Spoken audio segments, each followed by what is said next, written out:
飞鸽制作，微博飞鸽文学，地心游记。A Journey to the Center of the Earth by Jules Verne. Chapter 1. My uncle makes a great discovery. Looking back to all that has occurred to me since that eventful day, I am scarcely able to believe in the reality of my adventures.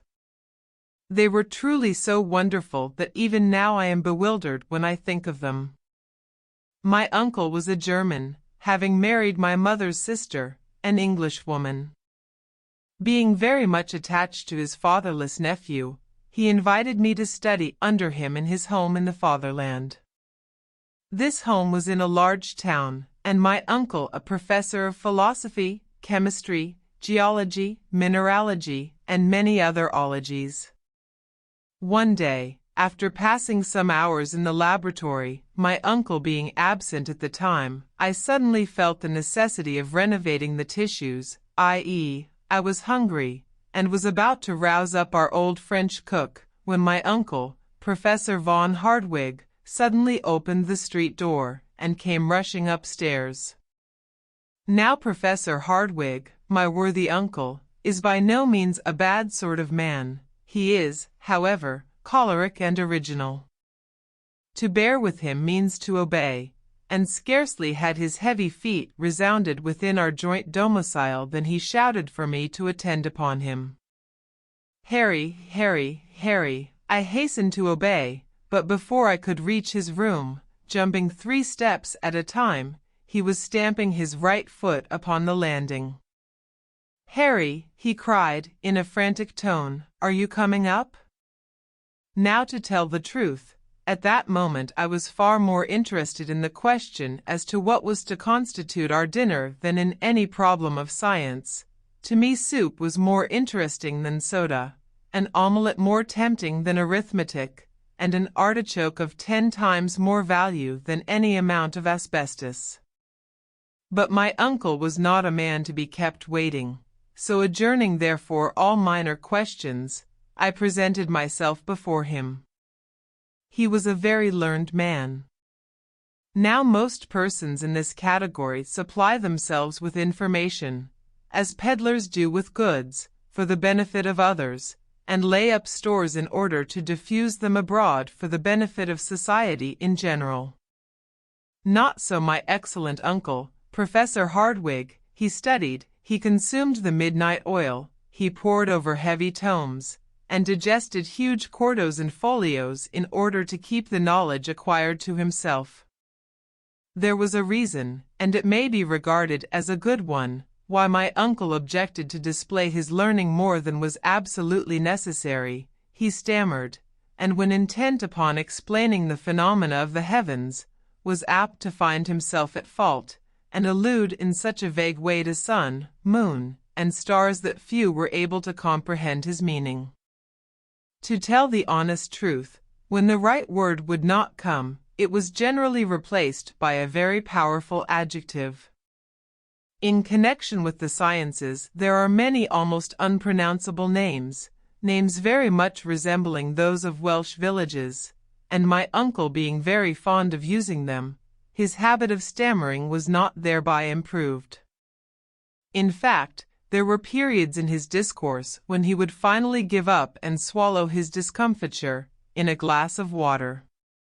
As I said, my uncle, Professor Hardwigg, was a very learned man, and I now add a most kind relative. I was bound to him by the double ties of affection and interest. I took deep interest in all his doings, and hoped some day to be almost as learned myself. It was a rare thing for me to be absent from his lectures. Like him, I preferred mineralogy to all the other sciences. My anxiety was to gain real knowledge of the earth. Geology and mineralogy were to us the sole objects of life, and in connection with these studies many a fair specimen of stone, chalk, or metal did we break with our hammers.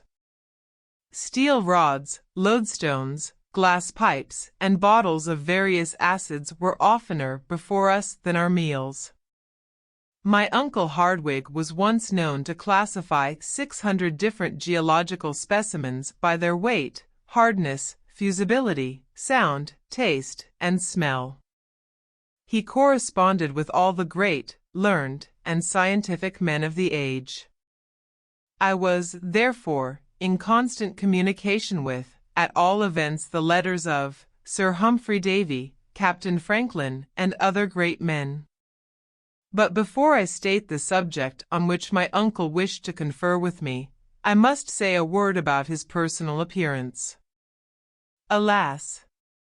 My readers will see a very different portrait of him at a future time, after he has gone through the fearful adventures yet to be related. My uncle was 50 years old, tall, thin, and wiry.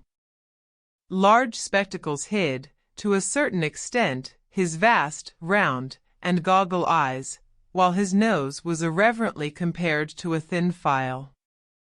So much indeed did it resemble that useful article, that a compass was said in his presence to have made considerable nasal deviation. The truth being told, however, the only article really attracted to my uncle's nose was tobacco.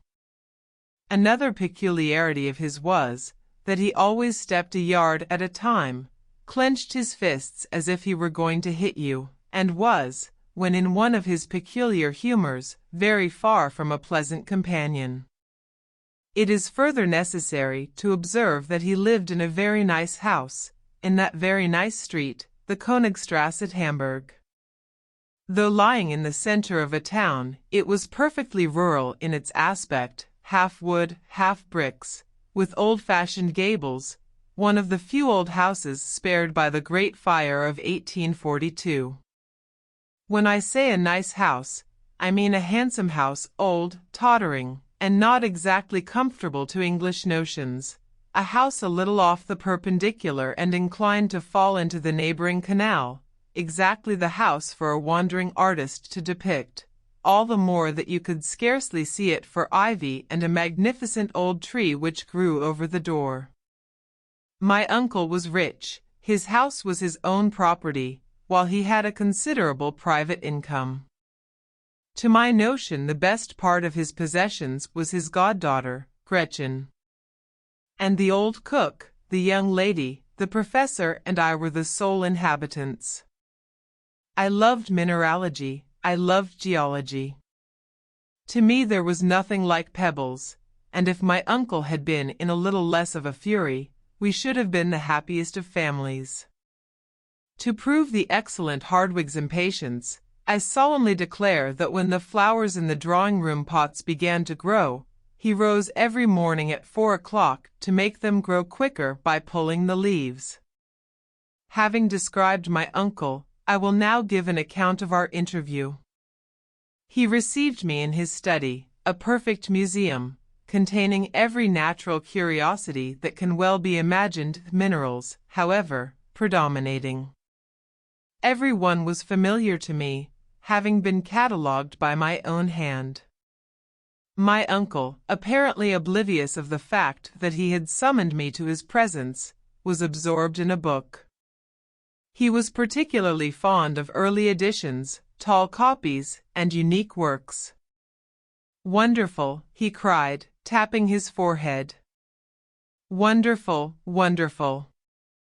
It was one of those yellow-leaved volumes now rarely found on stalls, and to me it appeared to possess but little value. My uncle, however, was in raptures. He admired its binding, the clearness of its characters, the ease with which it opened in his hand, and repeated aloud, half a dozen times, that it was very, very old. To my fancy he was making a great fuss about nothing, but it was not my province to say so. On the contrary, I professed considerable interest in the subject, and asked him what it was about. "It is the Heimskringla of Snorre Tarleson," he said, "the celebrated Icelandic author of the 12th century. It is a true and correct account of the Norwegian princes who reigned in Iceland." My next question related to the language in which it was written. I hoped at all events it was translated into German. My uncle was indignant at the very thought, and declared he wouldn't give a penny for a translation. His delight was to have found the original work in the Icelandic tongue, which he declared to be one of the most magnificent and yet simple idioms in the world, while at the same time its grammatical combinations were the most varied known to students. About as easy as German, was my insidious remark. My uncle shrugged his shoulders. The letters at all events, I said, are rather difficult of comprehension. It is a runic manuscript, the language of the original population of Iceland, invented by Odin himself, cried my uncle, angry at my ignorance. I was about to venture upon some misplaced joke on the subject, when a small scrap of parchment fell out of the leaves. Like a hungry man snatching at a morsel of bread, the professor seized it. It was about 5 inches by 3 and was scrawled over in the most extraordinary fashion. The lines shown here are an exact facsimile of what was written on the venerable piece of parchment, and have wonderful importance, as they induced my uncle to undertake the most wonderful series of adventures which ever fell to the lot of human beings. My uncle looked keenly at the document for some moments and then declared that it was runic. The letters were similar to those in the book, but then what did they mean?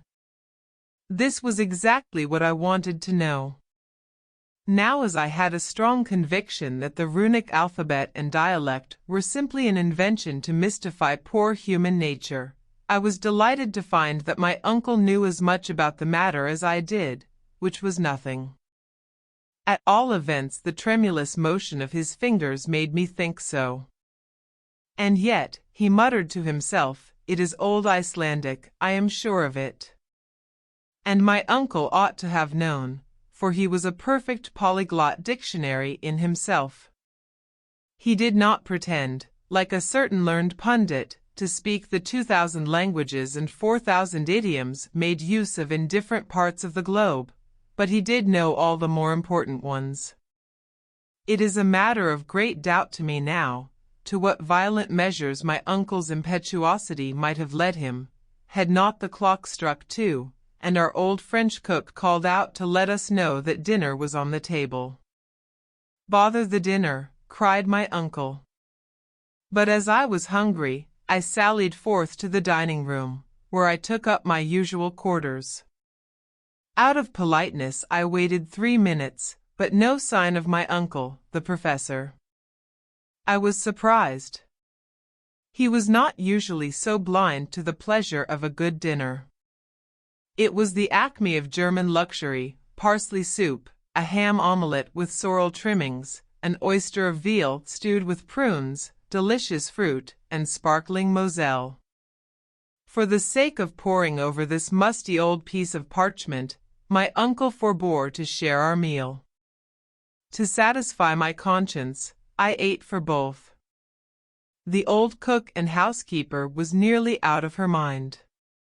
After taking so much trouble, to find her master not appear at dinner was to her a sad disappointment, which, as she occasionally watched the havoc I was making on the viands, became also alarm. If my uncle were to come to table after all? Suddenly, just as I had consumed the last apple and drunk the last glass of wine, a terrible voice was heard at no great distance. It was my uncle roaring for me to come to him. I made very nearly one leap of it, so loud, so fierce was his tone. Chapter 2 The mysterious parchment, I declare, cried my uncle, striking the table fiercely with his fist. I declare to you it is runic, and contains some wonderful secret, which I must get at any price. I was about to reply when he stopped me. "Sit down," he said, quite fiercely, "and write to my dictation." I obeyed. "I will substitute," he said, "a letter of our alphabet for that of the runic. We will then see what that will produce. Now, begin and make no mistakes." The dictation commenced with the following incomprehensible result. MMRNLLSS rule seek JDESGTSSMF untief niedrige KT, Sam atrites seidren empni nu ect rilsa at var.nscrc iebs kodrmi udal franta dt, IACO Sibo KDIY, scarcely giving me time to finish. My uncle snatched the document from my hands and examined it with the most rapt and deep attention. I should like to know what it means, he said, after a long period. I certainly could not tell him, nor did he expect me to, his conversation being uniformly answered by himself. I declare it puts me in mind of a cryptograph, he cried, unless, indeed, the letters have been written without any real meaning. And yet why take so much trouble? Who knows but I may be on the verge of some great discovery. My candid opinion was that it was all rubbish. But this opinion I kept carefully to myself, as my uncle's choler was not pleasant to bear. All this time he was comparing the book with the parchment. The manuscript volume and the smaller document are written in different hands, he said. The cryptograph is of much later date than the book. There is an undoubted proof of the correctness of my surmise. An irrefragable proof I took it to be. The first letter is a double M, which was only added to the Icelandic language in the 12th century. This makes the parchment 200 years posterior to the volume. The circumstances appeared very probable and very logical, but it was all surmise to me. To me it appears probable that this sentence was written by some owner of the book. Now who was the owner, is the next important question. Perhaps by great good luck it may be written somewhere in the volume. With these words Professor Hardwigg took off his spectacles, and, taking a powerful magnifying glass, examined the book carefully. On the fly-leaf was what appeared to be a blot of ink, but on examination proved to be a line of writing almost effaced by time. This was what he sought, and, after some considerable time, he made out these letters, Arnsaknasem, he cried in a joyous and triumphant tone, that is not only an Icelandic name, but of a learned professor of the 16th century, a celebrated alchemist. I bowed as a sign of respect. These alchemists, he continued, Avicenna, Bacon, Lully, Paracelsus, were the true, the only learned men of the day. They made surprising discoveries. May not this Saknussemm, nephew mine, have hidden on this bit of parchment some astounding invention? I believe the cryptograph to have a profound meaning, which I must make out. My uncle walked about the room in a state of excitement almost impossible to describe. It may be so, sir, I timidly observed, but why conceal it from posterity, if it be a useful, a worthy discovery? Why, how should I know? Did not Galileo make a secret of his discoveries in connection with Saturn? But we shall see. Until I discover the meaning of this sentence, I will neither eat nor sleep. My dear uncle, I began. Nor you neither, he added. It was lucky I had taken double allowance that day. In the first place, he continued, there must be a clue to the meaning. If we could find that, the rest would be easy enough. I began seriously to reflect. The prospect of going without food and sleep was not a promising one, so I determined to do my best to solve the mystery. My uncle, meanwhile, went on with his soliloquy. The way to discover it is easy enough. In this document there are 132 letters, giving 79 consonants to 53 vowels. This is about the proportion found in most southern languages, the idioms of the north being much more rich in consonants. We may confidently predict, therefore, that we have to deal with a southern dialect. Nothing could be more logical. Now, said Professor Hardwigg, to trace the particular language. As Shakespeare says, that is the question, was my rather satirical reply. This man Saknussemm, he continued, was a very learned man. Now, as he did not write in the language of his birthplace, he probably, like most learned men of the 16th century, wrote in Latin. If, however, I prove wrong in this guess, we must try Spanish, French, Italian, Greek, and even Hebrew. My own opinion, though, is decidedly in favor of Latin. This proposition startled me. Latin was my favorite study, and it seemed sacrilege to believe this gibberish to belong to the country of Virgil. Barbarous Latin, in all probability, continued my uncle, but still Latin. Very probably, I replied, not to contradict him. Let us see into the matter, continued my uncle. Here you see we have a series of 132 letters, apparently thrown pell-mell upon paper, without method or organization. There are words which are composed wholly of consonants, such as mmrnlls, others which are nearly all vowels, the fifth, for instance, which is unteef, and one of the last osibo. This appears an extraordinary combination. Probably we shall find that the phrase is arranged according to some mathematical plan. No doubt a certain sentence has been written out and then jumbled up, some plan to which some figure is the clue. Now, Harry, to show your English wit, what is that figure? I could give him no hint. My thoughts were indeed far away. While he was speaking I had caught sight of the portrait of my cousin Gretchen, and was wondering when she would return. We were affianced, and loved one another very sincerely. But my uncle, who never thought even of such sublunary matters, knew nothing of this.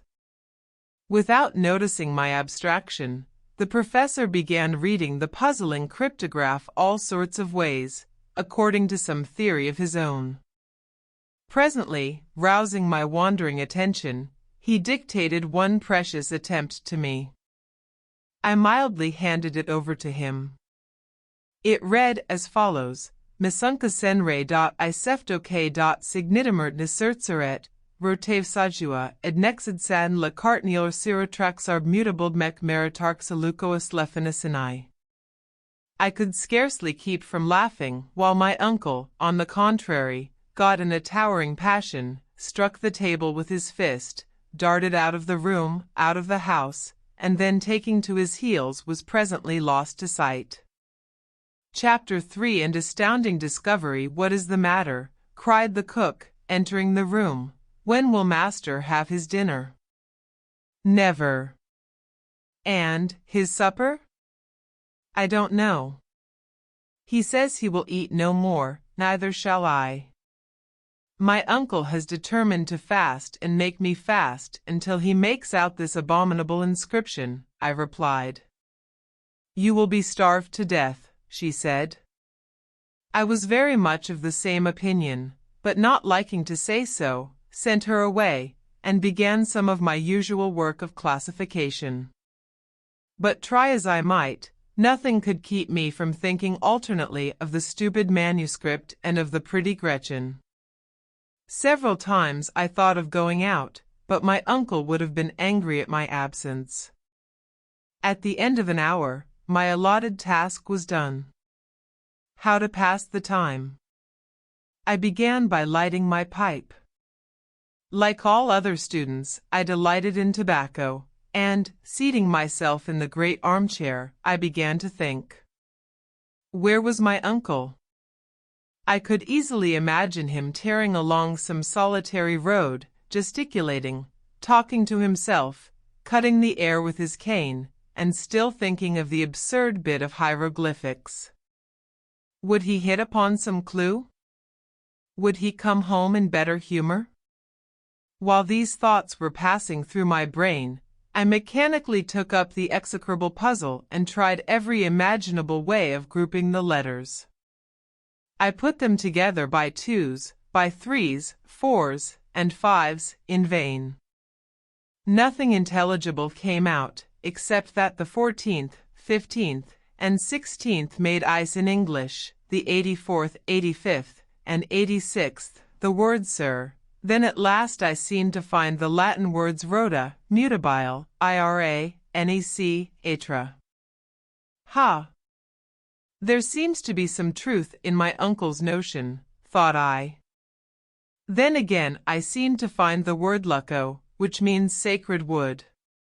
Then in the third line I appeared to make out labeled a perfect Hebrew word, and at the last the syllables mir, are, mer, which were French.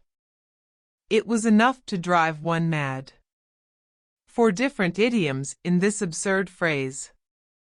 What connection could there be between ice, sir, anger, cruel, sacred wood, changing, mother, r, and c? The first and the last might, in a sentence connected with Iceland, mean sea of ice. But what of the rest of this monstrous cryptograph? I was, in fact, fighting against an insurmountable difficulty. My brain was almost on fire. My eyes were strained with staring at the parchment. The whole absurd collection of letters appeared to dance before my vision in a number of black little groups. My mind was possessed with temporary hallucination. I was stifling. I wanted air. Mechanically I fanned myself with the document, of which now I saw the back and then the front. Imagine my surprise when glancing at the back of the wearisome puzzle, the ink having gone through, I clearly made out Latin words, and among others craterem and terrestre. I had discovered the secret. It came upon me like a flash of lightning. I had got the clue. All you had to do to understand the document was to read it backwards. All the ingenious ideas of the professor were realized. He had dictated it rightly to me. By a mere accident I had discovered what he so much desired. My delight, my emotion may be imagined. My eyes were dazzled and I trembled so that at first I could make nothing of it. One look, however, would tell me all I wished to know. Let me read, I said to myself, after drawing a long breath. I spread it before me on the table. I passed my finger over each letter. I spelled it through. In my excitement I read it out. What horror and stupefaction took possession of my soul. I was like a man who had received a knockdown blow. Was it possible that I really read the terrible secret, and it had really been accomplished? A man had dared to do what no living being should ever know. Never, cried I, jumping up. Never shall my uncle be made aware of the dread secret. He would be quite capable of undertaking the terrible journey. Nothing would check him, nothing stop him. Worse, he would compel me to accompany him, and we should be lost forever. But no, such folly and madness cannot be allowed. I was almost beside myself with rage and fury. My worthy uncle is already nearly mad, I cried aloud. This would finish him. By some accident he may make the discovery, in which case we are both lost. Perish the fearful secret, let the flames forever bury it in oblivion. I snatched up book and parchment, and was about to cast them into the fire, when the door opened and my uncle entered. I had scarcely time to put down the wretched documents before my uncle was by my side. He was profoundly absorbed. His thoughts were evidently bent on the terrible parchment. Some new combination had probably struck him while taking his walk. He seated himself in his armchair, and with a pen began to make an algebraical calculation. I watched him with anxious eyes. My flesh crawled as it became probable that he would discover the secret. His combinations I knew now were useless, I having discovered the one only clue. For 3 mortal hours he continued without speaking a word, without raising his head, scratching, rewriting, calculating over and over again. I knew that in time he must hit upon the right phrase. The letters of every alphabet have only a certain number of combinations. But then years might elapse before he would arrive at the correct solution. Still time went on, night came, the sounds in the streets ceased, and still my uncle went on, not even answering our worthy cook when she called us to supper. I did not dare to leave him, so waved her away, and at last fell asleep on the sofa. When I awoke, my uncle was still at work. His red eyes, his pallid countenance, his matted hair, his feverish hands, his hectically flushed cheeks, showed how terrible had been his struggle with the impossible, and what fearful fatigue he had undergone during that long sleepless night. It made me quite ill to look at him. Though he was rather severe with me, I loved him, and my heart ached at his sufferings. He was so overcome by one idea that he could not even get in a passion. All his energies were focused on one point. And I knew that by speaking one little word all this suffering would cease. I could not speak it. My heart was, nevertheless, inclining towards him. Why, then, did I remain silent? In the interest of my uncle himself. Nothing shall make me speak, I muttered. He will want to follow in the footsteps of the other. I know him well. His imagination is a perfect volcano, and to make discoveries in the interests of geology he would sacrifice his life. I will therefore be silent and strictly keep the secret I have discovered. To reveal it would be suicidal. He would not only rush, himself, to destruction, but drag me with him. I crossed my arms, looked another way and smoked, resolved never to speak. When our cook wanted to go out to market, or on any other errand, she found the front door locked and the key taken away. Was this done purposely or not? Surely Professor Hardwigg did not intend the old woman and myself to become martyrs to his obstinate will. Were we to be starved to death?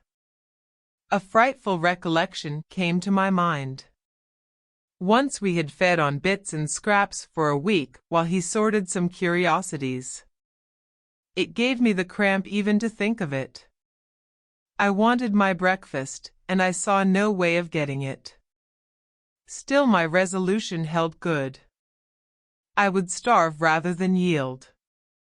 But the cook began to take me seriously to task. What was to be done? She could not go out, and I dared not. My uncle continued counting and writing. His imagination seemed to have translated him to the skies. He neither thought of eating nor drinking. In this way 12 o'clock came round.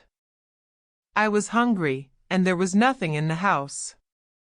The cook had eaten the last bit of bread. This could not go on. It did, however, until 2, when my sensations were terrible. After all, I began to think the document very absurd. Perhaps it might only be a gigantic hoax. Besides, some means would surely be found to keep my uncle back from attempting any such absurd expedition. On the other hand, if he did attempt anything so quixotic, I should not be compelled to accompany him. Another line of reasoning partially decided me. Very likely he would make the discovery himself when I should have suffered starvation for nothing. Under the influence of hunger this reasoning appeared admirable. I determined to tell all. The question now arose as to how it was to be done. I was still dwelling on the thought, when he rose and put on his hat. What? Go out and lock us in? Never. Uncle, I began. He did not appear even to hear me. Professor Hardwig, I cried. What, he retorted, did you speak? How about the key? What key? The key of the door. No, of these horrible hieroglyphics? He looked at me from under his spectacles and started at the odd expression of my face. Rushing forward, he clutched me by the arm and keenly examined my countenance. His very look was an interrogation. I simply nodded. With an incredulous shrug of the shoulders, he turned upon his heel. Undoubtedly, he thought I had gone mad. I have made a very important discovery. His eyes flashed with excitement. His hand was lifted in a menacing attitude. For a moment, neither of us spoke. It is hard to say which was most excited. You don't mean to say that you have any idea of the meaning of the scrawl? I do, was my desperate reply. Look at the sentence as dictated by you. Well, but it means nothing, was the angry answer. Nothing if you read from left to right, but mark if from right to left, backwards, cried my uncle, in wild amazement. O most cunning Saknussemm, and I to be such a blockhead! He snatched up the document, gazed at it with haggard eye, and read it out as I had done. It read as follows: In Sneffels Joculus Craterem Cam Delibat Umbra Scartaris Juli Intra Calendas Descend, Audis Viator, Iti Terrester Centrum Attinges. Cod Feci. Arn Saknussemm, which dog Latin being translated, reads as follows: Descend into the crater of Jokul of Sneffels, which the shade of Scartaris caresses, before the calends of July, audacious traveler, and you will reach the center of the earth. I did it. Arn Saknussemm, my uncle, leaped 3 feet from the ground with joy. He looked radiant and handsome. He rushed about the room wild with delight and satisfaction. He knocked over tables and chairs. He threw his books about until at last, utterly exhausted, he fell into his armchair. What's o'clock? He asked. About 3. My dinner does not seem to have done me much good, he observed. Let me have something to eat. We can then start at once. Get my portmanteau ready. What for? And your own, he continued. We start at once. My horror may be conceived. I resolved, however, to show no fear. Scientific reasons were the only ones likely to influence my uncle. Now, there were many against this terrible journey. The very idea of going down to the center of the earth was simply absurd. I determined, therefore, to argue the point after dinner. My uncle's rage was now directed against the cook for having no dinner ready. My explanation, however, satisfied him, and having gotten the key, she soon contrived to get sufficient to satisfy our voracious appetites. During the repast my uncle was rather gay than otherwise. He made some of those peculiar jokes which belong exclusively to the learned. As soon, however, as dessert was over, he called me to his study. We each took a chair on opposite sides of the table. Henry, he said, in a soft and winning voice, I have always believed you ingenious, and you have rendered me a service never to be forgotten. Without you, this wondrous discovery would never have been made. It is my duty, therefore, to insist on your sharing the glory. He is in a good humor, thought I. I'll soon let him know my opinion of glory. In the first place, he continued, you must keep the whole affair a profound secret. There is no more envious race of men than scientific discoverers. Many would start on the same journey. At all events, we will be the first in the field. I doubt your having many competitors, was my reply. A man of real scientific acquirements would be delighted at the chance. We should find a perfect stream of pilgrims on the traces of Arne Saknussemm if this document were once made public. But, my dear sir, is not this paper very likely to be a hoax? I urged. The book in which we find it is sufficient proof of its authenticity, he replied. I thoroughly allow that the celebrated professor wrote the lines, but only, I believe, as a kind of mystification, was my answer. Scarcely were the words out of my mouth, when I was sorry I had uttered them. My uncle looked at me with a dark and gloomy scowl, and I began to be alarmed for the results of our conversation. His mood soon changed, however, and a smile took the place of a frown. We shall see, he remarked, with decisive emphasis. But see, what is all this about Yokel and Sneffels and this Scartaris? I have never heard anything about them. The very point to which I am coming.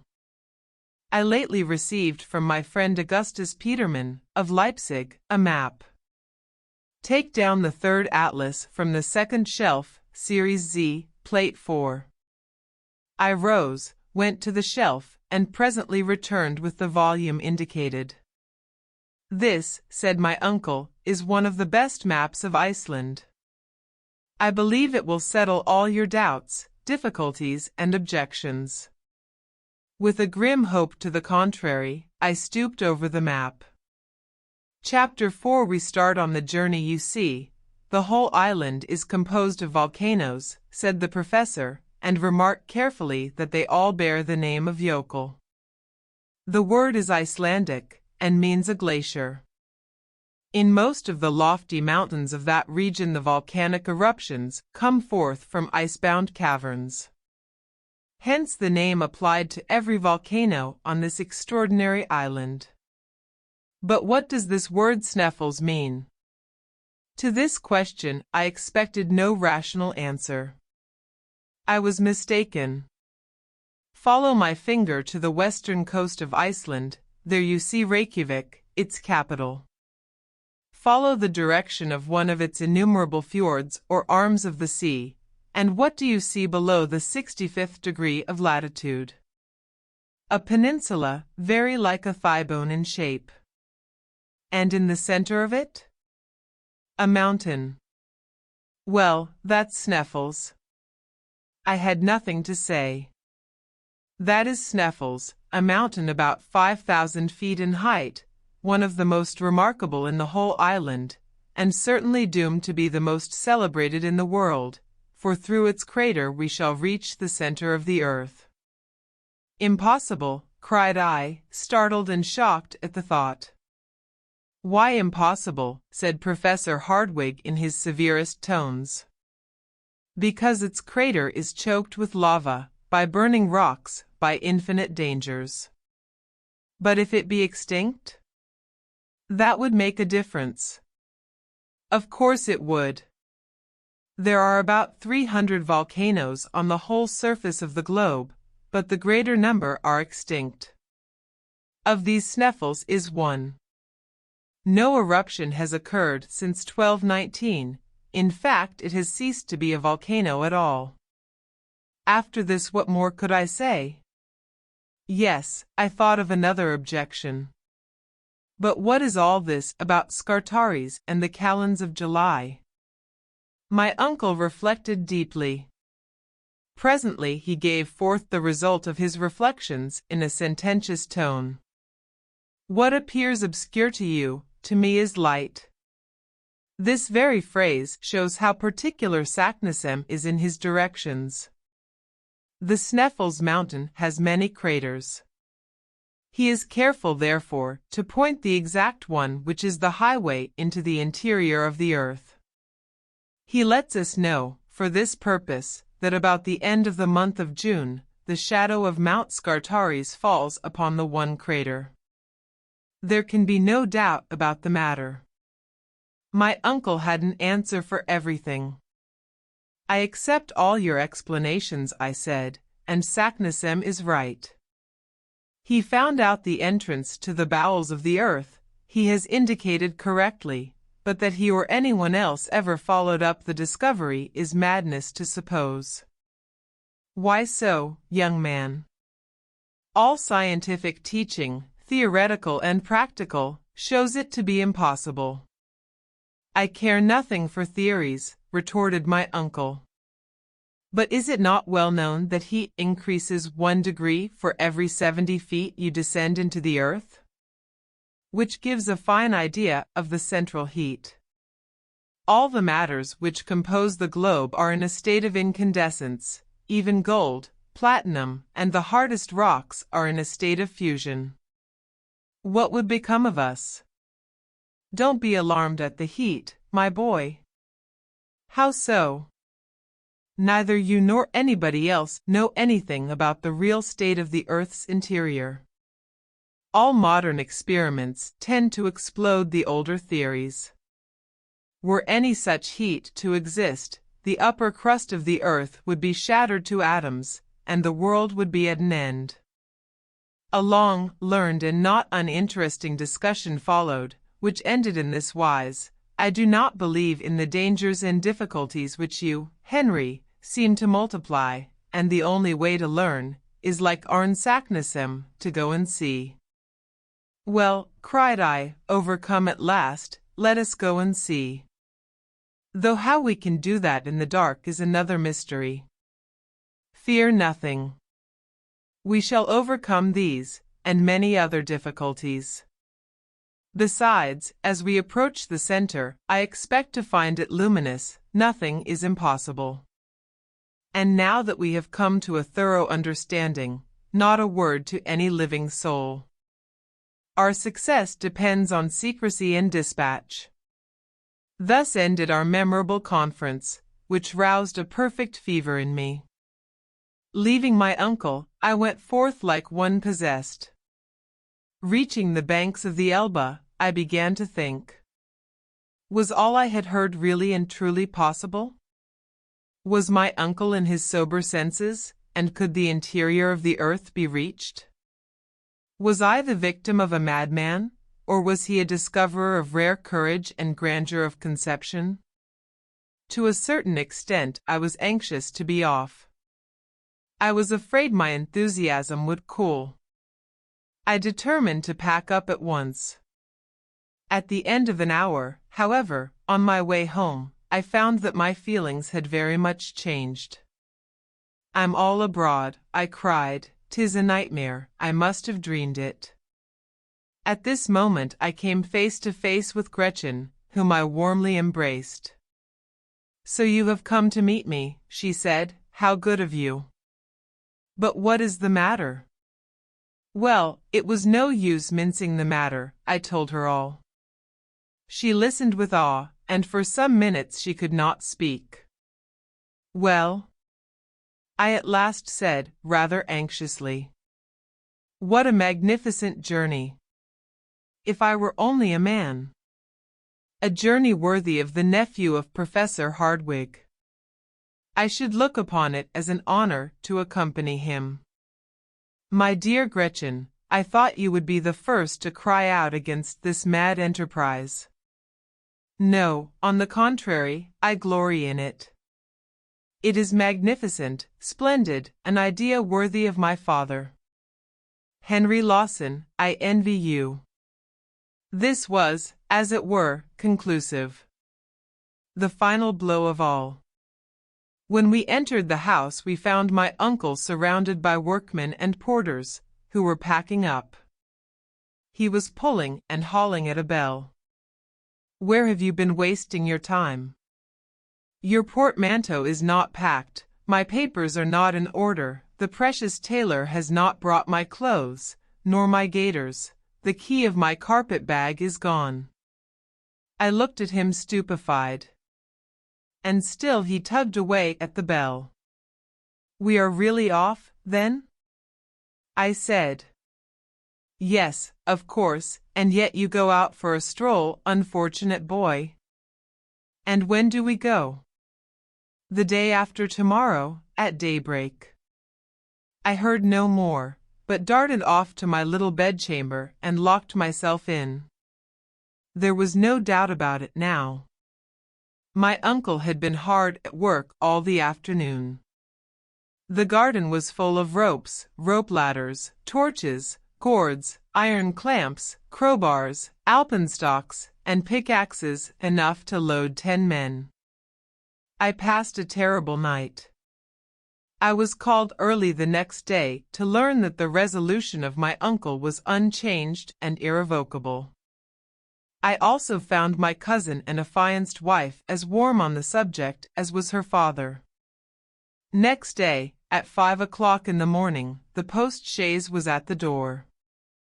Gretchen and the old cook received the keys of the house, and, scarcely pausing to wish anyone good-bye, we started on our adventurous journey into the center of the earth. Chapter 5 First Lessons in Climbing at Altena, a suburb of Hamburg, is the chief station of the Kiel Railway, which was to take us to the shores of the Belt. In 20 minutes from the moment of our departure we were in Hallstein, and our carriage entered the station. Our heavy luggage was taken out, weighed, labeled, and placed in a huge van. We then took our tickets, and exactly at 7 o'clock were seated opposite each other in a first-class railway carriage. My uncle said nothing. He was too busy examining his papers, among which of course was the famous parchment, and some letters of introduction from the Danish consul which were to pave the way to an introduction to the governor of Iceland. My only amusement was looking out of the window. But as we passed through a flat though fertile country, this occupation was slightly monotonous. In 3 hours we reached Kiel, and our baggage was at once transferred to the steamer. We had now a day before us, a delay of about 10 hours. Which fact put my uncle in a towering passion. We had nothing to do but to walk about the pretty town and bay. At length, however, we went on board, and at 10:30 were steaming down the Great Belt. It was a dark night, with a strong breeze and a rough sea, nothing being visible but the occasional fires on shore, with here and there a lighthouse. At 7 in the morning we left Korser, a little town on the western side of Sealand. Here we took another railway, which in 3 hours brought us to the capital, Copenhagen, where, scarcely taking time for refreshment, my uncle hurried out to present one of his letters of introduction. It was to the director of the Museum of Antiquities, who, having been informed that we were tourists bound for Iceland, did all he could to assist us. One wretched hope sustained me now. Perhaps no vessel was bound for such distant parts. Alas! A little Danish schooner, the Valkyrie, was to sail on the 2nd of June for Reykjavik. The captain, M. Jarn, was on board, and was rather surprised at the energy and cordiality with which his future passenger shook him by the hand. To him a voyage to Iceland was merely a matter of course. My uncle, on the other hand, considered the event of sublime importance. The honest sailor took advantage of the professor's enthusiasm to double the fare.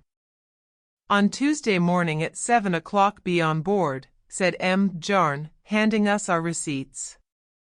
Excellent. Capital. Glorious, remarked my uncle as we sat down to a late breakfast. Refresh yourself, my boy, and we will take a run through the town. Our meal concluded, we went to the Kongens Nytorv, to the king's magnificent palace, to the beautiful bridge over the canal near the museum, to the immense cenotaph of Thorvaldsen with its hideous naval groups, to the castle of Rosenberg, and to all the other lions of the place, none of which my uncle even saw, so absorbed was he in his anticipated triumphs. But one thing struck his fancy, and that was a certain singular steeple situated on the island of Amak, which is the southeast quarter of the city of Copenhagen. My uncle at once ordered me to turn my steps that way, and accordingly we went on board the steam ferry boat which does duty on the canal, and very soon reached the noted dockyard quay. In the first instance we crossed some narrow streets, where we met numerous groups of galley slaves, with party-colored trousers, gray and yellow, working under the orders and the sticks of severe taskmasters, and finally reached the Vorfelserskirk. This church exhibited nothing remarkable in itself. In fact, the worthy professor had only been attracted to it by one circumstance, which was, that its rather elevated steeple started from a circular platform, after which there was an exterior staircase, which wound round to the very summit. "Let us ascend," said my uncle.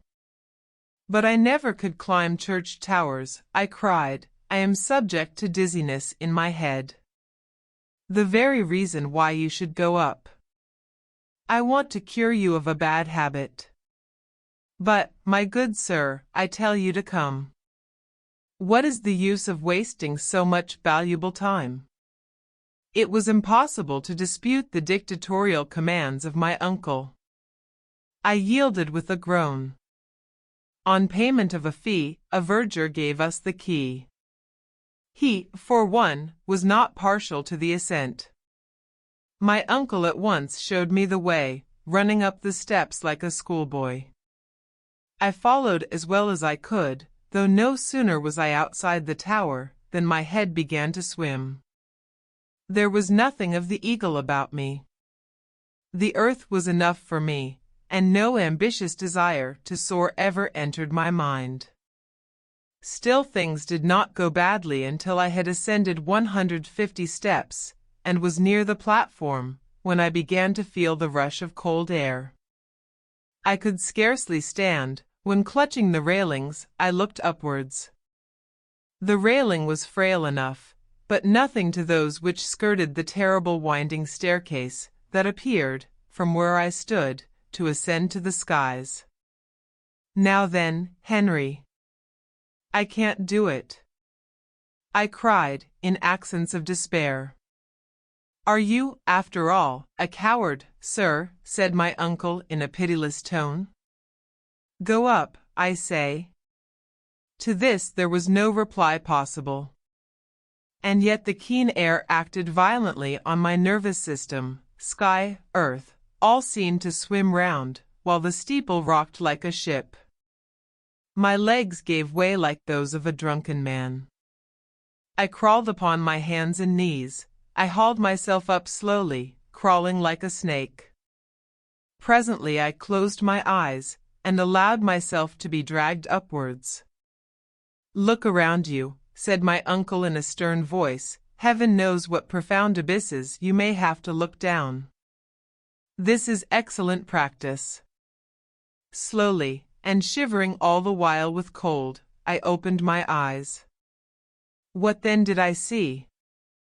My first glance was upwards at the cold fleecy clouds, which as by some optical delusion appeared to stand still, while the steeple, the weathercock, and our two selves were carried swiftly along. Far away on one side could be seen the grassy plain, while on the other lay the sea bathed in translucent light. The Sund, or Sound as we call it, could be discovered beyond the point of Elsinore, crowded with white sails, which, at that distance looked like the wings of seagulls, while to the east could be made out the far-off coast of Sweden. The whole appeared a magic panorama. But faint and bewildered as I was, there was no remedy for it. Rise and stand up I must. Despite my protestations, my first lesson lasted quite an hour. When, nearly 2 hours later, I reached the bosom of Mother Earth, I was like a rheumatic old man bent double with pain. "Enough for one day," said my uncle, rubbing his hands. "We will begin again tomorrow." There was no remedy. My lessons lasted 5 days, and at the end of that period, I ascended blithely enough, and found myself able to look down into the depths below without even winking, and with some degree of pleasure. Chapter 6 Our voyage to Iceland. The hour of departure came at last. The night before, the worthy Mr. Thompson brought us the most cordial letters of introduction for Baron Tramp, Governor of Iceland, for M. Picterson, coadjutor to the bishop, and for M. Finson, mayor of the town of Reykjavik. In return, my uncle nearly crushed his hands, so warmly did he shake them. On the 2nd of the month, at 2 in the morning, our precious cargo of luggage was taken on board the good ship Valkyrie. We followed, and were very politely introduced by the captain to a small cabin with 2 standing bed places, neither very well ventilated nor very comfortable. But in the cause of science men are expected to suffer. "Well, and have we a fair wind?" cried my uncle, in his most mellifluous accents. "An excellent wind," replied Captain Jarn. "We shall leave the Sound, going free with all sails set." A few minutes afterwards, the schooner started before the wind, under all the canvas she could carry, and entered the channel. An hour later, the capital of Denmark seemed to sink into the waves, and we were at no great distance from the coast of Elsinore. My uncle was delighted. For myself, moody and dissatisfied, I appeared almost to expect a glimpse of the ghost of Hamlet. "Sublime madman," thought I, "you doubtless would approve our proceedings. You might perhaps even follow us to the center of the earth, there to resolve your eternal doubts." But no ghost or anything else appeared upon the ancient walls. The fact is, the castle is much later than the time of the heroic Prince of Denmark. It is now the residence of the keeper of the Strait of the Sound, and through that sound more than 15,000 vessels of all nations pass every year. The castle of Kronborg soon disappeared in the murky atmosphere, as well as the Tower of Helsingborg, which raises its head on the Swedish bank. And here the schooner began to feel in earnest the breezes of the Kattegat. The Valkyrie was swift enough, but with all sailing boats there is the same uncertainty. Her cargo was coal, furniture, pottery, woolen clothing, and a load of corn. As usual, the crew was small, 5 Danes doing the whole of the work. "How long will the voyage last?" asked my uncle. "Well, I should think about 10 days, replied the skipper, unless, indeed, we meet with some northeast gales among the Faroe Islands. "At all events, there will be no very considerable delay," cried the impatient professor. "No, Mr. Hardwigg," said the captain, "no fear of that. At all events, we shall get there some day." Towards evening the schooner doubled Cape Skagen, the northernmost part of Denmark, crossed the Skagerrak during the night, skirted the extreme point of Norway through the gut of Cape Lindesnes, and then reached the northern seas. 2 days later we were not far from the coast of Scotland, somewhere near what Danish sailors call Peterhead, and then the Valkyrie stretched out direct for the Faroe Islands, between Orkney and Shetland. Our vessel now felt the full force of the ocean waves, and the wind shifting, we with great difficulty made the Faroe Isles. On the 8th day, the captain made out Mygonness, the westernmost of the isles, and from that moment headed direct for Portland, a cape on the southern shores of the singular island for which we were bound. The voyage offered no incident worthy of record. I bore it very well, but my uncle, to his great annoyance, and even shame, was remarkably seasick. This mal de mer troubled him the more that it prevented him from questioning Captain Jarn as to the subject of Sneffels, as to the means of communication, and the facilities of transport. All these explanations he had to adjourn to the period of his arrival. His time, meanwhile, was spent lying in bed groaning, and dwelling anxiously on the hoped for termination of the voyage. I didn't pity him. On the 11th day we sighted Cape Portland, over which towered Mount Mordalsjökull, which, the weather being clear, we made out very readily. The cape itself is nothing but a huge mount of granite standing naked and alone to meet the Atlantic waves. The Valkyrie kept off the coast, steering to the westward. On all sides were to be seen whole schools of whales and sharks.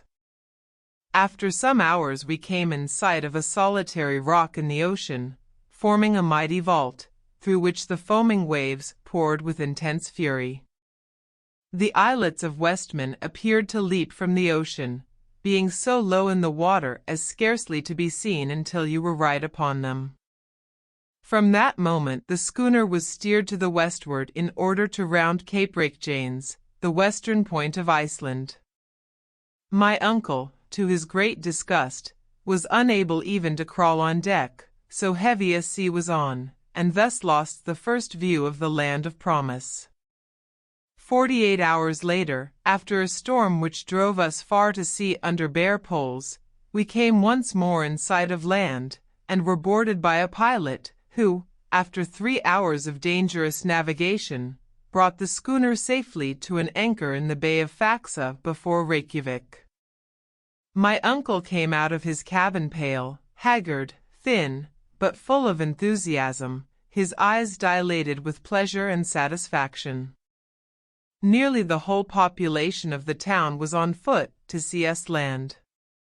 The fact was that scarcely any one of them but expected some goods by the periodical vessel. Professor Hardwigg was in haste to leave his prison, or rather, as he called it, his hospital, but before he attempted to do so, he caught hold of my hand, led me to the quarter-deck of the schooner, took my arm with his left hand, and pointed inland with his right, over the northern part of the bay, to where rose a high two-peaked mountain, a double cone covered with eternal snow. "Behold," he whispered in an awe-stricken voice, "behold, Mount Sneffels." Then, without further remark, he put his finger to his lips, frowned darkly, and descended into the small boat which awaited us. I followed, and in a few minutes we stood upon the soil of mysterious Iceland. Scarcely were we fairly on shore when there appeared before us a man of excellent appearance, wearing the costume of a military officer.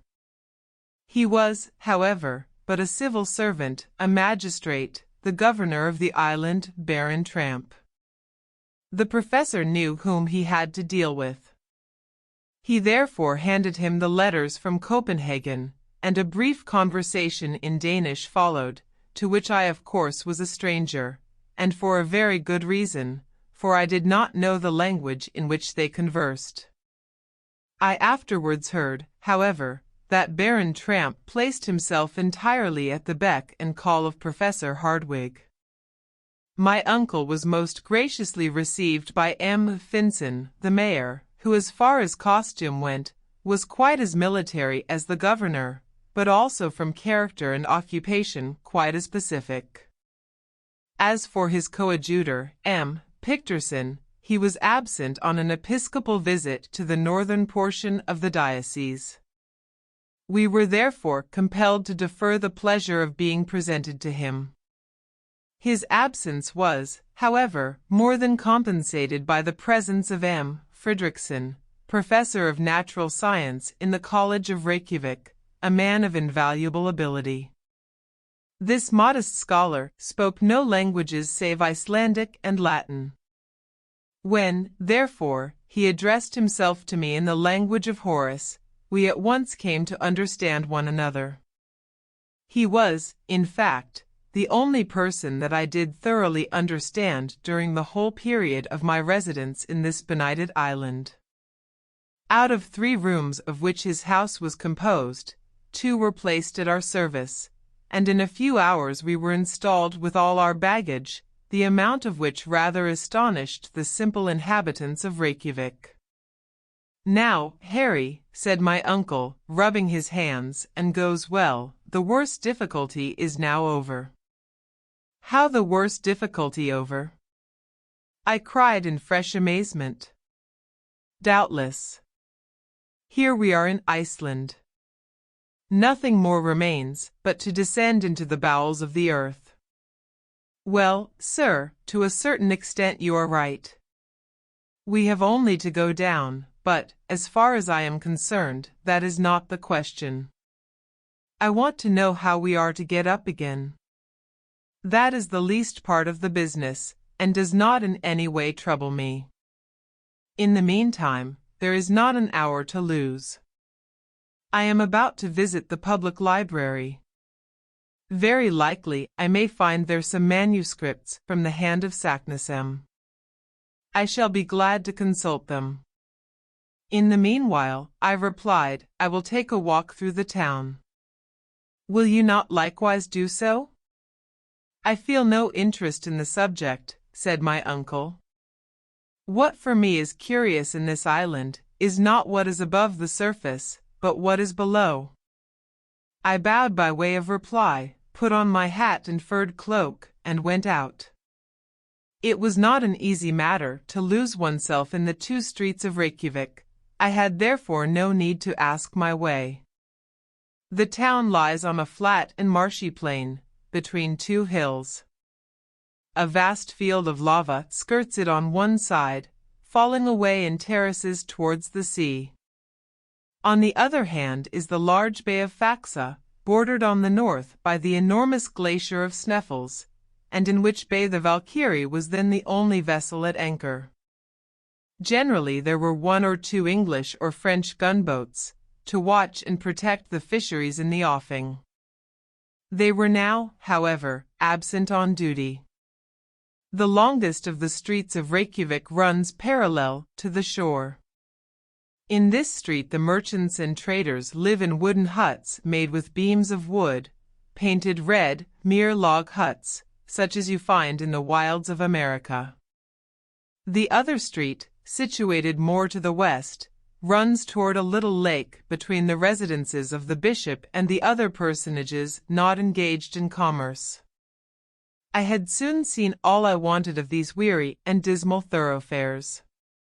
Here and there was a strip of discolored turf, like an old worn-out bit of woolen carpet, and now and then a bit of kitchen garden, in which grew potatoes, cabbage, and lettuce, almost diminutive enough to suggest the idea of Lilliput. In the center of the new commercial street, I found the public cemetery, enclosed by an earthen wall. Though not very large, it appeared not likely to be filled for centuries. From hence I went to the house of the governor, a mere hut in comparison with the mansion house of Hamburg, but a palace alongside the other Icelandic houses. Between the little lake and the town was the church, built in simple Protestant style, and composed of calcined stones, thrown up by volcanic action. I have not the slightest doubt that in high winds its red tiles were blown out, to the great annoyance of the pastor and congregation. Upon an eminence close at hand was the National School, in which were taught Hebrew, English, French, and Danish. In 3 hours my tour was complete. The general impression upon my mind was sadness. No trees, no vegetation, so to speak, on all sides volcanic peaks, the huts of turf and earth, more like roofs than houses. Thanks to the heat of these residences, grass grows on the roof, which grass is carefully cut for hay. I saw but few inhabitants during my excursion, but I met a crowd on the beach, drying, salting and loading codfish, the principal article of exportation.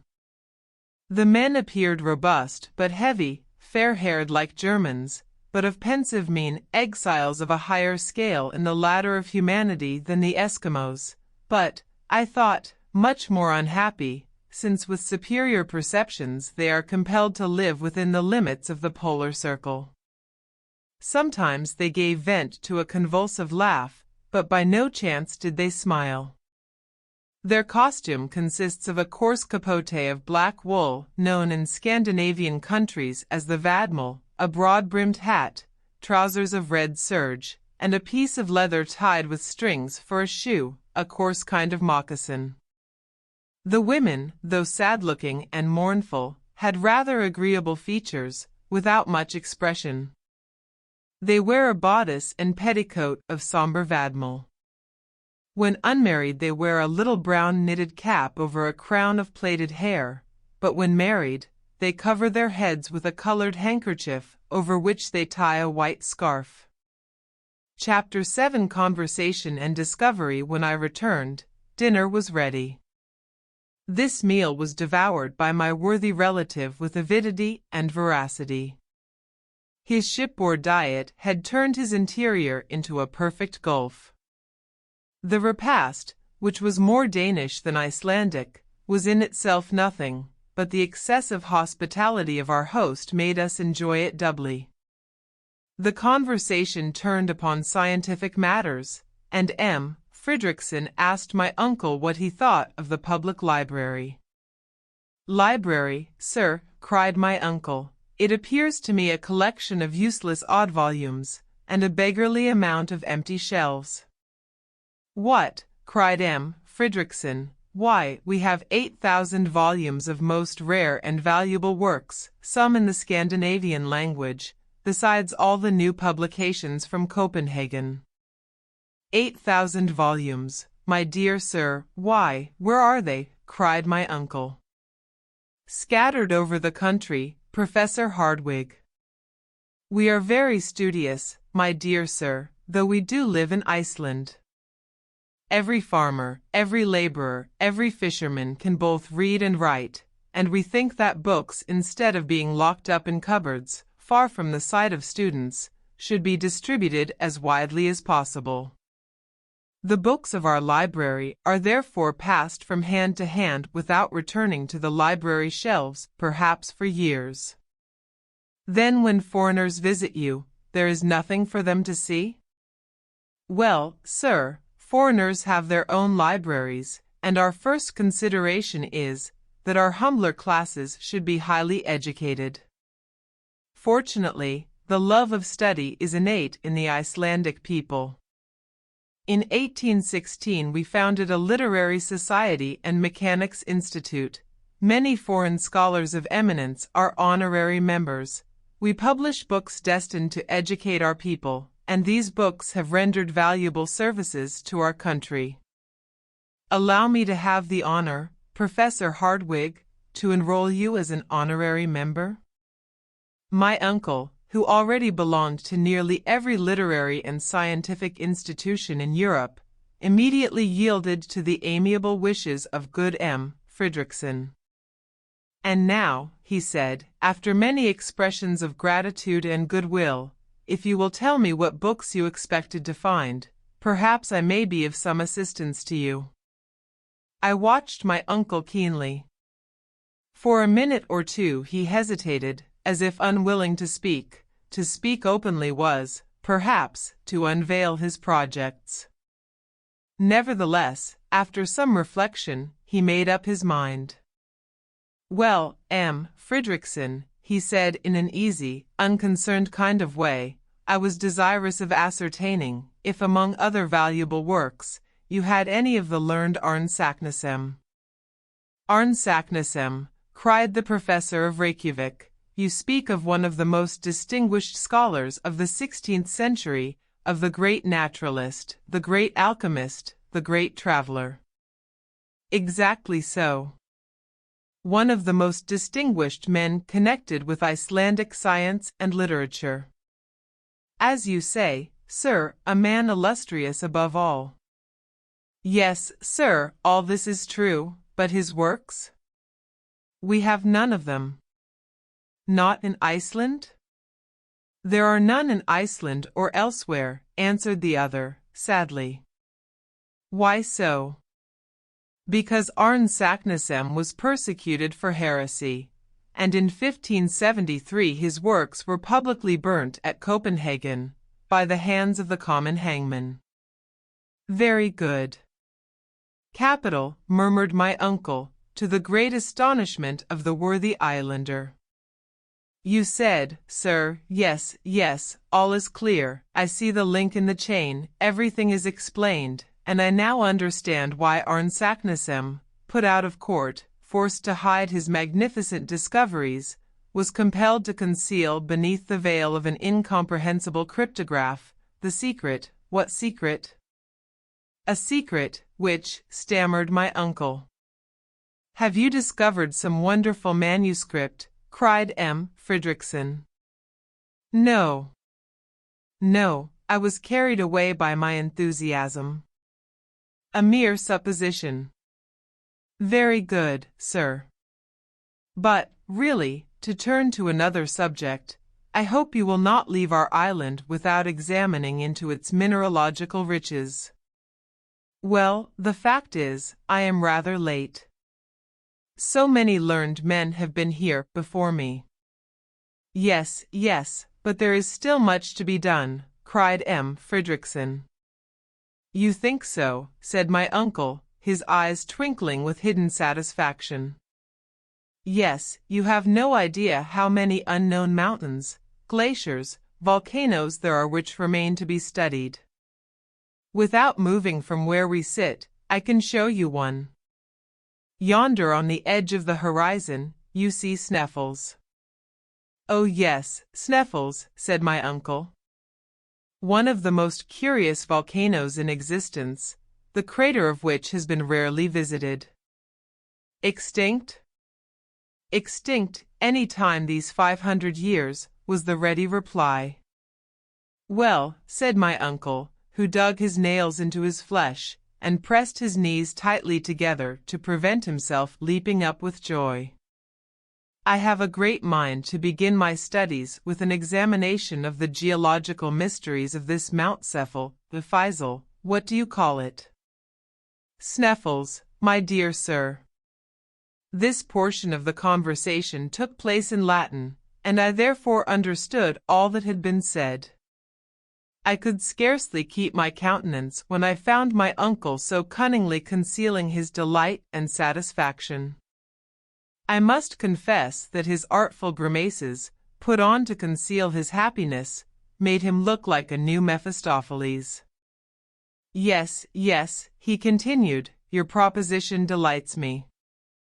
I will endeavor to climb to the summit of Sneffels, and, if possible, will descend into its crater.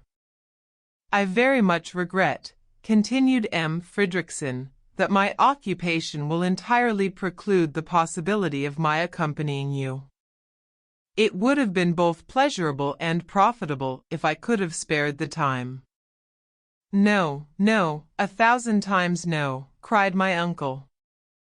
I do not wish to disturb the serenity of any man. I thank you, however, with all my heart. The presence of one so learned as yourself would no doubt have been most useful, but the duties of your office and profession before everything. In the innocence of his simple heart, our host did not perceive the irony of these remarks. I entirely approve your project, continued the islander after some further remarks. It is a good idea to begin by examining this volcano. You will make a harvest of curious observations. In the first place, how do you propose to get to Sneffels? By sea. I shall cross the bay. Of course that is the most rapid route. Of course. But still it cannot be done. Why? We have not an available boat in all Reykjavik, replied the other. What is to be done? You must go by land along the coast. It is longer, but much more interesting. Then I must have a guide. Of course, and I have your very man. Somebody on whom I can depend. Yes, an inhabitant of the peninsula on which Sneffels is situated. He is a very shrewd and worthy man, with whom you will be pleased. He speaks Danish like a Dane. When can I see him? Today? No, tomorrow. He will not be here before. Tomorrow be it, replied my uncle, with a deep sigh. The conversation ended by compliments on both sides. During the dinner my uncle had learned much as to the history of Arne Saknussemm, the reasons for his mysterious and hieroglyphical document. He also became aware that his host would not accompany him on his adventurous expedition, and that next day we should have a guide. Chapter 8: The Eiderdown Hunter, off at last that evening I took a brief walk on the shore near Reykjavik, after which I returned to an early sleep on my bed of coarse planks, where I slept the sleep of the just. When I awoke I heard my uncle speaking loudly in the next room. I rose hastily and joined him. He was talking in Danish with a man of tall stature, and of perfectly Herculean build. This man appeared to be possessed of very great strength. His eyes, which started rather prominently from a very large head, the face belonging to which was simple and naive, appeared very quick and intelligent. Very long hair, which even in England would have been accounted exceedingly red, fell over his athletic shoulders. This native of Iceland was active and supple in appearance, though he scarcely moved his arms, being in fact one of those men who despise the habit of gesticulation common to southern people. Everything in this man's manner revealed a calm and phlegmatic temperament. There was nothing indolent about him, but his appearance spoke of tranquility. He was one of those who never seemed to expect anything from anybody, who liked to work when he thought proper, and whose philosophy nothing could astonish or trouble. I began to comprehend his character, simply from the way in which he listened to the wild and impassioned verbiage of my worthy uncle. While the excellent professor spoke sentence after sentence, he stood with folded arms, utterly still, motionless to all my uncle's gesticulations. When he wanted to say no, he moved his head from left to right. When he acquiesced, he nodded, so slightly that you could scarcely see the undulation of his head. This economy of motion was carried to the length of avarice. Judging from his appearance, I should have been a long time before I had suspected him to be what he was, a mighty hunter. Certainly his manner was not likely to frighten the game. How, then, did he contrive to get at his prey? My surprise was slightly modified when I knew that this tranquil and solemn personage was only a hunter of the eider duck, the down of which is, after all, the greatest source of the Icelander's wealth. In the early days of summer, the female of the eider, a pretty sort of duck, builds its nest amid the rocks of the fjords, the name given to all narrow gulfs in Scandinavian countries, with which every part of the island is indented. No sooner has the eider duck made her nest than she lines the inside of it with the softest down from her breast. Then comes the hunter or trader, taking away the nest. The poor bereaved female begins her task over again, and this continues as long as any eider down is to be found. When she can find no more, the male bird sets to work to see what he can do. As, however, his down is not so soft, and has therefore no commercial value, the hunter does not take the trouble to rob him of his nest lining. The nest is accordingly finished, the eggs are laid, the little ones are born, and next year the harvest of eider down is again collected. Now, as the eider duck never selects steep rocks or aspects to build its nest, but rather sloping and low cliffs near to the sea, the Icelandic hunter can carry on his trade operations without much difficulty. He is like a farmer who is neither to plow, to sow, nor to harrow, only to collect his harvest. This grave, sententious, silent person, as phlegmatic as an Englishman on the French stage, was named Hans Bjelke. He had called upon us in consequence of the recommendation of M. Fridriksson. He was, in fact, our future guide. It struck me that had I sought the world over, I could not have found a greater contradiction to my impulsive uncle. They, however, readily understood one another. Neither of them had any thought about money. One was ready to take all that was offered him, the other ready to offer anything that was asked. It may readily be conceived, then, that an understanding was soon come to between them. Now, the understanding was, that he was to take us to the village of Stoppy, situated on the southern slope of the peninsula of Sneffels, at the very foot of the volcano. Hans, the guide, told us the distance was about 22 miles, a journey which my uncle supposed would take about 2 days. But when my uncle came to understand that they were Danish miles of 8,000 yards each, he was obliged to be more moderate in his ideas, and, considering the horrible roads we had to follow, to allow 8 or 10 days for the journey.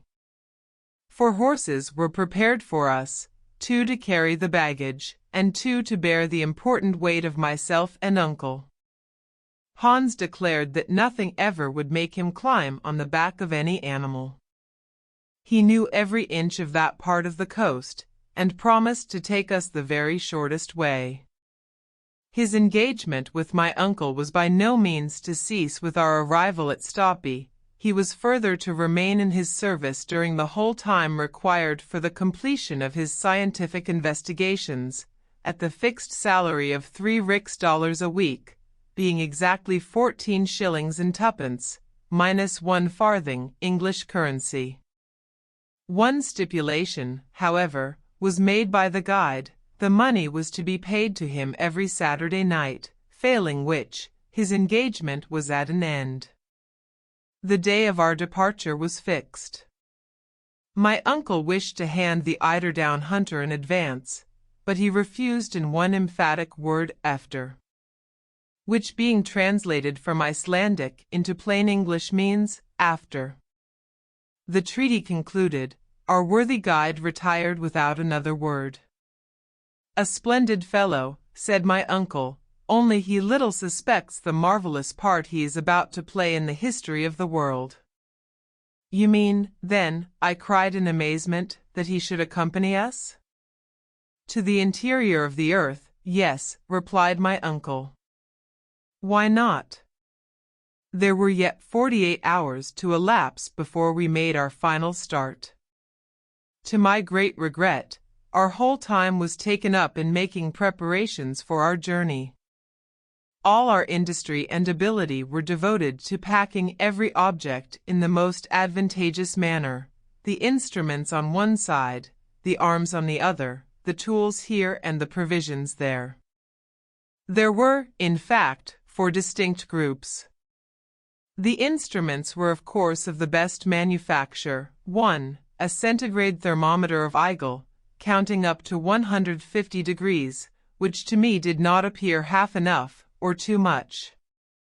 Too hot by half, if the degree of heat was to ascend so high, in which case we should certainly be cooked. Not enough, if we wanted to ascertain the exact temperature of springs or metal in a state of fusion. 2. A manometer worked by compressed air, an instrument used to ascertain the upper atmospheric pressure on the level of the ocean. Perhaps a common barometer would not have done as well, the atmospheric pressure being likely to increase in proportion as we descended below the surface of the earth. 3. A first-class chronometer made by Boissonnas, of Geneva, set at the meridian of Hamburg, from which Germans calculate, as the English do from Greenwich and the French from Paris. 4. 2 compasses, one for horizontal guidance, the other to ascertain the dip. 5. A night glass. 6. 2 Ruhmkorff coils, which, by means of a current of electricity, would ensure us a very excellent, easily carried, and certain means of obtaining light. 7. A voltaic battery on the newest principle, 1 thermometer, thermos, and metron, measure, an instrument for measuring the temperature of the air, manometer, monos, and metron, measure, an instrument to show the density or rarity of gases, chronometer, chronos. Time, and metros, measure, a time measurer, or superior watch, Ruhmkorff's coil, an instrument for producing currents of induced electricity of great intensity. It consists of a coil of copper wire, insulated by being covered with silk, surrounded by another coil of fine wire, also insulated, in which a momentary current is induced when a current is passed through the inner coil from a voltaic battery. When the apparatus is in action, the gas becomes luminous and produces a white and continued light. The battery and wire are carried in a leather bag, which the traveler fastens by a strap to his shoulders. The lantern is in front, and enables the benighted wanderer to see in the most profound obscurity. He may venture without fear of explosion into the midst of the most inflammable gases, and the lantern will burn beneath the deepest waters. H. D. Ruhmkorff, an able and learned chemist, discovered the induction coil.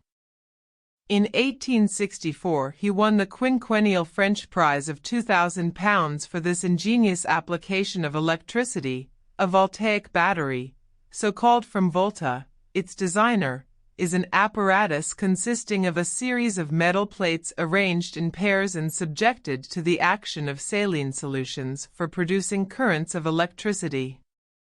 Our arms consisted of 2 rifles, with 2 revolving 6-shooters. Why these arms were provided it was impossible for me to say. I had every reason to believe that we had neither wild beasts nor savage natives to fear. My uncle, on the other hand, was quite as devoted to his arsenal as to his collection of instruments, and above all was very careful with his provision of fulminating or gun cotton, warranted to keep in any climate, and of which the expansive force was known to be greater than that of ordinary gunpowder. Our tools consisted of 2 pickaxes, 2 crowbars, a silken ladder, 3 iron-shod alpine poles, a hatchet, a hammer, a dozen wedges, some pointed pieces of iron, and a quantity of strong rope. You may conceive that the whole made a tolerable parcel, especially when I mention that the ladder itself was 300 feet long. Then there came the important question of provisions. The hamper was not very large, but tolerably satisfactory, for I knew that in concentrated essence of meat and biscuit there was enough to last 6 months. The only liquid provided by my uncle was schiedam. Of water, not a drop. We had, however, an ample supply of gourds, and my uncle counted on finding water, and enough to fill them, as soon as we commenced our downward journey. My remarks as to the temperature, the quality, and even as to the possibility of none being found, remained wholly without effect. To make up the exact list of our traveling gear, for the guidance of future travelers, add that we carried a medicine and surgical chest with all apparatus necessary for wounds, fractures and blows, lint, scissors, lancets, in fact, a perfect collection of horrible-looking instruments, a number of vials containing ammonia, alcohol, ether, Goulard water, aromatic vinegar, in fact, every possible and impossible drug, finally, all the materials for working the Ruhmkorff coil. My uncle had also been careful to lay in a goodly supply of tobacco, several flasks of very fine gunpowder, boxes of tinder, besides a large belt crammed full of notes and gold. Good boots rendered watertight were to be found to the number of 6 in the toolbox. My boy, with such clothing, with such boots, and such general equipment, said my uncle, in a state of rapturous delight, we may hope to travel far. It took a whole day to put all these matters in order. In the evening we dined with Baron Tramp, in company with the Mayor of Reykjavik, and Dr. Hjaltalin, the great medical man of Iceland. M. Fridriksson was not present, and I was afterwards sorry to hear that he and the governor did not agree on some matters connected with the administration of the island. Unfortunately, the consequence was that I did not understand a word that was said at dinner, a kind of semi-official reception. One thing I can say, my uncle never left off speaking. The next day our labor came to an end. Our worthy host delighted my uncle, Professor Hardwig, by giving him a good map of Iceland, a most important and precious document for a mineralogist. Our last evening was spent in a long conversation with M. Fridriksson, whom I liked very much, the more that I never expected to see him or anyone else again. After this agreeable way of spending an hour or so, I tried to sleep. In vain, with the exception of a few doses, my night was miserable. At 5 o'clock in the morning I was awakened from the only real half-hour's sleep of the night by the loud neighing of horses under my window. I hastily dressed myself and went down into the street. Hans was engaged in putting the finishing stroke to our baggage, which he did in a silent, quiet way that won my admiration, and yet he did it admirably well. My uncle wasted a great deal of breath in giving him directions, but worthy Hans took not the slightest notice of his words. At 6 o'clock all our preparations were completed, and M. Fridriksson shook hands heartily with us. My uncle thanked him warmly, in the Icelandic language, for his kind hospitality, speaking truly from the heart. As for myself, I put together a few of my best Latin phrases and paid him the highest compliments I could. This fraternal and friendly duty performed, we sallied forth and mounted our horses. As soon as we were quite ready, M. Fridriksson advanced, and by way of farewell, called after me in the words of Virgil, words which appeared to have been made for us, travelers starting for an uncertain destination, ite quacunque viam dederit fortuna sequamer. And whichsoever way thou goest, may fortune follow. Chapter 9. Our start. We meet with adventures by the way. The weather was overcast but settled, when we commenced our adventurous and perilous journey. We had neither to fear fatiguing heat nor drenching rain. It was, in fact, real tourist weather. As there was nothing I liked better than horse exercise, the pleasure of riding through an unknown country caused the early part of our enterprise to be particularly agreeable to me. I began to enjoy the exhilarating delight of traveling, a life of desire, gratification, and liberty. The truth is, that my spirits rose so rapidly that I began to be indifferent to what had once appeared to be a terrible journey. After all, I said to myself, what do I risk? Simply to take a journey through a curious country, to climb a remarkable mountain, and if the worst comes to the worst, to descend into the crater of an extinct volcano. There could be no doubt that this was all this terrible Saknussemm had done. As to the existence of a gallery, or of subterraneous passages leading into the interior of the earth, the idea was simply absurd, the hallucination of a distempered imagination. All, then, that may be required of me I will do cheerfully, and will create no difficulty. It was just before we left Reykjavik that I came to this decision. Hans, our extraordinary guide, went first, walking with a steady, rapid, unvarying step. Our 2 horses with the luggage followed of their own accord, without requiring whip or spur. My uncle and I came behind, cutting a very tolerable figure upon our small but vigorous animals. Iceland is one of the largest islands in Europe. It contains 30,000 square miles of surface, and has about 70,000 inhabitants. Geographers have divided it into 4 parts, and we had to cross the southwest quarter, which in the vernacular is called Sudvestrafjordungur. Hans, on taking his departure from Reykjavik, had followed the line of the sea. We took our way through poor and sparse meadows, which made a desperate effort every year to show a little green. They very rarely succeed in a good show of yellow. The rugged summits of the rocky hills were dimly visible on the edge of the horizon, through the misty fogs. Every now and then some heavy flakes of snow showed conspicuous in the morning light, while certain lofty and pointed rocks were first lost in the grey low clouds, their summits clearly visible above, like jagged reefs rising from a troublous sea. Every now and then a spur of rock came down through the arid ground, leaving us scarcely room to pass. Our horses, however, appeared not only well acquainted with the country, but by a kind of instinct knew which was the best road. My uncle had not even the satisfaction of urging forward his steed by whip, spur, or voice. It was utterly useless to show any signs of impatience. I could not help smiling to see him look so big on his little horse. His long legs now and then touching the ground made him look like a 6-footed centaur. Good beast, he would cry. I assure you that I begin to think no animal is more intelligent than an Icelandic horse.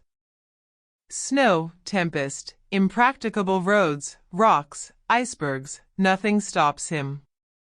He is brave, he is sober, he is safe, he never makes a false step, never glides or slips from his path.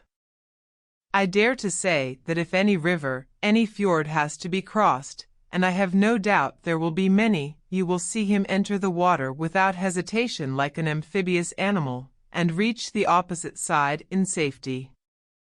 We must not, however, attempt to hurry him. We must allow him to have his own way, and I will undertake to say that between us we shall do our 10 leagues a day.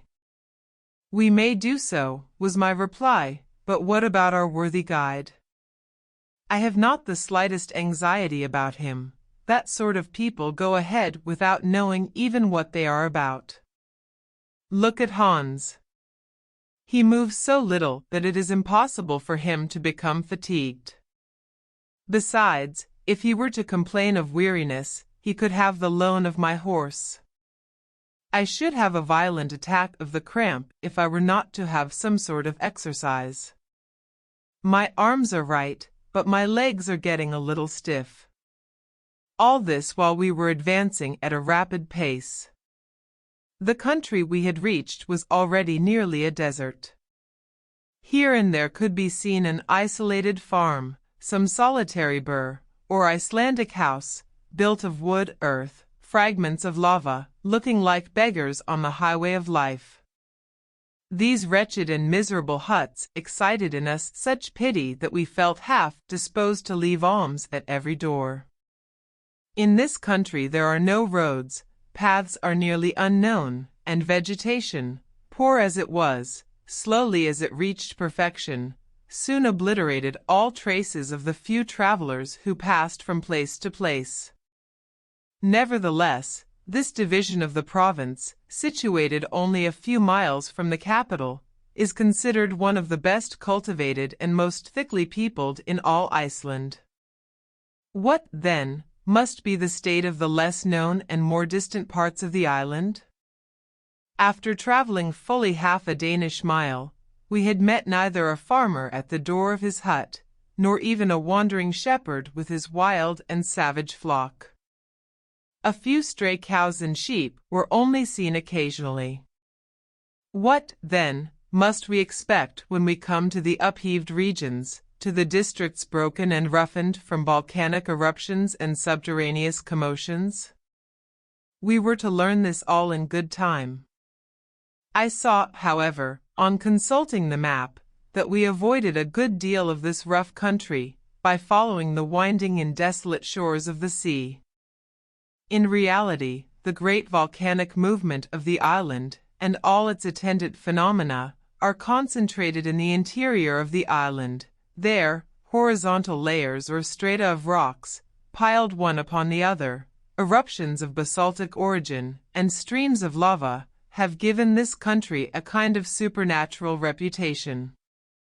Little did I expect, however, the spectacle which awaited us when we reached the peninsula of Sneffels, where agglomerations of nature's ruins form a kind of terrible chaos. Some 2 hours or more after we had left the city of Reykjavik, we reached the little town called Aoalkirkja, or the principal church. It consists simply of a few houses, not what in England or Germany we should call a hamlet. Hans stopped here 1/2 hour. He shared our frugal breakfast, answered yes and no to my uncle's questions as to the nature of the road, and at last, when asked where we were to pass the night, was as laconic as usual. Gardar, was his one-worded reply. I took occasion to consult the map, to see where Gardar was to be found.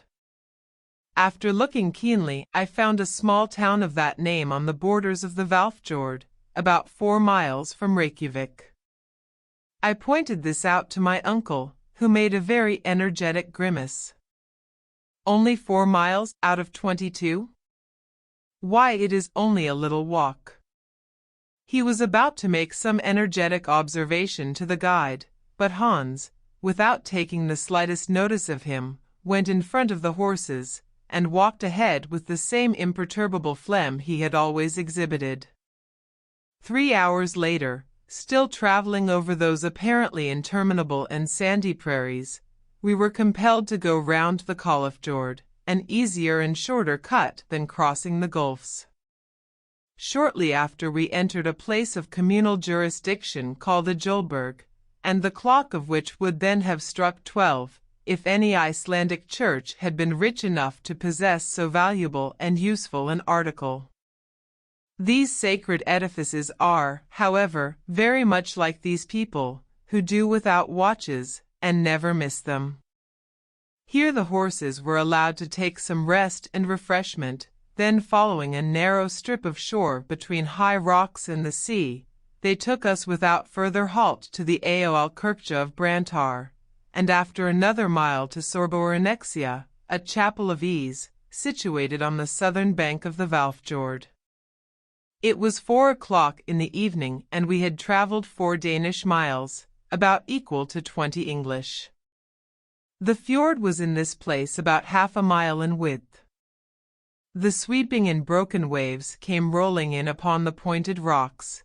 The gulf was surrounded by rocky walls, a mighty cliff, 3,000 feet in height, remarkable for its brown strata, separated here and there by beds of tufa of a reddish hue.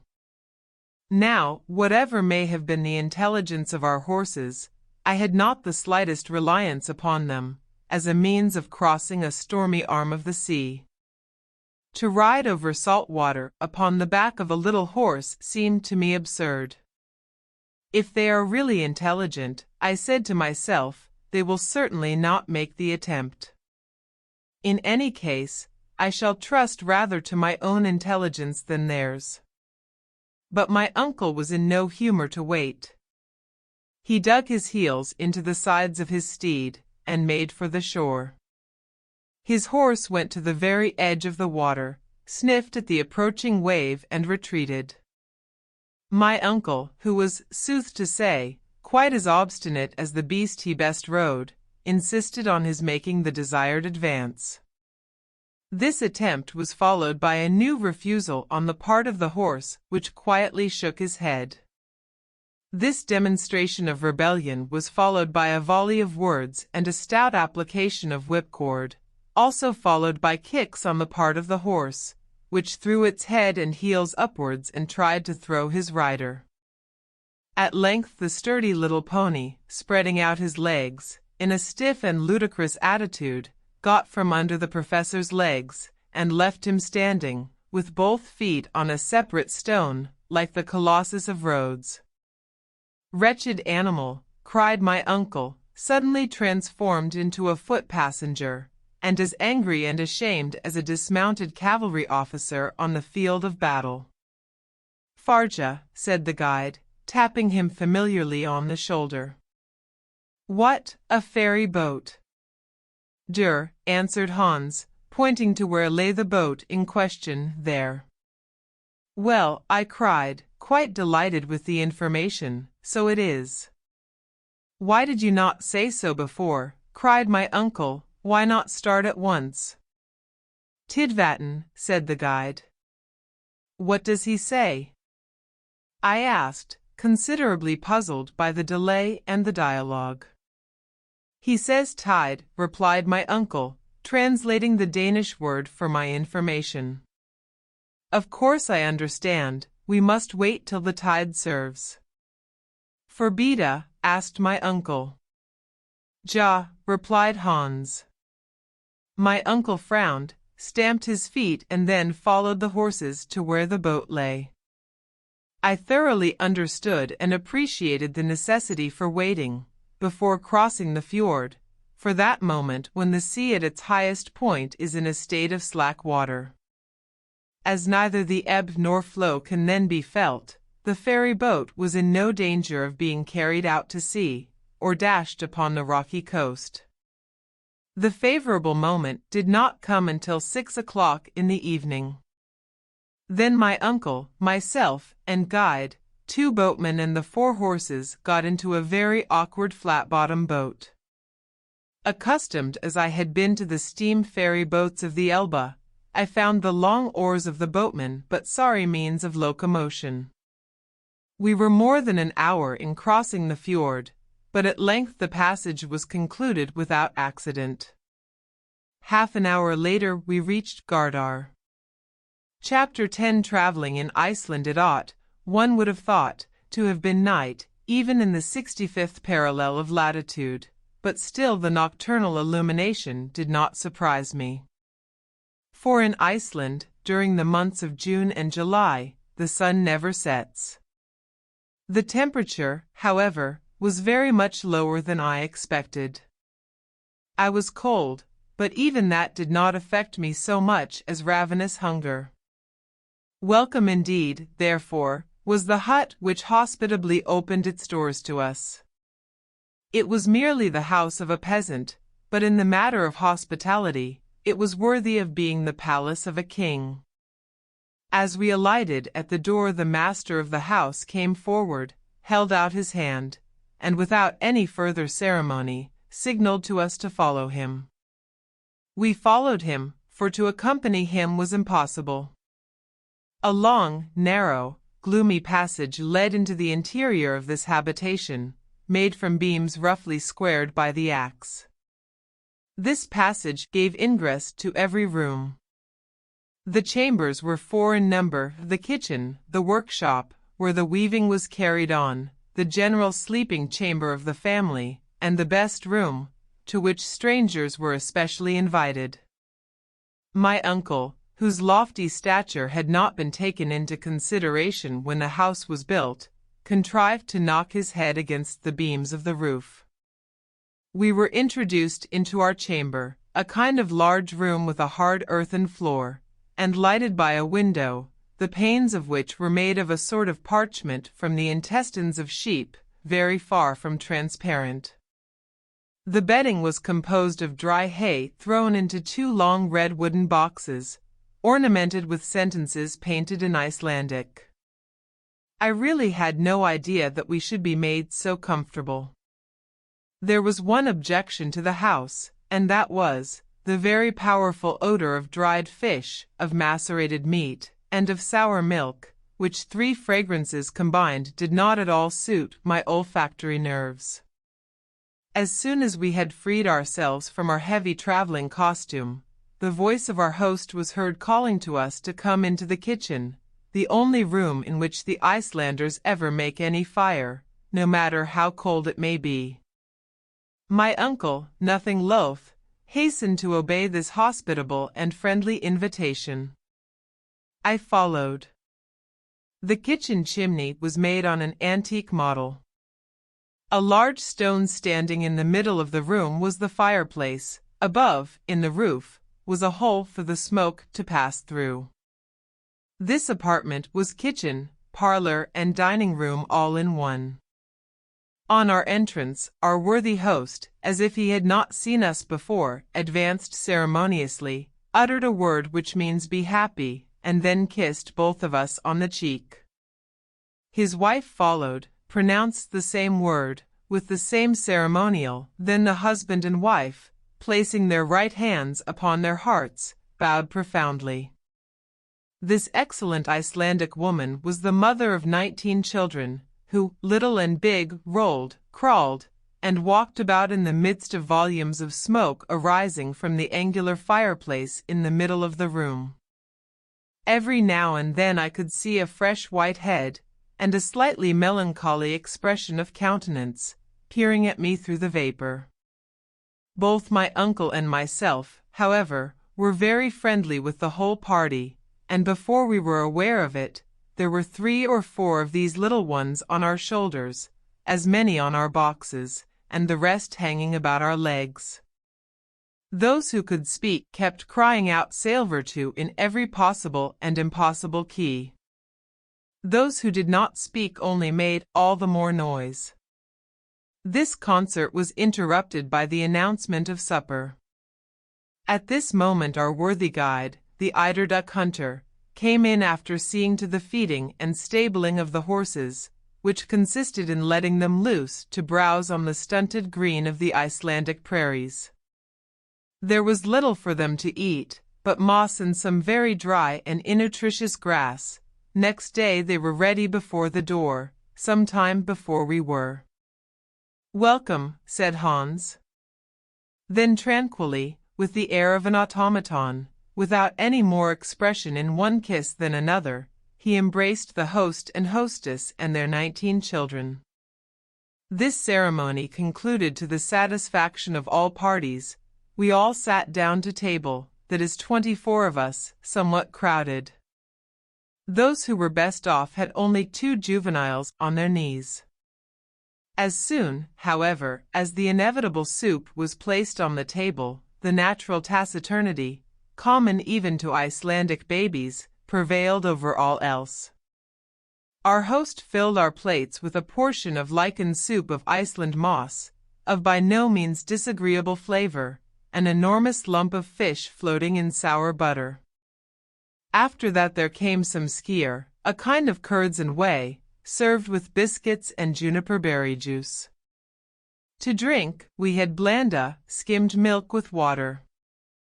I was hungry, so hungry, that by way of dessert I finished up with a basin of thick oaten porridge. As soon as the meal was over, the children disappeared, whilst the grown people sat around the fireplace, on which was placed turf, heather, cow dung, and dried fish bones. As soon as everybody was sufficiently warm, a general dispersion took place, all retiring to their respective couches. Our hostess offered to pull off our stockings and trousers, according to the custom of the country, but as we graciously declined to be so honored, she left us to our bed of dry fodder. Next day, at 5 in the morning, we took our leave of these hospitable peasants. My uncle had great difficulty in making them accept a sufficient and proper remuneration. Hans then gave the signal to start. We had scarcely got 100 yards from Gardar, when the character of the country changed. The soil began to be marshy and boggy, and less favorable to progress. To the right, the range of mountains was prolonged indefinitely like a great system of natural fortifications, of which we skirted the glacis. We met with numerous streams and rivulets which it was necessary to ford, and that without wetting our baggage. As we advanced, the deserted appearance increased, and yet now and then we could see human shadows flitting in the distance.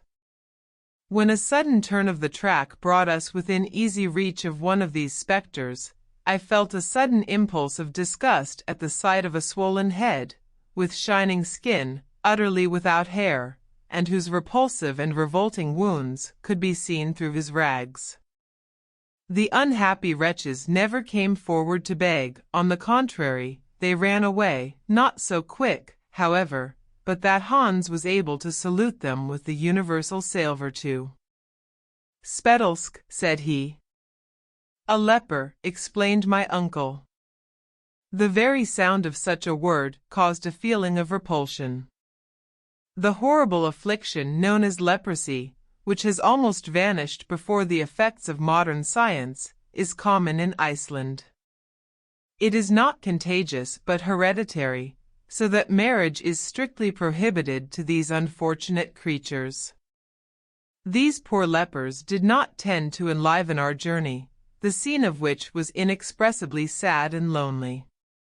The very last tufts of grassy vegetation appeared to die at our feet. Not a tree was to be seen, except a few stunted willows about as big as blackberry bushes. Now and then we watched a falcon soaring in the gray and misty air, taking his flight towards warmer and sunnier regions. I could not help feeling a sense of melancholy come over me. I sighed for my own native land, and wished to be back with Gretchen. We were compelled to cross several little fjords, and at last came to a real gulf.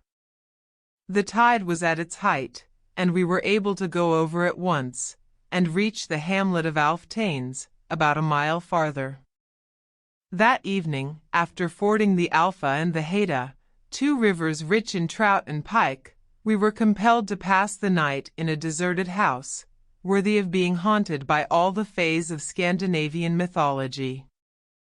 The King of Cold had taken up his residence there, and made us feel his presence all night. The following day was remarkable by its lack of any particular incidents. Always the same damp and swampy soil, the same dreary uniformity, the same sad and monotonous aspect of scenery. In the evening, having accomplished the half of our projected journey, we slept at the annexia of Krosalbt. For a whole mile we had under our feet nothing but lava. This disposition of the soil is called raun. The crumbled lava on the surface was in some instances like ship cables stretched out horizontally, in others coiled up in heaps. An immense field of lava came from the neighboring mountains, all extinct volcanoes, but whose remains showed what once they had been. Here and there could be made out the steam from hot water springs. There was no time, however, for us to take more than a cursory view of these phenomena. We had to go forward with what speed we might. Soon the soft and swampy soil again appeared under the feet of our horses, while at every 100 yards we came upon one or more small lakes. Our journey was now in a westerly direction. We had, in fact, swept round the great bay of Faxa, and the twin white summits of Sneffels rose to the clouds at a distance of less than 5 miles. The horses now advanced rapidly. The accidents and difficulties of the soil no longer checked them. I confess that fatigue began to tell severely upon me, but my uncle was as firm and as hard as he had been on the first day. I could not help admiring both the excellent professor and the worthy guide, for they appeared to regard this rugged expedition as a mere walk. On Saturday, the June 20th, at 6 o'clock in the evening, we reached Buter, a small town picturesquely situated on the shore of the ocean, and here the guide asked for his money. My uncle settled with him immediately. It was now the family of Hans himself, that is to say, his uncles, his cousins German, who offered us hospitality. We were exceedingly well received, and without taking too much advantage of the goodness of these worthy people, I should have liked very much to have rested with them after the fatigues of the journey. But my uncle, who did not require rest, had no idea of anything of the kind, and despite the fact that next day was Sunday, I was compelled once more to mount my steed. The soil was again affected by the neighborhood of the mountains, whose granite peered out of the ground like tops of an old oak. We were skirting the enormous base of the mighty volcano.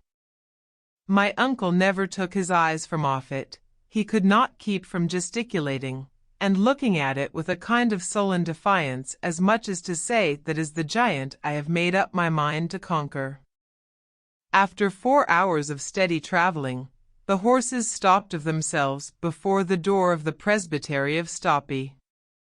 Chapter 11. We reach Mount Sneffels.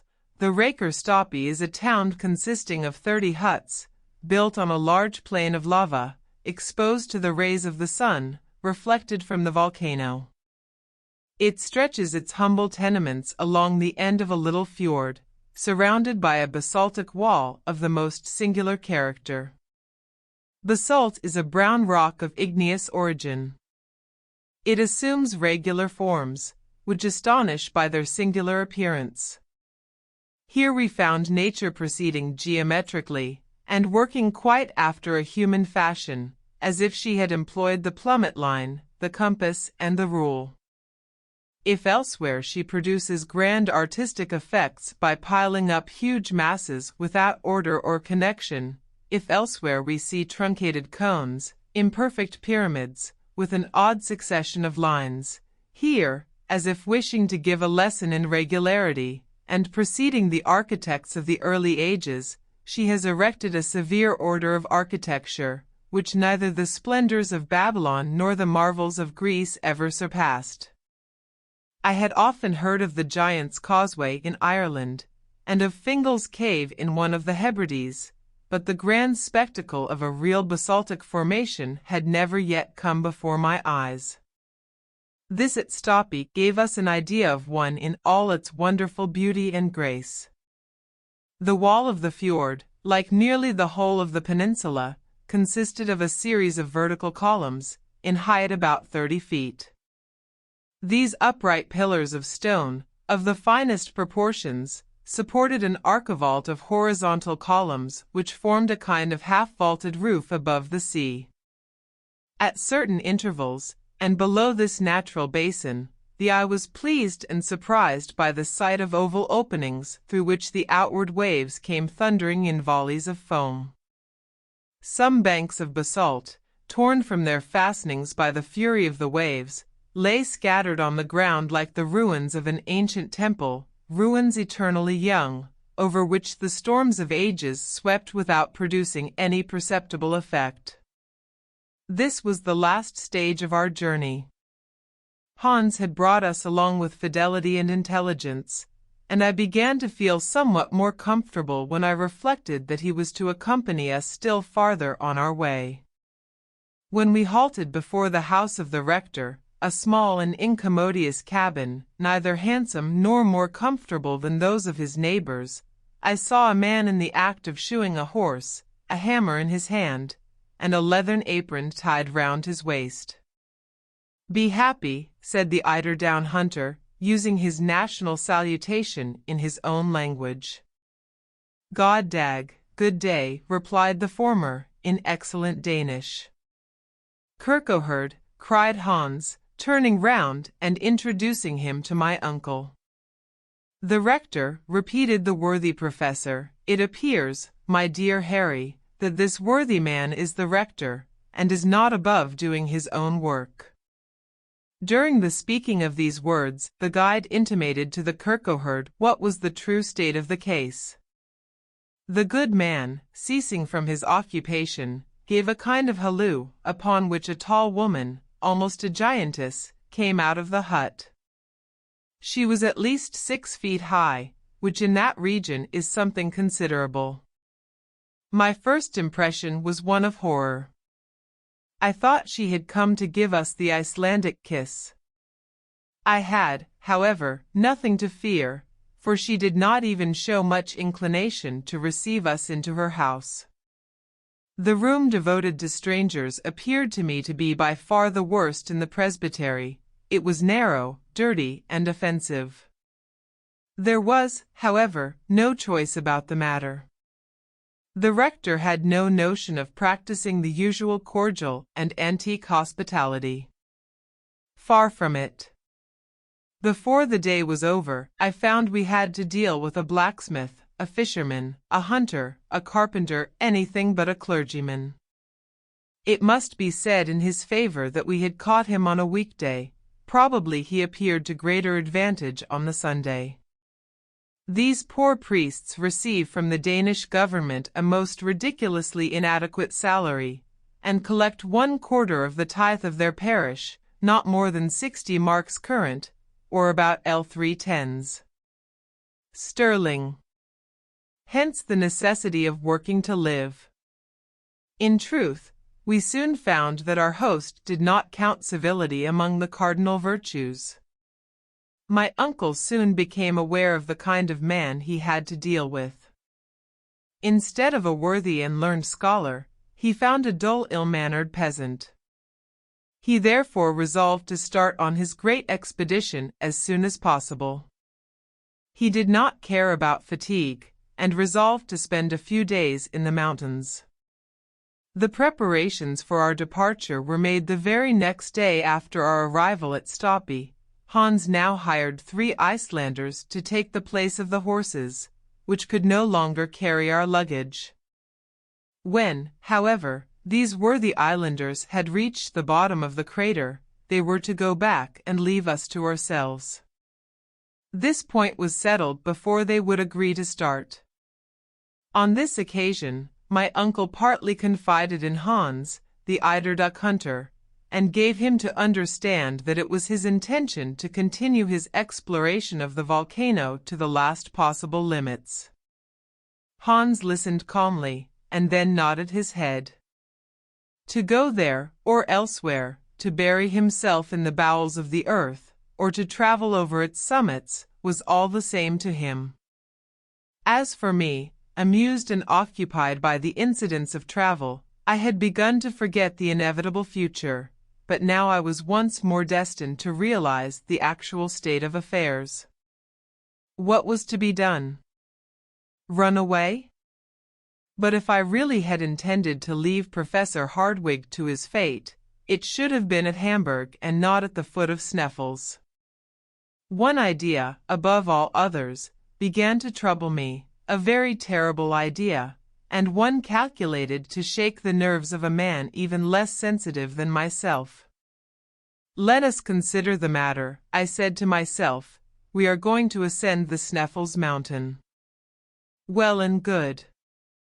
We are about to pay a visit to the very bottom of the crater. Good, still. Others have done it and did not perish from that course. That, however, is not the whole matter to be considered. If a road does really present itself by which to descend into the dark and subterraneous bowels of Mother Earth, if this thrice unhappy Saknussemm has really told the truth, we shall be most certainly lost in the midst of the labyrinth of subterraneous galleries of the volcano. Now, we have no evidence to prove that Sneffels is really extinct. What proof have we that an eruption is not shortly about to take place?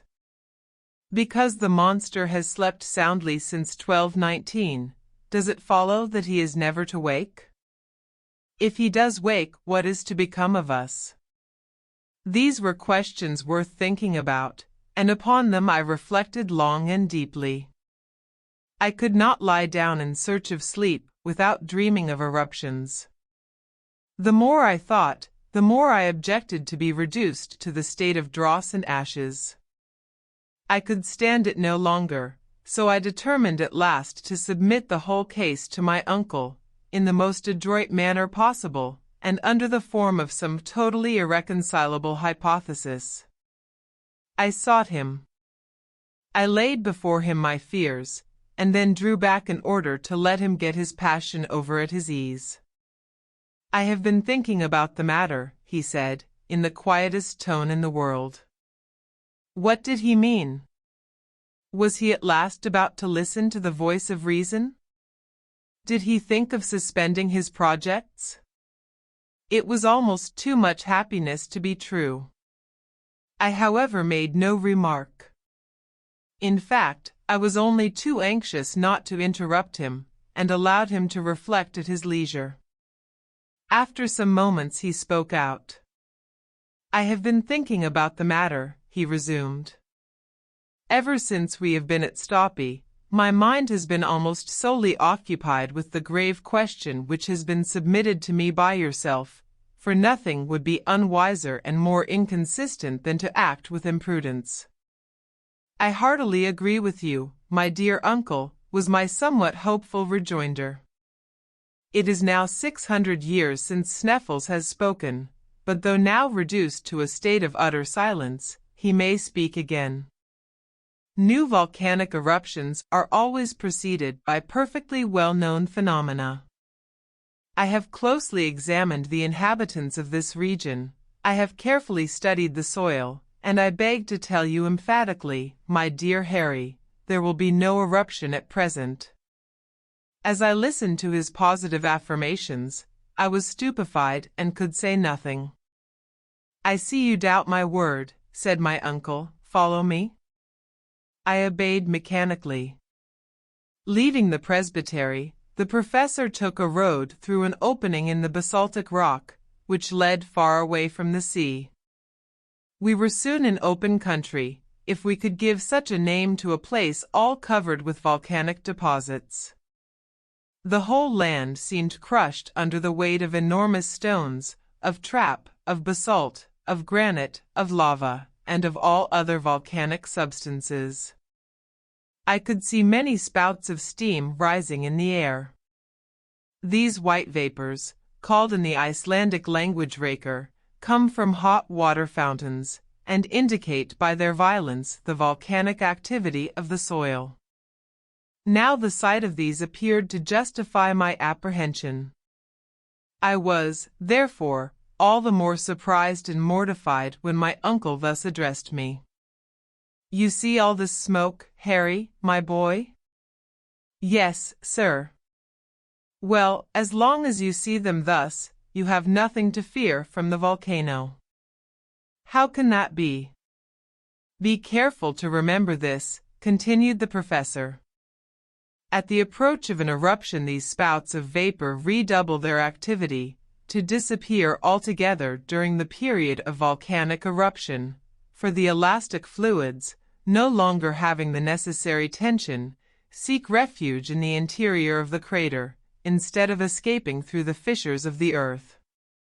If, then, the steam remains in its normal or habitual state, if their energy does not increase, and if you add to this the remark that the wind is not replaced by heavy atmospheric pressure and dead calm, you may be quite sure that there is no fear of any immediate eruption. But enough, my boy. When science has sent forth her fiat, it is only to hear and obey." I came back to the house quite downcast and disappointed. My uncle had completely defeated me with his scientific arguments. Nevertheless, I had still one hope, and that was, when once we were at the bottom of the crater, that it would be impossible, in default of a gallery or tunnel, to descend any deeper, and this, despite all the learned Saknussemm's in the world. I passed the whole of the following night with a nightmare on my chest, and, after unheard of miseries and tortures, found myself in the very depths of the earth, from which I was suddenly launched into planetary space, under the form of an eruptive rock. Next day, June 23d, Hans calmly awaited us outside the presbytery with his 3 companions loaded with provisions, tools, and instruments. 2 iron-shod poles, 2 guns, and 2 large game bags were reserved for my uncle and myself. Hans, who was a man who never forgot even the minutest precautions, had added to our baggage a large skin full of water, as an addition to our gourds. This assured us water for 8 days. It was 9 o'clock in the morning when we were quite ready. The rector and his huge wife or servant, I never knew which, stood at the door to see us off. They appeared to be about to inflict on us the usual final kiss of the Icelanders. To our supreme astonishment, their adieu took the shape of a formidable bill, in which they even counted the use of the pastoral house, really and truly the most abominable and dirty place I ever was in. The worthy couple cheated and robbed us like a Swiss innkeeper, and made us feel, by the sum we had to pay, the splendors of their hospitality. My uncle, however, paid without bargaining. A man who had made up his mind to undertake a voyage into the interior of the earth is not the man to haggle over a few miserable riksdaler. This important matter settled, Hans gave the signal for departure, and some few moments later we had left Stoppy. Chapter 12: The Ascent of Mount Sneffels. The huge volcano, which was the first stage of our daring experiment, is above 5,000 feet high. Sneffels is the termination of a long range of volcanic mountains, of a different character to the system of the island itself. One of its peculiarities is its two huge pointed summits. From whence we started, it was impossible to make out the real outlines of the peak against the gray field of sky. All we could distinguish was a vast dome of white, which fell downwards from the head of the giant. The commencement of the great undertaking filled me with awe. Now that we had actually started, I began to believe in the reality of the undertaking. Our party formed quite a procession. We walked in single file, preceded by Hans, the imperturbable eiderduck hunter. He calmly led us by narrow paths where two persons could by no possibility walk abreast. Conversation was wholly impossible. We had all the more opportunity to reflect and admire the awful grandeur of the scene around. Beyond the extraordinary basaltic wall of the fjord of Stoppy, we found ourselves making our way through fibrous turf, over which grew a scanty vegetation of grass, the residuum of the ancient vegetation of the swampy peninsula. The vast mass of this combustible, the field of which as yet is utterly unexplored, would suffice to warm Iceland for a whole century. This mighty turf pit, measured from the bottom of certain ravines, is often not less than 70 feet deep, and presents to the eye the view of successive layers of black burned-up rocky detritus, separated by thin streaks of porous sandstone. The grandeur of the spectacle was undoubted, as well as its arid and deserted air. As a true nephew of the great Professor Hardwigg, and despite my preoccupation and doleful fears of what was to come, I observed with great interest the vast collection of mineralogical curiosities spread out before me in this vast museum of natural history. Looking back to my recent studies, I went over in thought the whole geological history of Iceland. This extraordinary and curious island must have made its appearance from out of the great world of waters at a comparatively recent date. Like the coral islands of the Pacific, it may, for aught we know, be still rising by slow and imperceptible degrees. If this really be the case, its origin can be attributed to only one cause, that of the continued action of subterranean fires. This was a happy thought. If so, if this were true, away with the theories of Sir Humphrey Davy, away with the authority of the parchment of Arne Saknussemm, the wonderful pretensions to discovery on the part of my uncle, and to our journey. All must end in smoke. Charmed with the idea, I began more carefully to look about me. A serious study of the soil was necessary to negative or confirm my hypothesis. I took in every item of what I saw, and I began to comprehend the succession of phenomena which had preceded its formation.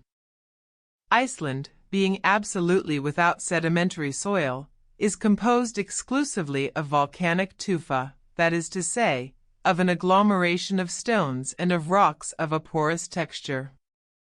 Long before the existence of volcanoes, it was composed of a solid body of massive trap rock lifted bodily and slowly out of the sea, by the action of the centrifugal force at work in the earth. The internal fires, however, had not as yet burst their bounds and flooded the exterior cake of Mother Earth with hot and raging lava. My readers must excuse this brief and somewhat pedantic geological lecture. But it is necessary to the complete understanding of what follows. At a later period in the world's history, a huge and mighty fissure must, reasoning by analogy, have been dug diagonally from the southwest to the northeast of the island, through which by degrees flowed the volcanic crust. The great and wondrous phenomenon then went on without violence. The outpouring was enormous, and the seething fused matter, ejected from the bowels of the earth, spread slowly and peacefully in the form of vast level plains, or what are called mamelons or mounds. It was at this epoch that the rocks called feldspars, syenites, and porphyries appeared. But as a natural consequence of this overflow, the depth of the island increased. It can readily be believed what an enormous quantity of elastic fluids were piled up within its center, when at last it afforded no other openings, after the process of cooling the crust had taken place. At length the time came when, despite the enormous thickness and weight of the upper crust, the mechanical forces of the combustible gases below became so great that they actually upheaved the weighty back and made for themselves huge and gigantic shafts. Hence the volcanoes which suddenly arose through the upper crust, and next the craters, which burst forth at the summit of these new creations. It will be seen that the first phenomena in connection with the formation of the island were simply eruptive. To these, however, shortly succeeded the volcanic phenomena. Through the newly formed openings, escaped the marvelous mass of basaltic stones with which the plain we were now crossing was covered. We were trampling our way over heavy rocks of dark gray color, which, while cooling, had been molded into six-sided prisms. In the back distance we could see a number of flattened cones, which formerly were so many fire-vomiting mouths. After the basaltic eruption was appeased and set at rest, the volcano, the force of which increased with that of the extinct craters, gave free passage to the fiery overflow of lava, and to the mass of cinders and pumice stone, now scattered over the sides of the mountain, like disheveled hair on the shoulders of a bacchante. Here, in a nutshell, I had the whole history of the phenomena from which Iceland arose. All take their rise in the fierce action of interior fires, and to believe that the central mass did not remain in a state of liquid fire, white-hot, was simply and purely madness. This being satisfactorily proved, QED, what insensate folly to pretend to penetrate into the interior of the mighty earth. This mental lecture delivered to myself while proceeding on a journey did me good. I was quite reassured as to the fate of our enterprise, and therefore went, like a brave soldier mounting a bristling battery, to the assault of old Sneffels. As we advanced, the road became every moment more difficult. The soil was broken and dangerous. The rocks broke and gave way under our feet, and we had to be scrupulously careful in order to avoid dangerous and constant falls. Hans advanced as calmly as if he had been walking over Salisbury Plain. Sometimes he would disappear behind huge blocks of stone, and we momentarily lost sight of him. There was a little period of anxiety, and then there was a shrill whistle, just to tell us where to look for him. Occasionally he would take it into his head to stop to pick up lumps of rock, and silently pile them up into small heaps, in order that we might not lose our way on our return. He had no idea of the journey we were about to undertake. At all events, the precaution was a good one, though how utterly useless and unnecessary, but I must not anticipate. 3 hours of terrible fatigue, walking incessantly, had only brought us to the foot of the great mountain. This will give some notion of what we had still to undergo. Suddenly, however, Hans cried a halt, that is, he made signs to that effect, and a summary kind of breakfast was laid out on the lava before us. My uncle, who now was simply Professor Hardwigg, was so eager to advance that he bolted his food like a greedy clown. This halt for refreshment was also a halt for repose. The professor was therefore compelled to wait the good pleasure of his imperturbable guide, who did not give the signal for departure for a good hour. The 3 Icelanders, who were as taciturn as their comrade, did not say a word, but went on eating and drinking very quietly and soberly. From this, our first real stage, we began to ascend the slopes of the Sneffels volcano. Its magnificent snowy nightcap, as we began to call it, by an optical delusion very common in mountains, appeared to me to be close at hand, and yet how many long weary hours must elapse before we reached its summit? What unheard of fatigue must we endure? The stones on the mountainside, held together by no cement of soil, bound together by no roots or creeping herbs, gave way continually under our feet, and went rushing below into the plains, like a series of small avalanches. In certain places the sides of this stupendous mountain were at an angle so steep that it was impossible to climb upwards, and we were compelled to get round these obstacles as best we might. Those who understand alpine climbing will comprehend our difficulties. Often we were obliged to help each other along by means of our climbing poles. I must say this for my uncle, that he stuck as close to me as possible. He never lost sight of me, and on many occasions his arm supplied me with firm and solid support. He was strong, wiry, and apparently insensible to fatigue. Another great advantage with him was that he had the innate sentiment of equilibrium, for he never slipped or failed in his steps. The Icelanders, though heavily loaded, climbed with the agility of mountaineers.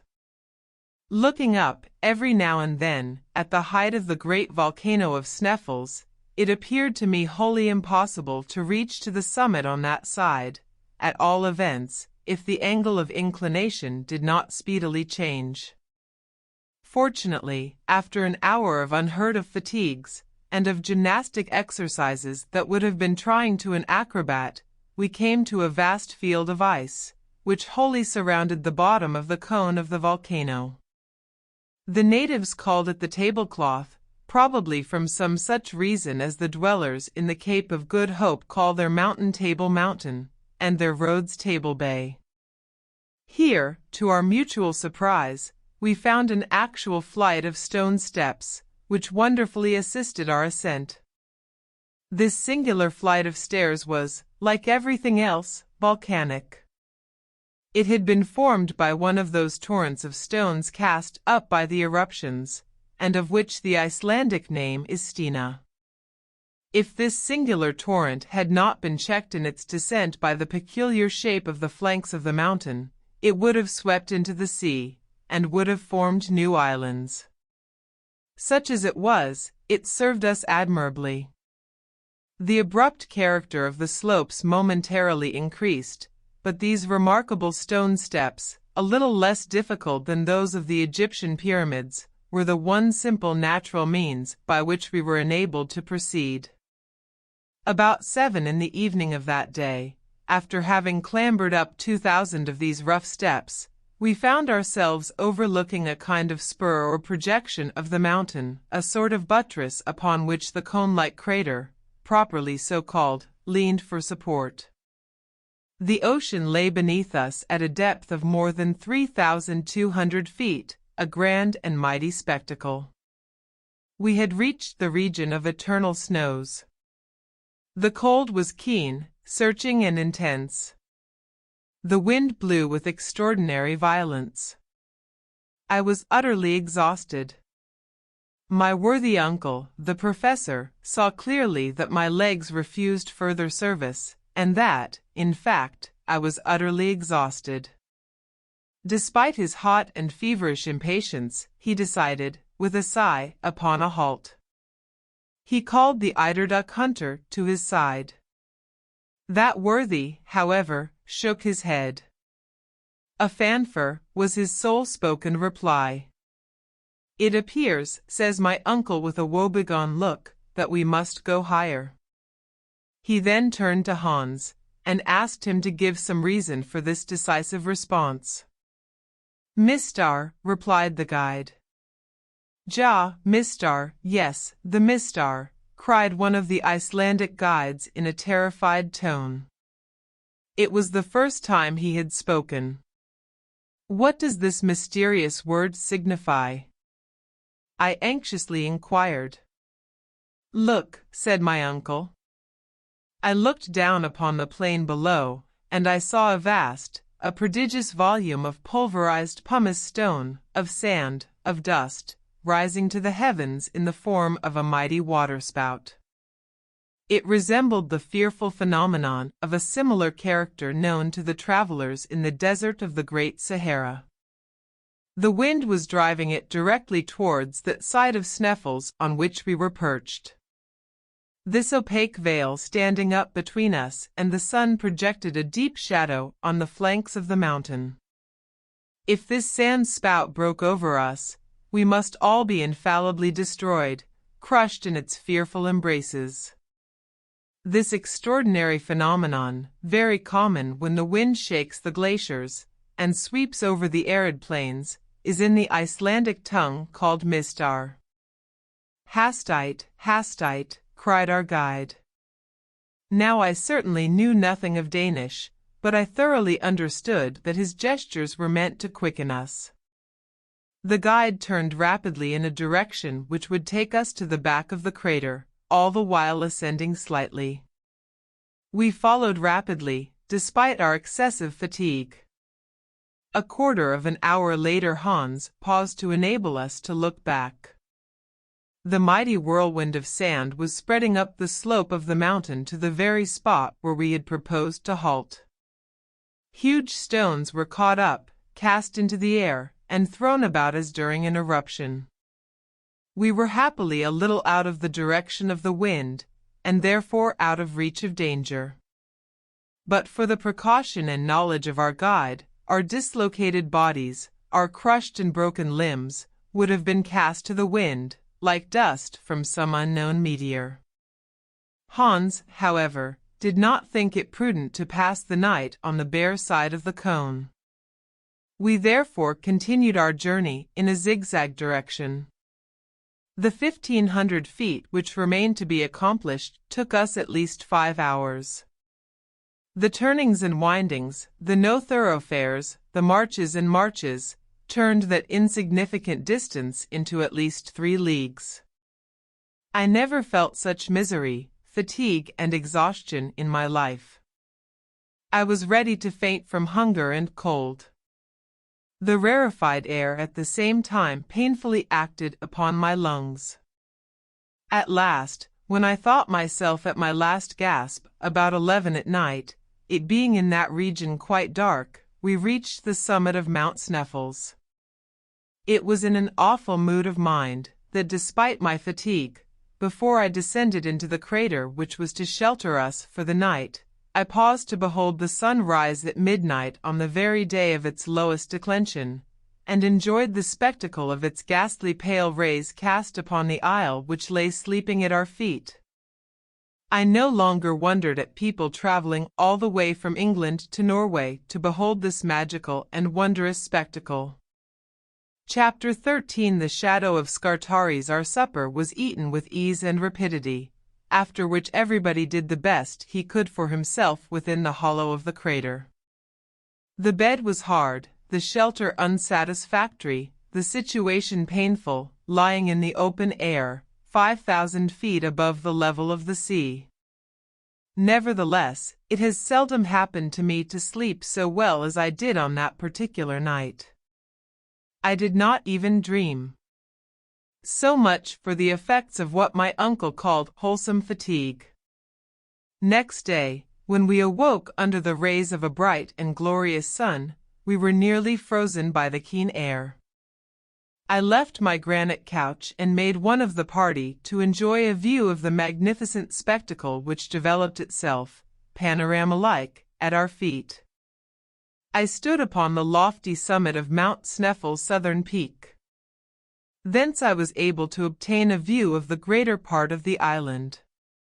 The optical delusion, common to all lofty heights, raised the shores of the island, while the central portions appeared depressed. It was by no means too great a flight of fancy to believe that a giant picture was stretched out before me. I could see the deep valleys that crossed each other in every direction. I could see precipices looking like sides of wells, lakes that seemed to be changed into ponds, ponds that looked like puddles, and rivers that were transformed into petty brooks. To my right were glaciers upon glaciers, and multiplied peaks, topped with light clouds of smoke. The undulation of these infinite numbers of mountains, whose snowy summits make them look as if covered by foam, recalled to my remembrance the surface of a storm-beaten ocean. If I looked towards the west, the ocean lay before me in all its majestic grandeur, a continuation, as it were, of these fleecy hilltops. Where the earth ended and the sea began, it was impossible for the eye to distinguish.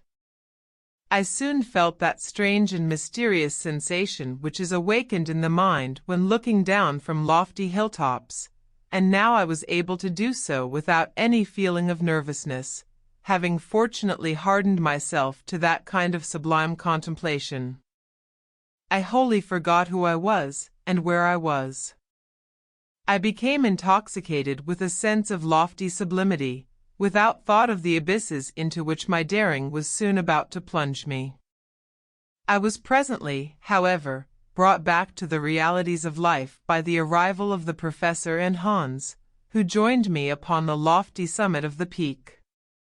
My uncle, turning in a westerly direction, pointed out to me a light cloud of vapor, a kind of haze, with a faint outline of land rising out of the waters. "Greenland," said he. "Greenland," cried I in reply. "Yes," continued my uncle, who always when explaining anything spoke as if he were in a professor's chair, "we are not more than 35 leagues distant from that wonderful land. When the great annual break-up of the ice takes place, white bears come over to Iceland, carried by the floating masses of ice from the north. This, however, is a matter of little consequence. We are now on the summit of the great, the transcendent Sneffels, and here are its two peaks, north and south. Hans will tell you the name by which the people of Iceland call that on which we stand." My uncle turned to the imperturbable guide, who nodded and spoke as usual, one word. "Skartaris." My uncle looked at me with a proud and triumphant glance. "A crater," he said, "you hear?" I did hear, but I was totally unable to make reply. The crater of Mount Sneffels represented an inverted cone, the gaping orifice apparently half a mile across, the depth indefinite feet. Conceive what this hole must have been like when full of flame and thunder and lightning. The bottom of the funnel-shaped hollow was about 500 feet in circumference, by which it will be seen that the slope from the summit to the bottom was very gradual, and we were therefore clearly able to get there without much fatigue or difficulty. Involuntarily, I compared this crater to an enormous loaded cannon, and the comparison completely terrified me. To descend into the interior of a cannon, I thought to myself, when perhaps it is loaded, and will go off at the least shock, is the act of a madman. But there was no longer any opportunity for me to hesitate. Hans, with a perfectly calm and indifferent air, took his usual post at the head of the adventurous little band. I followed without uttering a syllable. I felt like the lamb led to the slaughter. In order to render the descent less difficult, Hans took his way down the interior of the cone in rather a zigzag fashion, making, as the sailors say, long tracks to the eastward, followed by equally long ones to the west. It was necessary to walk through the midst of eruptive rocks, some of which, shaken in their balance, went rolling down with thundering clamor to the bottom of the abyss. These continual falls awoke echoes of singular power and effect. Many portions of the cone consisted of inferior glaciers. Hans, whenever he met with one of these obstacles, advanced with a great show of precaution, sounding the soil with his long iron pole in order to discover fissures and layers of deep soft snow. In many doubtful or dangerous places, it became necessary for us to be tied together by a long rope in order that should any one of us be unfortunate enough to slip, he would be supported by his companions. This connecting link was doubtless a prudent precaution, but not by any means unattended with danger. Nevertheless, and despite all the manifold difficulties of the descent, along slopes with which our guide was wholly unacquainted, we made considerable progress without accident. One of our great parcels of rope slipped from one of the Iceland porters, and rushed by a short cut to the bottom of the abyss. By midday we were at the end of our journey. I looked upwards, and saw only the upper orifice of the cone, which served as a circular frame to a very small portion of the sky, a portion which seemed to me singularly beautiful. Should I ever again gaze on that lovely sunlit sky? The only exception to this extraordinary landscape was the peak of Skartaris, which seemed lost in the great void of the heavens. The bottom of the crater was composed of 3 separate shafts, through which, during periods of eruption, when Sneffels was in action, the great central furnace sent forth its burning lava and poisonous vapors. Each of these chimneys or shafts gaped open-mouthed in our path. I kept as far away from them as possible, not even venturing to take the faintest peep downwards. As for the professor, after a rapid examination of their disposition and characteristics, he became breathless and panting. He ran from one to the other like a delighted schoolboy, gesticulating wildly, and uttering incomprehensible and disjointed phrases in all sorts of languages. Hans, the guide, and his humbler companions seated themselves on some piles of lava and looked silently on. They clearly took my uncle for a lunatic, and waited the result. Suddenly the professor uttered a wild, unearthly cry. At first I imagined he had lost his footing, and was falling headlong into one of the yawning gulfs. Nothing of the kind. I saw him, his arms spread out to their widest extent, his legs stretched apart, standing upright before an enormous pedestal, high enough and black enough to bear a gigantic statue of Pluto. His attitude and mien were that of a man utterly stupefied. But his stupefaction was speedily changed to the wildest joy. "Harry! Harry! Come here," he cried. "Make haste, wonderful, wonderful." Unable to understand what he meant, I turned to obey his commands. Neither Hans nor the other Icelanders moved a step. "Look," said the professor, in something of the manner of the French general, pointing out the pyramids to his army. And fully partaking his stupefaction, if not his joy, I read on the eastern side of the huge block of stone the same characters, half eaten away by the corrosive action of time, the name, to me 1,000 times accursed, Arnsaknissem. Cried my uncle, "Now, unbeliever, do you begin to have faith?" It was totally impossible for me to answer a single word. I went back to my pile of lava, in a state of silent awe. The evidence was unanswerable, overwhelming. In a few moments, however, my thoughts were far away, back in my German home, with Gretchen and the old cook. What would I have given for one of my cousin's smiles, for one of the ancient domestic's omelettes, and for my own feather bed? How long I remained in this state I know not. All I can say is, that when at last I raised my head from between my hands, there remained at the bottom of the crater only myself, my uncle and Hans. The Icelandic porters had been dismissed and were now descending the exterior slopes of Mount Sneffels, on their way to Stoppy. How heartily did I wish myself with them! Hans slept tranquilly at the foot of a rock in a kind of rill of lava, where he had made himself a rough and ready bed. My uncle was walking about the bottom of the crater like a wild beast in a cage. I had no desire, neither had I the strength, to move from my recumbent position.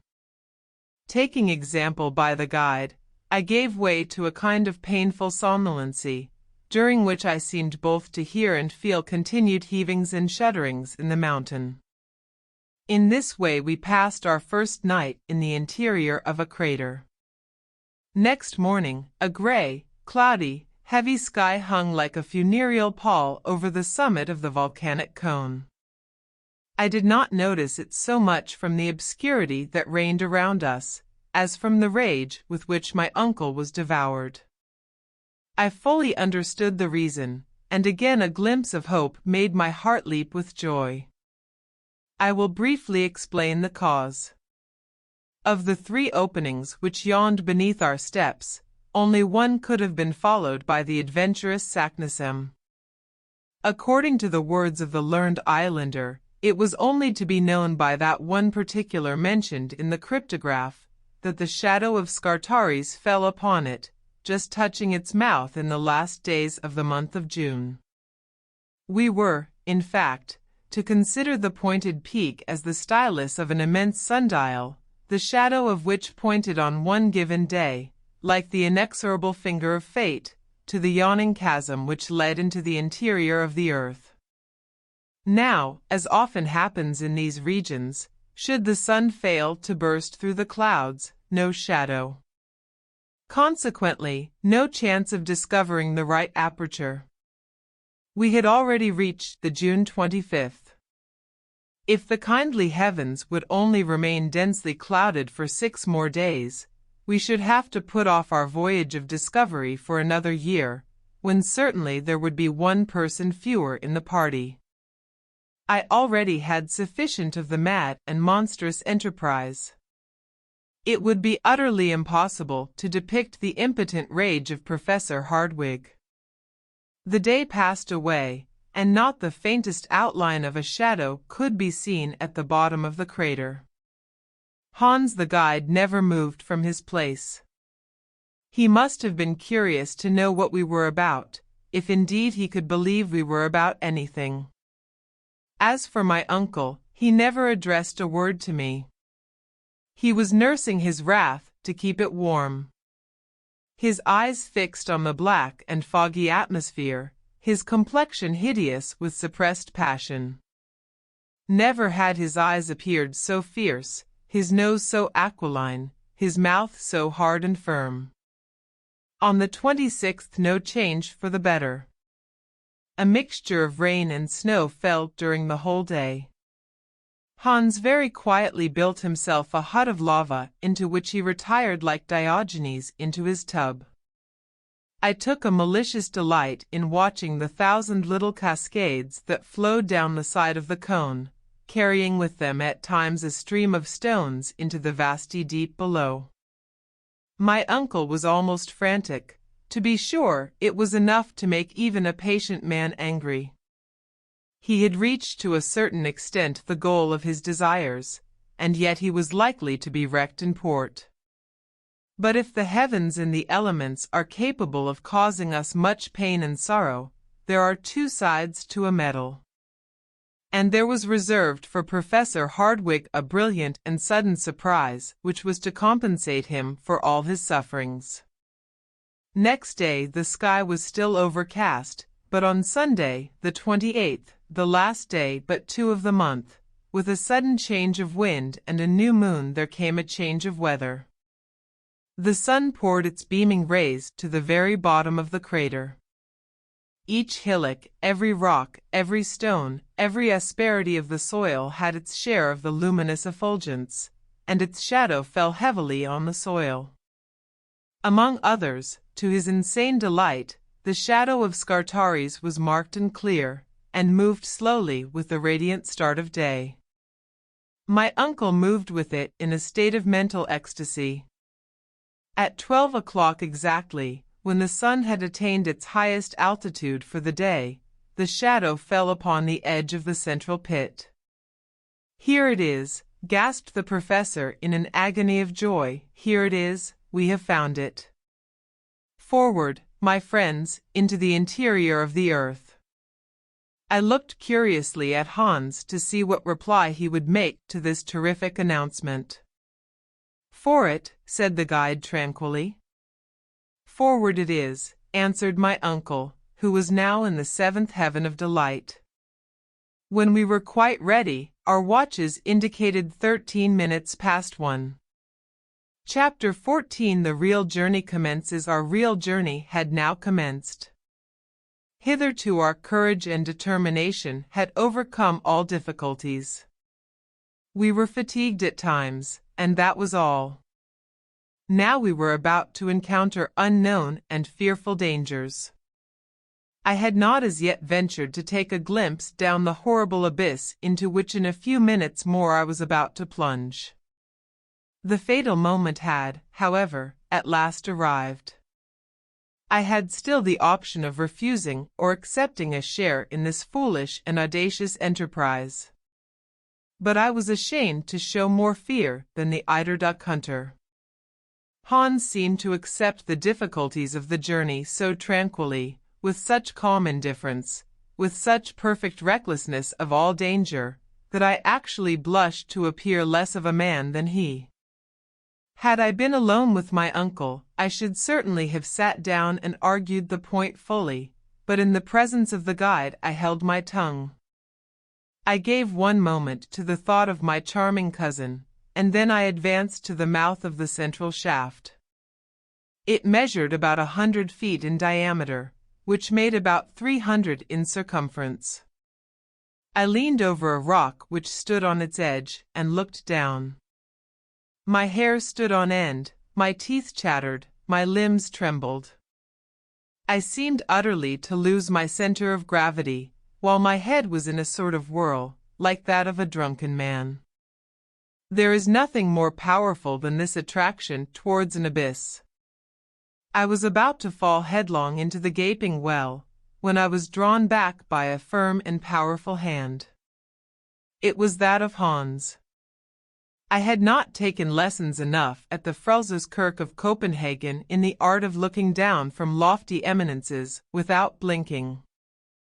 However, few as the minutes were during which I gazed down this tremendous and even wondrous shaft, I had a sufficient glimpse of it to give me some idea of its physical conformation.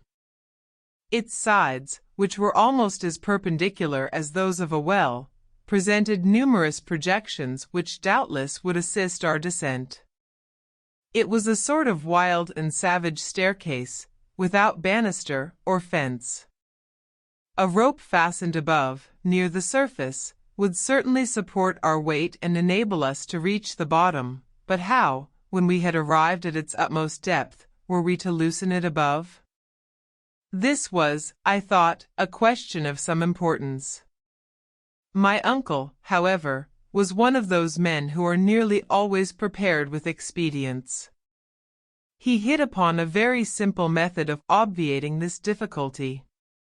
He unrolled a cord about as thick as my thumb, and at least 400 feet in length. He allowed about half of it to go down the pit and catch in a hitch over a great block of lava which stood on the edge of the precipice. This done, he threw the second half after the first. Each of us could now descend by catching the two cords in one hand. When about 200 feet below, all the explorer had to do was to let go one end and pull away at the other, when the cord would come falling at his feet. In order to go down farther, all that was necessary was to continue the same operation. This was a very excellent proposition, and no doubt, a correct one. Going down appeared to me easy enough. It was the coming up again that now occupied my thoughts. "Now," said my uncle, as soon as he had completed this important preparation, "let us see about the baggage. It must be divided into 3 separate parcels, and each of us must carry one on his back. I allude to the more important and fragile articles." My worthy and ingenious uncle did not appear to consider that we came under the denomination. "Hans," he continued, "you will take charge of the tools and some of the provisions. You, Harry must take possession of another third of the provisions and of the arms. I will load myself with the rest of the eatables, and with the more delicate instruments. But, I exclaimed, our clothes, this mass of cord and ladders, who will undertake to carry them down? They will go down of themselves. And how so? I asked. You shall see. My uncle was not fond of half measures, nor did he like anything in the way of hesitation. Giving his orders to Hans, he had the whole of the non-fragile articles made up into one bundle, and the packet, firmly and solidly fastened, was simply pitched over the edge of the gulf. I heard the moaning of the suddenly displaced air and the noise of falling stones. My uncle, leaning over the abyss, followed the descent of his luggage with a perfectly self-satisfied air, and did not rise until it had completely disappeared from sight. Now then, he cried, it is our turn. I put it in good faith to any man of common sense. Was it possible to hear this energetic cry without a shudder? The professor fastened his case of instruments on his back. Hans took charge of the tools, I of the arms. The descent then commenced in the following order. Hans went first, my uncle followed, and I went last. Our progress was made in profound silence, a silence only troubled by the fall of pieces of rock, which, breaking from the jagged sides, fell with a roar into the depths below. I allowed myself to slide, so to speak, holding frantically on the double cord with one hand and with the other keeping myself off the rocks by the assistance of my iron-shod pole. One idea was all the time impressed upon my brain. I feared that the upper support would fail me. The cord appeared to me far too fragile to bear the weight of 3 such persons as we were, with our luggage. I made as little use of it as possible, trusting to my own agility and doing miracles in the way of feats of dexterity and strength upon the projecting shelves and spurs of lava which my feet seemed to clutch as strongly as my hands. The guide went first, I have said, and when one of the slippery and frail supports broke from under his feet he had recourse to his usual monosyllabic way of speaking. "Jiff act, attention, look out," repeated my uncle. In about half an hour we reached a kind of small terrace formed by a fragment of rock projecting some distance from the sides of the shaft. Hans now began to haul upon the cord on one side only, the other going as quietly upward as the other came down. It fell at last, bringing with it a shower of small stones, lava and dust, a disagreeable kind of rain or hail. While we were seated on this extraordinary bench, I ventured once more to look downwards. With a sigh, I discovered that the bottom was still wholly invisible. Were we, then, going direct to the interior of the earth? The performance with the cord recommenced, and a quarter of an hour later we had reached to the depth of another 200 feet. I have very strong doubts if the most determined geologist would, during that descent, have studied the nature of the different layers of earth around him. I did not trouble my head much about the matter, whether we were among the combustible carbon, Silurians, or primitive soil, I neither knew nor cared to know. Not so the inveterate professor. He must have taken notes all the way down, for, at one of our halts, he began a brief lecture. "The farther we advance," said he, "the greater is my confidence in the result. The disposition of these volcanic strata absolutely confirms the theories of Sir Humphrey Davy. We are still within the region of the primordial soil, the soil in which took place the chemical operation of metals becoming inflamed by coming in contact with the air and water. I at once regret the old and now forever exploded theory of a central fire. At all events, we shall soon know the truth." Such was the everlasting conclusion to which he came. I, however, was very far from being in humor to discuss the matter. I had something else to think of. My silence was taken for consent, and still we continued to go down. At the expiration of 3 hours, we were, to all appearance, as far off as ever from the bottom of the well. When I looked upwards, however, I could see that the upper orifice was every minute decreasing in size. The sides of the shaft were getting closer and closer together. We were approaching the regions of eternal night.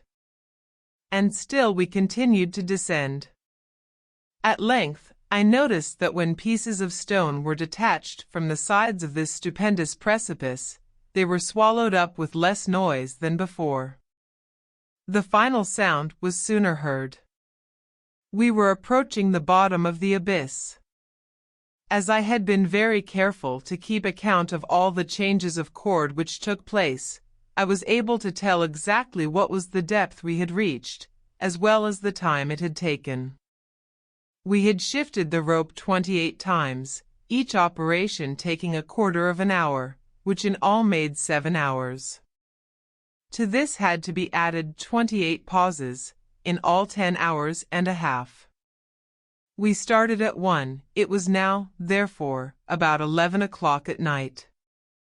It does not require great knowledge of arithmetic to know that 28 times 200 feet makes 5,600 feet in all, more than an English mile. While I was making this mental calculation, a voice broke the silence. It was the voice of Hans. "Halt!" he cried. I checked myself very suddenly, just at the moment when I was about to kick my uncle on the head. "We have reached the end of our journey," said the worthy professor in a satisfied tone. "What, the interior of the earth?" said I, slipping down to his side. "No, you stupid fellow. But we have reached the bottom of the well. And I suppose there is no farther progress to be made?" I hopefully exclaimed. "Oh, yes, I can dimly see a sort of tunnel, which turns off obliquely to the right. At all events, we must see about that tomorrow. Let us sup now, and seek slumber as best we may." I thought it time, but made no observations on that point. I was fairly launched on a desperate course, and all I had to do was to go forward hopefully and trustingly. It was not even now quite dark, the light filtering down in a most extraordinary manner. We opened the provision bag, ate a frugal supper, and each did his best to find a bed amid the pile of stones, dirt, and lava which had accumulated for ages at the bottom of the shaft. I happened to grope out the pile of ropes, ladders, and clothes which we had thrown down, and upon them I stretched myself. After such a day's labor, my rough bed seemed as soft as down. For a while I lay in a sort of pleasant trance. Presently, after lying quietly for some minutes, I opened my eyes and looked upwards. As I did so I made out a brilliant little, at the extremity of this long, gigantic telescope. It was a star without scintillating rays. According to my calculation, it must be Beta in the constellation of the Little Bear. After this little bit of astronomical recreation, I dropped into a sound sleep. Chapter 15. We continue our descent at 8 o'clock the next morning. A faint kind of dawn of day awoke us. The 1,001 prisms of the lava collected the light as it passed and brought it to us like a shower of sparks. We were able with ease to see objects around us. "Well, Harry, my boy," cried the delighted professor, rubbing his hands together, "what say you now? Did you ever pass a more tranquil night in our house in the Königstrasse? No deafening sounds of cartwheels, no cries of hawkers, no bad language from boatmen or watermen." "Well, uncle, we are quite at the bottom of this well, but to me there is something terrible in this calm."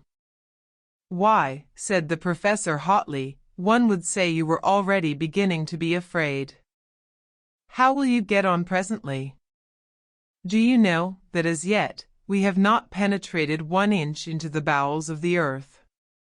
What can you mean, sir? Was my bewildered and astonished reply. I mean to say that we have only just reached the soil of the island itself. This long vertical tube, which ends at the bottom of the crater of Sneffels, ceases here just about on a level with the sea. Are you sure, sir? Quite sure. Consult the barometer. It was quite true that the mercury, after rising gradually in the instrument, as long as our descent was taking place, had stopped precisely at 29 degrees. You perceive, said the professor, we have as yet only to endure the pressure of air. I am curious to replace the barometer by the manometer. The barometer, in fact, was about to become useless as soon as the weight of the air was greater than what was calculated as above the level of the ocean. But, said I, is it not very much to be feared that this ever-increasing pressure may not in the end turn out very painful and inconvenient? No, said he. We shall descend very slowly, and our lungs will be gradually accustomed to breathe compressed air. It is well known that aeronauts have gone so high as to be nearly without air at all. Why, then, should we not accustom ourselves to breathe when we have, say, a little too much of it? For myself, I am certain I shall prefer it. Let us not lose a moment. Where is the packet which preceded us in our descent? I smilingly pointed it out to my uncle. Hans had not seen it, and believed it caught somewhere above us, up as he phrased it. Now, said my uncle, let us breakfast, and break fast like people who have a long day's work before them. Biscuit and dried meat, washed down by some mouthfuls of water flavored with schiedam, was the material of our luxurious meal. As soon as it was finished, my uncle took from his pocket a notebook destined to be filled by memoranda of our travels. He had already placed his instruments in order, and this is what he wrote: Monday, June 29th, chronometer, 8h. 17 m. morning. Barometer, 29.6 inches. Thermometer, 6 degrees, 43 degrees FAHR. Direction, ESE. This last observation referred to the obscure gallery, and was indicated to us by the compass. Now, Harry, cried the professor, in an enthusiastic tone of voice, we are truly about to take our first step into the interior of the earth, never before visited by man since the first creation of the world. You may consider, therefore, that at this precise moment our travels really commence. As my uncle made this remark, he took in one hand the Ruhmkorff coil apparatus, which hung round his neck, and with the other he put the electric current into communication with the worm of the lantern. And a bright light at once illumined that dark and gloomy tunnel. The effect was magical. Hans, who carried the second apparatus, had it also put into operation. This ingenious application of electricity to practical purposes enabled us to move along by the light of an artificial day, amid even the flow of the most inflammable and combustible gases. Forward, cried my uncle. Each took up his burden. Hans went first, my uncle followed, and I going third, we entered the somber gallery. Just as we were about to engulf ourselves in this dismal passage, I lifted up my head, and through the tube-like shaft saw that Iceland sky I was never to see again. Was it the last I should ever see of any sky? The stream of lava flowing from the bowels of the earth in 1219 had forced itself a passage through the tunnel. It lined the whole of the inside with its thick and brilliant coating. The electric light added very greatly to the brilliancy of the effect. The great difficulty of our journey now began. How were we to prevent ourselves from slipping down the steeply inclined plane? Happily, some cracks, abrasures of the soil, and other irregularities served the place of steps, and we descended slowly, allowing our heavy luggage to slip on before, at the end of a long cord. But that which served as steps under our feet became in other places stalactites. The lava, very porous in certain places, took the form of little round blisters. Crystals of opaque quartz, adorned with limpid drops of natural glass suspended to the roof like lustres, seemed to take fire as we passed beneath them.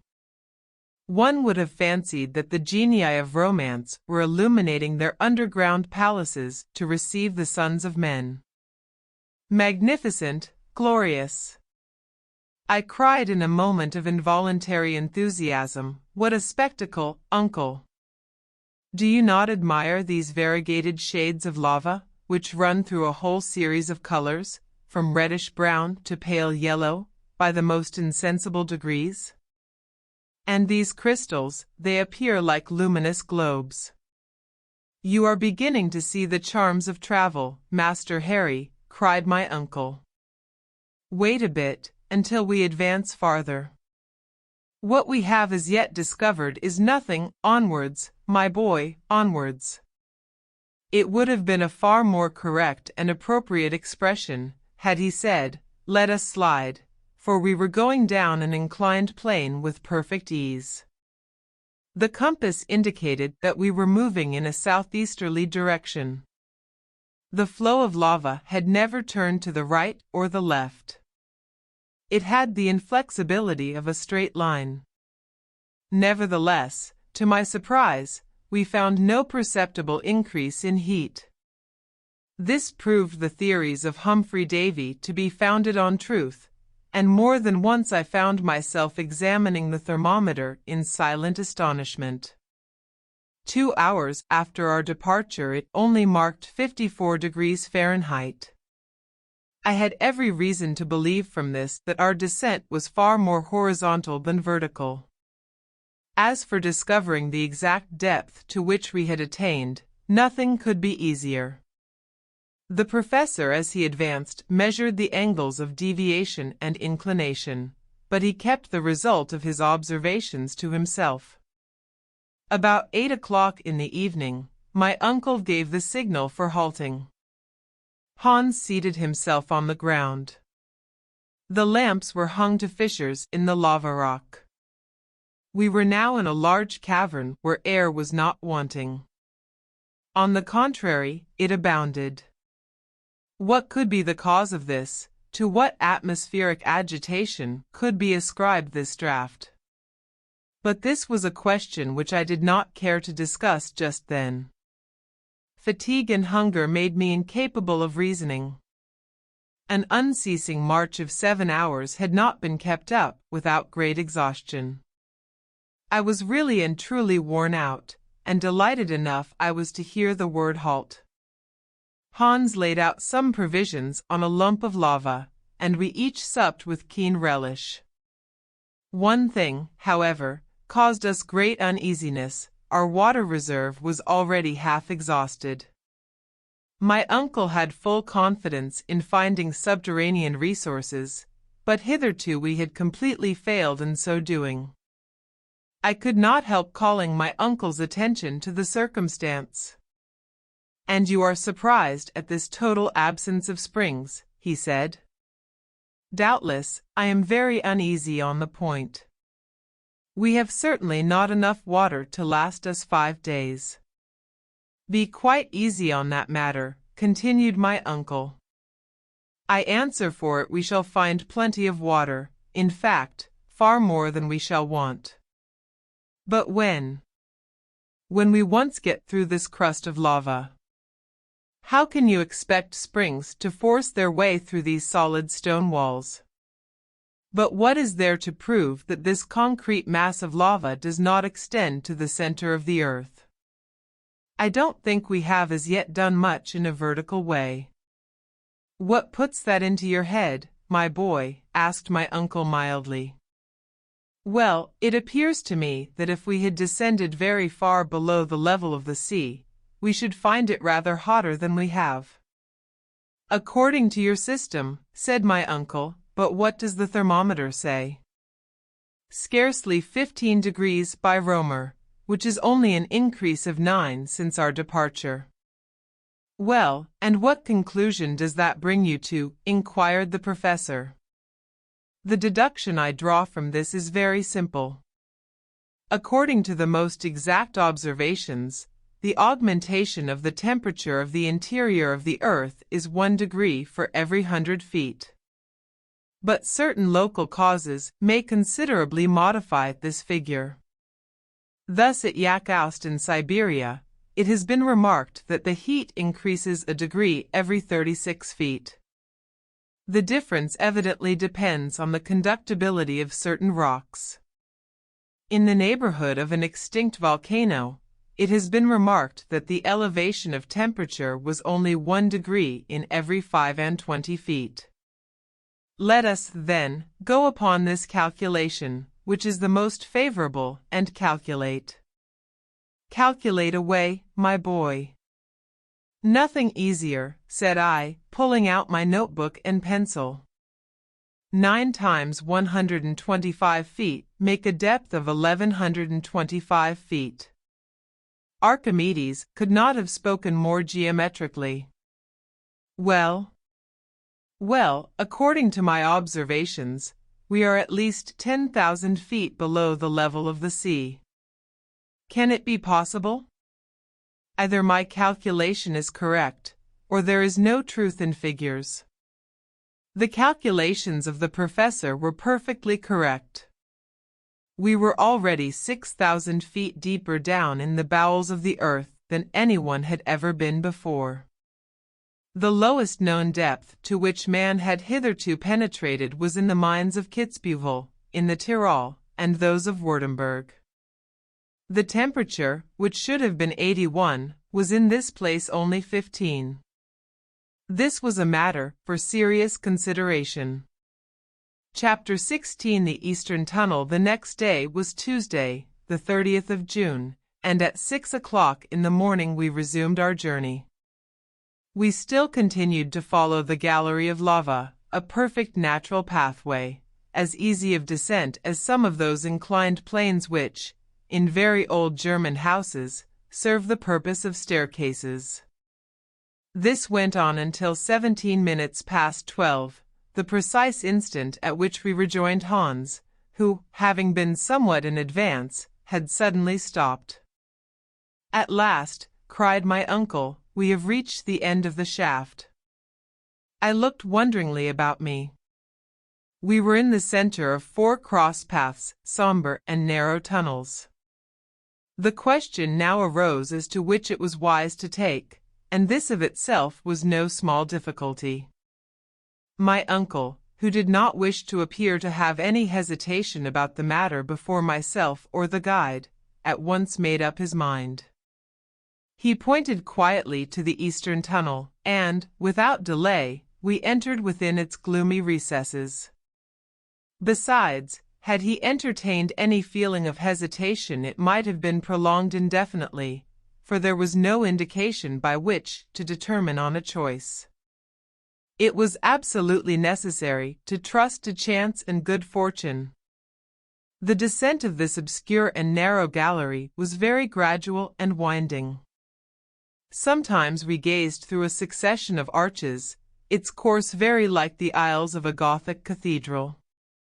The great artistic sculptors and builders of the Middle Ages might have here completed their studies with advantage. Many most beautiful and suggestive ideas of architectural beauty would have been discovered by them. After passing through this phase of the cavernous way, we suddenly came, about a mile farther on, upon a square system of arch, adopted by the early Romans, projecting from the solid rock, and keeping up the weight of the roof. Suddenly we would come upon a series of low subterranean tunnels which looked like beaver holes, or the work of foxes, through whose narrow and winding ways we had literally to crawl. The heat still remained at quite a supportable degree. With an involuntary shudder, I reflected on what the heat must have been when the volcano of Sneffels was pouring its smoke, flames, and streams of boiling lava, all of which must have come up by the road we were now following.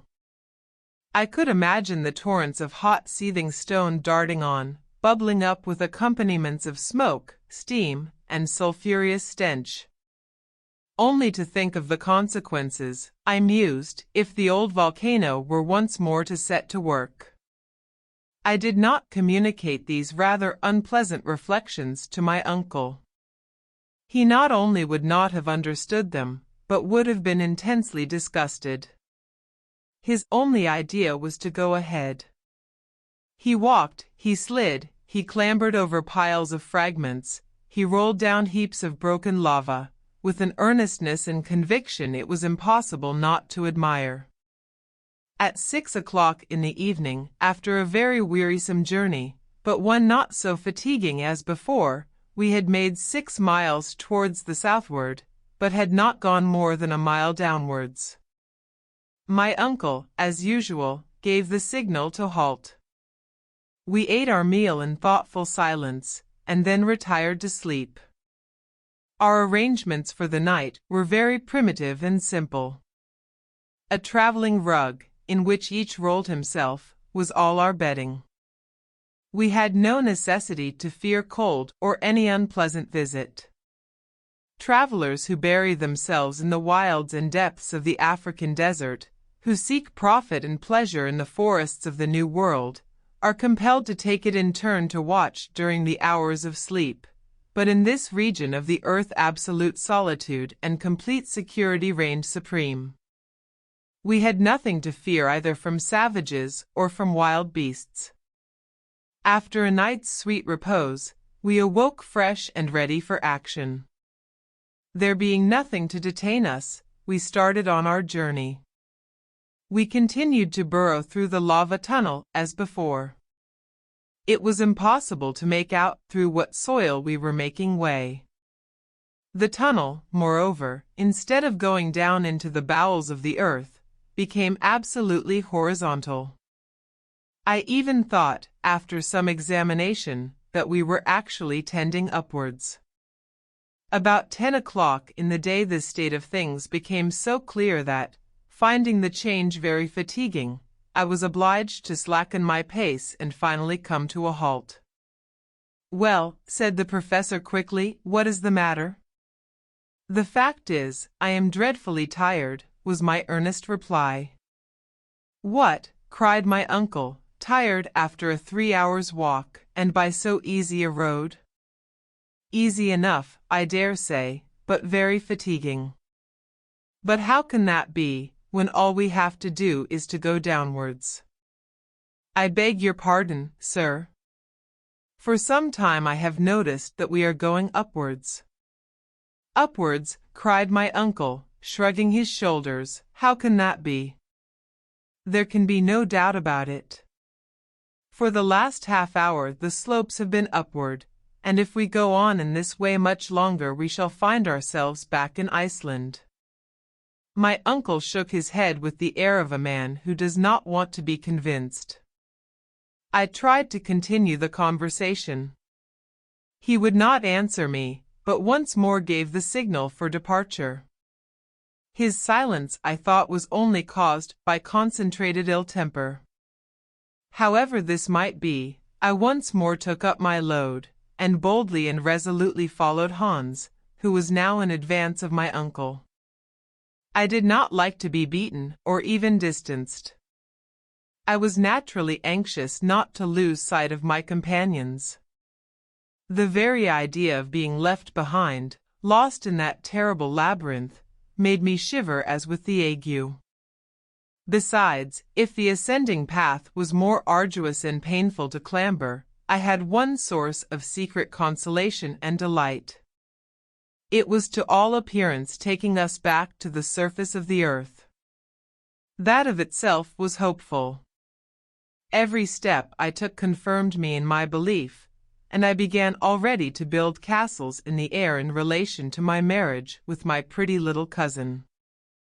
About 12 o'clock there was a great and sudden change in the aspect of the rocky sides of the gallery. I first noticed it from the diminution of the rays of light which cast back the reflection of the lamp. From being coated with shining and resplendent lava, it became living rock. The sides were sloping walls, which sometimes became quite vertical. We were now in what the geological professors call a state of transition, in the period of Silurian stones, so called because this specimen of early formation is very common in England in the counties formerly inhabited by the Celtic nation known as Silures. "I can see clearly now," I cried. "The sediment from the waters which once covered the whole earth formed during the second period of its existence these schists and these calcareous rocks. We are turning our backs on the granite rocks, and are like people from Hamburg who would go to Lübeck by way of Hanover." I might just as well have kept my observations to myself. My geological enthusiasm got the better, however, of my cooler judgment, and Professor Hardwigg heard my observations. "What is the matter now?" he said, in a tone of great gravity. "Well," cried I, "do you not see these different layers of calcareous rocks and the first indication of slate strata?" "Well, what then?" "We have arrived at that period of the world's existence when the first plants and the first animals made their appearance." "You think so?" "Yes, look, examine and judge for yourself." I induced the professor with some difficulty to cast the light of his lamp on the sides of the long winding gallery. I expected some exclamation to burst from his lips. I was very much mistaken. The worthy professor never spoke a word. It was impossible to say whether he understood me or not. Perhaps it was possible that in his pride, my uncle and a learned professor, he did not like to own that he was wrong in having chosen the eastern tunnel, or was he determined at any price to go to the end of it? It was quite evident we had left the region of lava, and that the road by which we were going could not take us back to the great crater of Mount Sneffels. As we went along I could not help ruminating on the whole question, and asked myself if I did not lay too great a stress on these sudden and peculiar modifications of the earth's crust. After all, I was very likely to be mistaken, and it was within the range of probability and possibility that we were not making our way through the strata of rocks which I believed I recognized piled on the lower layer of granitic formation. At all events, if I am right, I thought to myself, I must certainly find some remains of primitive plants, and it will be absolutely necessary to give way to such indubitable evidence. Let us have a good search. I accordingly lost no opportunity of searching, and had not gone more than about 100 yards, when the evidence I sought for cropped up in the most incontestable manner before my eyes. It was quite natural that I should expect to find these signs, for during the Silurian period the seas contained no fewer than 1,500 different animal and vegetable species. My feet, so long accustomed to the hard and arid lava soil, suddenly found themselves treading on a kind of soft dust, the remains of plants and shells. Upon the walls themselves I could clearly make out the outline, as plain as a sun picture, of the fucus and the lycopods. The worthy and excellent Professor Hardwigg could not of course make any mistake about the matter, but I believe he deliberately closed his eyes, and continued on his way with a firm and unalterable step. I began to think that he was carrying his obstinacy a great deal too far. I could no longer act with prudence or composure. I stooped on a sudden and picked up an almost perfect shell, which had undoubtedly belonged to some animal very much resembling some of the present day. Having secured the prize, I followed in the wake of my uncle. "Do you see this?" I said. Well, said the professor, with the most imperturbable tranquility, it is the shell of a crustaceous animal of the extinct order of the trilobites. Nothing more, I assure you. But, cried I, much troubled at his coolness, do you draw no conclusion from it? Well, if I may ask, what conclusion do you draw from it yourself?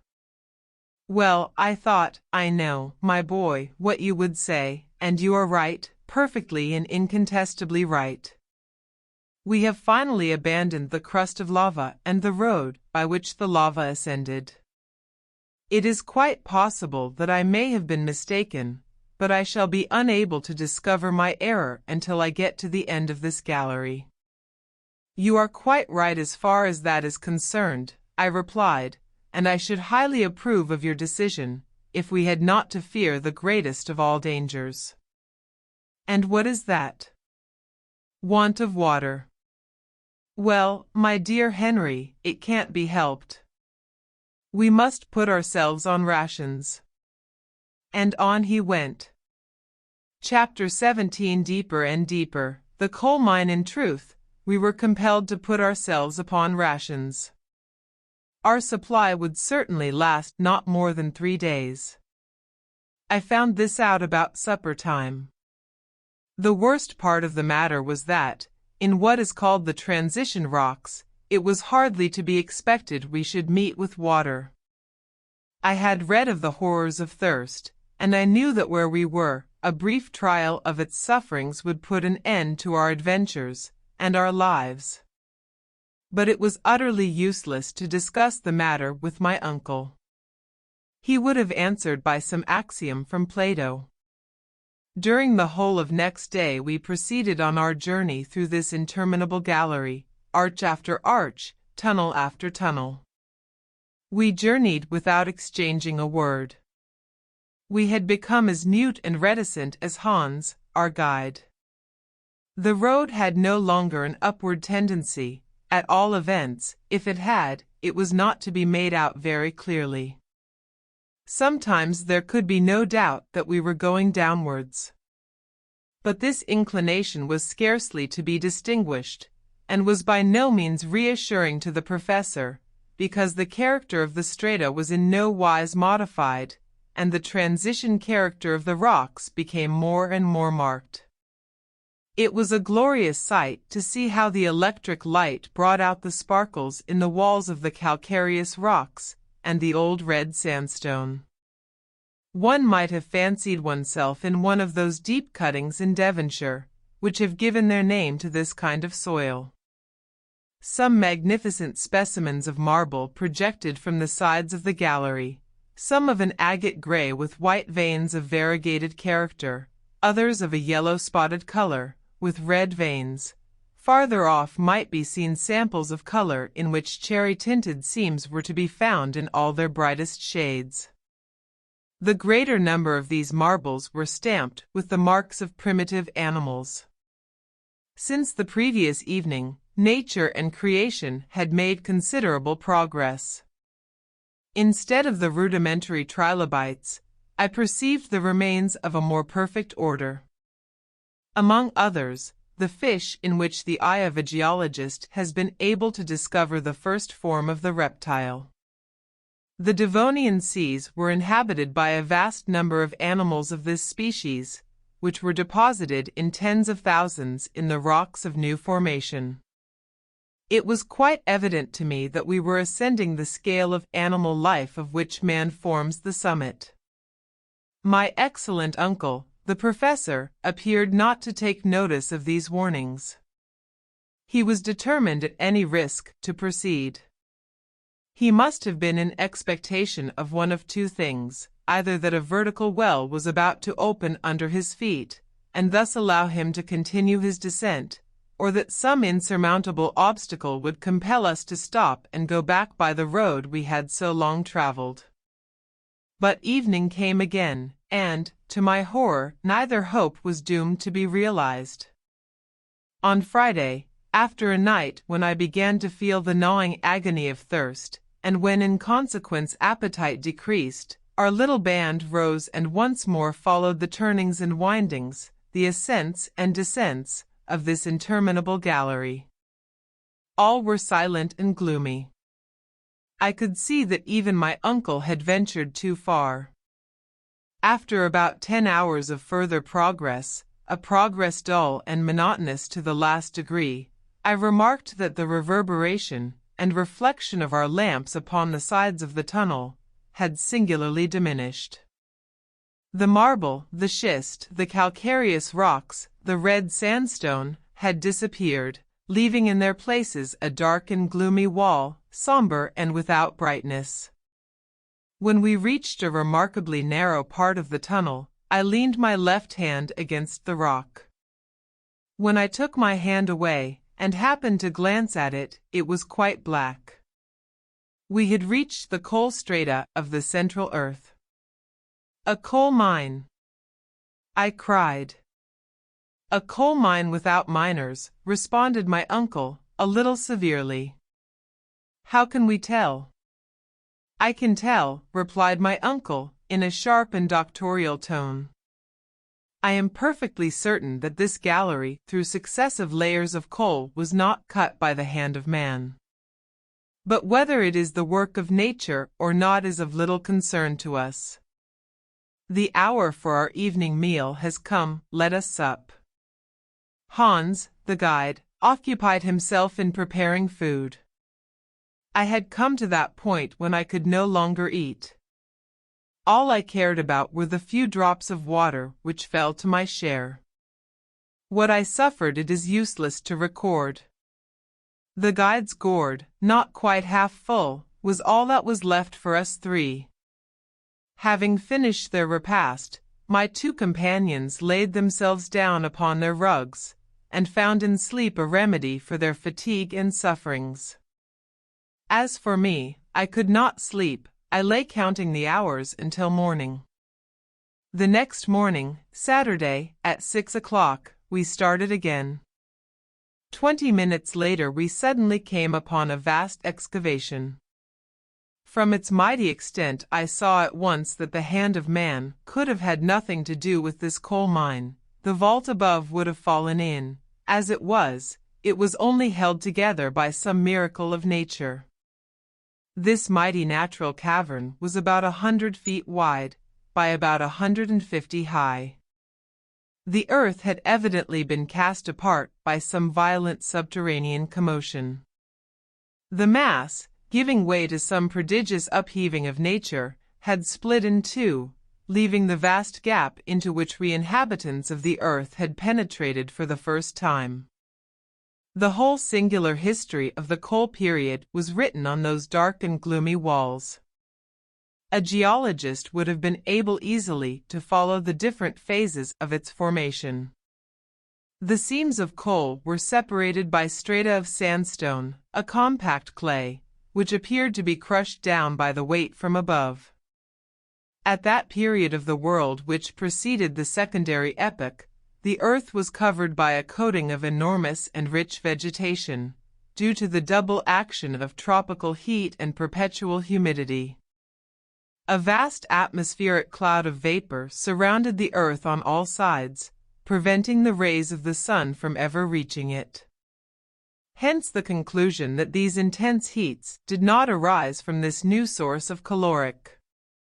Perhaps even the star of day was not quite ready for its brilliant work to illumine a universe. Climates did not as yet exist, and a level heat pervaded the whole surface of the globe, the same heat existing at the North Pole as at the equator. Whence did it come? From the interior of the earth? In spite of all the learned theories of Professor Hardwigg, a fierce and vehement fire certainly burned within the entrails of the great spheroid.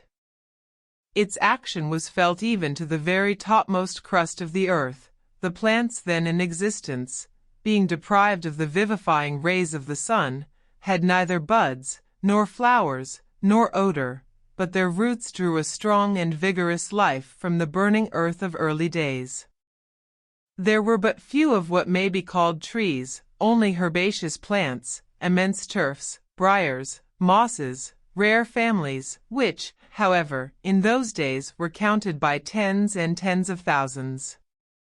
It is entirely to this exuberant vegetation that coal owes its origin. The crust of the vast globe still yielded under the influence of the seething, boiling mass, which was forever at work beneath. Hence arose numerous fissures, and continual falling in of the upper earth. The dense mass of plants being beneath the waters, soon formed themselves into vast agglomerations. Then came about the action of natural chemistry.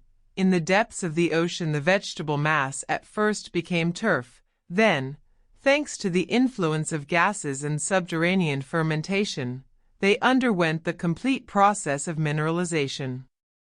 In this manner, in early days, were formed those vast and prodigious layers of coal, which an ever-increasing consumption must utterly use up in about 3 centuries more, if people do not find some more economic light than gas, and some cheaper motive power than steam. All these reflections, the memories of my school studies, came to my mind while I gazed upon these mighty accumulations of coal, whose riches, however, are scarcely likely to be ever utilized. The working of these mines could only be carried out at an expense that would never yield a profit.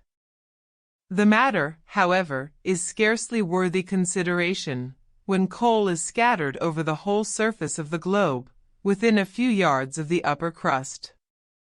As I looked at these untouched strata, therefore, I knew they would remain as long as the world lasts. While we still continued our journey, I alone forgot the length of the road, by giving myself up wholly to these geological considerations. The temperature continued to be very much the same as while we were traveling amid the lava and the schists. On the other hand, my sense of smell was much affected by a very powerful odor.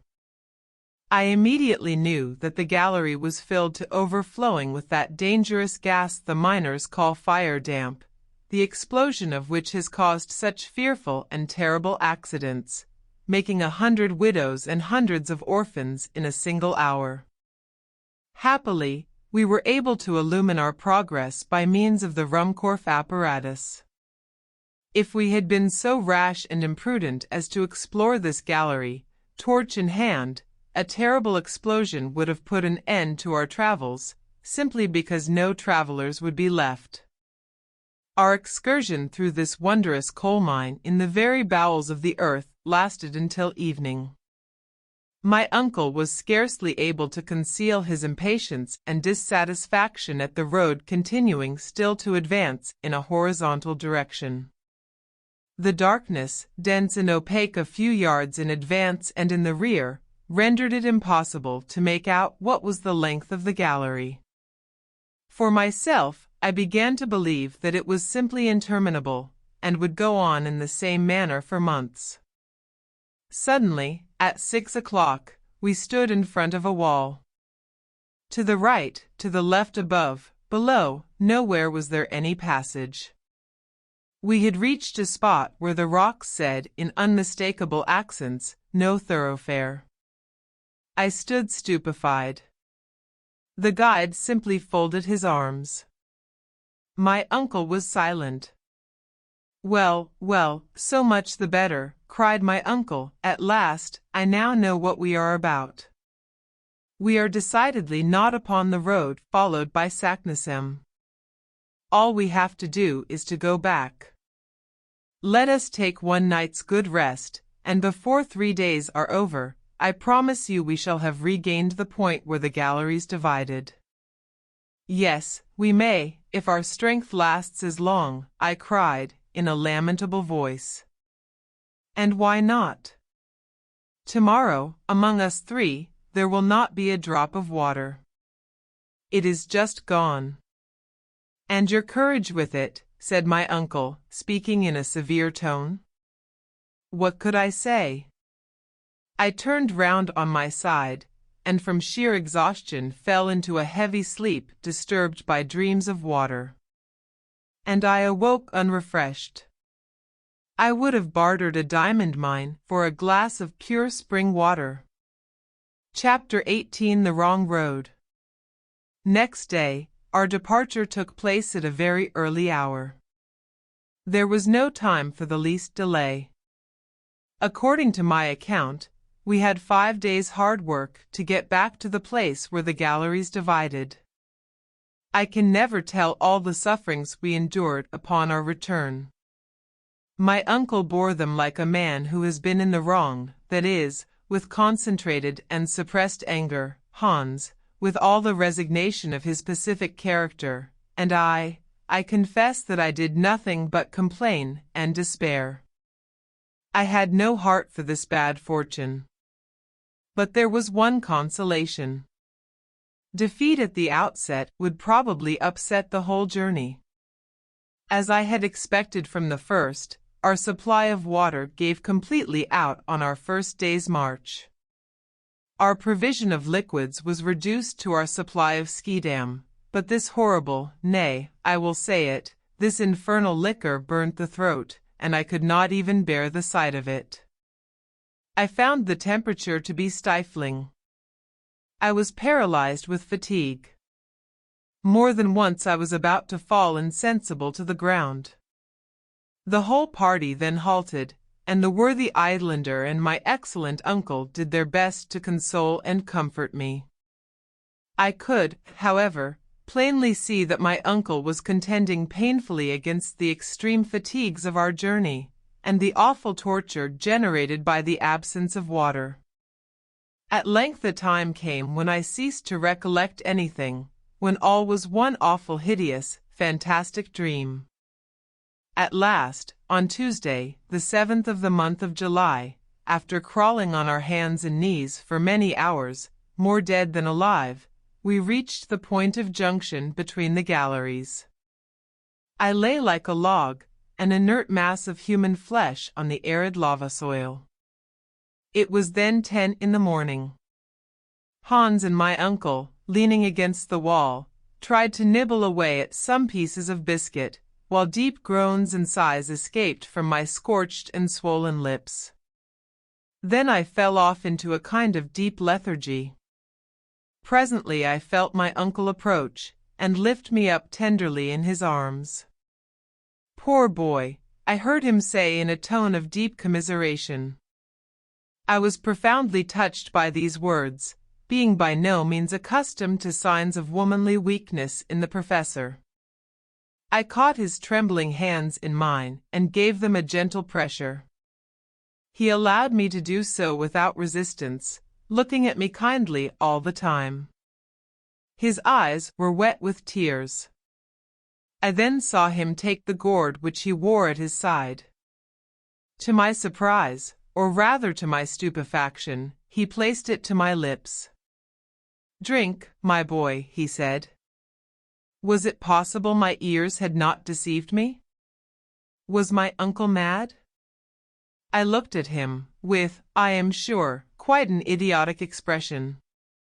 I could not believe him. I too much feared the counteraction of disappointment.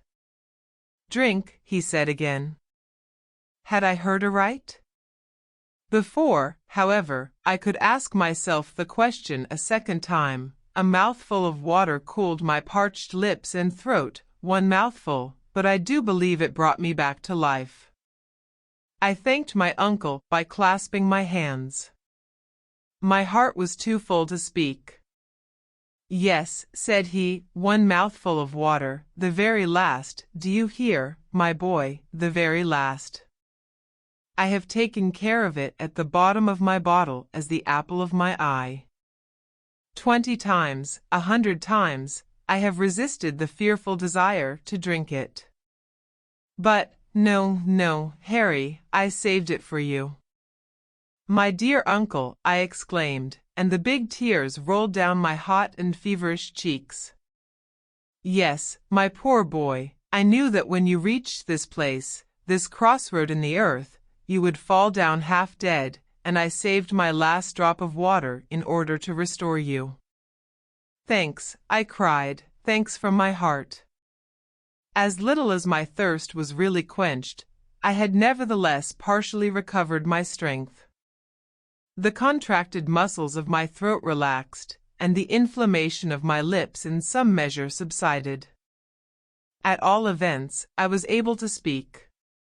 "Well," I said, "there can be no doubt now as to what we have to do. Water has utterly failed us. Our journey is therefore at an end. Let us return." While I spoke thus, my uncle evidently avoided my face. He held down his head. His eyes were turned in every possible direction but the right one. "Yes," I continued, getting excited by my own words, "we must go back to Sneffels. May Heaven give us strength to enable us once more to revisit the light of day. Would that we now stood on the summit of the crater." "Go back," said my uncle, speaking to himself, "and must it be so?" "Go back, yes," and without losing a single moment, I vehemently cried. For some moments there was silence under that dark and gloomy vault. "So, my dear Harry," said the professor in a very singular tone of voice, "those few drops of water have not sufficed to restore your energy and courage." "Courage!" I cried. "I see that you are quite as downcast as before, and still give way to discouragement and despair. What, then, was the man made of, and what other projects were entering his fertile and audacious brain? You are not discouraged, sir? What? Give up just as we are on the verge of success," he cried. Never, never shall it be said that Professor Hardwigg retreated. "Then we must make up our minds to perish," I cried with a helpless sigh. "No, Harry, my boy, certainly not. Go, leave me. I am very far from desiring your death. Take Hans with you. I will go on alone." "You ask us to leave you?" "Leave me, I say. I have undertaken this dangerous and perilous adventure. I will carry it to the end, or I will never return to the surface of Mother Earth. Go, Harry, once more I say to you, go." My uncle as he spoke was terribly excited. His voice, which before had been tender, almost womanly, became harsh and menacing. He appeared to be struggling with desperate energy against the impossible. I did not wish to abandon him at the bottom of that abyss, while, on the other hand, the instinct of preservation told me to fly. Meanwhile, our guide was looking on with profound calmness and indifference. He appeared to be an unconcerned party, and yet he perfectly well knew what was going on between us. Our gestures sufficiently indicated the different roads each wished to follow, and which each tried to influence the other to undertake. But Hans appeared not to take the slightest interest in what was really a question of life and death for us all, but waited quite ready to obey the signal which should say go aloft, or to resume his desperate journey into the interior of the earth. How then I wished with all my heart and soul that I could make him understand my words. My representations, my sighs and groans, the earnest accents in which I should have spoken would have convinced that cold, hard nature. Those fearful dangers and perils of which the stolid guide had no idea, I would have pointed them out to him, I would have, as it were, made him see and feel. Between us, we might have convinced the obstinate professor.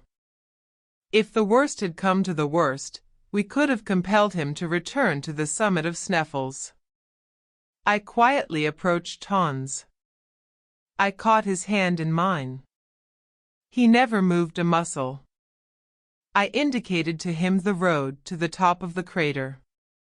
He remained motionless. My panting form, my haggard countenance, must have indicated the extent of my sufferings. The islander gently shook his head and pointed to my uncle. "Master," he said. The word is Icelandic as well as English. "The master." I cried, beside myself with fury. Madman! No, I tell you he is not the master of our lives. We must fly. We must drag him with us. Do you hear me? Do you understand me, I say? I have already explained that I held Hans by the arm. I tried to make him rise from his seat. I struggled with him and tried to force him away. My uncle now interposed. "My good Henry, be calm," he said. "You will obtain nothing from my devoted follower, therefore, listen to what I have to say." I folded my arms, as well as I could, and looked my uncle full in the face. "This wretched want of water," he said, "is the sole obstacle to the success of my project. In the entire gallery, made of lava, schist, and coal, it is true we found not one liquid molecule. It is quite possible that we may be more fortunate in the western tunnel." My sole reply was to shake my head with an air of deep incredulity. "Listen to me to the end," said the professor in his well-known lecturing voice. "While you lay yonder without life or motion, I undertook a reconnoitering journey into the conformation of this other gallery. I have discovered that it goes directly downwards into the bowels of the earth, and in a few hours will take us to the old granitic formation. In this we shall undoubtedly find innumerable springs. The nature of the rock makes this a mathematical certainty, and instinct agrees with logic to say that it is so. Now, this is the serious proposition which I have to make to you. When Christopher Columbus asked of his men 3 days to discover the land of promise, his men ill, terrified, and hopeless, yet gave him 3 days, and the New World was discovered. Now I, the Christopher Columbus of this subterranean region, only ask of you 1 more day. If, when that time is expired, I have not found the water of which we are in search, I swear to you, I will give up my mighty enterprise and return to the earth's surface." Despite my irritation and despair, I knew how much it cost my uncle to make this proposition, and to hold such conciliatory language. Under the circumstances, what could I do but yield? "Well," I cried, "let it be as you wish, and may heaven reward your superhuman energy. But as, unless we discover water, our hours are numbered, let us lose no time, but go ahead." Chapter 19. The Western Gallery. A new route. Our descent was now resumed by means of the second gallery. Hans took up his post in front as usual. We had not gone more than 100 yards when the professor carefully examined the walls. "This is the primitive formation. We are on the right road, onwards is our hope." When the whole earth got cool in the first hours of the world's morning, the diminution of the volume of the earth produced a state of dislocation in its upper crust, followed by ruptures, crevasses, and fissures. The passage was a fissure of this kind, through which, ages ago, had flowed the eruptive granite. The 1,000 windings and turnings formed an inextricable labyrinth through the ancient soil. As we descended, successions of layers composing the primitive soil appeared with the utmost fidelity of detail. Geological science considers this primitive soil as the base of the mineral crust, and it has recognized that it is composed of 3 different strata or layers, all resting on the immovable rock known as granite. No mineralogists had even found themselves placed in such a marvelous position to study nature in all her real and naked beauty. The sounding rod, a mere machine, could not bring to the surface of the earth the objects of value for the study of its internal structure, which we were about to see with our own eyes, to touch with our own hands. Remember that I am writing this after the journey. Across the streak of the rocks, colored by beautiful green tints, wound metallic threads of copper, of manganese, with traces of platinum and gold. I could not help gazing at these riches buried in the entrails of Mother Earth, and of which no man would have the enjoyment to the end of time. These treasures, mighty and inexhaustible, were buried in the morning of the earth's history, at such awful depths, that no crowbar or pickaxe will ever drag them from their tomb. The light of our Ruhmkorff's coil, increased tenfold by the myriad of prismatic masses of rock, sent its jets of fire in every direction, and I could fancy myself traveling through a huge hollow diamond, the rays of which produced myriads of extraordinary effects. Towards 6 o'clock, this festival of light began sensibly and visibly to decrease, and soon almost ceased. The sides of the gallery assumed a crystallized tint, with a somber hue. White mica began to commingle more freely with feldspar and quartz, to form what may be called the true rock, the stone which is hard above all, that supports, without being crushed, the 4 stories of the earth's soil. We were walled by an immense prison of granite. It was now 8 o'clock, and still there was no sign of water. The sufferings I endured were horrible. My uncle now kept at the head of our little column. Nothing could induce him to stop. I, meanwhile, had but one real thought. My ear was keenly on the watch to catch the sound of a spring. But no pleasant sound of falling water fell upon my listening ear. But at last the time came when my limbs refused to carry me longer. I contended heroically against the terrible tortures I endured, because I did not wish to compel my uncle to halt. To him I knew this would be the last fatal stroke. Suddenly I felt a deadly faintness come over me. My eyes could no longer see, my knees shook. I gave one despairing cry, and fell. "Help, help, I am dying." My uncle turned and slowly retraced his steps. He looked at me with folded arms, and then allowed one sentence to escape, in hollow accents, from his lips: "All is over." The last thing I saw was a face fearfully distorted with pain and sorrow, and then my eyes closed. When I again opened them, I saw my companions lying near me, motionless, wrapped in their huge traveling rugs. Were they asleep or dead? For myself, sleep was wholly out of the question. My fainting fit over, I was wakeful as the lark. I suffered too much for sleep to visit my eyelids, the more that I thought myself sick unto death, dying. The last words spoken by my uncle seemed to be buzzing in my ears: "All is over." And it was probable that he was right. In the state of prostration to which I was reduced, it was madness to think of ever again seeing the light of day. Above were miles upon miles of the earth's crust. As I thought of it, I could fancy the whole weight resting on my shoulders. I was crushed, annihilated, and exhausted myself in vain attempts to turn in my granite bed. Hours upon hours passed away. A profound and terrible silence reigned around us, a silence of the tomb. Nothing could make itself heard through these gigantic walls of granite. The very thought was stupendous. Presently, despite my apathy, despite the kind of deadly calm into which I was cast, something aroused me. It was a slight but peculiar noise.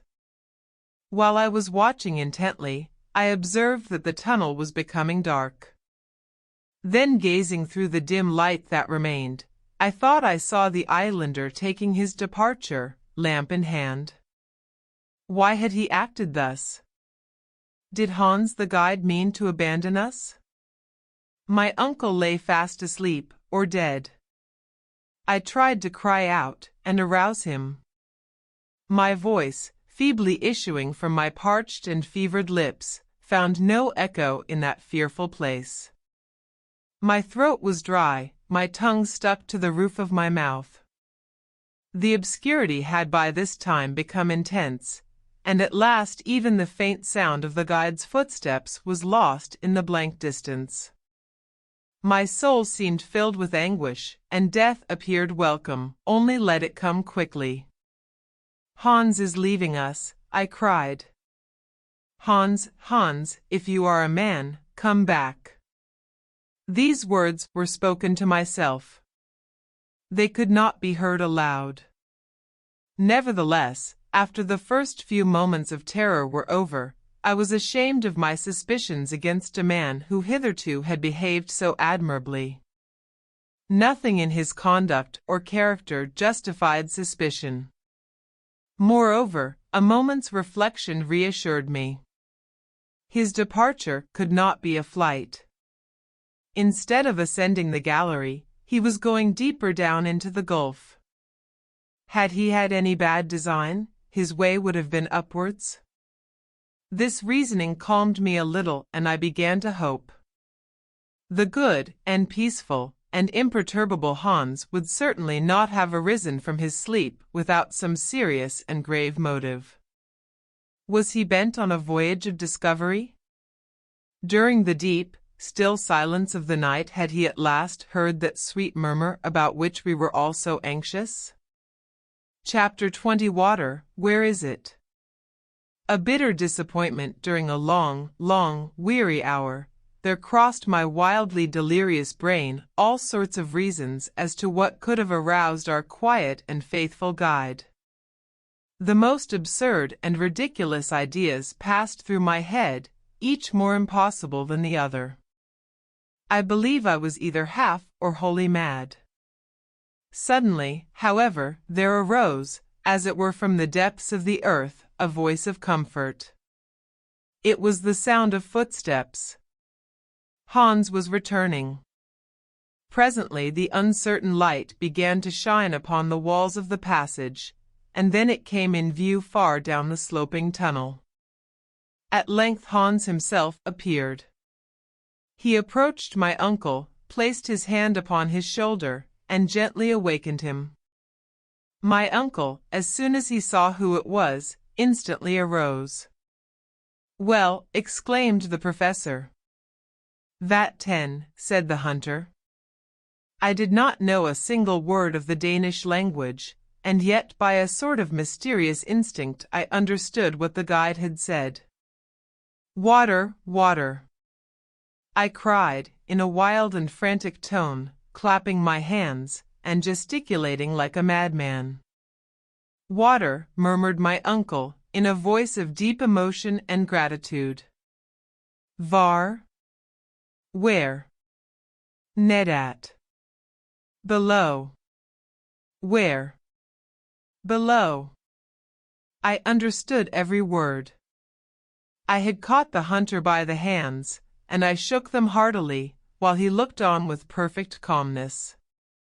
The preparations for our departure did not take long, and we were soon making a rapid descent into the tunnel. An hour later we had advanced 1,000 yards, and descended 2,000 feet. At this moment I heard an accustomed and well-known sound running along the floors of the granite rock, a kind of dull and sullen roar, like that of a distant waterfall.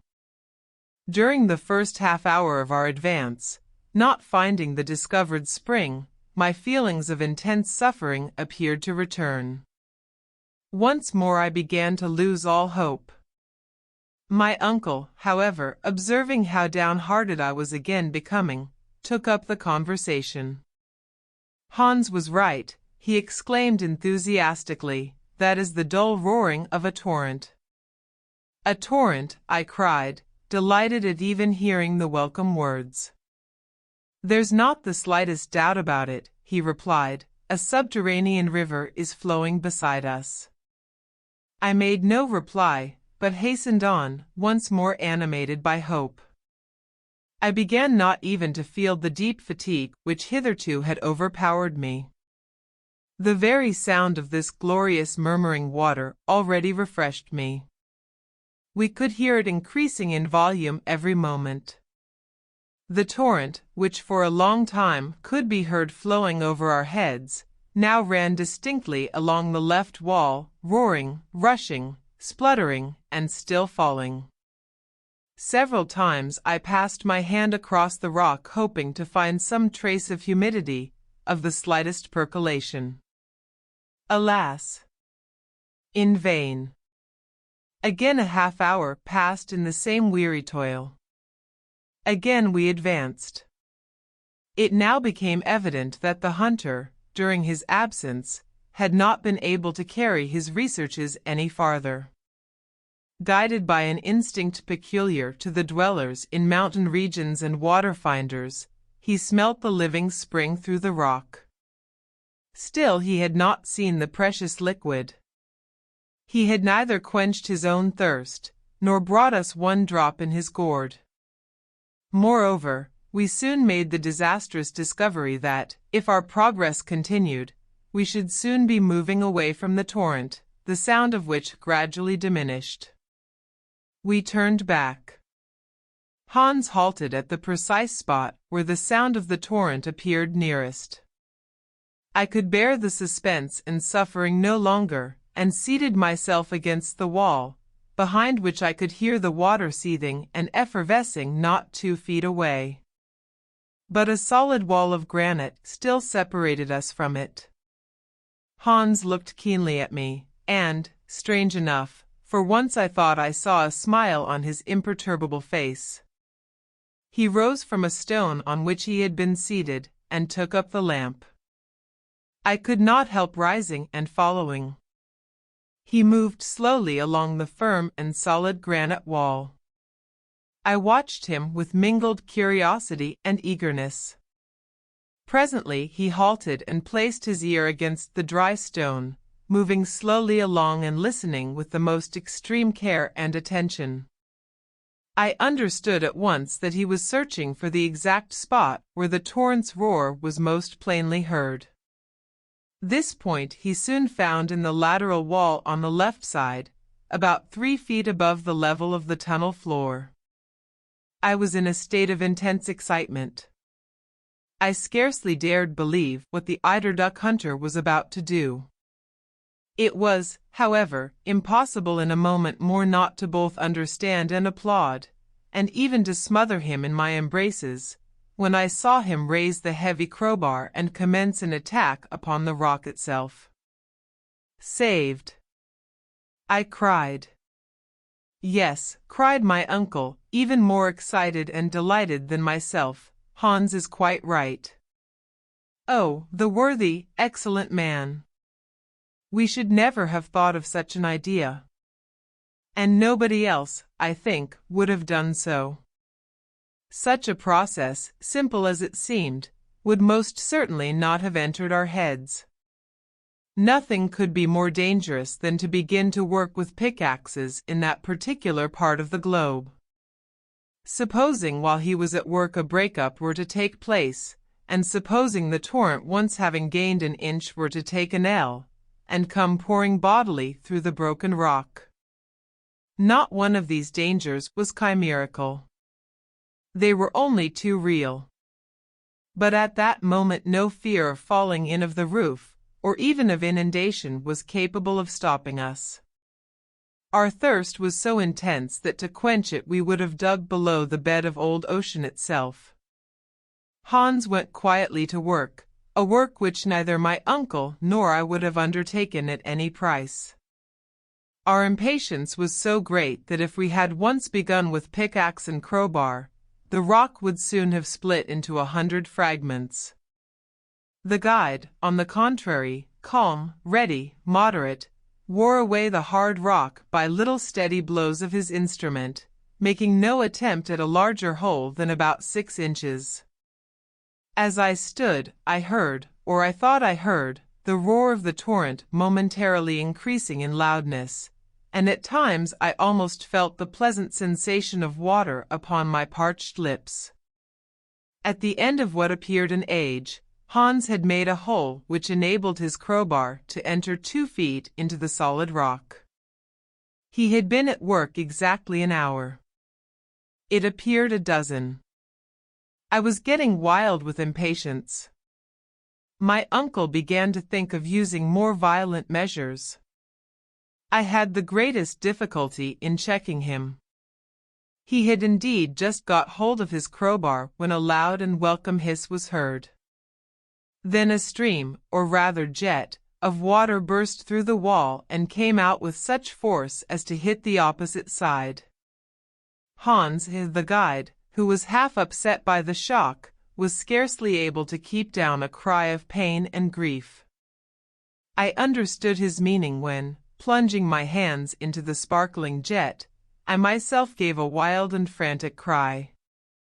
The water was scalding hot. Boiling, I cried, in bitter disappointment. "Well, never mind," said my uncle, "it will soon get cool." The tunnel began to be filled by clouds of vapor, while a small stream ran away into the interior of the earth. In a short time we had some sufficiently cool to drink. We swallowed it in huge mouthfuls. Oh, what exalted delight, what rich and incomparable luxury! What was this water? Whence did it come? To us, what was that? The simple fact was, it was water, and, though still with a tingle of warmth about it, it brought back to the heart that life which, but for it, must surely have faded away. I drank greedily, almost without tasting it.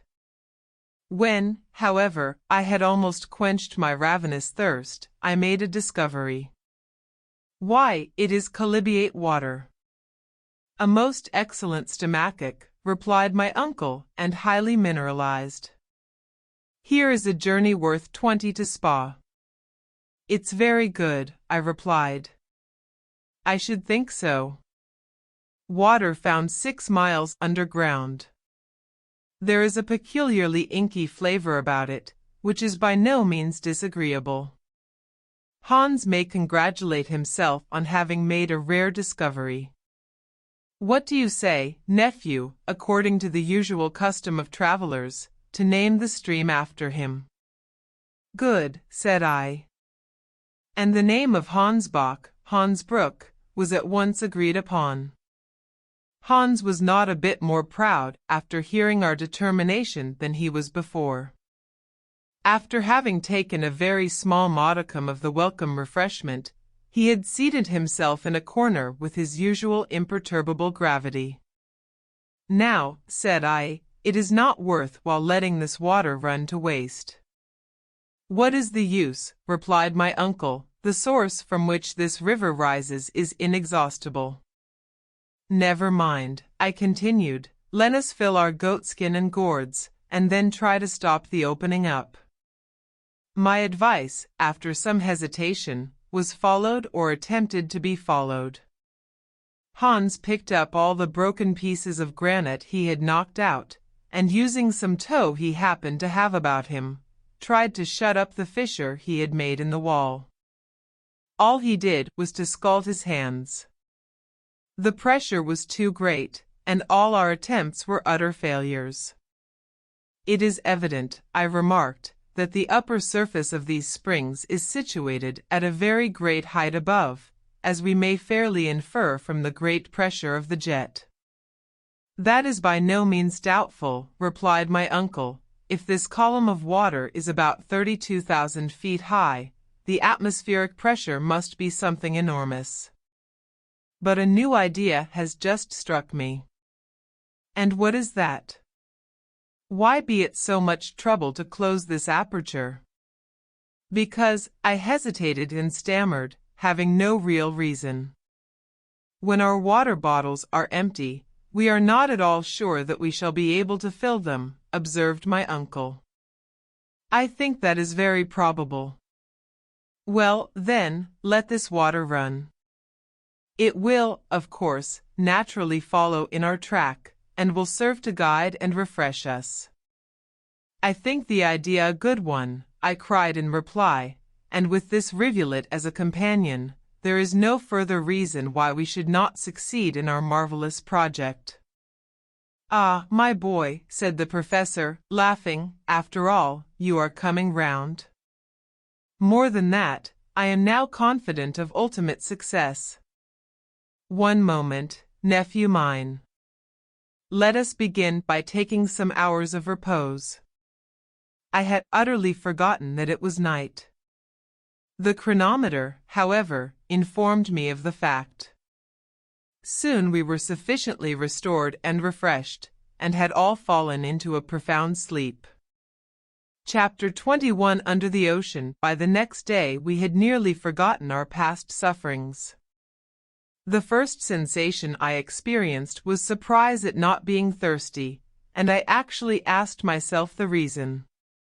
The running stream, which flowed in rippling wavelets at my feet, was the satisfactory reply. We breakfasted with a good appetite, and then drank our fill of the excellent water. I felt myself quite a new man, ready to go anywhere my uncle chose to lead. I began to think, why should not a man as seriously convinced as my uncle succeed, with so excellent a guide as worthy Hans, and so devoted a nephew as myself? These were the brilliant ideas which now invaded my brain. Had the proposition now been made to go back to the summit of Mount Sneffels, I should have declined the offer in a most indignant manner. But fortunately there was no question of going up. We were about to descend farther into the interior of the earth. Let us be moving, I cried, awakening the echoes of the old world. We resumed our march on Thursday at 8 o'clock in the morning. The great granite tunnel, as it went round by sinuous and winding ways, presented every now and then sharp turns, and in fact all the appearance of a labyrinth. Its direction, however, was in general towards the southwest. My uncle made several pauses in order to consult his compass. The gallery now began to trend downwards in a horizontal direction, with about 2 inches of fall in every furlong. The murmuring stream flowed quietly at our feet. I could not but compare it to some familiar spirit, guiding us through the earth, and I dabbled my fingers in its tepid water, which sang like a naiad as we progressed. My good humor began to assume a mythological character. As for my uncle, he began to complain of the horizontal character of the road. His route, he found, began to be indefinitely prolonged, instead of sliding down the celestial ray, according to his expression. But we had no choice, and as long as our road led towards the center, however little progress we made, there was no reason to complain. Moreover, from time to time the slopes were much greater, the naiads sang more loudly, and we began to dip downwards in earnest. As yet, however, I felt no painful sensation.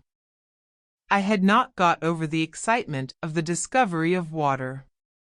That day and the next we did a considerable amount of horizontal, and relatively very little vertical, traveling. On Friday evening, the 10th of July, according to our estimation, we ought to have been 30 leagues to the southeast of Reykjavik, and about 2.5 leagues deep.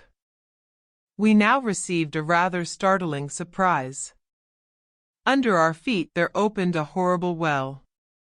My uncle was so delighted that he actually clapped his hands, as he saw how steep and sharp was the descent. "Ah, ah," he cried, in rapturous delight, "this will take us a long way. Look at the projections of the rock." "Ha," he exclaimed, "it's a fearful staircase." Hans, however, who in all our troubles had never given up the ropes, took care so to dispose of them as to prevent any accidents. Our descent then began. I dare not call it a perilous descent, for I was already too familiar with that sort of work to look upon it as anything but a very ordinary affair. This well was a kind of narrow opening in the massive granite of the kind known as a fissure. The contraction of the terrestrial scaffolding, when it suddenly cooled, had been evidently the cause. If it had ever served in former times as a kind of funnel through which passed the eruptive masses vomited by Sneffels, I was at a loss to explain how it had left no mark. We were, in fact, descending a spiral, something like those winding staircases in use in modern houses. We were compelled every quarter of an hour or thereabouts to sit down in order to rest our legs. Our calves ached. We then seated ourselves on some projecting rock with our legs hanging over, and gossiped while we ate a mouthful, drinking still from the pleasantly warm running stream which had not deserted us. It is scarcely necessary to say that in this curiously shaped fissure the Hansbach had become a cascade to the detriment of its size. It was still, however, sufficient and more for our wants. Besides, we knew that, as soon as the declivity ceased to be so abrupt, the stream must resume its peaceful course. At this moment it reminded me of my uncle, his impatience and rage, while when it flowed more peacefully, I pictured to myself the placidity of the Icelandic guide. During the whole of 2 days, the 6th and 7th of July, we followed the extraordinary spiral staircase of the fissure, penetrating 2 leagues farther into the crust of the earth, which put us 5 leagues below the level of the sea. On the 8th, however, at 12 o'clock in the day, the fissure suddenly assumed a much more gentle slope, still trending in a southeast direction. The road now became comparatively easy, and at the same time dreadfully monotonous. It would have been difficult for matters to have turned out otherwise.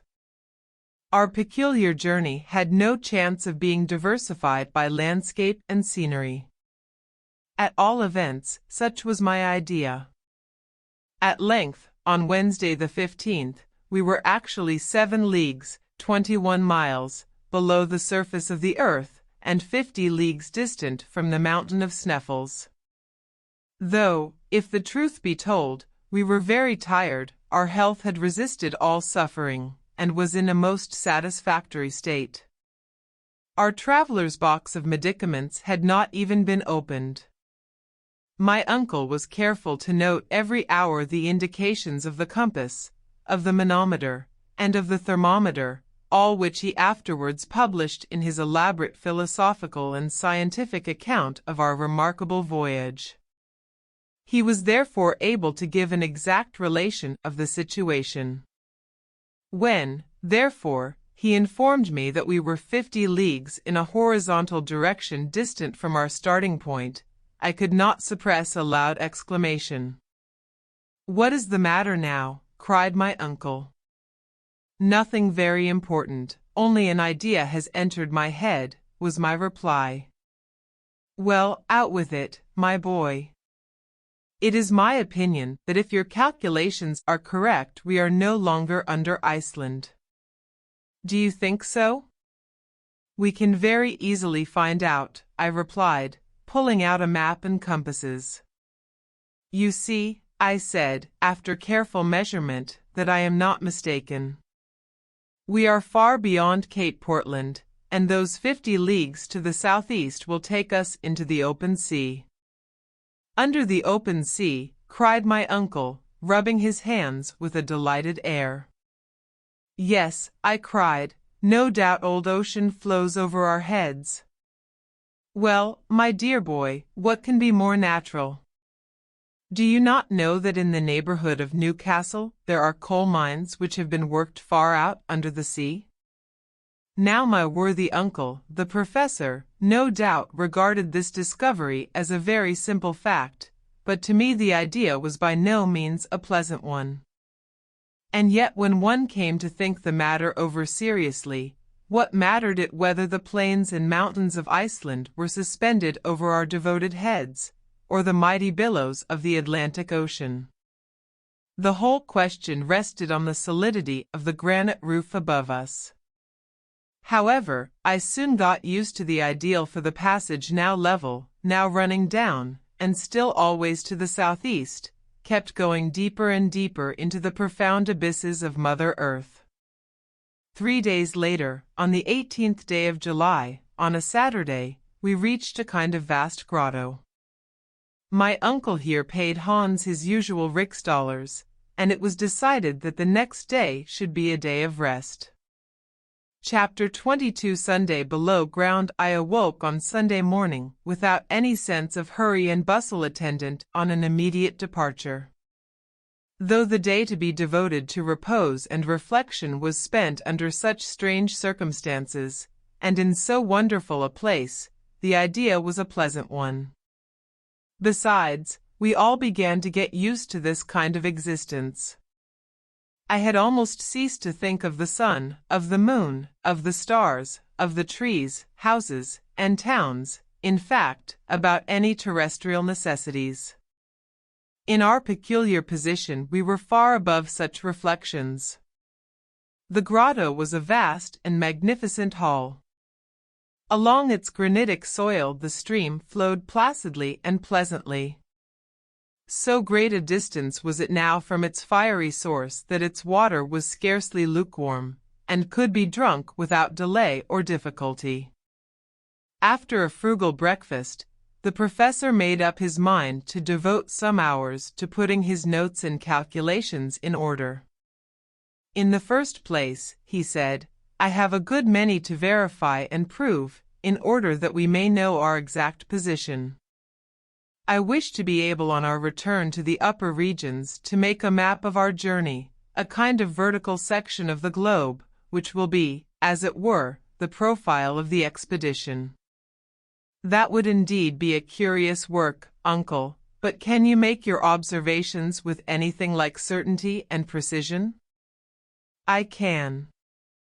I have never on any occasion failed to note with great care the angles and slopes. I am certain as to having made no mistake. Take the compass and examine how she points. I looked at the instrument with care. East 1/4 southeast. Very good, resumed the professor, noting the observation and going through some rapid calculations. I make out that we have journeyed 250 miles from the point of our departure. Then the mighty waves of the Atlantic are rolling over our heads? Certainly. And at this very moment it is possible that fierce tempests are raging above, and that men and ships are battling against the angry blasts just over our heads? It is quite within the range of possibility, rejoined my uncle, smiling. And that whales are playing in shoals, thrashing the bottom of the sea, the roof of our adamantine prison? Be quite at rest on that point, there is no danger of their breaking through. But to return to our calculations. We are to the southeast, 250 miles from the base of Sneffels, and, according to my preceding notes, I think we have gone 16 leagues in a downward direction. 16 leagues, 50 miles. I cried. I am sure of it. But that is the extreme limit allowed by science for the thickness of the earth's crust, I replied, referring to my geological studies. I do not contravene that assertion, was his quiet answer. And at this stage of our journey, according to all known laws on the increase of heat, there should be here a temperature of 1500 degrees of Romer. There should be, you say, my boy. In which case this granite would not exist, but be in a state of fusion. But you perceive, my boy, that it is not so, and that facts, as usual, are very stubborn things, overruling all theories. I am forced to yield to the evidence of my senses, but I am nevertheless very much surprised. What heat does the thermometer really indicate? Continued the philosopher. 27/6. So that science is wrong by 1474 degrees and 4/10. According to which, it is demonstrated that the proportional increase in temperature is an exploded error. Humphrey Davy here shines forth in all his glory. He is right, and I have acted wisely to believe him. Have you any answer to make to this statement? Had I chosen to have spoken, I might have said a great deal. I in no way admitted the theory of Humphrey Davy. I still held out for the theory of proportional increase of heat, though I did not feel it. I was far more willing to allow that this chimney of an extinct volcano was covered by lava of a kind refractory to heat, in fact a bad conductor, which did not allow the great increase of temperature to percolate through its sides. The hot water jet supported my view of the matter. But without entering on a long and useless discussion, or seeking for new arguments to controvert my uncle, I contented myself with taking up facts as they were. Well, sir, I take for granted that all your calculations are correct, but allow me to draw from them a rigorous and definite conclusion. Go on, my boy, have your say, cried my uncle good-humoredly. At the place where we now are, under the latitude of Iceland, the terrestrial depth is about 1,583 leagues. 1,583 and a quarter. Well, suppose we say 1,600 in round numbers. Now, out of a voyage of 1,600 leagues, we have completed 16. As you say, what then? At the expense of a diagonal journey of no less than 85 leagues. Exactly. We have been 20 days about it. Exactly 20 days. Now 16 is the 100th part of our contemplated expedition. If we go on in this way we shall be 2,000 days, that is about 5 years and a half, going down. The professor folded his arms, listened, but did not speak.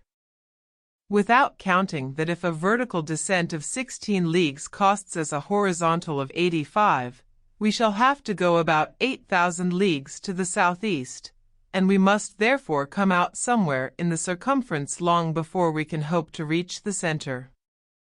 Bother your calculations, cried my uncle in one of his old rages. On what basis do they rest? How do you know that this passage does not take us direct to the end we require? Moreover, I have in my favor, fortunately, a precedent. What I have undertaken to do, another has done, and he having succeeded, why should I not be equally successful? I hope, indeed, you will, but still, I suppose I may be allowed to. You are allowed to hold your tongue, cried Professor Hardwigg, when you talk so unreasonably as this. I saw at once that the old doctorial professor was still alive in my uncle, and fearful to rouse his angry passions, I dropped the unpleasant subject. Now, then, he explained, consult the manometer. What does that indicate? A considerable amount of pressure. Very good. You see, then, that by descending slowly, and by gradually accustoming ourselves to the density of this lower atmosphere, we shall not suffer. Well, I suppose not, except it may be a certain amount of pain in the ears, was my rather grim reply. That, my dear boy, is nothing, and you will easily get rid of that source of discomfort by bringing the exterior air in communication with the air contained in your lungs. Perfectly, said I, for I had quite made up my mind in no wise to contradict my uncle. I should fancy almost that I should experience a certain amount of satisfaction in making a plunge into this dense atmosphere. Have you taken note of how wonderfully sound is propagated? Of course I have. There can be no doubt that a journey into the interior of the earth would be an excellent cure for deafness. But then, uncle, I ventured mildly to observe, this density will continue to increase. Yes, according to a law which, however, is scarcely defined. It is true that the intensity of weight will diminish just in proportion to the depth to which we go. You know very well that it is on the surface of the earth that its action is most powerfully felt, while on the contrary, in the very center of the Earth, bodies cease to have any weight at all. I know that is the case, but as we progress, will not the atmosphere finally assume the density of water? I know it, when placed under the pressure of 710 atmospheres, cried my uncle with imperturbable gravity. And when we are still lower down? I asked with natural anxiety. Well, lower down, the density will become even greater. Then how shall we be able to make our way through this atmospheric fog? Well, my worthy nephew, we must ballast ourselves by filling our pockets with stones, said Professor Hardwigg. Faith, uncle, you have an answer for everything, was my only reply. I began to feel that it was unwise of me to go any farther into the wide field of hypotheses, for I should certainly have revived some difficulty, or rather impossibility, that would have enraged the professor. It was evident, nevertheless, that the air under a pressure which might be multiplied by thousands of atmospheres would end by becoming perfectly solid, and that then, admitting our bodies resisted the pressure, we should have to stop, in spite of all the reasonings in the world. Facts overcome all arguments. But I thought it best not to urge this argument. My uncle would simply have quoted the example of Saknussemm. Supposing the learned islander's journey ever really to have taken place, there was one simple answer to be made. In the 16th century neither the barometer nor the manometer had been invented. How, then, could Saknussemm have been able to discover when he did reach the center of the earth? This unanswerable and learned objection I, however, kept to myself and, bracing up my courage, awaited the course of events, little aware of how adventurous yet were to be the incidents of our remarkable journey. The rest of this day of leisure and repose was spent in calculation and conversation. I made it a point to agree with the professor in everything, but I envied the perfect indifference of Hans, who, without taking any such trouble about the cause and effect, went blindly onwards wherever destiny chose to lead him. Chapter 23. Alone, it must in all truth be confessed, things as yet had gone on well, and I should have acted in bad taste to have complained. If the true medium of our difficulties did not increase, it was within the range of possibility that we might ultimately reach the end of our journey. Then what glory would be ours! I began in the newly aroused ardor of my soul to speak enthusiastically to the professor. Well, was I serious? The whole state in which we existed was a mystery, and it was impossible to know whether or not I was in earnest. For several days after our memorable halt, the slopes became more rapid, some were even of a most frightful character, almost vertical, so that we were forever going down into the solid interior mass. During some days, we actually descended 1.5 leagues, even 2 leagues towards the center of the earth. The descents were sufficiently perilous, and while we were engaged in them we learned fully to appreciate the marvelous coolness of our guide, Hans. Without him we should have been wholly lost. The grave and impassible islander devoted himself to us with the most incomprehensible sang-froid and ease, and, thanks to him, many a dangerous pass was got over, where, but for him, we should inevitably have stuck fast. His silence increased every day. I think that we began to be influenced by this peculiar trait in his character. It is certain that the inanimate objects by which you are surrounded have a direct action on the brain. It must be that a man who shuts himself up between 4 walls must lose the faculty of associating ideas and words. How many persons condemned to the horrors of solitary confinement have gone mad, simply because the thinking faculties have lain dormant? During the 2 weeks that followed our last interesting conversation, there occurred nothing worthy of being especially recorded. I have, while writing these memoirs, taxed my memory in vain for one incident of travel during this particular period. But the next event to be related is terrible indeed. Its very memory, even now, makes my soul shudder and my blood run cold. It was on the 7th of August. Our constant and successive descents had taken us quite 30 leagues into the interior of the earth, that is to say that there were above us 30 leagues, nearly 100 miles, of rocks, and oceans, and continents, and towns, to say nothing of living inhabitants. We were in a southeasterly direction, about 200 leagues from Iceland. On that memorable day, the tunnel had begun to assume an almost horizontal course. I was on this occasion walking on in front. My uncle had charge of one of the Ruhmkorff coils. I had possession of the other. By means of its light I was busy examining the different layers of granite. I was completely absorbed in my work. Suddenly halting and turning round, I found that I was alone.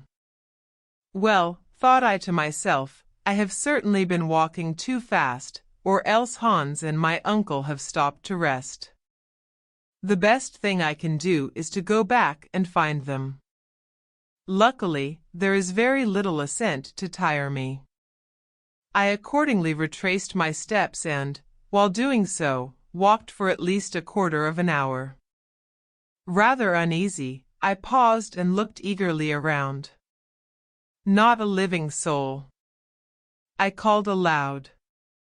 No reply. My voice was lost amid the myriad cavernous echoes it aroused. I began for the first time to feel seriously uneasy. A cold shiver shook my whole body, and perspiration, chill and terrible, burst upon my skin. I must be calm, I said, speaking aloud, as boys whistle to drive away fear. There can be no doubt that I shall find my companions. There cannot be two roads. It is certain that I was considerably ahead. All I have to do is to go back. Having come to this determination, I ascended the tunnel for at least half an hour, unable to decide if I had ever seen certain landmarks before. Every now and then I paused to discover if any loud appeal was made to me, well knowing that in that dense and intensified atmosphere I should hear it a long way off. But no. The most extraordinary silence reigned in this immense gallery. Only the echoes of my own footsteps could be heard. At last I stopped. I could scarcely realize the fact of my isolation. I was quite willing to think that I had made a mistake, but not that I was lost. If I had made a mistake, I might find my way. If lost, I shuddered to think of it. Come, come, said I to myself, since there is only one road, and they must come by it, we shall at last meet. All I have to do is still to go upwards.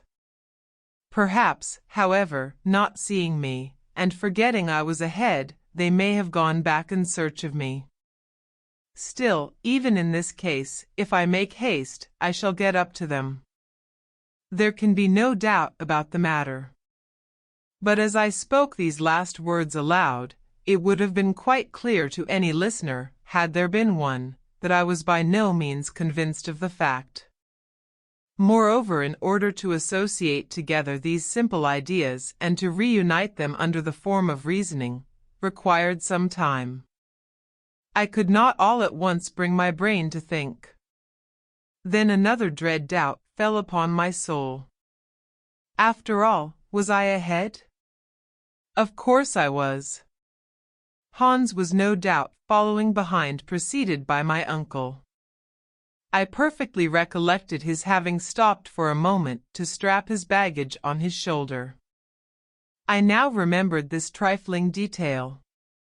It was, I believe, just at that very moment that I had determined to continue my route. Again, thought I, reasoning as calmly as was possible, there is another sure means of not losing my way. a thread to guide me through the labyrinthine subterraneous retreat, one which I had forgotten, my faithful river. This course of reasoning roused my drooping spirits, and I resolved to resume my journey without further delay. No time was to be lost. It was at this moment that I had reason to bless the thoughtfulness of my uncle, when he refused to allow the eider hunter to close the orifices of the hot spring, that small fissure in the great mass of granite. This beneficent spring, after having saved us from thirst during so many days, would now enable me to regain the right road. Having come to this mental decision, I made up my mind, before I started upwards, that ablution would certainly do me a great deal of good. I stopped to plunge my hands and forehead in the pleasant water of the Hansbach stream, blessing its presence as a certain consolation. Conceive my horror and stupefaction, I was treading a hard, dusty, shingly road of granite. The stream on which I reckoned had wholly disappeared. Chapter 24 Lost. No words in any human language can depict my utter despair. I was literally buried alive, with no other expectation before me but to die in all the slow horrible torture of hunger and thirst. Mechanically I crawled about, feeling the dry and arid rock. Never to my fancy had I ever felt anything so dry. But, I frantically asked myself, how had I lost the course of the flowing stream? There could be no doubt it had ceased to flow in the gallery in which I now was. Now I began to understand the cause of the strange silence which prevailed when last I tried if any appeal from my companions might perchance reach my ear. It so happened that when I first took an imprudent step in the wrong direction, I did not perceive the absence of the all-important stream. It was now quite evident that when we halted, another tunnel must have received the waters of the little torrent, and that I had unconsciously entered a different gallery. To what unknown depths had my companions gone? Where was I? How to get back? Clue or landmark there was absolutely none. My feet left no signs on the granite and shingle.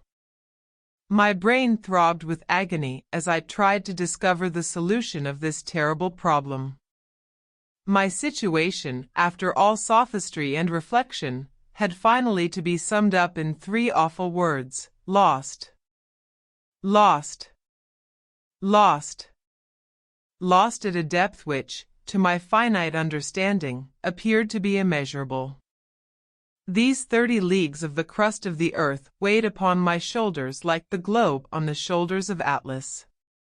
I felt myself crushed by the awful weight. It was indeed a position to drive the sanest man to madness.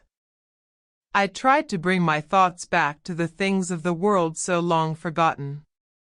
It was with the greatest difficulty that I succeeded in doing so.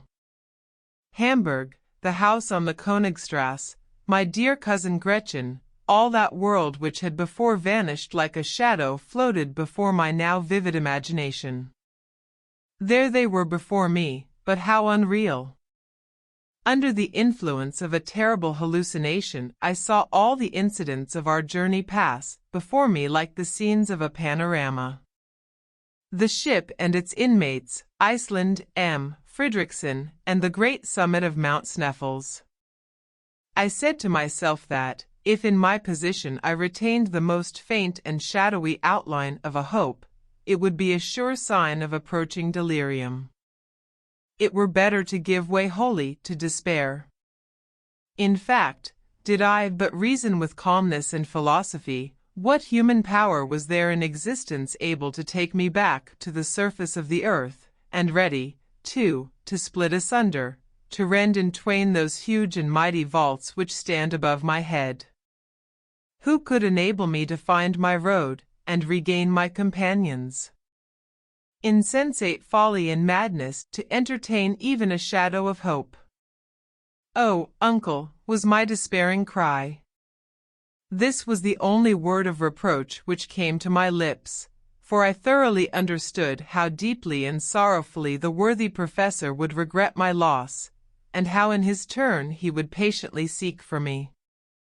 When I at last began to resign myself to the fact that no further aid was to be expected from man, and knowing that I was utterly powerless to do anything for my own salvation, I kneeled with earnest fervor and asked assistance from heaven. The remembrance of my innocent childhood, the memory of my mother, known only in my infancy, came welling forth from my heart. I had recourse to prayer. And little as I had a right to be remembered by him whom I had forgotten in the hour of prosperity, and whom I so tardily invoked, I prayed earnestly and sincerely. This renewal of my youthful faith brought about a much greater amount of calm, and I was enabled to concentrate all my strength and intelligence on the terrible realities of my unprecedented situation. I had about me that which I had at first wholly forgotten, 3 days' provisions. Moreover, my water bottle was quite full. Nevertheless, the one thing which it was impossible to do was to remain alone. Try to find my companions I must, at any price. But which course should I take? Should I go upwards, or again descend? Doubtless it was right to retrace my steps in an upward direction. By doing this with care and coolness, I must reach the point where I had turned away from the rippling stream. I must find the fatal bifurcation or fork.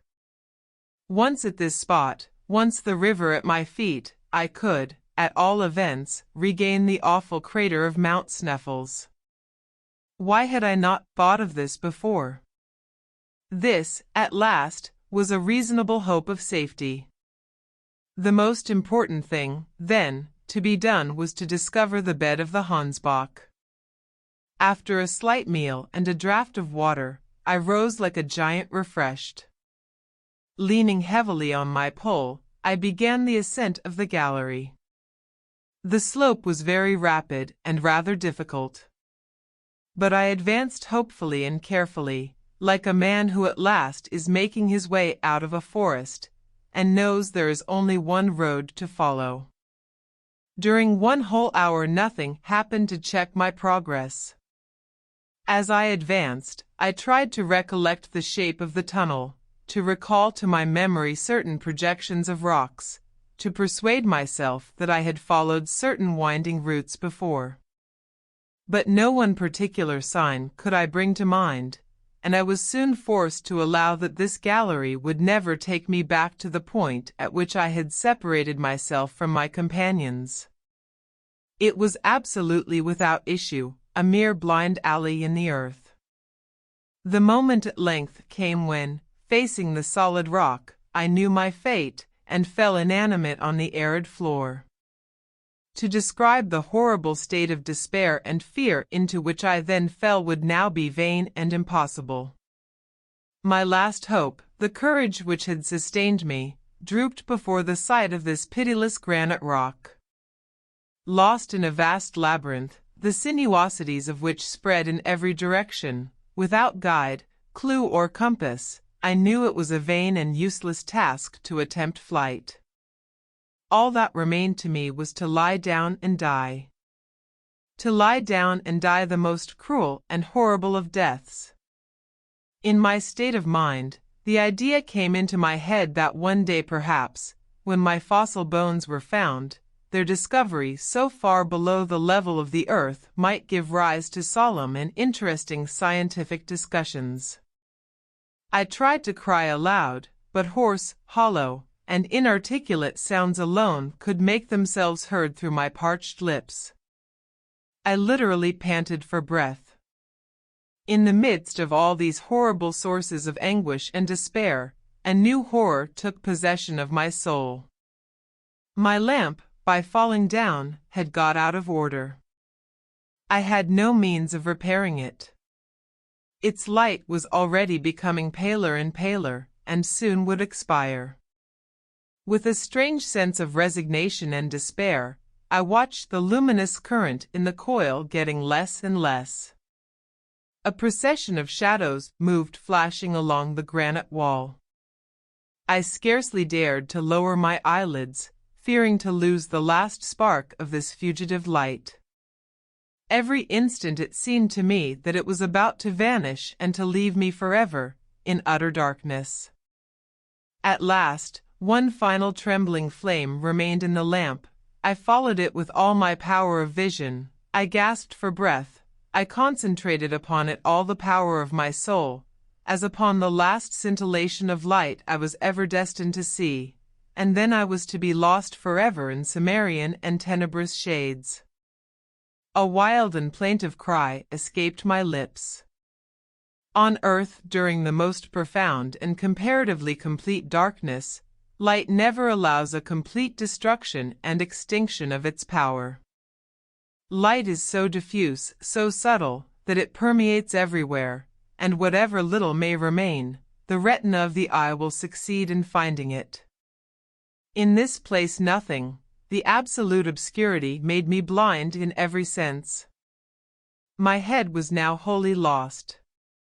I raised my arms, trying the effects of the feeling in getting against the cold stone wall. It was painful in the extreme. Madness must have taken possession of me. I knew not what I did.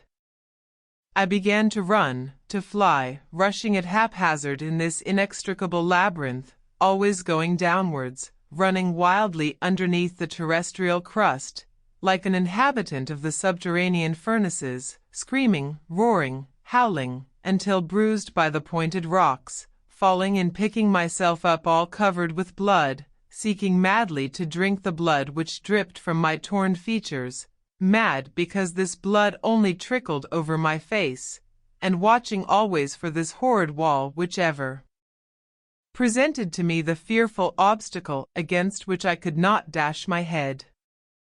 Where was I going? It was impossible to say. I was perfectly ignorant of the matter. Several hours passed in this way.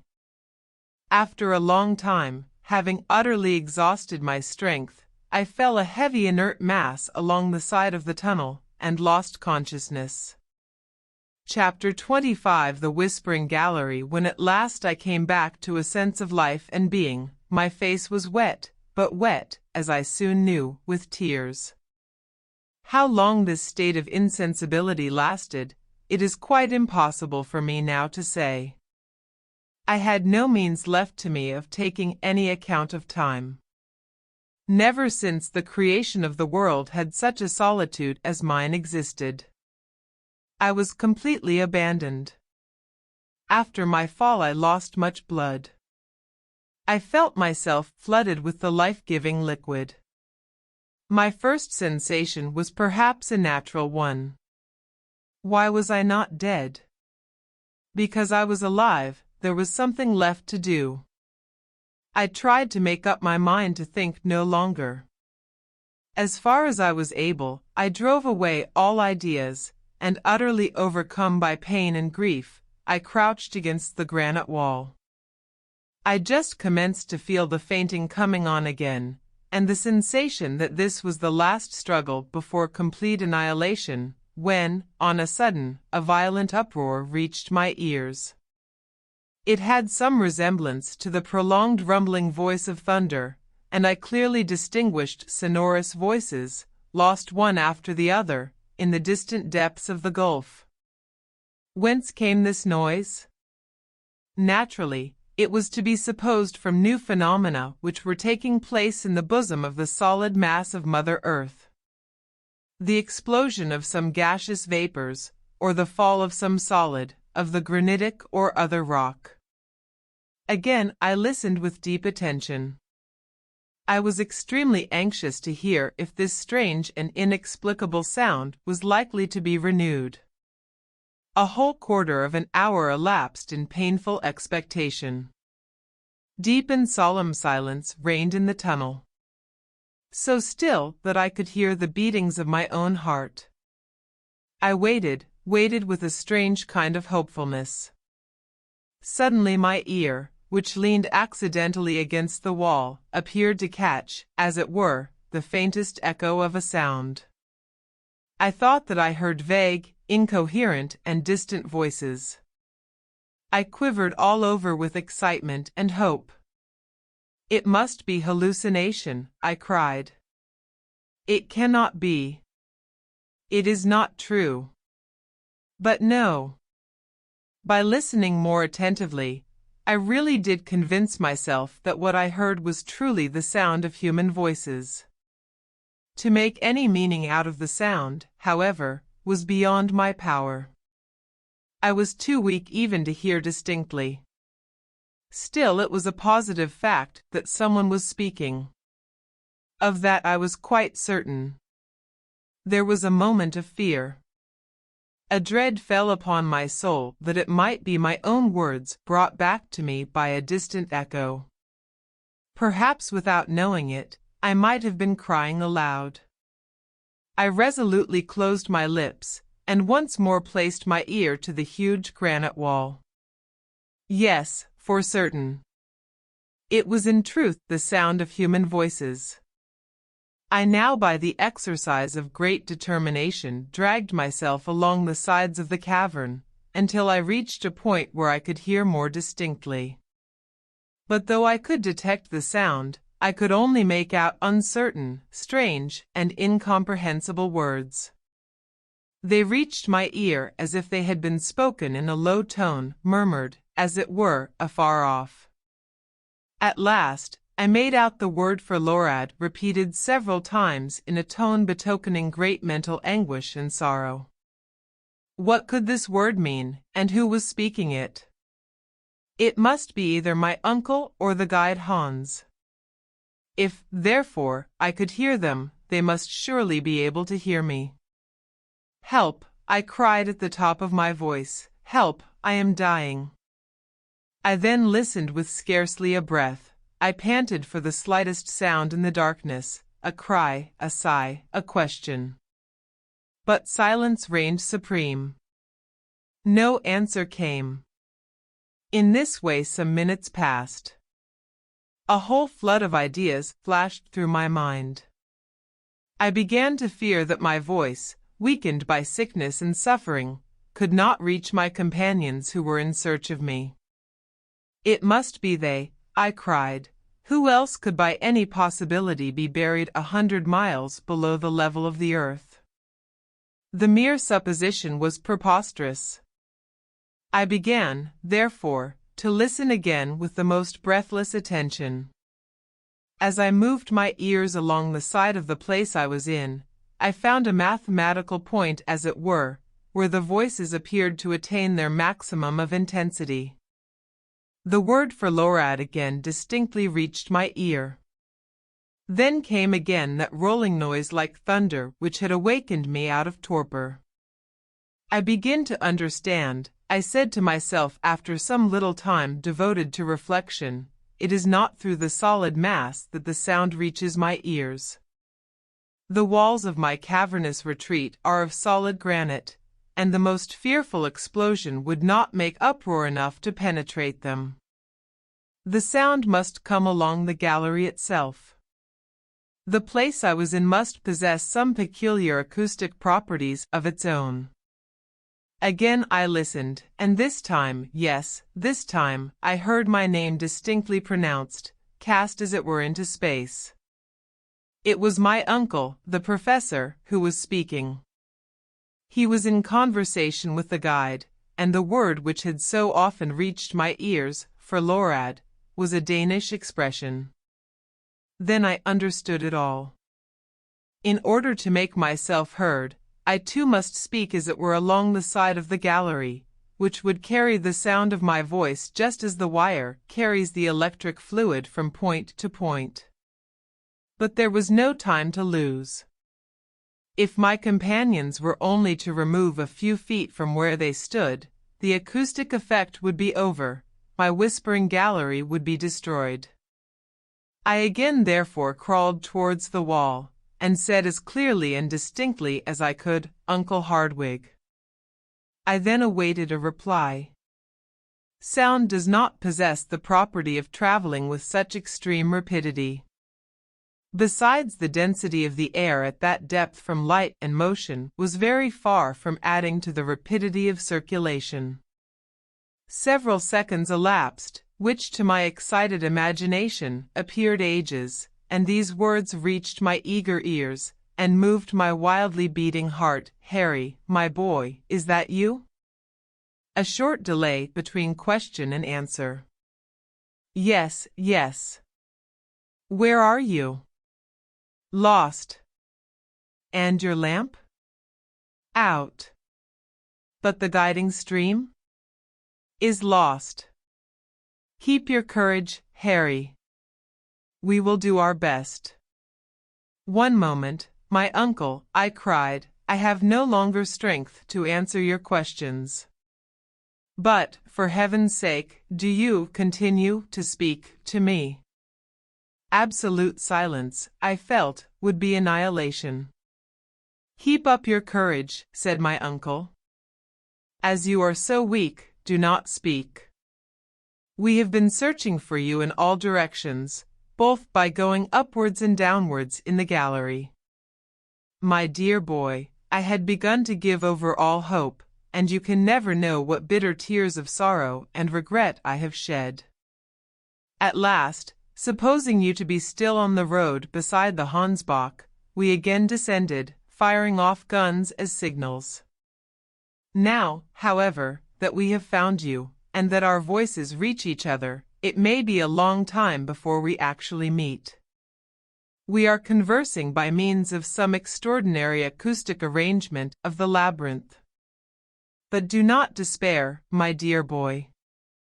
It is something gained even to hear each other. While he was speaking, my brain was at work reflecting. A certain undefined hope, vague and shapeless as yet, made my heart beat wildly. In the first place, it was absolutely necessary for me to know one thing. I once more, therefore, leaned my head against the wall, which I almost touched with my lips, and again spoke. "Uncle." "My boy," was his answer after a few moments. "It is of the utmost consequence that we should know how far we are asunder." "That is not difficult." "You have your chronometer at hand?" I asked. "Certainly." "Well, take it into your hand. Pronounce my name, noting exactly the second at which you speak. I will reply as soon as I hear your words, and you will then note exactly the moment at which my reply reaches you." "Very good, and the mean time between my question and your answer will be the time occupied by my voice in reaching you." "That is exactly what I mean, uncle," was my eager reply. "Are you ready?" "Yes." "Well, make ready. I am about to pronounce your name," said the professor. I applied my ear close to the sides of the cavernous gallery, and as soon as the word Harry reached my ear, I turned round and, placing my lips to the wall, repeated the sound. 40 seconds, said my uncle. There has elapsed 40 seconds between the two words. The sound, therefore, takes 20 seconds to ascend. Now, allowing 1,020 feet for every second, we have 20,400 feet, a league and a half and 1/8. These words fell on my soul like a kind of death knell. A league and a half, I muttered in a low and despairing voice. It shall be got over, my boy, cried my uncle in a cheery tone, depend on us. But do you know whether to ascend or descend? I asked faintly enough. We have to descend, and I will tell you why. You have reached a vast open space, a kind of bare crossroad, from which galleries diverge in every direction. That in which you are now lying must necessarily bring you to this point, for it appears that all these mighty fissures, these fractures of the globe's interior, radiate from the vast cavern which we at this moment occupy. Rouse yourself, then, have courage and continue your route. Walk if you can, if not drag yourself along, slide, if nothing else is possible. The slope must be rather rapid, and you will find strong arms to receive you at the end of your journey. Make a start, like a good fellow. These words served to rouse some kind of courage in my sinking frame. Farewell for the present, good uncle, I am about to take my departure. As soon as I start, our voices will cease to commingle. Farewell, then, until we meet again. Adieu, Harry, until we say welcome. Such were the last words which reached my anxious ears before I commenced my weary and almost hopeless journey. This wonderful and surprising conversation which took place through the vast mass of the earth's labyrinth, these words exchanged, the speakers being about 5 miles apart, ended with hopeful and pleasant expressions. I breathed one more prayer to heaven, I sent up words of thanksgiving, believing in my inmost heart that he had led me to the only place where the voices of my friends could reach my ears. This apparently astounding acoustic mystery is easily explainable by simple natural laws. It arose from the conductibility of the rock. There are many instances of this singular propagation of sound which are not perceptible in its less mediate positions. In the interior gallery of St. Paul's, and amid the curious caverns in Sicily, these phenomena are observable. The most marvelous of them all is known as the ear of Dionysius. These memories of the past, of my early reading and studies, came fresh to my thoughts. Moreover, I began to reason that if my uncle and I could communicate at so great a distance, no serious obstacle could exist between us. All I had to do was to follow the direction whence the sound had reached me, and logically putting it, I must reach him if my strength did not fail. I accordingly rose to my feet. I soon found, however, that I could not walk, that I must drag myself along. The slope, as I expected, was very rapid, but I allowed myself to slip down. Soon the rapidity of the descent began to assume frightful proportions, and menaced a fearful fall.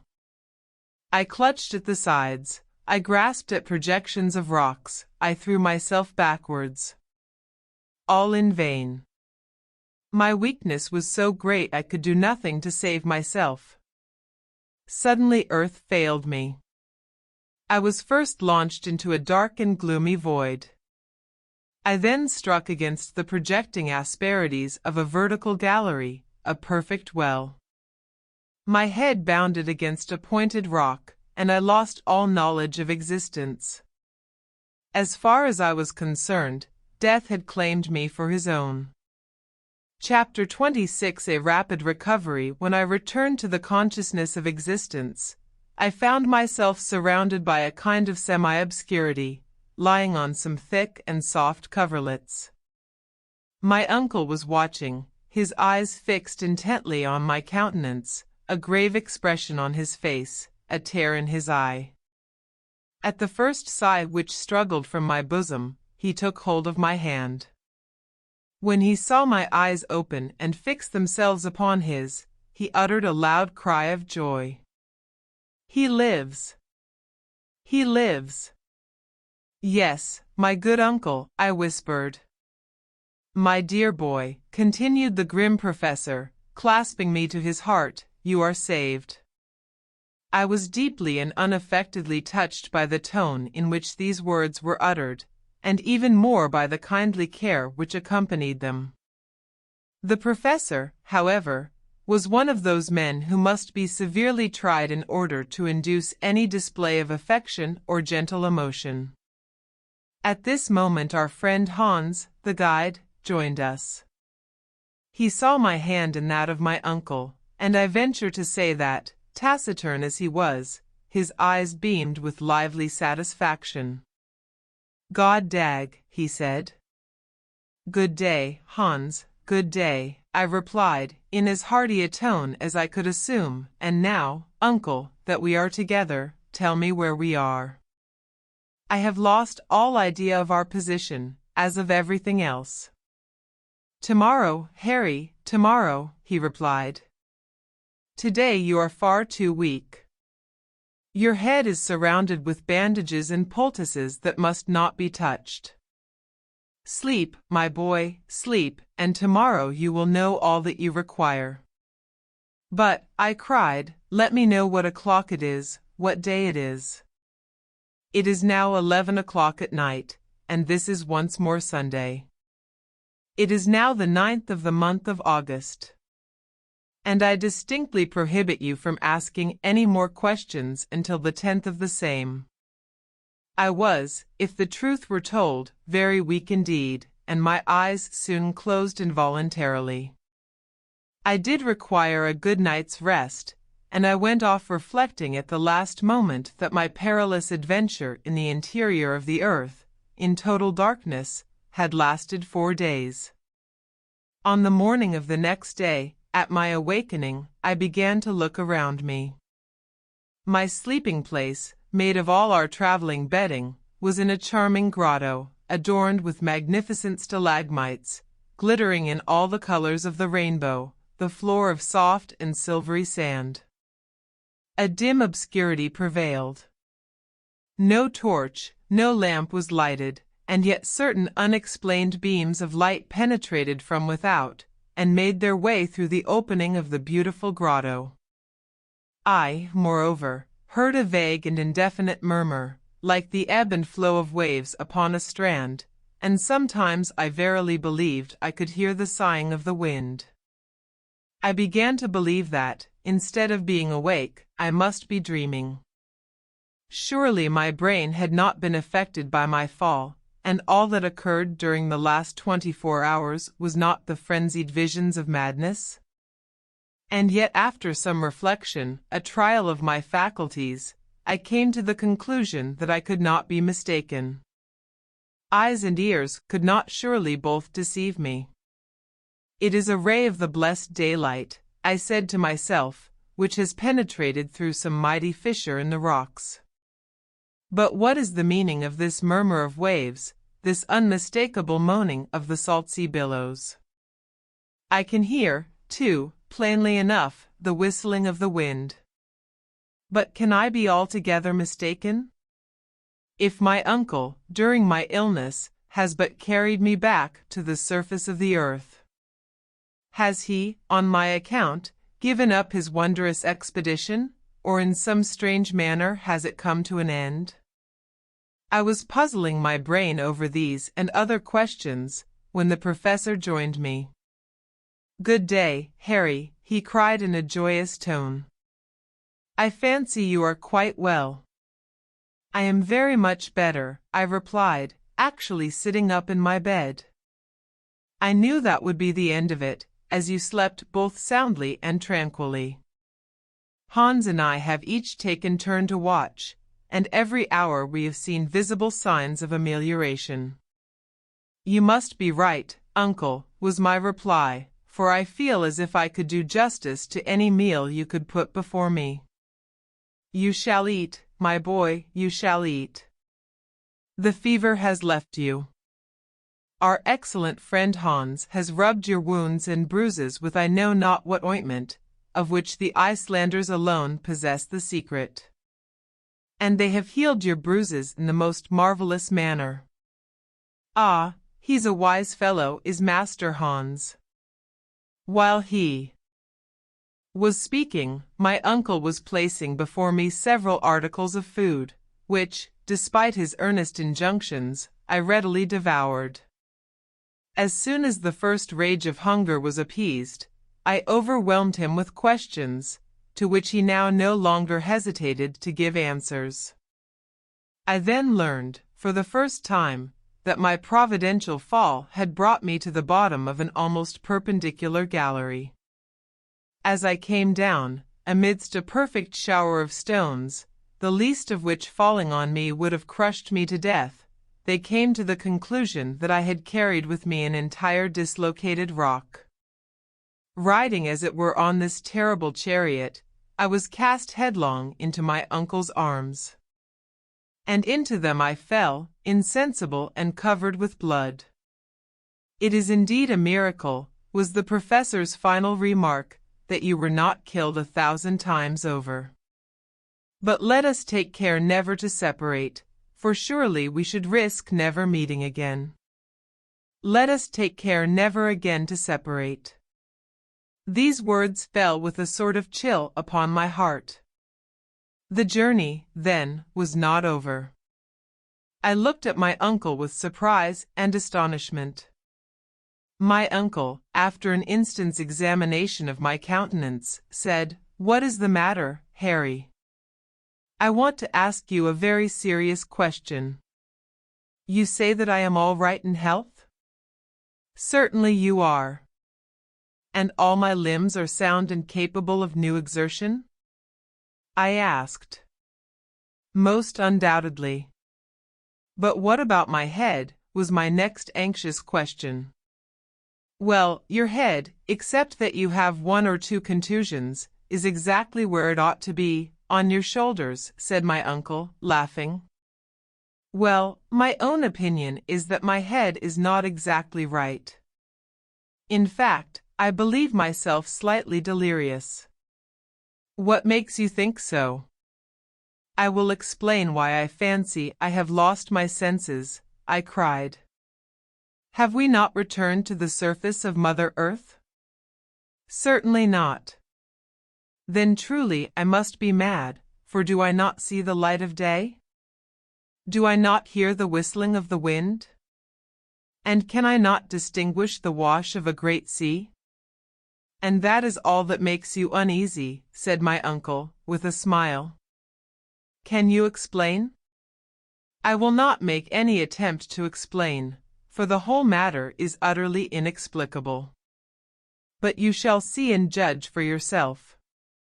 You will then find that geological science is as yet in its infancy, and that we are doomed to enlighten the world." "Let us advance, then," I cried eagerly, no longer able to restrain my curiosity. "Wait a moment, my dear Harry," he responded. "You must take precautions after your illness before going into the open air." "The open air?" "Yes, my boy.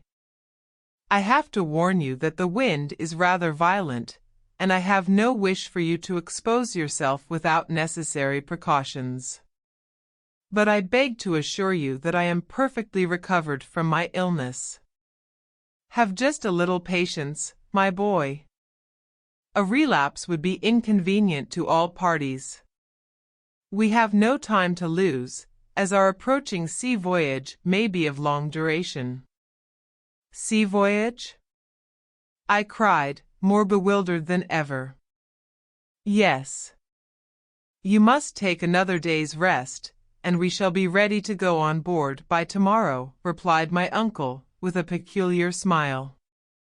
"Go on board."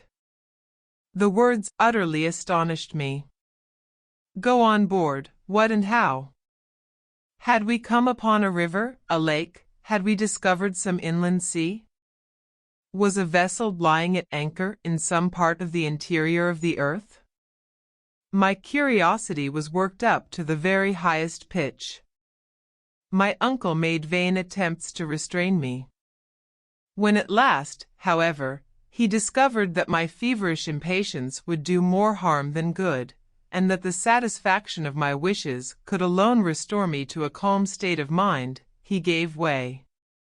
I dressed myself rapidly, and then taking the precaution to please my uncle of wrapping myself in one of the coverlets, I rushed out of the grotto. Chapter 27. The Central SEA. At first I saw absolutely nothing. My eyes, wholly unused to the effulgence of light, could not bear the sudden brightness, and I was compelled to close them. When I was able to reopen them, I stood still, far more stupefied than astonished. Not all the wildest effects of imagination could have conjured up such a scene. The sea, I cried. Yes, replied my uncle, in a tone of pardonable pride, the Central Sea. No future navigator will deny the fact of my having discovered it, and hence of acquiring a right of giving it a name. It was quite true. A vast, limitless expanse of water, the end of a lake if not of an ocean, spread before us, until it was lost in the distance. The shore, which was very much indented, consisted of a beautiful soft golden sand, mixed with small shells, the long deserted home of some of the creatures of a past age.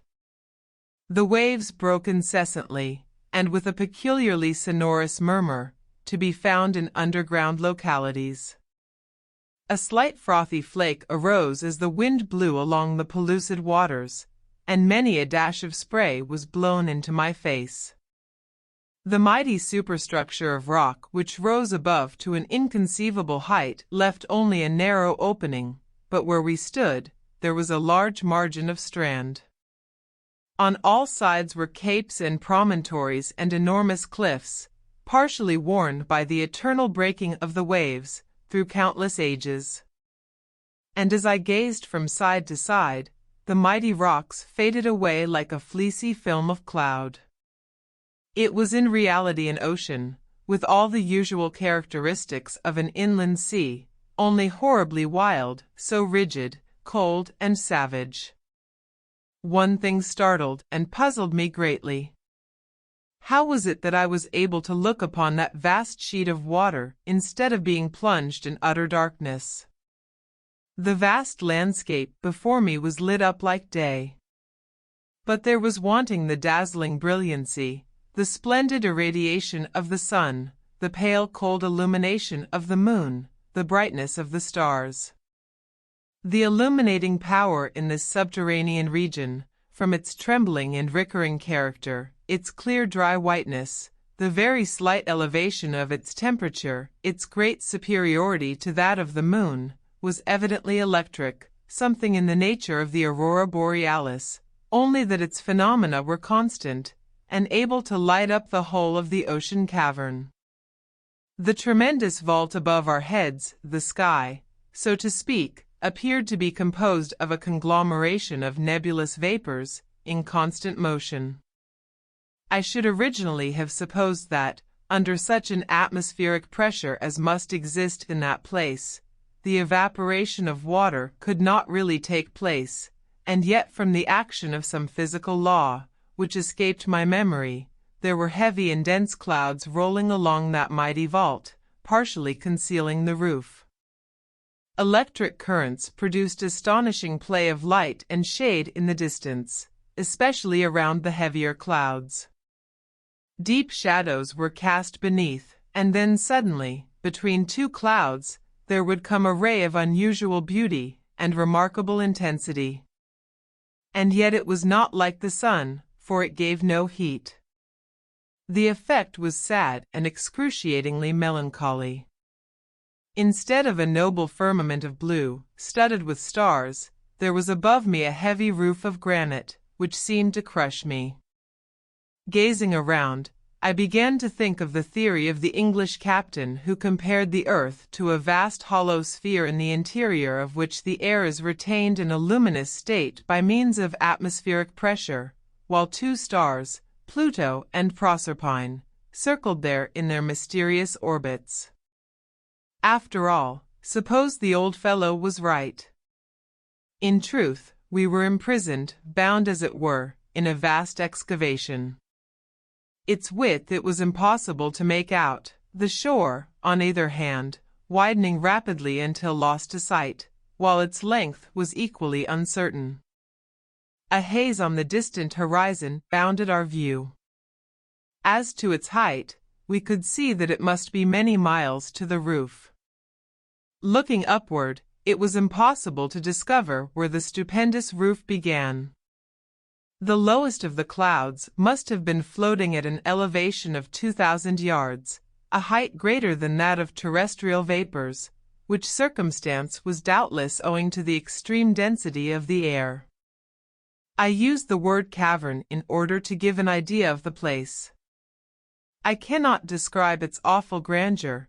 Human language fails to convey an idea of its savage sublimity. Whether this singular vacuum had or had not been caused by the sudden cooling of the earth when in a state of fusion, I could not say. I had read of most wonderful and gigantic caverns, but none in any way like this. The great grotto of Guachura, in Colombia, visited by the learned Humboldt, the vast and partially explored Mammoth Cave in Kentucky, what were these holes in the earth to that in which I stood in speechless admiration? With its vapory clouds, its electric light, and the mighty oceans slumbering in its bosom. Imagination, not description, can alone give an idea of the splendor and vastness of the cave. I gazed at these marvels in profound silence. Words were utterly wanting to indicate the sensations of wonder I experienced. I seemed, as I stood upon that mysterious shore, as if I were some wandering inhabitant of a distant planet, present for the first time at the spectacle of some terrestrial phenomena belonging to another existence. To give body and existence to such new sensations would have required the coinage of new words, and here my feeble brain found itself wholly at fault. I looked on, I thought, I reflected, I admired, in a state of stupefaction not altogether unmingled with fear. The unexpected spectacle restored some color to my pallid cheeks. I seemed to be actually getting better under the influence of this novelty. Moreover, the vivacity of the dense atmosphere reanimated my body by inflating my lungs with unaccustomed oxygen. It will be readily conceived that after an imprisonment of 47 days, in a dark and miserable tunnel, it was with infinite delight that I breathed this saline air. It was like the genial, reviving influence of the salt sea waves. My uncle had already got over the first surprise. With the Latin poet Horace, his idea was that, not to admire is all the art I know, to make man happy and to keep him so. Well, he said, after giving me time thoroughly to appreciate the marvels of this underground sea, do you feel strong enough to walk up and down? Certainly, was my ready answer, nothing would give me greater pleasure. Well then, my boy, he said, lean on my arm, and we will stroll along the beach. I accepted his offer eagerly, and we began to walk along the shores of this extraordinary lake. To our left were abrupt rocks, piled one upon the other, a stupendous titanic pile. Down their sides leaped innumerable cascades, which at last, becoming limpid and murmuring streams, were lost in the waters of the lake.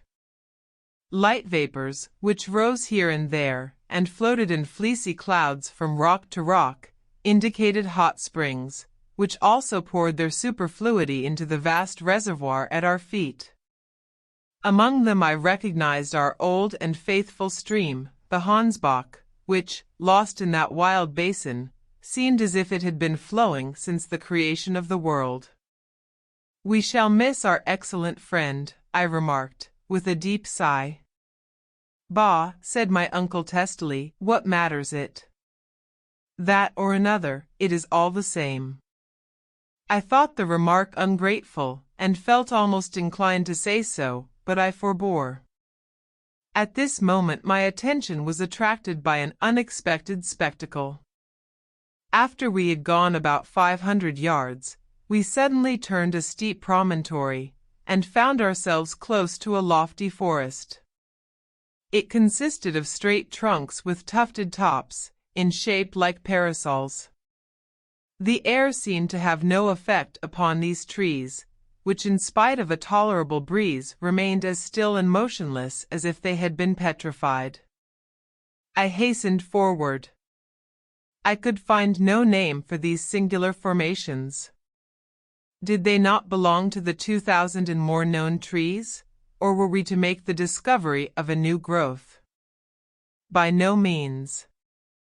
When we at last reached the forest, and stood beneath the trees, my surprise gave way to admiration. In truth, I was simply in the presence of a very ordinary product of the earth, of singular and gigantic proportions. My uncle unhesitatingly called them by their real names. It is only, he said, in his coolest manner, a forest of mushrooms. On close examination I found that he was not mistaken. Judge of the development attained by this product of damp hot soils. I had heard that the Lycoperdon giganteum reaches 9 feet in circumference, but here were white mushrooms, nearly 40 feet high, and with tops of equal dimensions. They grew in countless thousands. The light could not make its way through their massive substance, and beneath them reigned a gloomy and mystic darkness. Still I wished to go forward. The cold in the shades of this singular forest was intense. For nearly an hour we wandered about in this visible darkness. At length I left the spot, and once more returned to the shores of the lake, to light and comparative warmth. But the amazing vegetation of subterraneous land was not confined to gigantic mushrooms. New wonders awaited us at every step. We had not gone many hundred yards, when we came upon a mighty group of other trees with discolored leaves, the common humble trees of Mother Earth, of an exorbitant and phenomenal size, lycopods 100 feet high, flowering ferns as tall as pines, gigantic grasses. Astonishing, magnificent, splendid, cried my uncle. Here we have before us the whole flora of the second period of the world, that of transition.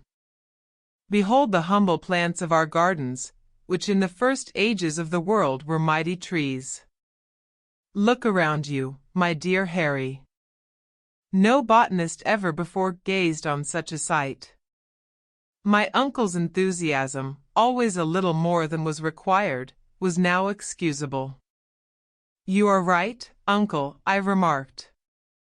Providence appears to have designed the preservation in this vast and mysterious hothouse of antediluvian plants, to prove the sagacity of learned men in figuring them so marvelously on paper. Well said, my boy, very well said. It is indeed a mighty hothouse. But you would also be within the bounds of reason and common sense, if you added that it is also a vast menagerie. I looked rather anxiously around. If the animals were as exaggerated as the plants, the matter would certainly be serious. A menagerie? Doubtless. Look at the dust we are treading underfoot. Behold the bones with which the whole soil of the seashore is covered. Bones, I replied. Yes, certainly, the bones of antediluvian animals. I stooped down as I spoke, and picked up 1 or 2 singular remains, relics of a bygone age. It was easy to give a name to these gigantic bones, in some instances as big as trunks of trees.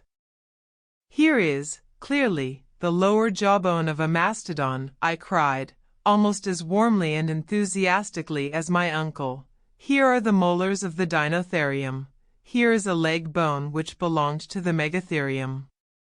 You are right, uncle, it is indeed a menagerie, for the mighty animals to which these bones once belonged have lived and died on the shores of this subterranean sea, under the shadow of these plants. Look, yonder are whole skeletons, and yet, nephew, said my uncle, noticing that I suddenly came to a full stop.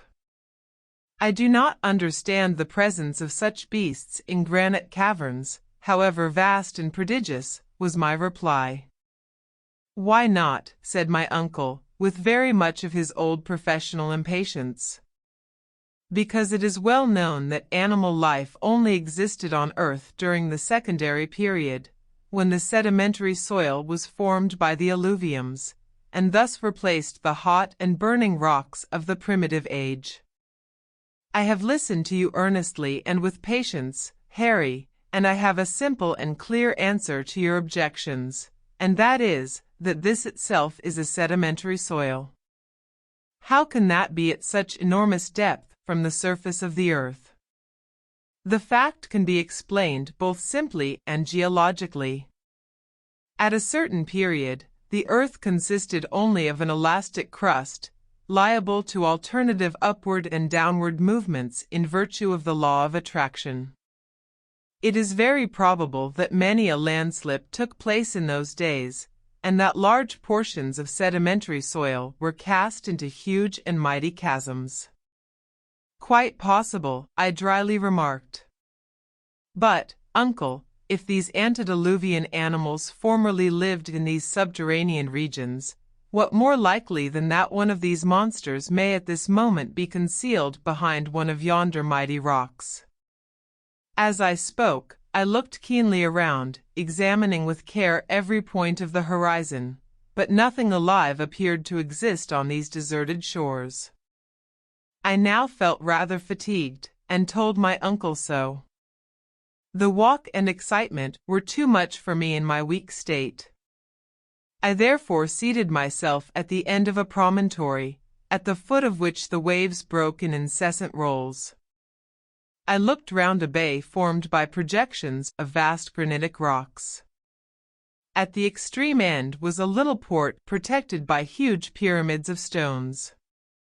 A brig and 3 or 4 schooners might have lain there with perfect ease. So natural did it seem, that every minute my imagination induced me to expect a vessel coming out under all sail and making for the open sea under the influence of a warm southerly breeze. But the fantastic illusion never lasted more than a minute. We were the only living creatures in this subterranean world.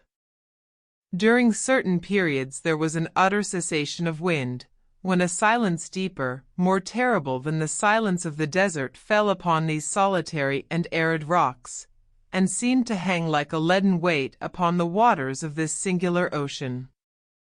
I sought, amid the awful stillness, to penetrate through the distant fog, to tear down the veil which concealed the mysterious distance. What unspoken words were murmured by my trembling lips? What questions did I wish to ask and did not? Where did this sea end? To what did it lead? Should we ever be able to examine its distant shores? But my uncle had no doubts about the matter. He was convinced that our enterprise would in the end be successful. For my part, I was in a state of painful indecision. I desired to embark on the journey and to succeed, and still I feared the result. After we had passed an hour or more in silent contemplation of the wondrous spectacle, we rose and went down towards the bank on our way to the grotto, which I was not sorry to gain. After a slight repast, I sought refuge in slumber, and at length, after many and tedious struggles, sleep came over my weary eyes. Chapter 28. Launching the raft on the morning of the next day, to my great surprise, I awoke completely restored. I thought a bath would be delightful after my long illness and sufferings. So, soon after rising, I went and plunged into the waters of this new Mediterranean. The bath was cool, fresh, and invigorating. I came back to breakfast with an excellent appetite. Hans, our worthy guide, thoroughly understood how to cook such eatables as we were able to provide. He had both fire and water at discretion, so that he was enabled slightly to vary the weary monotony of our ordinary repast. Our morning meal was like a capital English breakfast, with coffee by way of a wind-up. And never had this delicious beverage been so welcome and refreshing. My uncle had sufficient regard for my state of health not to interrupt me in the enjoyment of the meal, but he was evidently delighted when I had finished. "Now then," said he, "come with me.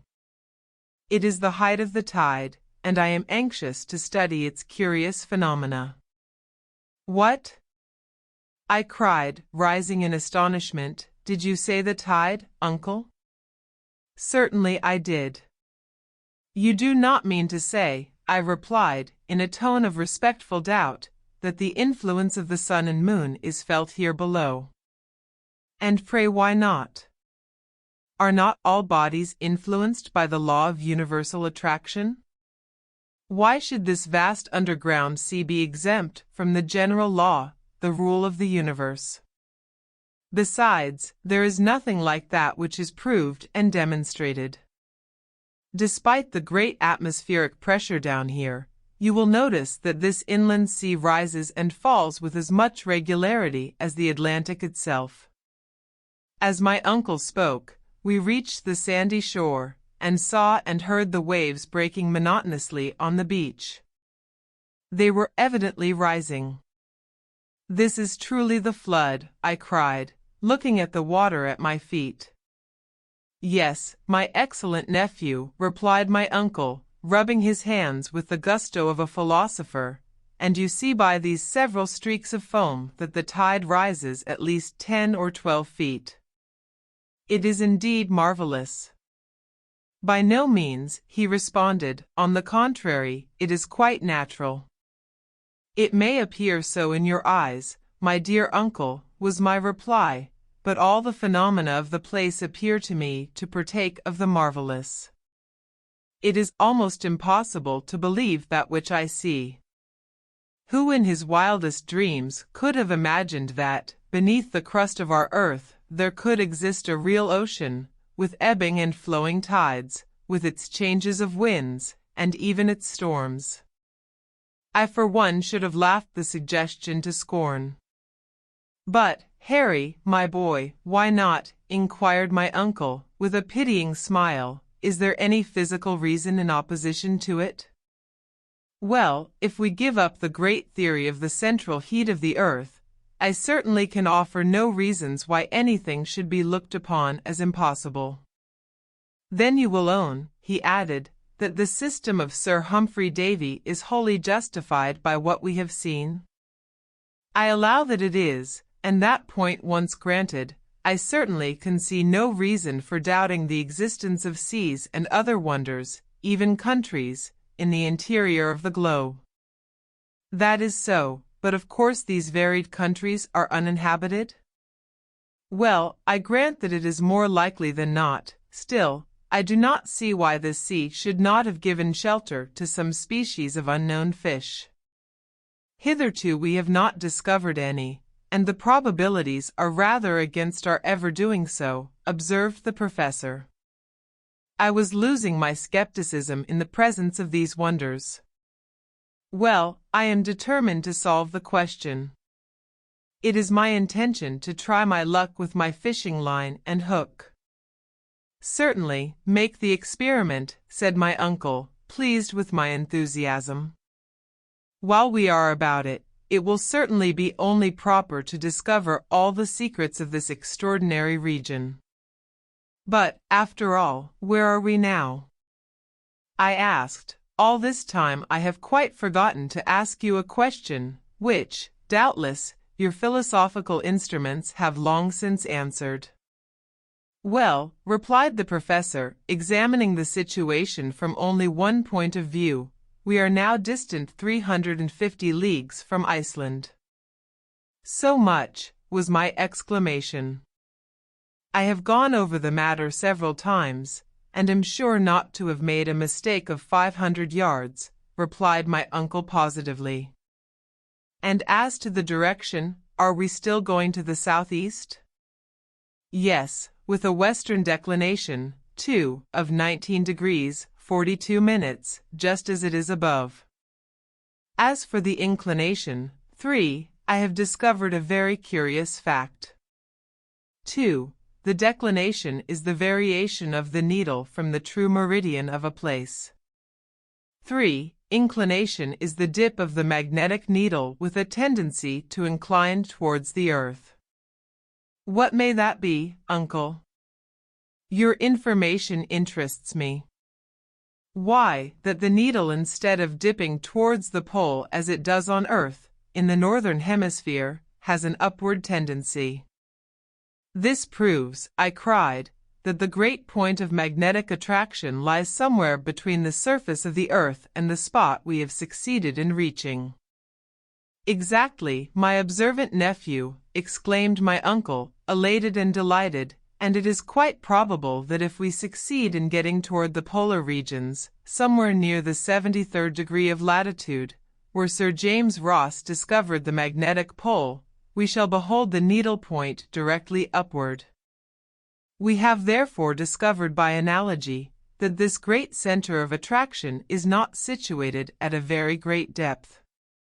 Well, said I, rather surprised, this discovery will astonish experimental philosophers. It was never suspected. Science, great, mighty and in the end unerring, replied my uncle dogmatically, science has fallen into many errors which have been fortunate and useful rather than otherwise, for they have been the stepping stones to truth. After some further discussion, I turned to another matter. Have you any idea of the depth we have reached? We are now, continued the professor, exactly 35 leagues, above 100 miles, down into the interior of the earth. So, said I, after measuring the distance on the map, we are now beneath the Scottish Highlands, and have over our heads the lofty Grampian Hills. You are quite right, said the professor, laughing. It sounds very alarming, the weight being heavy, but the vault which supports this vast mass of earth and rock is solid and safe. The mighty architect of the universe has constructed it of solid materials. Man, even in his highest flights of vivid and poetic imagination, never thought of such things. What are the finest arches of our bridges, what the vaulted roofs of our cathedrals, to that mighty dome above us, and beneath which floats an ocean with its storms and calms and tides. I admire it all as much as you can, uncle, and have no fear that our granite sky will fall upon our heads. But now that we have discussed matters of science and discovery, what are your future intentions? Are you not thinking of getting back to the surface of our beautiful earth? This was said more as a feeler than with any hope of success. Go back, nephew, cried my uncle in a tone of alarm. You are not surely thinking of anything so absurd or cowardly. No, my intention is to advance and continue our journey. We have as yet been singularly fortunate, and henceforth I hope we shall be more so. But, said I, how are we to cross yonder liquid plain? It is not my intention to leap into it head foremost, or even to swim across it, like Leander over the Hellespont. But as oceans are, after all, only great lakes, inasmuch as they are surrounded by land, so does it stand to reason that this central sea is circumscribed by granite surroundings. Doubtless, was my natural reply. Well, then, do you not think that when once we reach the other end, we shall find some means of continuing our journey? Probably, but what extent do you allow to this internal ocean? Well, I should fancy it to extend about 40 or 50 leagues, more or less. But even supposing this approximation to be a correct one, what then? I asked. My dear boy, we have no time for further discussion. We shall embark tomorrow. I looked around with surprise and incredulity. I could see nothing in the shape of boat or vessel. What? I cried, we are about to launch out upon an unknown sea, and where, if I may ask, is the vessel to carry us? Well, my dear boy, it will not be exactly what you would call a vessel. For the present we must be content with a good and solid raft. A raft, I cried, incredulously, but down here a raft is as impossible of construction as a vessel, and I am at a loss to imagine, my good Harry, if you were to listen instead of talking so much, you would hear, said my uncle, waxing a little impatient. I should hear? Yes, certain knocks with the hammer, which Hans is now employing to make the raft. He has been at work for many hours. Making a raft? Yes. But where has he found trees suitable for such a construction? He found the trees all ready to his hand. Come, and you shall see our excellent guide at work. More and more amazed at what I heard and saw, I followed my uncle like one in a dream. After a walk of about a quarter of an hour, I saw Hans at work on the other side of the promontory which formed our natural port. A few minutes more and I was beside him. To my great surprise, on the sandy shore lay a half-finished raft. It was made from beams of a very peculiar wood, and a great number of limbs, joints, boughs, and pieces lay about, sufficient to have constructed a fleet of ships and boats. I turned to my uncle, silent with astonishment and awe. "Where did all this wood come from?" I cried. "What wood is it?" "Well, there is pine wood, fir, and the palms of the northern regions, mineralized by the action of the sea," he replied, sententiously. "Can it be possible?" "Yes," said the learned professor, "what you see is called fossil wood." "But then," cried I, after reflecting for a moment, "like the lignites, it must be as hard and as heavy as iron, and therefore will certainly not float." Sometimes that is the case. Many of these woods have become true anthracites, but others again, like those you see before you, have only undergone one phase of fossil transformation. "But there is no proof like demonstration," added my uncle, picking one or two of these precious waifs and casting them into the sea. The piece of wood, after having disappeared for a moment, came to the surface, and floated about with the oscillation produced by wind and tide. "Are you convinced?" said my uncle, with a self-satisfied smile. "I am convinced," I cried, "that what I see is incredible." The fact was that my journey into the interior of the earth was rapidly changing all preconceived notions, and day by day preparing me for the marvelous. I should not have been surprised to have seen a fleet of native canoes afloat upon that silent sea. The very next evening, thanks to the industry and ability of Hans, the raft was finished. It was about 10 feet long and 5 feet wide. The beams, bound together with stout ropes, were solid and firm, and once launched by our united efforts, the improvised vessel floated tranquilly upon the waters of what the professor had well named the Central Sea. Chapter 29 On the Waters, a Raft Voyage. On the 13th of August we were up betimes. There was no time to be lost. We now had to inaugurate a new kind of locomotion, which would have the advantage of being rapid and not fatiguing. A mast, made of 2 pieces of wood fastened together, to give additional strength, a yard made from another one, the sail a linen sheet from our bed. We were fortunately in no want of cordage, and the whole on trial appeared solid and seaworthy. At 6 o'clock in the morning, when the eager and enthusiastic professor gave the signal to embark, the victuals, the luggage, all our instruments, our weapons, and a goodly supply of sweet water, which we had collected from springs in the rocks, were placed on the raft. Hans had, with considerable ingenuity, contrived a rudder, which enabled him to guide the floating apparatus with ease. He took the tiller, as a matter of course. The worthy man was as good a sailor as he was a guide and duck hunter. I then let go the painter which held us to the shore, the sail was brought to the wind, and we made a rapid offing. Our sea voyage had at length commenced, and once more we were making for distant and unknown regions. Just as we were about to leave the little port where the raft had been constructed, my uncle, who was very strong as to geographic nomenclature, wanted to give it a name, and among others, suggested mine. "Well," said I, "before you decide I have another to propose." "Well, out with it." "I should like to call it Gretchen." "Port Gretchen will sound very well on our future map." "Well then, Port Gretchen let it be," said the professor. And thus it was that the memory of my dear girl was attached to our adventurous and memorable expedition. When we left the shore, the wind was blowing from the northward and eastward.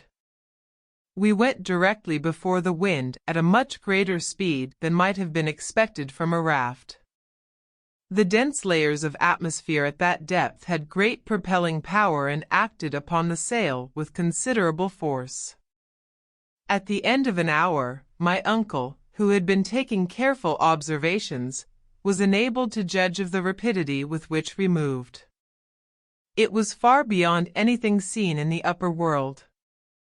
"If," he said, "we continue to advance at our present rate, we shall have traveled at least 30 leagues in 24 hours. With a mere raft, this is an almost incredible velocity." I certainly was surprised, and without making any reply went forward upon the raft. Already the northern shore was fading away on the edge of the horizon. The two shores appeared to separate more and more, leaving a wide and open space for our departure. Before me I could see nothing but the vast and apparently limitless sea, upon which we floated, the only living objects in sight. Huge and dark clouds cast their gray shadows below, shadows which seemed to crush that colorless and sullen water by their weight. Anything more suggestive of gloom and of regions of nether darkness I never beheld. Silvery rays of electric light, reflected here and there upon some small spots of water, brought up luminous sparkles in the long wake of our cumbrous bark. Presently we were wholly out of sight of land, not a vestige could be seen, nor any indication of where we were going. So still and motionless did we seem without any distant point to fix our eyes on that, but for the phosphoric light at the wake of the raft I should have fancied that we were still and motionless. But I knew that we were advancing at a very rapid rate. About 12 o'clock in the day, vast collections of seaweed were discovered surrounding us on all sides. I was aware of the extraordinary vegetative power of these plants, which have been known to creep along the bottom of the great ocean and stop the advance of large ships. But never were seaweeds ever seen, so gigantic and wonderful as those of the Central Sea. I could well imagine how, seen at a distance, tossing and heaving on the summit of the billows, the long lines of algae have been taken for living things, and thus have been fertile sources of the belief in sea serpents. Our raft swept past great specimens of fucus or sirac, from 3,000 to 4,000 feet in length, immense, incredibly long, looking like snakes that stretched out far beyond our horizon. It afforded me great amusement to gaze on their variegated ribbon-like endless lengths. Hour after hour passed without our coming to the termination of these floating weeds. If my astonishment increased, my patience was well nigh exhausted. What natural force could possibly have produced such abnormal and extraordinary plants? What must have been the aspect of the globe, during the first centuries of its formation, when under the combined action of heat and humidity, the vegetable kingdom occupied its vast surface to the exclusion of everything else? These were considerations of never-ending interest for the geologist and the philosopher. All this while we were advancing on our journey, and at length night came, but as I had remarked the evening before, the luminous state of the atmosphere was in nothing diminished. Whatever was the cause, it was a phenomenon upon the duration of which we could calculate with certainty. As soon as our supper had been disposed of, and some little speculative conversation indulged in, I stretched myself at the foot of the mast, and presently went to sleep. Hans remained motionless at the tiller, allowing the raft to rise and fall on the waves. The wind being aft, and the sail square, all he had to do was to keep his oar in the center. Ever since we had taken our departure from the newly named Port Gretchen, my worthy uncle had directed me to keep a regular log of our day's navigation, with instructions to put down even the most minute particulars, every interesting and curious phenomenon, the direction of the wind, our rate of sailing, the distance we went, in a word, every incident of our extraordinary voyage. From our log, therefore, I tell the story of our voyage on the Central Sea. Friday, August 14th. A steady breeze from the northwest. Raft progressing with extreme rapidity and going perfectly straight. Coast still dimly visible about 30 leagues to leeward. Nothing to be seen beyond the horizon in front. The extraordinary intensity of the light neither increases nor diminishes. It is singularly stationary. The weather remarkably fine, that is to say, the clouds have ascended very high, and are light and fleecy, and surrounded by an atmosphere resembling silver in fusion. Thermometer, plus 32 degrees centigrade. About 12 o'clock in the day our guide Hans, having prepared and baited a hook, cast his line into the subterranean waters. The bait he used was a small piece of meat, by means of which he concealed his hook. Anxious as I was for a long time doomed to disappointment. Were these waters supplied with fish or not? That was the important question. No, was my decided answer. Then there came a sudden and rather hard tug. Hans coolly drew it in, and with it a fish, which struggled violently to escape. "A fish," cried my uncle. "It is a sturgeon." I cried, "Certainly a small sturgeon." The professor examined the fish carefully, noting every characteristic, and he did not coincide in my opinion. The fish had a flat head, round body, and the lower extremities covered with bony scales. Its mouth was wholly without teeth. The pectoral fins, which were highly developed, sprouted direct from the body, which properly speaking had no tail. The animal certainly belonged to the order in which naturalists class the sturgeon, but it differed from that fish in many essential particulars. My uncle, after all, was not mistaken. After a long and patient examination, he said, "This fish, my dear boy, belongs to a family which has been extinct for ages, and of which no trace has ever been found on earth, except fossil remains in the Devonian strata." "You do not mean to say," I cried, "that we have captured a live specimen of a fish belonging to the primitive stock that existed before the deluge?" "We have," said the professor, who all this time was continuing his observations, "and you may see by careful examination that these fossil fish have no identity with existing species. To hold in one's hand, therefore, a living specimen of the order, is enough to make a naturalist happy for life." "But," cried I, "to what family does it belong?"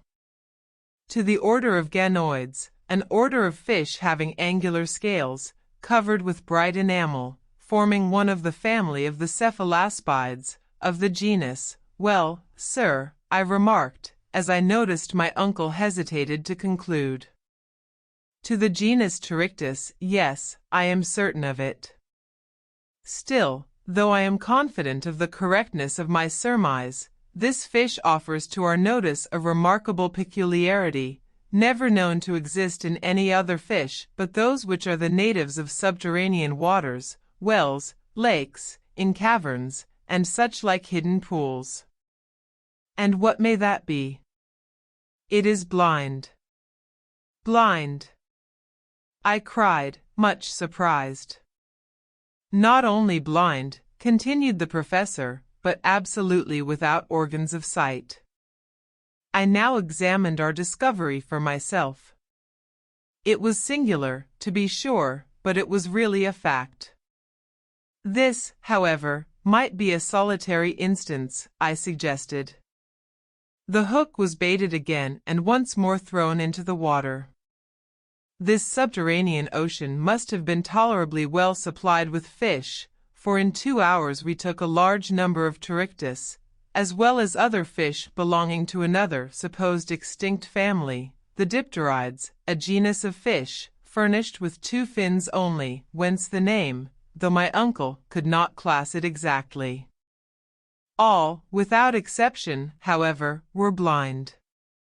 This unexpected capture enabled us to renew our stock of provisions in a very satisfactory way. We were now convinced that this subterranean sea contained only fish known to us as fossil specimens, and fish and reptiles alike were all the more perfect the farther back they dated their origin. We began to hope that we should find some of those saurians which science has succeeded in reconstructing from bits of bone or cartilage. I took up the telescope and carefully examined the horizon, looked over the whole sea. It was utterly and entirely deserted. Doubtless we were still too near the coast. After an examination of the ocean, I looked upward, towards the strange and mysterious sky. Why should not one of the birds reconstructed by the immortal Cuvier flap his stupendous wings aloft in the dull strata of subterranean air? It would, of course, find quite sufficient food from the fish in the sea. I gazed for some time upon the void above. It was as silent and as deserted as the shores we had but lately left. Nevertheless, though I could neither see nor discover anything, my imagination carried me away into wild hypotheses. I was in a kind of waking dream. I thought I saw on the surface of the water those enormous antediluvian turtles as big as floating islands. Upon those dull and somber shores passed a spectral row of the mammifers of early days, the great Leptotherium found in the cavernous hollow of the Brazilian hills, the Mesocotherium, a native of the glacial regions of Siberia. Farther on, the Pachydermatous Lophrodon, that gigantic tapir, which concealed itself behind rocks, ready to do battle for its prey with the Anoplotherium, a singular animal partaking of the nature of the rhinoceros, the horse, the hippopotamus, and the camel. There was the giant mastodon, twisting and turning his horrid trunk, with which he crushed the rocks of the shore to powder, while the megatherium, his back raised like a cat in a passion, his enormous claws stretched out, dug into the earth for food, at the same time that he awoke the sonorous echoes of the whole place with his terrible roar. Higher up still, the first monkey ever seen on the face of the globe clambered, gambolling and playing up the granite hills. Still farther away ran the pterodactyl, with the winged hand, gliding or rather sailing through the dense and compressed air like a huge bat. Above all, near the leaden granitic sky, were immense birds, more powerful than the cassowary and the ostrich, which spread their mighty wings and fluttered against the huge stone vault of the inland sea. I thought, such was the effect of my imagination, that I saw this whole tribe of antediluvian creatures. I carried myself back to far ages, long before man existed, when, in fact, the earth was in too imperfect a state for him to live upon it. My dream was of countless ages before the existence of man. The mammifers first disappeared, then the mighty birds, then the reptiles of the secondary period, presently the fish, the crustacea, the mollusks, and finally the vertebrata. The zoophytes of the period of transition in their turn sank into annihilation. The whole panorama of the world's life before the historic period seemed to be born over again, and mine was the only human heart that beat in this unpeopled world. There were no more seasons, there were no more climates, the natural heat of the world increased unceasingly, and neutralized that of the great radiant Sunday. Vegetation was exaggerated in an extraordinary manner. I passed like a shadow in the midst of brushwood as lofty as the giant trees of California, and trod underfoot the moist and humid soil, reeking with a rank and varied vegetation. I leaned against the huge column-like trunks of giant trees, to which those of Canada were as ferns. Whole ages passed, hundreds upon hundreds of years were concentrated into a single day. Next, unrolled before me like a panorama, came the great and wondrous series of terrestrial transformations. Plants disappeared. The granitic rocks lost all trace of solidity. The liquid state was suddenly substituted for that which had before existed. This was caused by intense heat acting on the organic matter of the earth. The waters flowed over the whole surface of the globe. They boiled, they were volatilized, or turned into vapor. A kind of steam cloud wrapped the whole earth, the globe itself becoming at last nothing but one huge sphere of gas, indescribable in color, between white heat and red, as big and as brilliant as the sun. In the very center of this prodigious mass, 1,400,000 times as large as our globe, I was whirled round in space and brought into close conjunction with the planets. My body was subtilized, or rather became volatile, and commingled in a state of atomic vapor with the prodigious clouds, which rushed forward like a mighty comet into infinite space. What an extraordinary dream! Where would it finally take me? My feverish hand began to write down the marvelous details, details more like the imaginings of a lunatic than anything sober and real. I had during this period of hallucination forgotten everything, the professor, the guide, and the raft on which we were floating. My mind was in a state of semi-oblivion. "What is the matter, Harry?" said my uncle suddenly. My eyes, which were wide opened like those of a somnambulist, were fixed upon him, but I did not see him, nor could I clearly make out anything around me. "Take care, my boy," again cried my uncle, "you will fall into the sea." As he uttered these words, I felt myself seized on the other side by the firm hand of our devoted guide. Had it not been for the presence of mind of Hans, I must infallibly have fallen into the waves and been drowned. "Have you gone mad?" cried my uncle, shaking me on the other side. What is the matter?" I said at last, coming to myself. "Are you ill, Henry?" continued the professor in an anxious tone. No, but I have had an extraordinary dream. It, however, has passed away. All now seems well," I added, looking around me with strangely puzzled eyes. "All right," said my uncle, "a beautiful breeze, a splendid sea. We are going along at a rapid rate, and if I am not out in my calculations we shall soon see land. I shall not be sorry to exchange the narrow limits of our raft for the mysterious strand of the subterranean ocean." As my uncle uttered these words, I rose and carefully scanned the horizon. But the line of water was still confounded with the lowering clouds that hung aloft, and in the distance appeared to touch the edge of the water. Chapter 30 Terrific Saurian Combat, Saturday, August 15th. The sea still retains its uniform monotony. The same leaden hue, the same eternal glare from above. No indication of land being in sight. The horizon appears to retreat before us, more and more as we advance. My head, still dull and heavy from the effects of my extraordinary dream, which I cannot as yet banish from my mind. The professor, who has not dreamed, is, however, in one of his morose and unaccountable humors. Spends his time in scanning the horizon at every point of the compass.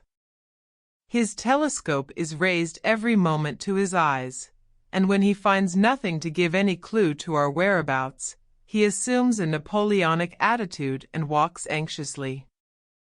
I remarked that my uncle, the professor, had a strong tendency to resume his old impatient character, and I could not but make a note of this disagreeable circumstance in my journal. I saw clearly that it had required all the influence of my danger and suffering to extract from him one scintillation of humane feeling. Now that I was quite recovered, his original nature had conquered and obtained the upper hand. And, after all, what had he to be angry and annoyed about, now more than at any other time? Was not the journey being accomplished under the most favorable circumstances?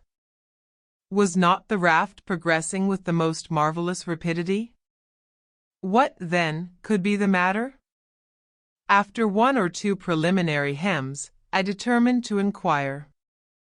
"You seem uneasy, uncle," said I, when for about the 100th time he put down his telescope and walked up and down, muttering to himself. "No, I am not uneasy," he replied in a dry, harsh tone, "by no means."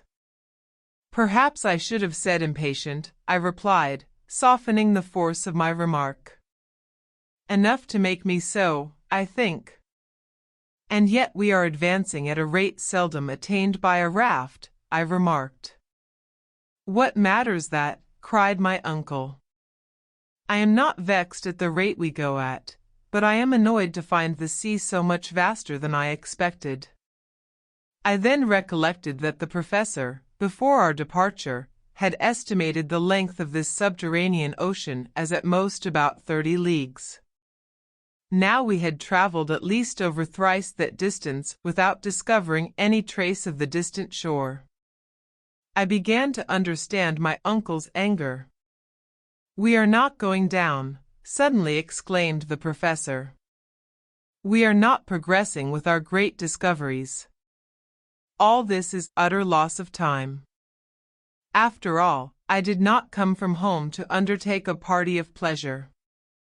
This voyage on a raft over a pond annoys and wearies me." He called this adventurous journey a party of pleasure, and this great inland sea a pond. "But," argued I, "if we have followed the route indicated by the great Saknussemm, we cannot be going far wrong. That is the question, as the great, the immortal Shakespeare, has it. Are we following the route indicated by that wondrous sage? Did Saknussemm ever fall in with this great sheet of water? If he did he cross it? I begin to fear that the rivulet we adopted for a guide has led us wrong. In any case, we can never regret having come thus far. It is worth the whole journey to have enjoyed this magnificent spectacle. It is something to have seen. I care nothing about seeing, nor about magnificent spectacles. I came down into the interior of the earth with an object, and that object I mean to attain. Don't talk to me about admiring scenery, or any other sentimental trash." After this I thought it well to hold my tongue, and allow the professor to bite his lips until the blood came, without further remark. At 6 o'clock in the evening, our matter-of-fact guide, Hans, asked for his week's salary, and receiving his 3 Rix-dollars, put them carefully in his pocket. He was perfectly contented and satisfied. Sunday, August 16th. Nothing new to record. The same weather as before. The wind has a slight tendency to freshen up, with signs of an approaching gale. When I awoke, my first observation was in regard to the intensity of the light. I keep on fearing, day after day, that the extraordinary electric phenomenon should become first obscured, and then go wholly out, leaving us in total darkness. Nothing, however, of the kind occurs.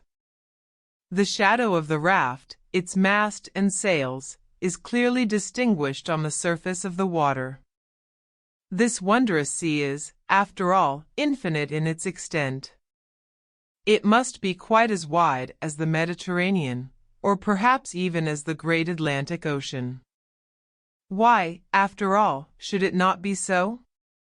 My uncle has on more than one occasion tried deep-sea soundings. He tied the cross of one of our heaviest crowbars to the extremity of a cord, which he allowed to run out to the extent of 200 fathoms. We had the greatest difficulty in hoisting in our novel kind of lead. When the crowbar was finally dragged on board, Hans called my attention to some singular marks upon its surface. The piece of iron looked as if it had been crushed between two very hard substances. I looked at our worthy guide with an inquiring glance. "Tander," said he. Of course I was at a loss to understand. I turned round towards my uncle, absorbed in gloomy reflections. I had little wished to disturb him from his reverie. I accordingly turned once more towards our worthy islander. Hans very quietly and significantly opened his mouth once or twice, as if in the act of biting, and in this way made me understand his meaning. "Teeth," cried I, with stupefaction, as I examined the bar of iron with more attention. "Yes. There can be no doubt about the matter. The indentations on the bar of iron are the marks of teeth. What jaws must the owner of such molars be possessed of? Have we, then, come upon a monster of unknown species, which still exists within the vast waste of waters, a monster more voracious than a shark, more terrible and bulky than the whale? I am unable to withdraw my eyes from the bar of iron, actually half crushed. Is, then, my dream about to come true, a dread and terrible reality? All day my thoughts were bent upon these speculations, and my imagination scarcely regained a degree of calmness and power of reflection until after a sleep of many hours. This day, as on other Sundays, we observed as a day of rest and pious meditation. Monday, August 17th. I have been trying to realize from memory the particular instincts of those antediluvian animals of the secondary period, which succeeding to the mollusca, to the crustacea, and to the fish, preceded the appearance of the race of mammifers. The generation of reptiles then reigned supreme upon the earth. These hideous monsters ruled everything in the seas of the secondary period, which formed the strata of which the Jura Mountains are composed. Nature had endowed them with perfect organization. What a gigantic structure was theirs, what vast and prodigious strength they possessed. The existing saurians, which include all such reptiles as lizards, crocodiles, and alligators, even the largest and most formidable of their class, are but feeble imitations of their mighty sires, the animals of ages long ago. If there were giants in the days of old, there were also gigantic animals. I shuddered as I evolved from my mind the idea and recollection of these awful monsters. No eye of man had seen them in the flesh. They took their walks abroad upon the face of the earth thousands of ages before man came into existence, and their fossil bones, discovered in the limestone, have allowed us to reconstruct them anatomically, and thus to get some faint idea of their colossal formation. I recollect once seeing in the Great Museum of Hamburg the skeleton of one of these wonderful saurians. It measured no less than 30 feet from the nose to the tail. Am I, then, an inhabitant of the earth of the present day, destined to find myself face to face with a representative of this antediluvian family? I can scarcely believe it possible, I can hardly believe it true. And yet these marks of powerful teeth upon the bar of iron. Can there be a doubt from their shape that the bite is the bite of a crocodile? My eyes stare wildly and with terror upon the subterranean sea. Every moment I expect one of these monsters to rise from its vast cavernous depths. I fancy that the worthy professor in some measure shares my notions, if not my fears, for, after an attentive examination of the crowbar, he cast his eyes rapidly over the mighty and mysterious ocean. What could possess him to leave the land, I thought, as if the depth of this water was of any importance to us. No doubt he has disturbed some terrible monster in his watery home, and perhaps we may pay dearly for our temerity. Anxious to be prepared for the worst, I examined our weapons, and saw that they were in a fit state for use. My uncle looked on at me and nodded his head approvingly. He, too, has noticed what we have to fear. Already the uplifting of the waters on the surface indicates that something is in motion below. The danger approaches. It comes nearer and nearer. It behooves us to be on the watch. Tuesday, August 18th, evening came at last, the hour when the desire for sleep caused our eyelids to be heavy. Night there is not, properly speaking, in this place, any more than there is in summer in the Arctic regions. Hans, however, is immovable at the rudder. When he snatches a moment of rest, I really cannot say. I take advantage of his vigilance to take some little repose. But 2 hours after I was awakened from a heavy sleep by an awful shock. The raft appeared to have struck upon a sunken rock. It was lifted right out of the water by some wondrous and mysterious power, and then started off 20 fathoms distant. What is it?" cried my uncle, starting up. "Are we shipwrecked, or what?" Hans raised his hand and pointed to where, about 200 yards off, a large black mass was moving up and down. I looked with awe. My worst fears were realized. "It is a colossal monster," I cried, clasping my hands. "Yes," cried the agitated professor, "and there yonder is a huge sea lizard of terrible size and shape. And farther on behold a prodigious crocodile. Look at his hideous jaws, and that row of monstrous teeth. Ha! He has gone. A whale! A whale!" shouted the professor. "I can see her enormous fins. See, how she blows air and water." 2 liquid columns rose to a vast height above the level of the sea, into which they fell with a terrific crash, waking up the echoes of that awful place. We stood still, surprised, stupefied, terror-stricken at the sight of this group of fearful marine monsters, more hideous in the reality than in my dream. They were of supernatural dimensions. The very smallest of the whole party could with ease have crushed our raft and ourselves with a single bite. Hans, seizing the rudder which had flown out of his hand, puts it hard a-weather in order to escape from such dangerous vicinity, but no sooner does he do so, than he finds he is flying from Scylla to Charybdis. To leeward is a turtle about 40 feet wide, and a serpent quite as long, with an enormous and hideous head peering from out the waters.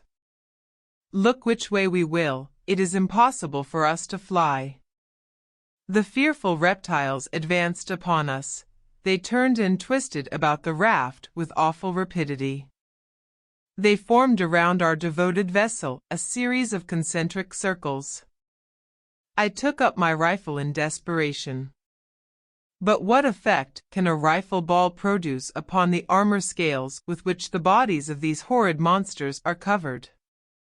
We remain still and dumb from utter horror. They advance upon us, nearer and nearer. Our fate appears certain, fearful, and terrible. On one side the mighty crocodile, on the other the great sea serpent. The rest of the fearful crowd of marine prodigies have plunged beneath the briny waves and disappeared. I am about to fire at any risk and try the effect of a shot. Hans, the guide, however, interfered by a sign to check me. The 2 hideous and ravenous monsters passed within 50 fathoms of the raft, and then made a rush at one another, their fury and rage preventing them from seeing us. The combat commenced. We distinctly made out every action of the 2 hideous monsters. But to my excited imagination the other animals appeared about to take part in the fierce and deadly struggle, the monster, the whale, the lizard, and the turtle.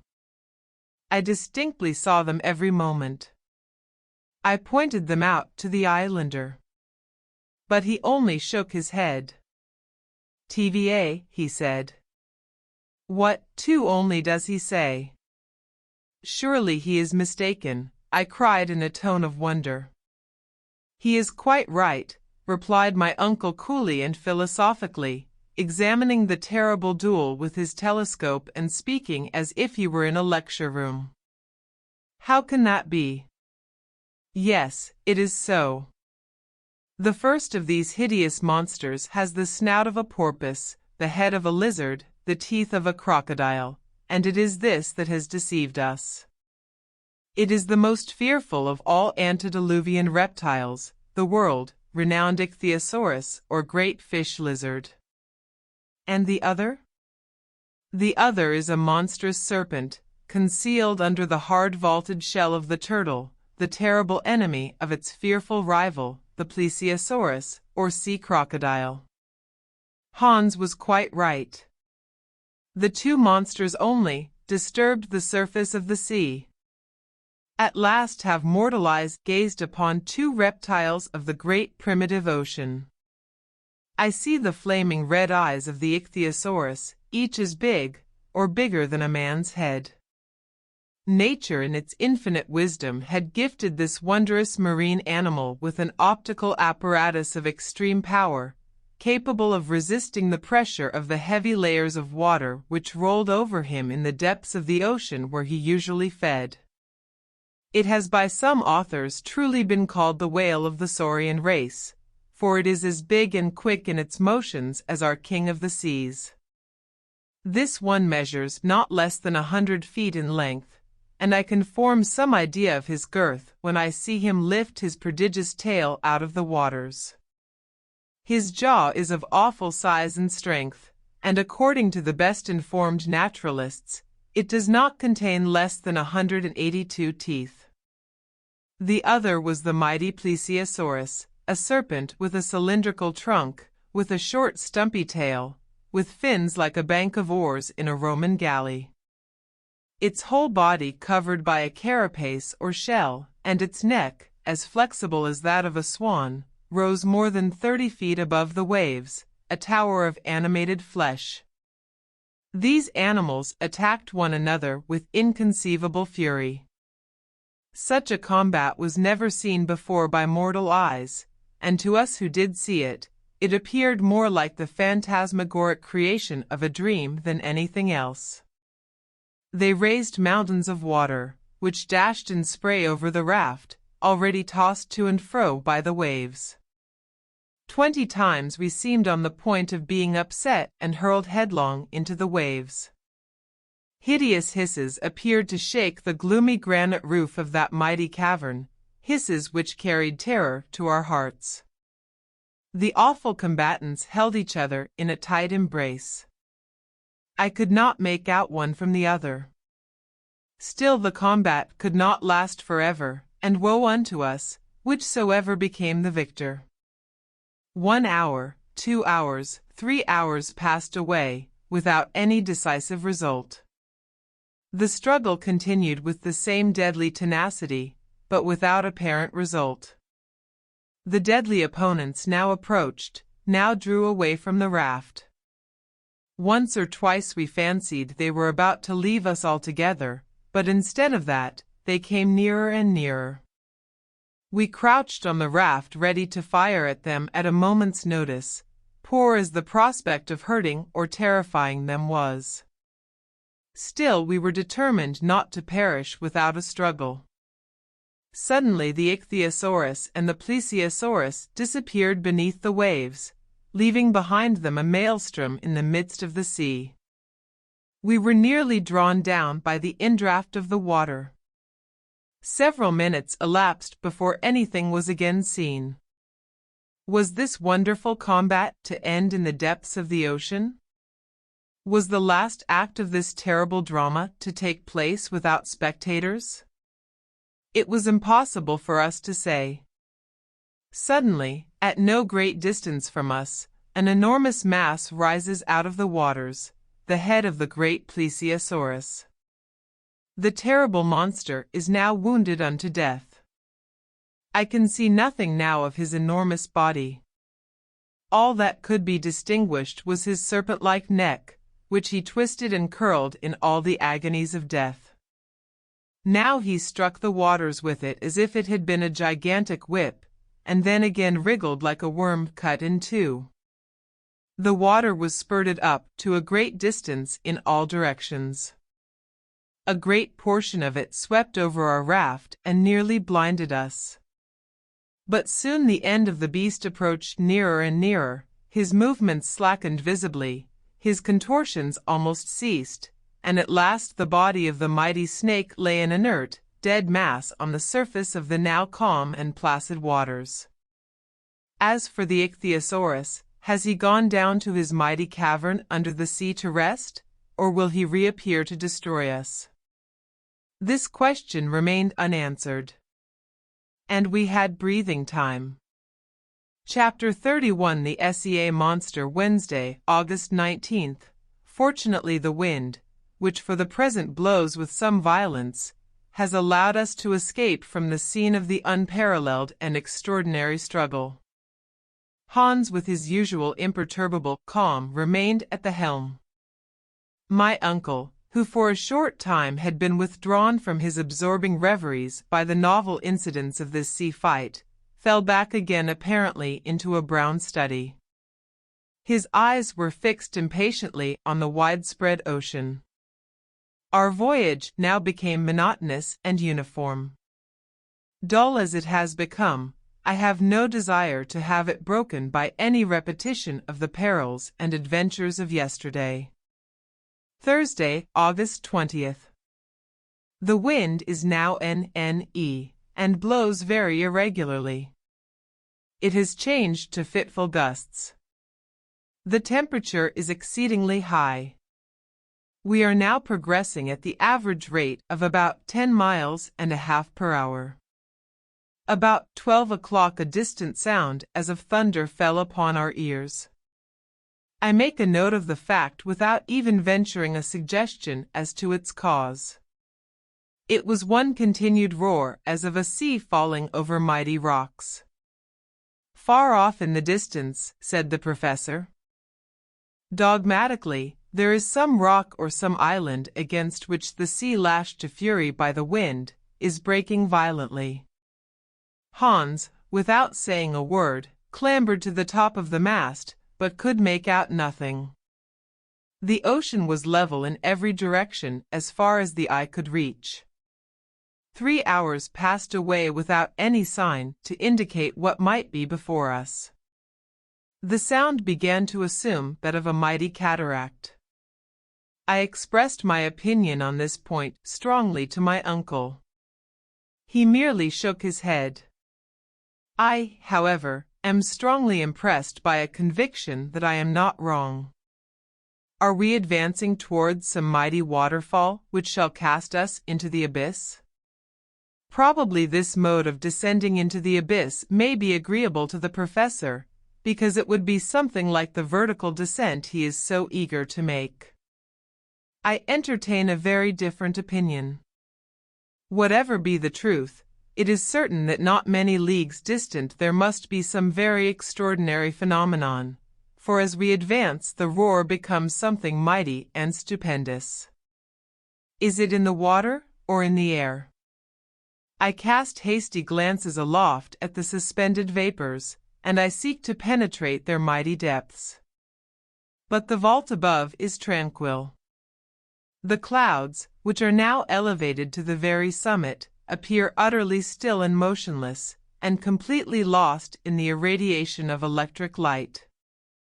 It is necessary, therefore, to seek for the cause of this phenomenon elsewhere. I examine the horizon, now perfectly calm, pure, and free from all haze. Its aspect still remains unchanged. But if this awful noise proceeds from a cataract, if, so to speak in plain English, this vast interior ocean is precipitated into a lower basin, if these tremendous roars are produced by the noise of falling waters, the current would increase in activity, and its increasing swiftness would give me some idea of the extent of the peril with which we are menaced. I consult the current. It simply does not exist. There is no such thing. An empty bottle cast into the water lies to leeward without motion. About 4 o'clock Hans rises, clambers up the mast, and reaches the truck itself. From this elevated position his looks are cast around. They take in a vast circumference of the ocean. At last, his eyes remain fixed. His face expresses no astonishment, but his eyes slightly dilate. "He has seen something at last," cried my uncle. "I think so," I replied. Hans came down, stood beside us, and pointed with his right hand to the south. "Der near," he said. "There," replied my uncle.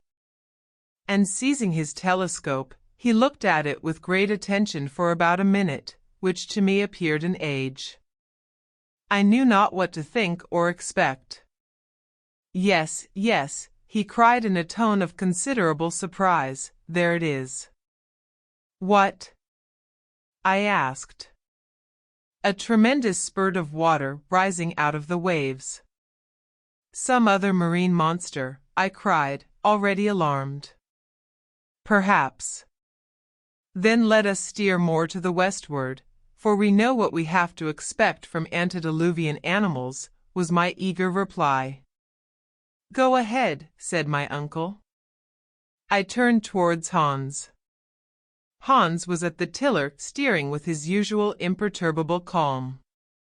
Nevertheless, if from the distance which separated us from this creature, a distance which must be estimated at not less than a dozen leagues, one could see the column of water spurting from the blowhole of the great animal, his dimensions must be something preternatural.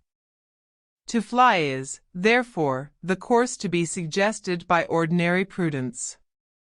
But we have not come into that part of the world to be prudent. Such is my uncle's determination. We, accordingly, continued to advance. The nearer we come, the loftier is the spouting water. What monster can fill himself with such huge volumes of water, and then unceasingly spout them out in such lofty jets? At 8 o'clock in the evening, reckoning as above ground, where there is day and night, we are not more than 2 leagues from the mighty beast. Its long, black, enormous, mountainous body lies on the top of the water like an island. But then sailors have been said to have gone ashore on sleeping whales, mistaking them for land. Is it illusion, or is it fear? Its length cannot be less than 1,000 fathoms. What, then, is this cetaceous monster of which no Cuvier ever thought? It is quite motionless and presents the appearance of sleep. The sea seems unable to lift him upwards. It is rather the waves which break on his huge and gigantic frame. The waterspout, rising to a height of 500 feet, breaks in spray with a dull, sullen roar. We advance, like senseless lunatics, towards this mighty mass.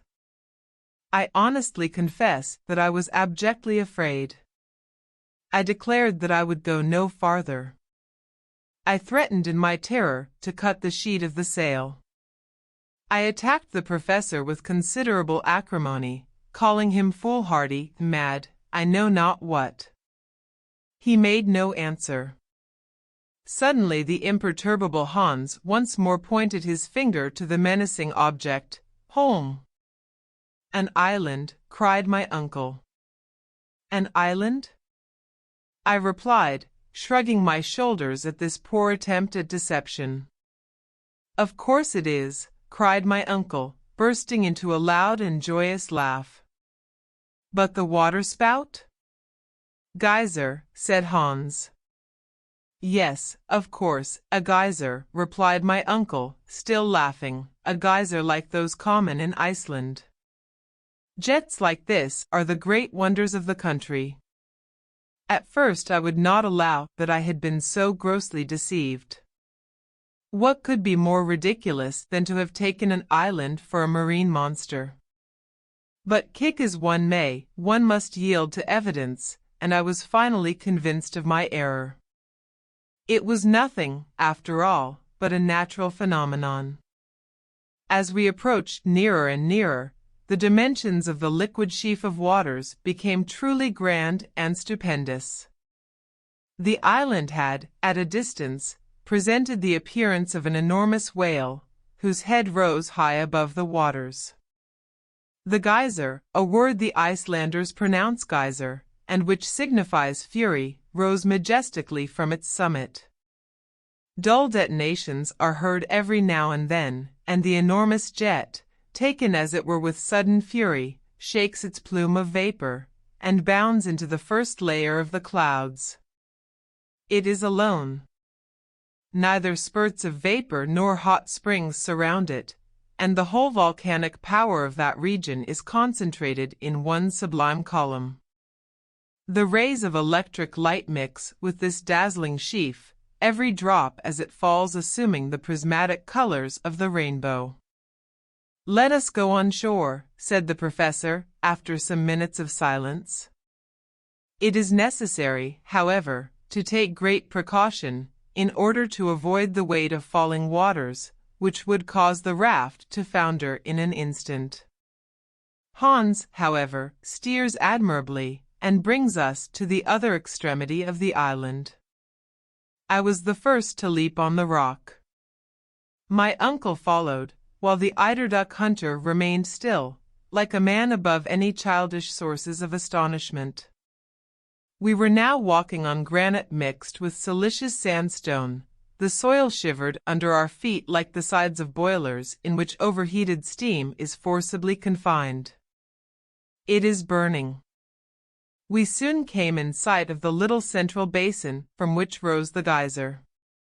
I plunged a thermometer into the water which ran bubbling from the center, and it marked a heat of 163 degrees. This water, therefore, came from some place where the heat was intense. This was singularly in contradiction with the theories of Professor Hardwigg. I could not help telling him my opinion on the subject. "Well," said he sharply, "and what does this prove against my doctrine?" "Nothing," replied I dryly, seeing that I was running my head against a foregone conclusion. "Nevertheless, I am compelled to confess that until now we have been most remarkably fortunate, and that this voyage is being accomplished in most favorable conditions of temperature, but it appears evident, in fact, certain, that we shall sooner or later arrive at one of those regions where the central heat will reach its utmost limits, and will go far beyond all the possible gradations of thermometers." Visions of the Hades of the ancients, believed to be in the center of the earth, floated through my imagination. We shall, however, see what we shall see.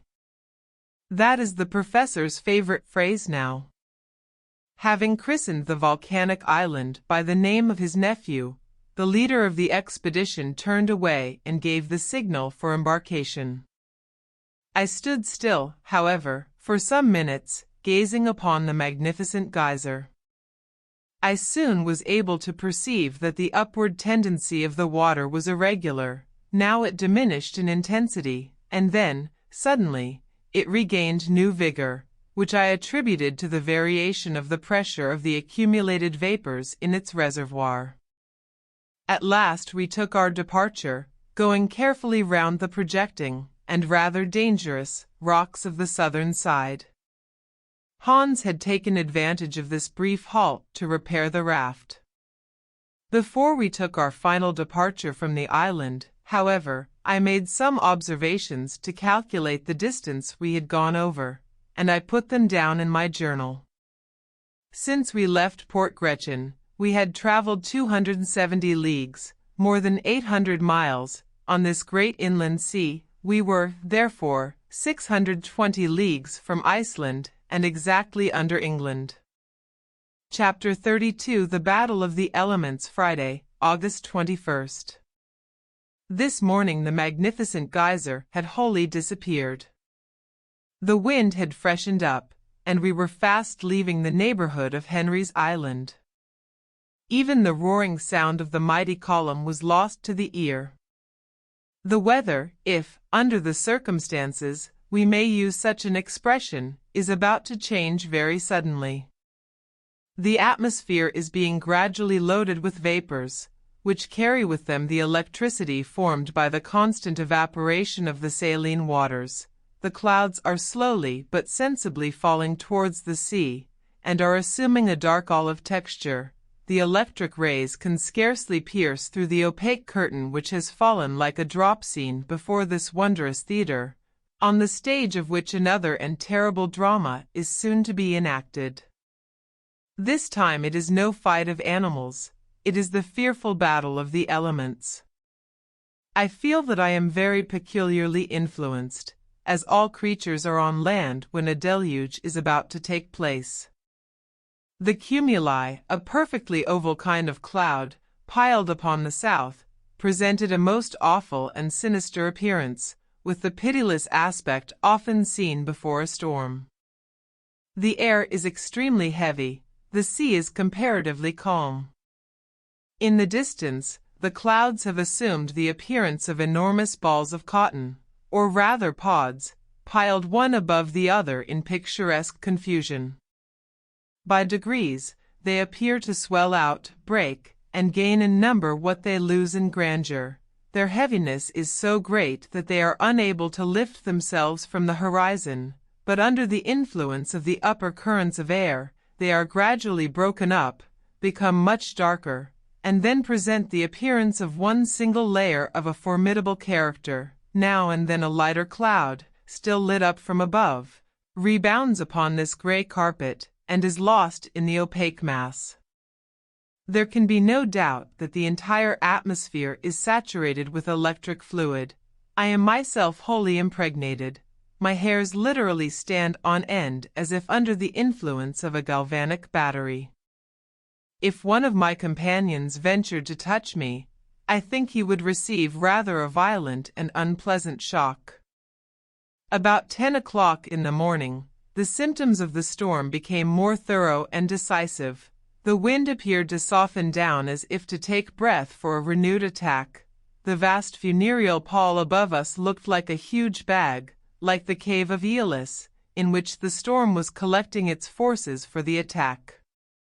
I tried all I could not to believe in the menacing signs of the sky, and yet I could not avoid saying, as it were involuntarily, I believe we are going to have bad weather. The professor made me no answer. He was in a horrible, in a detestable humor, to see the ocean stretching interminably before his eyes. On hearing my words, he simply shrugged his shoulders. "We shall have a tremendous storm," I said again, pointing to the horizon. "These clouds are falling lower and lower upon the sea, as if to crush it." A great silence prevailed. The wind wholly ceased. Nature assumed a dead calm and ceased to breathe. Upon the mast, where I noticed a sort of slight ignis fatuus, the sail hangs in loose heavy folds. The raft is motionless in the midst of a dark heavy sea, without undulation, without motion. It is as still as glass. But as we are making no progress, what is the use of keeping up the sail, which may be the cause of our perdition if the tempest should suddenly strike us without warning? "Let us lower the sail," I said. "It is only an act of common prudence." "No, no," cried my uncle, in an exasperated tone, 100 times, no. "Let the wind strike us and do its worst. Let the storm sweep us away where it will only let me see the glimmer of some coast, of some rocky cliffs, even if they dash our raft into 1,000 pieces. No. Keep up the sail, no matter what happens." These words were scarcely uttered when the southern horizon underwent a sudden and violent change. The long accumulated vapors were resolved into water, and the air required to fill up the void produced became a wild and raging tempest. It came from the most distant corners of the mighty cavern. It raged from every point of the compass. It roared, it yelled, it shrieked with glee as of demons let loose. The darkness increased and became indeed darkness visible. The raft rose and fell with the storm, and bounded over the waves. My uncle was cast headlong upon the deck. I with great difficulty dragged myself towards him. He was holding on with might and main to the end of a cable, and appeared to gaze with pleasure and delight at the spectacle of the unchained elements. Hans never moved a muscle. His long hair driven hither and thither by the tempest and scattered wildly over his motionless face, gave him a most extraordinary appearance, for every single hair was illuminated by little sparkling sprigs. His countenance presents the extraordinary appearance of an antediluvian man, a true contemporary of the megatherium. Still the mast holds good against the storm. The sail spreads out and fills like a soap bubble about to burst. The raft rushes on at a pace impossible to estimate, but still less swiftly than the body of water displaced beneath it, the rapidity of which may be seen by the lines which fly right and left in the wake.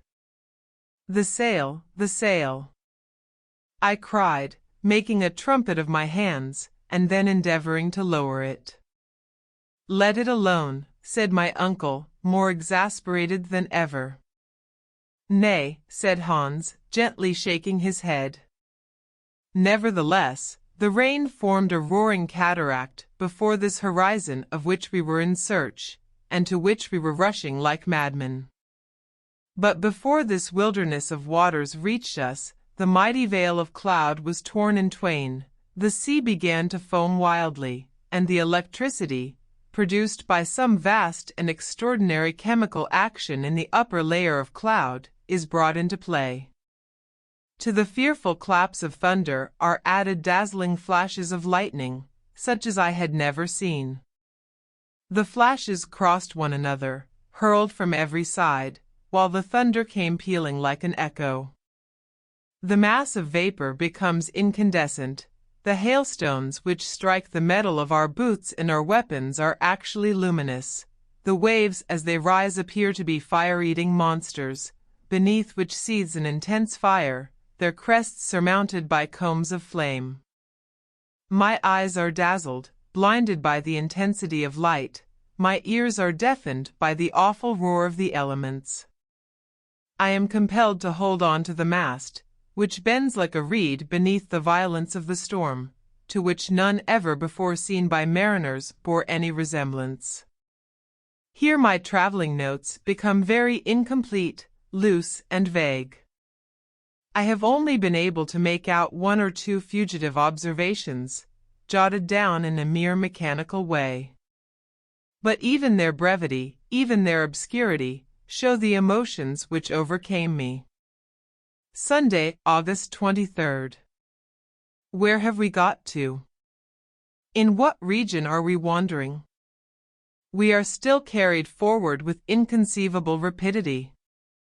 The night has been fearful, something not to be described.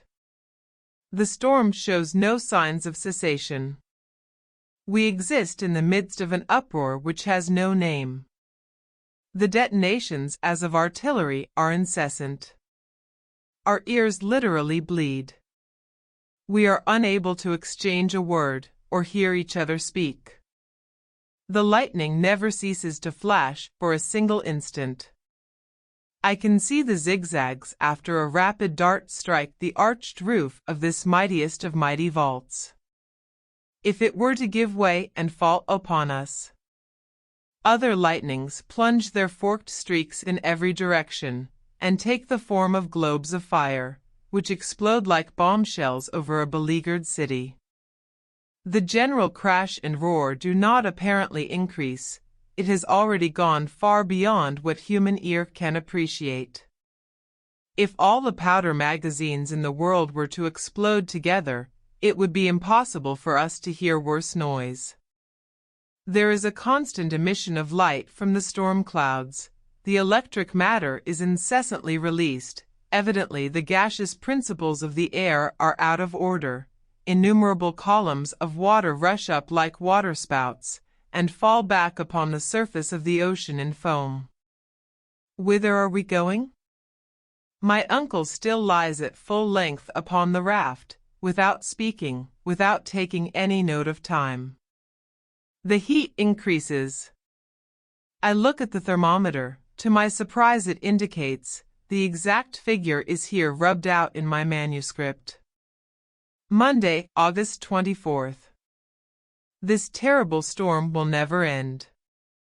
Why should not this state of the atmosphere, so dense and murky, once modified, again remain definitive? We are utterly broken and harassed by fatigue. Hans remains just as usual. The raft runs to the southeast invariably. We have now already run 200 leagues from the newly discovered island. About 12 o'clock the storm became worse than ever. We are obliged now to fasten every bit of cargo tightly on the deck of the raft, or everything would be swept away. We make ourselves fast, too, each man lashing the other. The waves drive over us, so that several times we are actually under water. We had been under the painful necessity of abstaining from speech for 3 days and 3 nights. We opened our mouths, we moved our lips, but no sound came. Even when we placed our mouths to each other's ears, it was the same. The wind carried the voice away. My uncle once contrived to get his head close to mine after several almost vain endeavors. He appeared to my nearly exhausted senses to articulate some word. I had a notion, more from intuition than anything else, that he said to me, "We are lost." I took out my notebook, from which under the most desperate circumstances I never parted, and wrote a few words as legibly as I could, "Taken sail." With a deep sigh he nodded his head and acquiesced. His head had scarcely time to fall back in the position from which he had momentarily raised it than a disk or ball of fire appeared on the very edge of the raft, our devoted, our doomed craft. The mast and sail are carried away bodily, and I see them swept away to a prodigious height like a kite. We were frozen, actually shivered with terror. The ball of fire, half white, half azure-colored, about the size of a 10-inch bombshell, moved along, turning with prodigious rapidity to leeward of the storm. It ran about here, there, and everywhere. It clambered up one of the bulwarks of the raft, it leaped upon the sack of provisions, and then finally descended lightly, fell like a football and landed on our powder barrel. Horrible situation. An explosion, of course, was now inevitable. By heaven's mercy, it was not so.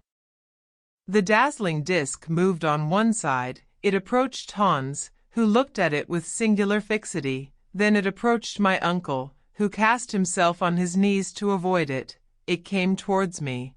As I stood pale and shuddering in the dazzling light and heat, it pirouetted round my feet, which I endeavored to withdraw.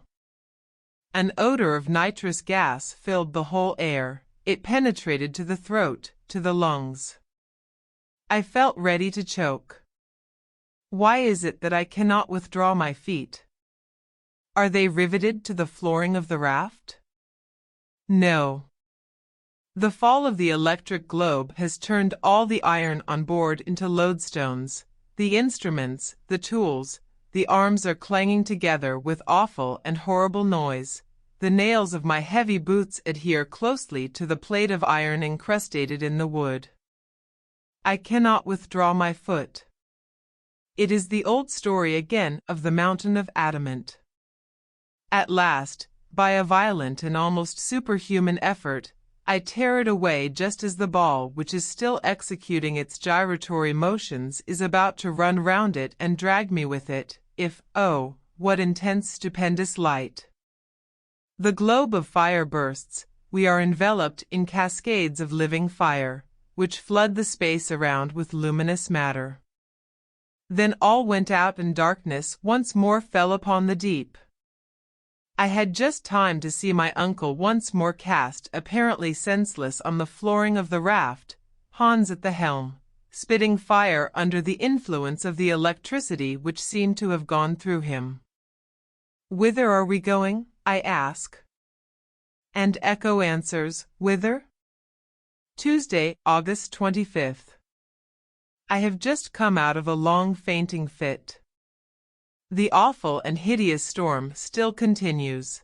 The lightning has increased in vividness, and pours out its fiery wrath like a brood of serpents let loose in the atmosphere. Are we still upon the sea? Yes, and being carried along with incredible velocity. We have passed under England, under the Channel, under France, probably under the whole extent of Europe. Another awful clamor in the distance. This time it is certain that the sea is breaking upon the rocks at no great distance. Then, Chapter 33 Our route reversed. Here ends what I call my journal of our voyage on board the raft, which journal was happily saved from the wreck. I proceed with my narrative as I did before I commenced my daily notes. What happened when the terrible shock took place, when the raft was cast upon the rocky shore, it would be impossible for me now to say. I felt myself precipitated violently into the boiling waves, and if I escaped from a certain and cruel death, it was wholly owing to the determination of the faithful Hans, who, clutching me by the arm, saved me from the yawning abyss. The courageous islander then carried me in his powerful arms, far out of the reach of the waves, and laid me down upon a burning expanse of sand, where I found myself some time afterwards in the company of my uncle, the professor. Then he quietly returned towards the fatal rocks, against which the furious waves were beating, in order to save any stray waifs from the wreck. This man was always practical and thoughtful. I could not utter a word. I was quite overcome with emotion. My whole body was broken and bruised with fatigue. It took hours before I was anything like myself. Meanwhile, there fell a fearful deluge of rain, drenching us to the skin. Its very violence, however, proclaimed the approaching end of the storm. Some overhanging rocks afforded us a slight protection from the torrents. Under this shelter, Hans prepared some food, which, however, I was unable to touch, and, exhausted by the 3 weary days and nights of watching, we fell into a deep and painful sleep. My dreams were fearful, but at last exhausted nature asserted her supremacy, and I slumbered. Next day, when I awoke, the change was magical. The weather was magnificent. Air and sea, as if by mutual consent, had regained their serenity. Every trace of the storm, even the faintest, had disappeared. I was saluted on my awakening by the first joyous tones I had heard from the professor for many a day. His gaiety, indeed, was something terrible. "Well, my lad," he cried, rubbing his hands together, "have you slept soundly?" Might it not have been supposed that we were in the old house on the Königstrasse, that I had just come down quietly to my breakfast, and that my marriage with Gretchen was to take place that very day? My uncle's coolness was exasperating. Alas, considering how the tempest had driven us in an easterly direction, we had passed under the whole of Germany, under the city of Hamburg where I had been so happy, under the very street which contained all I loved and cared for in the world. It was a positive fact that I was only separated from her by a distance of 40 leagues. But these 40 leagues were of hard, impenetrable granite. All these dreary and miserable reflections passed through my mind, before I attempted to answer my uncle's question. "Why, what is the matter?" he cried. "Cannot you say whether you have slept well or not?" "I have slept very well," was my reply, "but every bone in my body aches." I suppose that will lead to nothing. Nothing at all, my boy. It is only the result of the fatigue of the last few days, that is all. You appear, if I may be allowed to say so, to be very jolly this morning, I said. Delighted, my dear boy, delighted. Was never happier in my life. We have at last reached the wished-for port. The end of our expedition, cried I, in a tone of considerable surprise. No, but to the confines of that sea which I began to fear would never end, but go round the whole world. We will now tranquilly resume our journey by land, and once again endeavor to dive into the center of the earth. My dear uncle, I began, in a hesitating kind of way, allow me to ask you one question. Certainly, Harry, a dozen if you think proper. One will suffice. How about getting back? I asked. How about getting back? What a question to ask. We have not as yet reached the end of our journey. I know that. All I want to know is how you propose we shall manage the return voyage? In the most simple manner in the world, said the imperturbable professor. Once we reach the exact center of this sphere, either we shall find a new road by which to ascend to the surface, or we shall simply turn round and go back by the way we came. I have every reason to believe that while we are traveling forward, it will not close behind us. Then one of the first matters to see to will be to repair the raft, was my rather melancholy response. Of course. We must attend to that above all things, continued the professor. Then comes the all-important question of provisions, I urged. Have we anything like enough left to enable us to accomplish such great, such amazing, designs as you contemplate carrying out? I have seen into the matter, and my answer is in the affirmative. Hans is a very clever fellow, and I have reason to believe that he has saved the greater part of the cargo. But the best way to satisfy your scruples is to come and judge for yourself. Saying which, he led the way out of the kind of open grotto in which we had taken shelter. I had almost begun to hope that which I should rather have feared, and this was the impossibility of such a shipwreck leaving even the slightest signs of what it had carried as freight. I was, however, thoroughly mistaken.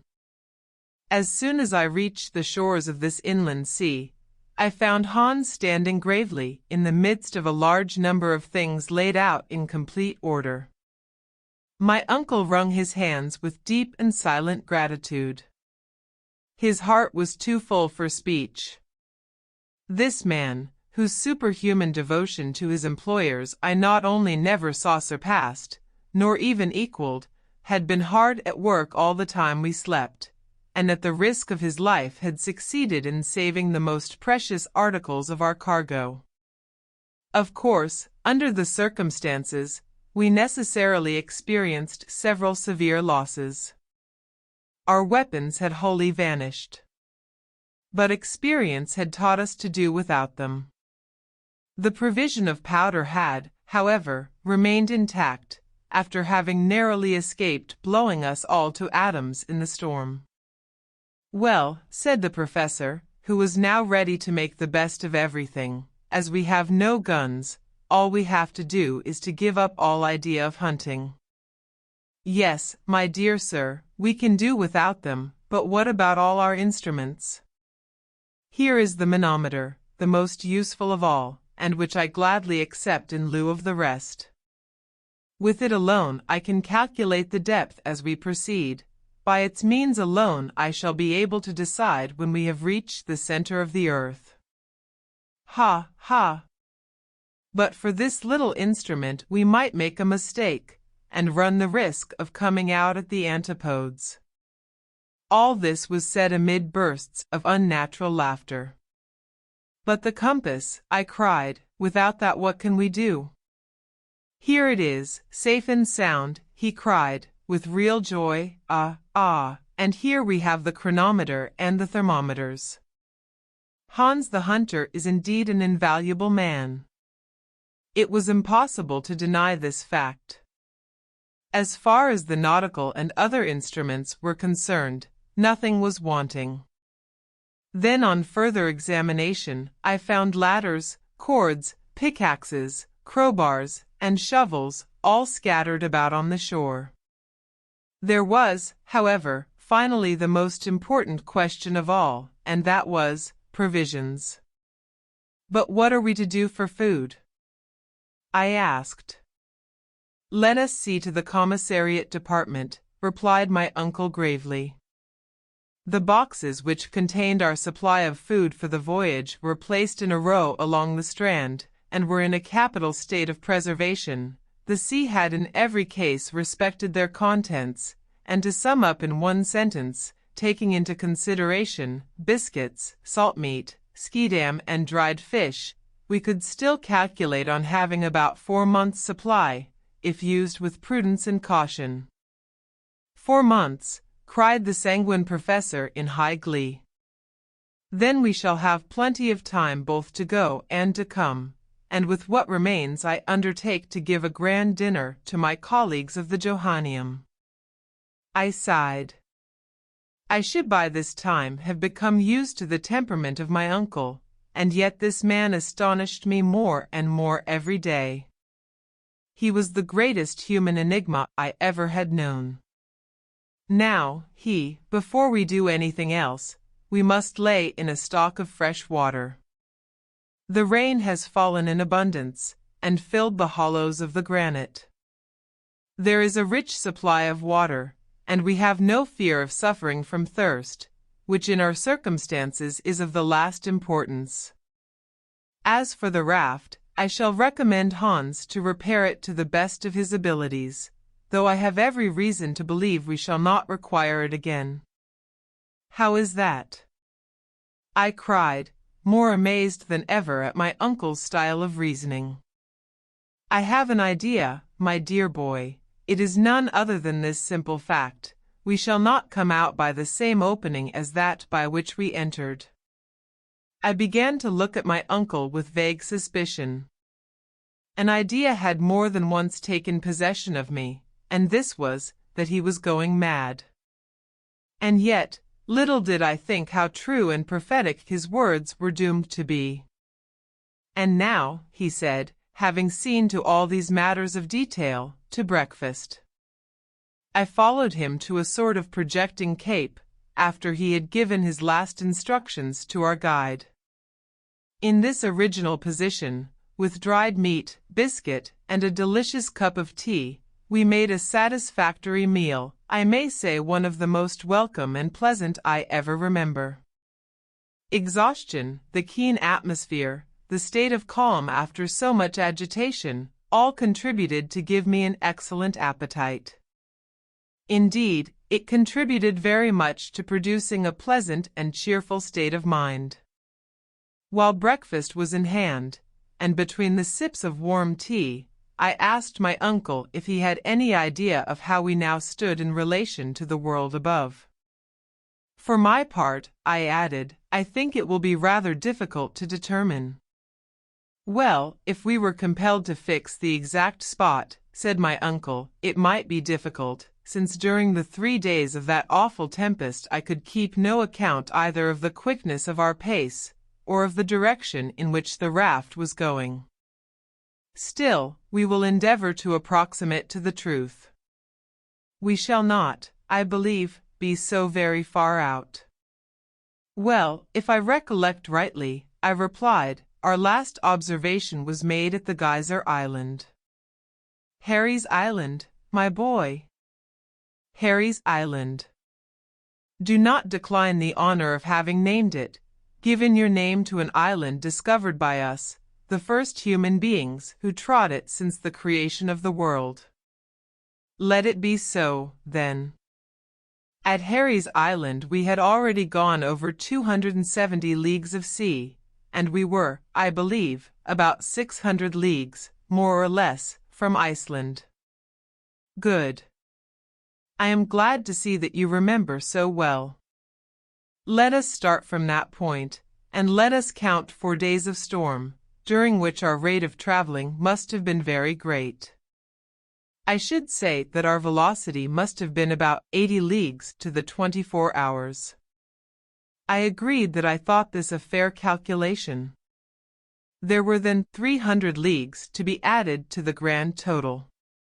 Yes, and the Central Sea must extend at least 600 leagues from side to side.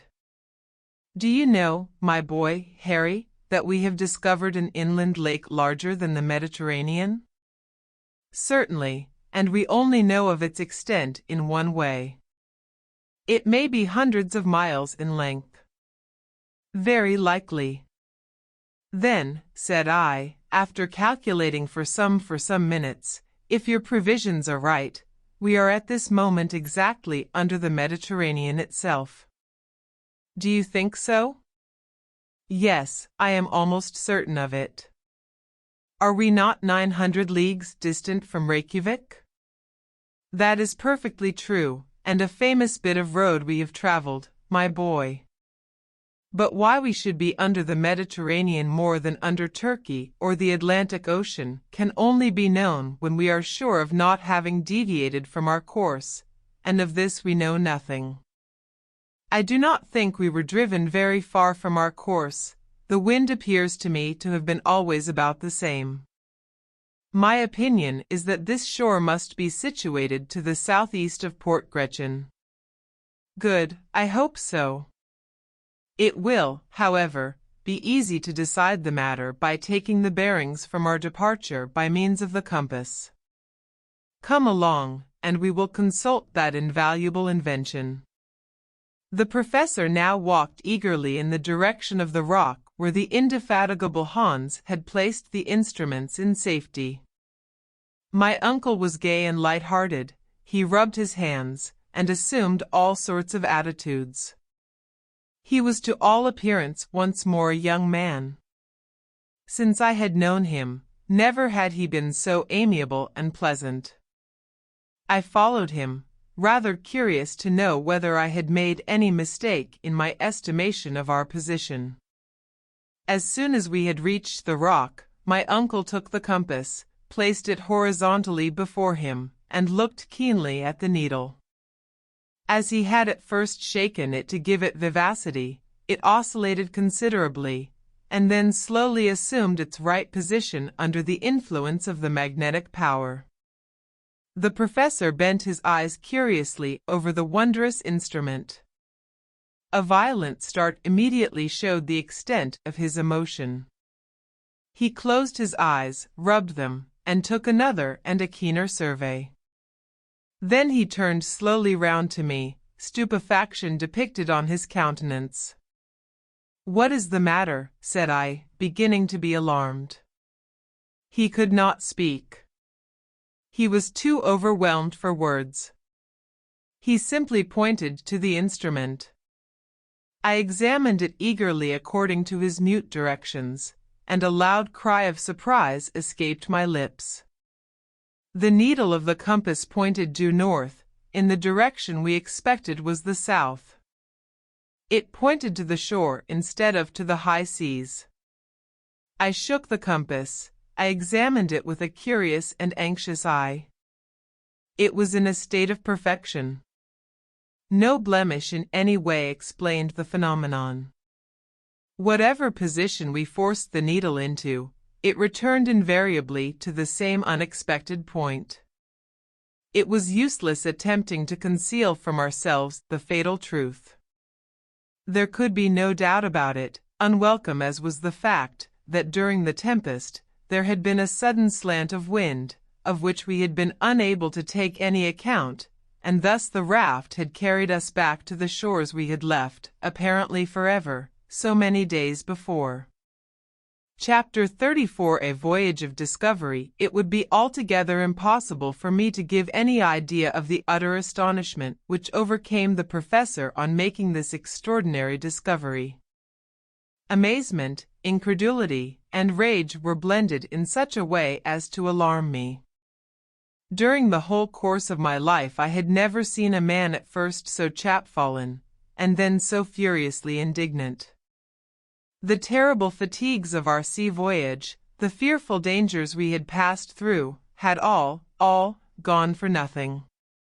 We had to begin them all over again. Instead of progressing, as we fondly expected, during a voyage of so many days, we had retreated. Every hour of our expedition on the raft had been so much lost time. Presently, however, the indomitable energy of my uncle overcame every other consideration.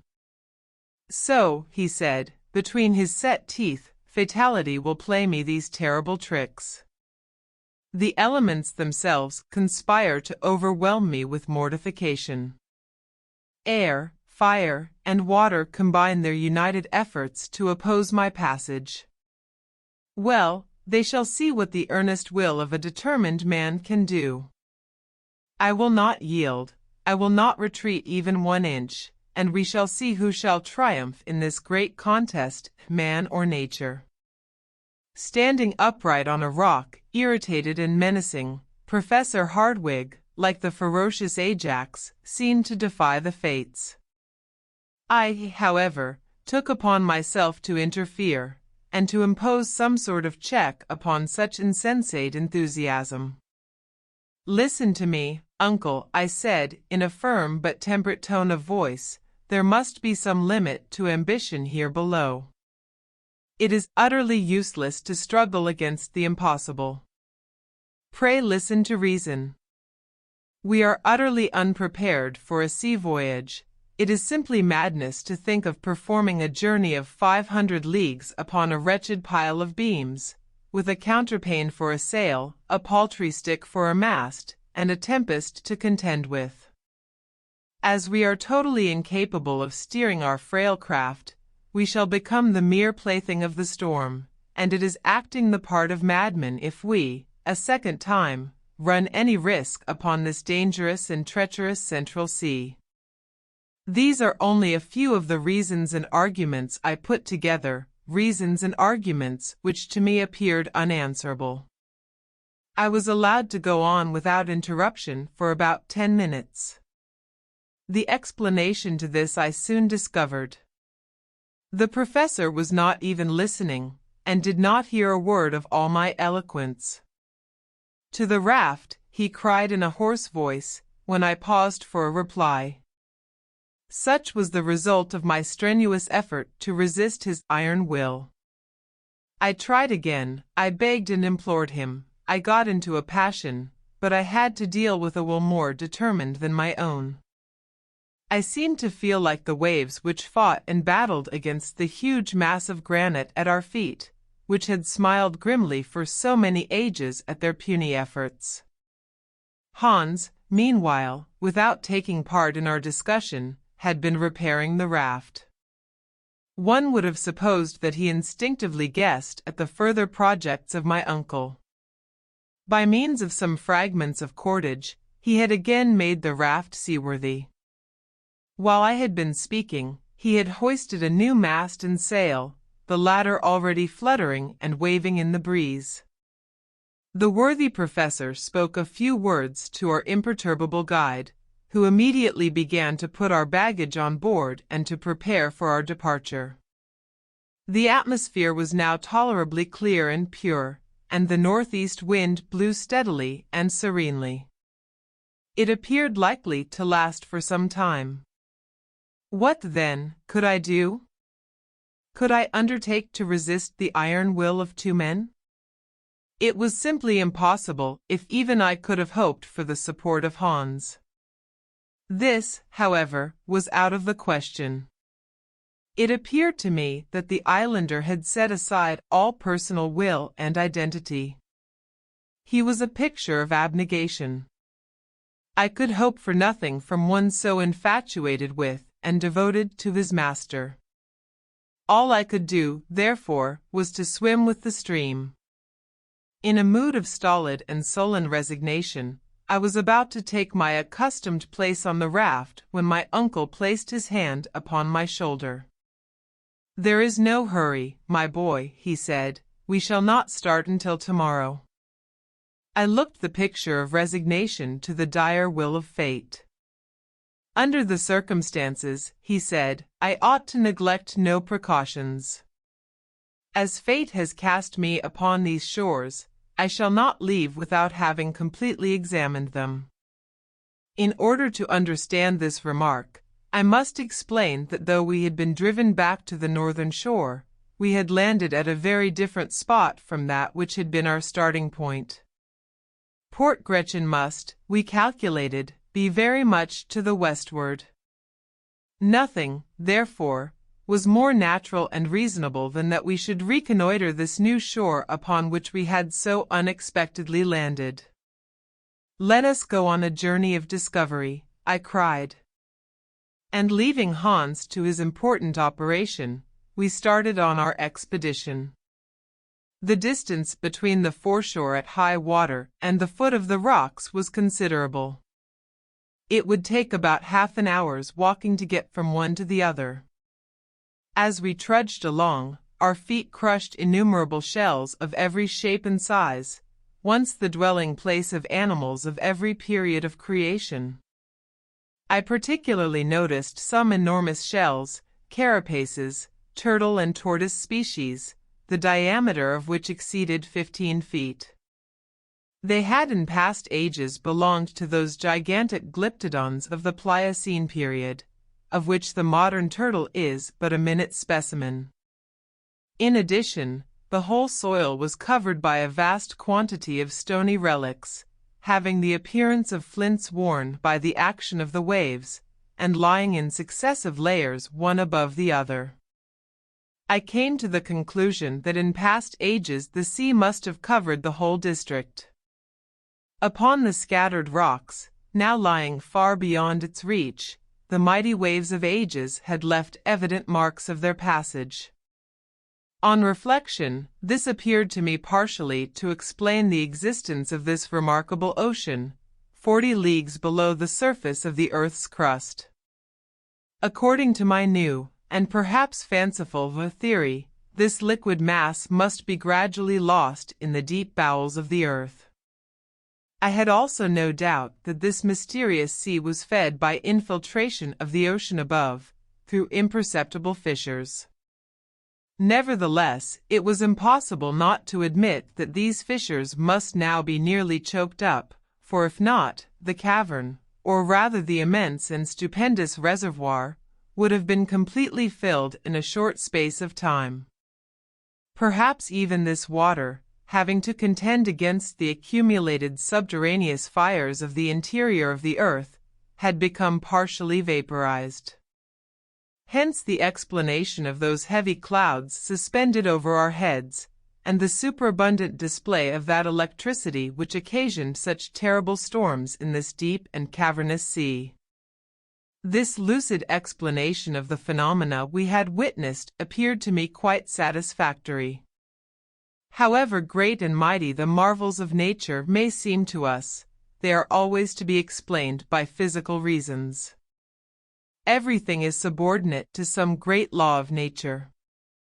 It now appeared clear that we were walking upon a kind of sedimentary soil, formed like all the soils of that period, so frequent on the surface of the globe, by the subsidence of the waters. The professor, who was now in his element, carefully examined every rocky fissure. Let him only find an opening, and it directly became important to him to examine its depth. For a whole mile we followed the windings of the Central Sea, when suddenly an important change took place in the aspect of the soil. It seemed to have been rudely cast up, convulsionized, as it were, by a violent upheaving of the lower strata. In many places, hollows here and hillocks there attested great dislocations at some other period of the terrestrial mass.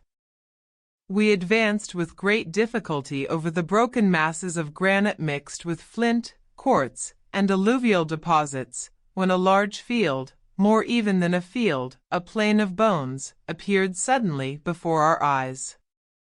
It looked like an immense cemetery, where generation after generation had mingled their mortal dust.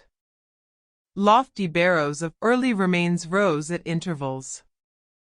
They undulated away to the limits of the distant horizon and were lost in a thick and brown fog. On that spot, some 3 square miles in extent, was accumulated the whole history of animal life. Scarcely one creature upon the comparatively modern soil of the upper and inhabited world had not there existed. Nevertheless, we were drawn forward by an all-absorbing and impatient curiosity. Our feet crushed with a dry and crackling sound the remains of those prehistoric fossils, for which the museums of great cities quarrel, even when they obtain only rare and curious morsels. 1,000 such naturalists as Cuvier would not have sufficed to recompose the skeletons of the organic beings which lay in this magnificent osseous collection. I was utterly confounded. My uncle stood for some minutes with his arms raised on high towards the thick granite vault which served us for a sky. His mouth was wide open, his eyes sparkled wildly behind his spectacles, which he had fortunately saved, his head bobbed up and down and from side to side, while his whole attitude and mien expressed unbounded astonishment. He stood in the presence of an endless, wondrous, and inexhaustibly rich collection of antediluvian monsters, piled up for his own private and peculiar satisfaction. Fancy an enthusiastic lover of books carried suddenly into the very midst of the famous library of Alexandria burned by the sacrilegious Omar, and which some miracle had restored to its pristine splendor. Such was something of the state of mind in which Uncle Hardwigg was now placed. For some time he stood thus, literally aghast at the magnitude of his discovery. But it was even a greater excitement when, darting wildly over this mass of organic dust, he caught up a naked skull and addressed me in a quivering voice, "Harry, my boy, Harry, this is a human head." "A human head, uncle," I said, no less amazed and stupefied than himself. "Yes, nephew." "Ah." "Mr. Milne Edwards, ah." "Mr. de Catterphages, why are you not here where I am, Professor Hardwigg?" Chapter 35 Discovery upon Discovery. In order fully to understand the exclamation made by my uncle, and his allusions to these illustrious and learned men, it will be necessary to enter into certain explanations in regard to a circumstance of the highest importance to paleontology, or the science of fossil life, which had taken place a short time before our departure from the upper regions of the earth. On the 28th of March, 1863, some navigators under the direction of M. Boucher de Perdas were at work in the great quarries of Moulin-Quignon near Abbeville, in the department of the Somme, in France. While at work, they unexpectedly came upon a human jawbone buried 14 feet below the surface of the soil. It was the first fossil of the kind that had ever been brought to the light of day. Near this unexpected human relic were found stone hatchets and carved flints, colored and clothed by time in one uniform brilliant tint of verdigris. The report of this extraordinary and unexpected discovery spread not only all over France, but over England and Germany. Many learned men belonging to various scientific bodies, and noteworthy among others, Messrs. Milne Edwards and de Catterphages, took the affair very much to heart, demonstrated the incontestable authenticity of the bone in question, and became, to use the phrase then recognized in England, the most ardent supporters of the jawbone question. To the eminent geologists of the United Kingdom who looked upon the fact as certain, Messrs. Falconer, Buck, Carpenter, and others, were soon united the learned men of Germany, and among those in the first rank, the most eager, the most enthusiastic, was my worthy uncle, Professor Hardwigg. The authenticity of a human fossil of the Quaternary period seemed then to be incontestably demonstrated, and even to be admitted by the most skeptical. This system or theory, call it what you will, had, it is true, a bitter adversary in M. Elie de Beaumont.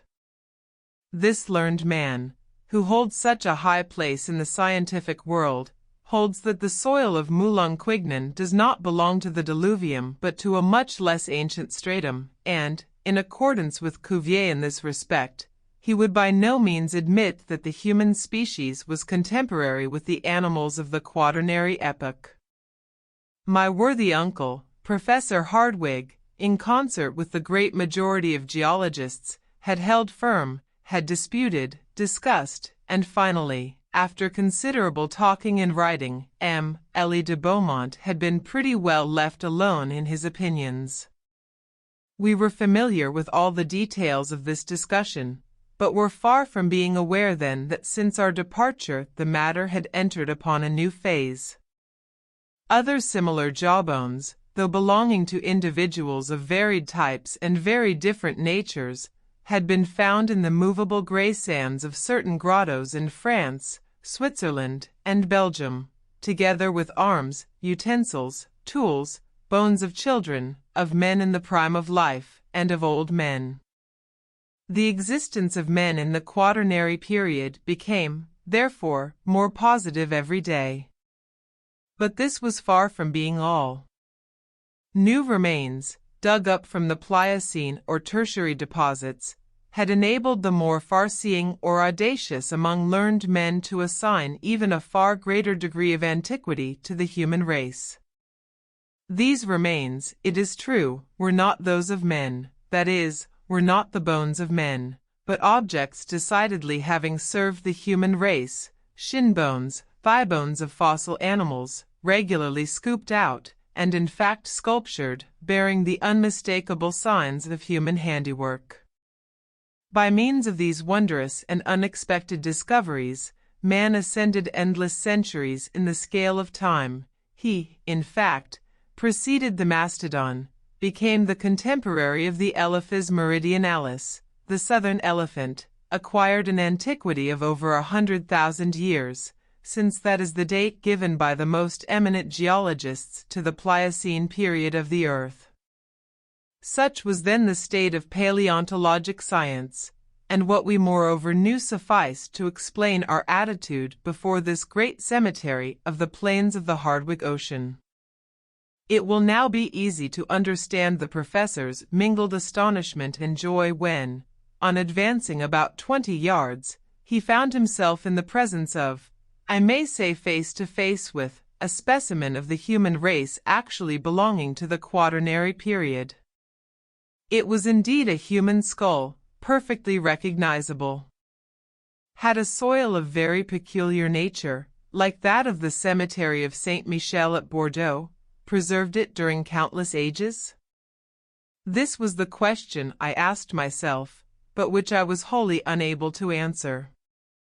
But this head with stretched and parchmenty skin, with the teeth whole, the hair abundant, was before our eyes as in life. I stood mute, almost paralyzed with wonder and awe before this dread apparition of another age. My uncle, who on almost every occasion was a great talker, remained for a time completely dumbfounded. He was too full of emotion for speech to be possible. After a while, however, we raised up the body to which the skull belonged. We stood it on end. It seemed, to our excited imaginations, to look at us with its terrible hollow eyes. After some minutes of silence, the man was vanquished by the professor. Human instincts succumbed to scientific pride and exultation. Professor Hardwigg, carried away by his enthusiasm, forgot all the circumstances of our journey, the extraordinary position in which we were placed, the immense cavern which stretched far away over our heads. There can be no doubt that he thought himself at the institution addressing his attentive pupils, for he put on his most doctorial style, waved his hand, and began, Gentlemen, I have the honor on this auspicious occasion to present to you a man of the Quaternary period of our globe. Many learned men have denied his very existence, while other able persons, perhaps of even higher authority, have affirmed their belief in the reality of his life. If the St. Thomases of paleontology were present, they would reverentially touch him with their fingers and believe in his existence, thus acknowledging their obstinate heresy.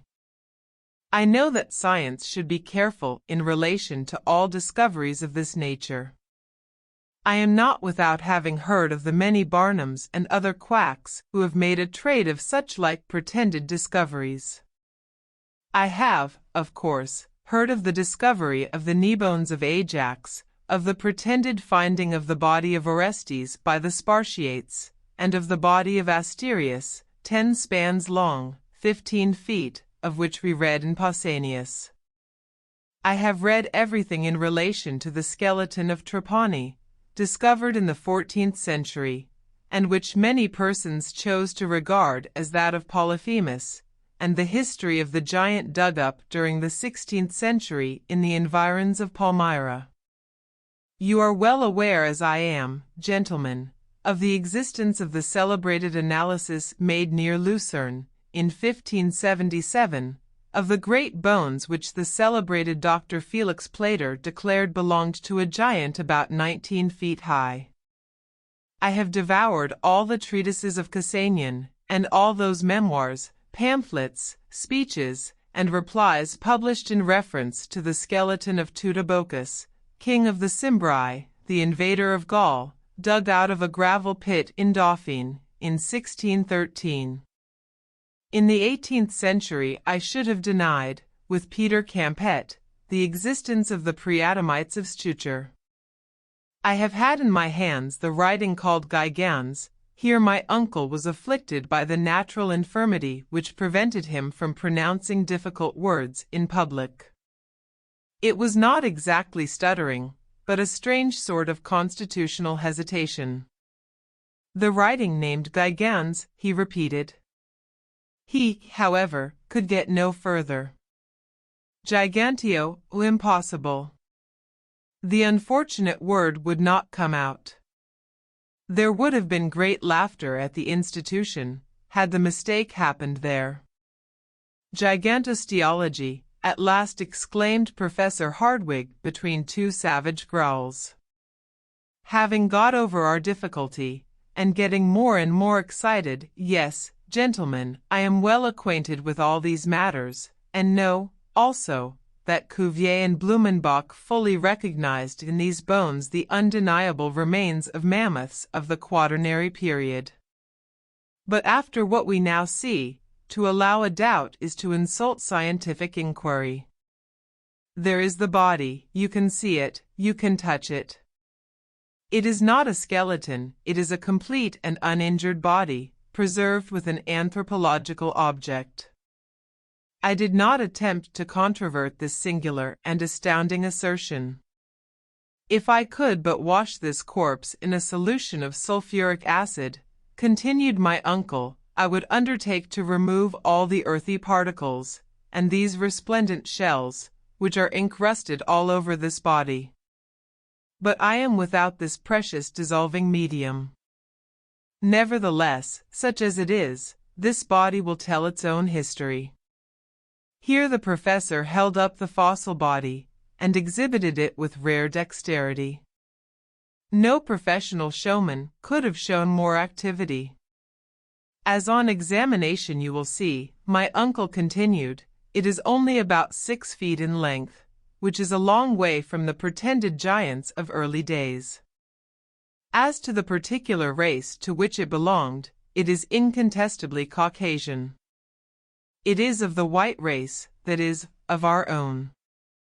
The skull of this fossil being is a perfect ovoid without any remarkable or prominent development of the cheekbones, and without any projection of the jaw. It presents no indication of the prognathism which modifies the facial angle, for, measure the angle for yourselves, and you will find that it is just 90 degrees.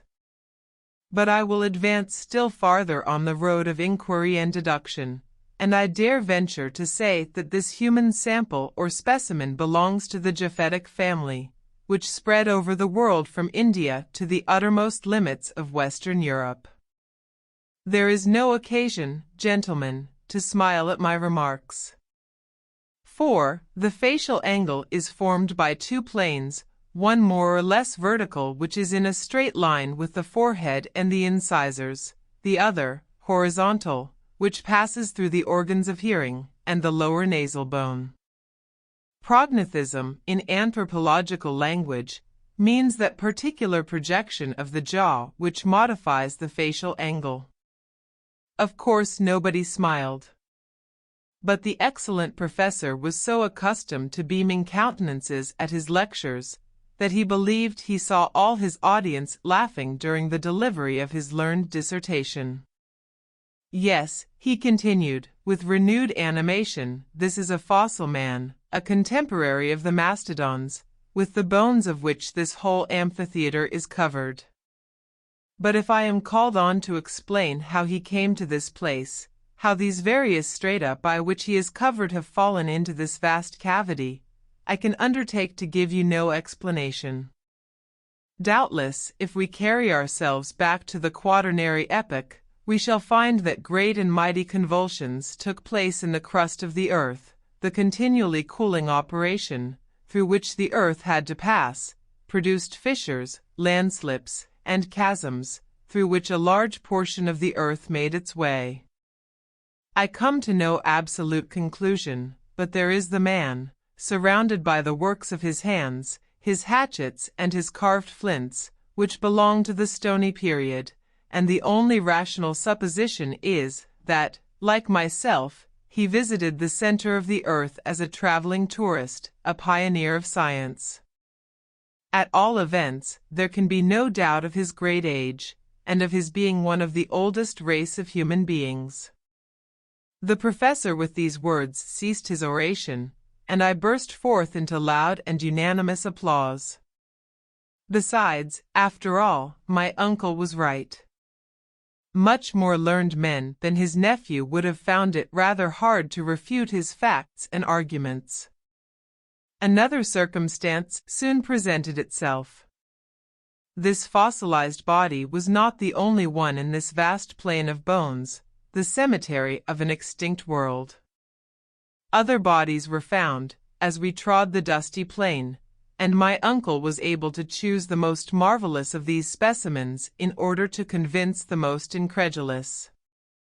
In truth, it was a surprising spectacle, the successive remains of generations and generations of men and animals confounded together in one vast cemetery.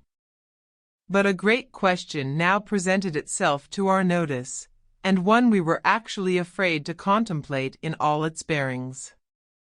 Had these once animated beings been buried so far beneath the soil by some tremendous convulsion of nature, after they had been earth to earth and ashes to ashes, or had they lived here below, in this subterranean world, under this factitious sky, born, married, and given in marriage, and died at last, just like ordinary inhabitants of the earth?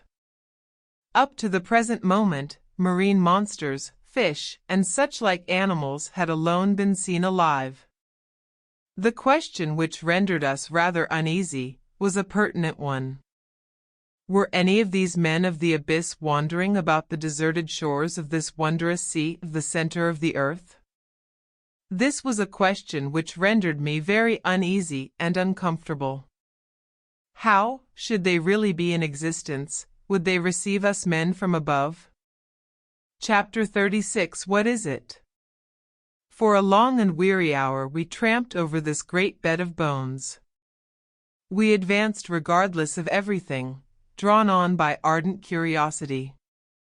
What other marvels did this great cavern contain? What other wondrous treasures for the scientific man? My eyes were quite prepared for any number of surprises.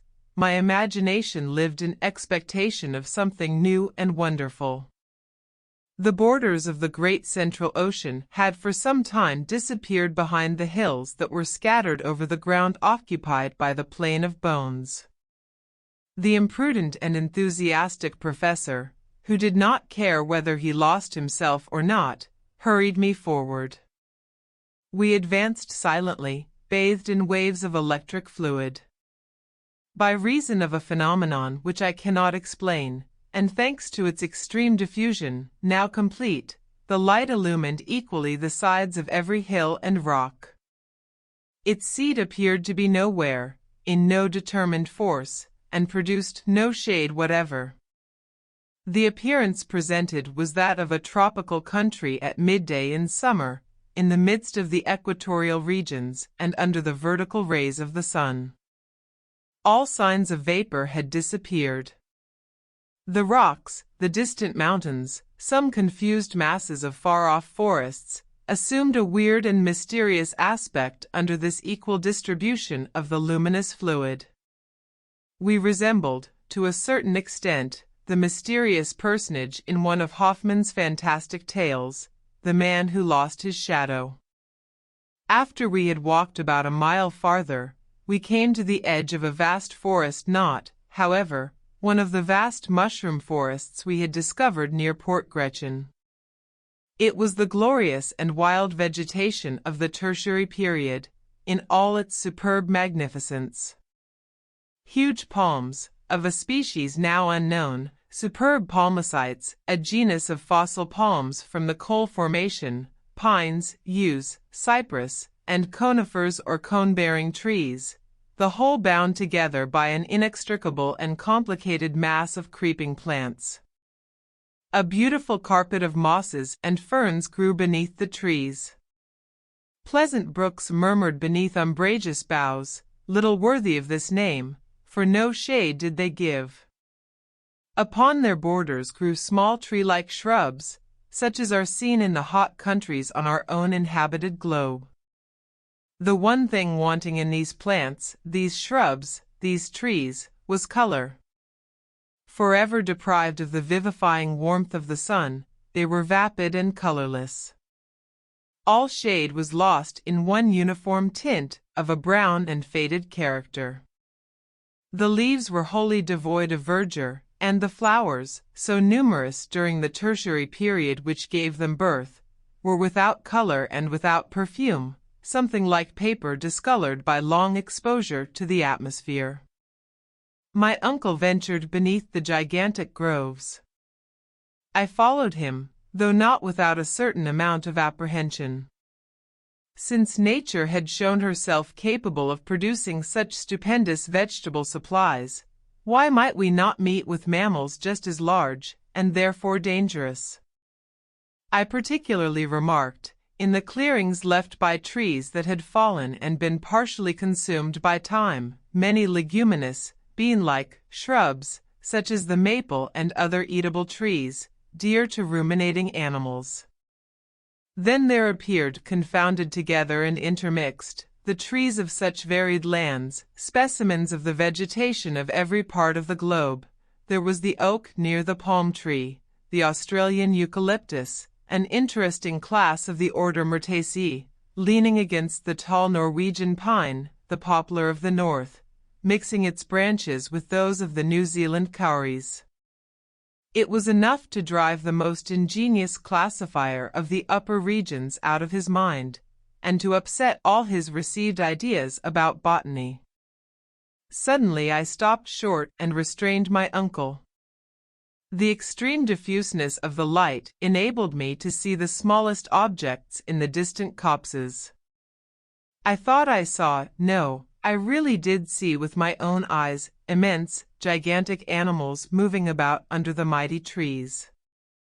Yes, they were truly gigantic animals, a whole herd of mastodons, not fossils, but living, and exactly like those discovered in 1801, on the marshy banks of the Great Ohio, in North America. Yes, I could see these enormous elephants, whose trunks were tearing down large boughs, and working in and out the trees like a legion of serpents. I could hear the sounds of the mighty tusks uprooting huge trees. The boughs crackled, and the whole masses of leaves and green branches went down the capacious throats of these terrible monsters. That wondrous dream, when I saw the anti-historical times revivified, when the tertiary and quaternary periods passed before me, was now realized. And there we were alone, far down in the bowels of the earth, at the mercy of its ferocious inhabitants. My uncle paused, full of wonder and astonishment. "Come," he said at last, when his first surprise was over, "come along, my boy, and let us see them nearer." "No," replied I, restraining his efforts to drag me forward, "we are wholly without arms. What should we do in the midst of that flock of gigantic quadrupeds? Come away, uncle, I implore you. No human creature can with impunity brave the ferocious anger of these monsters." "No human creature," said my uncle, suddenly lowering his voice to a mysterious whisper. "You are mistaken, my dear Henry. Look. Look yonder. It seems to me that I behold a human being, a being like ourselves, a man." I looked, shrugging my shoulders, decided to push incredulity to its very last limits. But whatever might have been my wish, I was compelled to yield to the weight of ocular demonstration. Yes, not more than a quarter of a mile off, leaning against the trunk of an enormous tree, was a human being, a proteus of these subterranean regions, a new son of Neptune keeping this innumerable herd of mastodons. Immanis pecoris custos, emanior ipsi, 5, the keeper of gigantic cattle, himself still more gigantic. Yes, it was no longer a fossil whose corpse we had raised from the ground in the great cemetery, but a giant capable of guiding and driving these prodigious monsters. His height was above 12 feet. His head, as big as the head of a buffalo, was lost in a mane of matted hair. It was indeed a huge mane, like those which belonged to the elephants of the earlier ages of the world. In his hand was a branch of a tree, which served as a crook for this antediluvian shepherd. We remained profoundly still, speechless with surprise. But we might at any moment be seen by him. Nothing remained for us but instant flight. "Come, come," I cried, dragging my uncle along, and, for the first time, he made no resistance to my wishes. A quarter of an hour later we were far away from that terrible monster. Now that I think of the matter calmly, and that I reflect upon it dispassionately, now that months, years, have passed since this strange and unnatural adventure befell us, what am I to think, what am I to believe? No, it is utterly impossible. Our ears must have deceived us, and our eyes have cheated us. We have not seen what we believed we had seen. No human being could by any possibility have existed in that subterranean world. No generation of men could inhabit the lower caverns of the globe without taking note of those who peopled the surface, without communication with them. It was folly, folly, folly. Nothing else. I am rather inclined to admit the existence of some animal resembling in structure the human race, of some monkey of the first geological epochs, like that discovered by M. Lartet in the ossiferous deposit of Sanson. But this animal, or being, whichsoever it was, surpassed in height all things known to modern science. Never mind. However unlikely it may be, it might have been a monkey, but a man, a living man, and with him a whole generation of gigantic animals, buried in the entrails of the earth. It was too monstrous to be believed. Chapter 37. The mysterious dagger. During this time, we had left the bright and transparent forest far behind us. We were mute with astonishment, overcome by a kind of feeling which was next door to apathy. We kept running in spite of ourselves. It was a perfect right, which resembled one of those horrible sensations we sometimes meet with in our dreams. Instinctively we made our way towards the Central Sea, and I cannot now tell what wild thoughts passed through my mind, nor of what follies I might have been guilty, but for a very serious preoccupation which brought me back to practical life. Though I was aware that we were treading on a soil quite new to us, I, however, every now and then noticed certain aggregations of rock, the shape of which forcibly reminded me of those near Port Gretchen. This confirmed, moreover, the indications of the compass and our extraordinary and unlooked for, as well as involuntary, return to the north of this great Central Sea. It was so like our starting point that I could scarcely doubt the reality of our position. Streams and cascades fell in hundreds over the numerous projections of the rocks. I actually thought I could see our faithful and monotonous Hans and the wonderful grotto in which I had come back to life after my tremendous fall. Then, as we advanced still farther, the position of the cliffs, the appearance of a stream, the unexpected profile of a rock, threw me again into a state of bewildering doubt. After some time, I explained my state of mental indecision to my uncle. He confessed to a similar feeling of hesitation. He was totally unable to make up his mind in the midst of this extraordinary but uniform panorama. There can be no doubt, I insisted, that we have not landed exactly at the place whence we first took our departure, but the tempest has brought us above our starting point.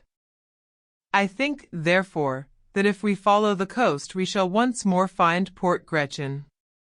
In that case, cried my uncle, it is useless to continue our exploration. The very best thing we can do is to make our way back to the raft. Are you quite sure, Harry, that you are not mistaken? It is difficult, was my reply, to come to any decision, for all these rocks are exactly alike.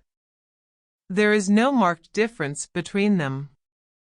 At the same time, the impression on my mind is that I recognize the promontory at the foot of which our worthy Hans constructed the raft. We are, I am nearly convinced, near the little port. If this be not it, I added, carefully examining a creek which appeared singularly familiar to my mind.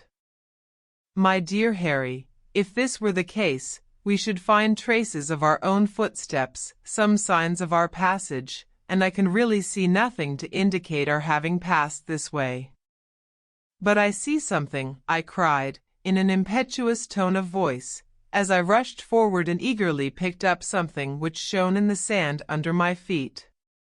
What is it? Cried the astonished and bewildered professor. This, was my reply. And I handed to my startled relative a rusty dagger, of singular shape.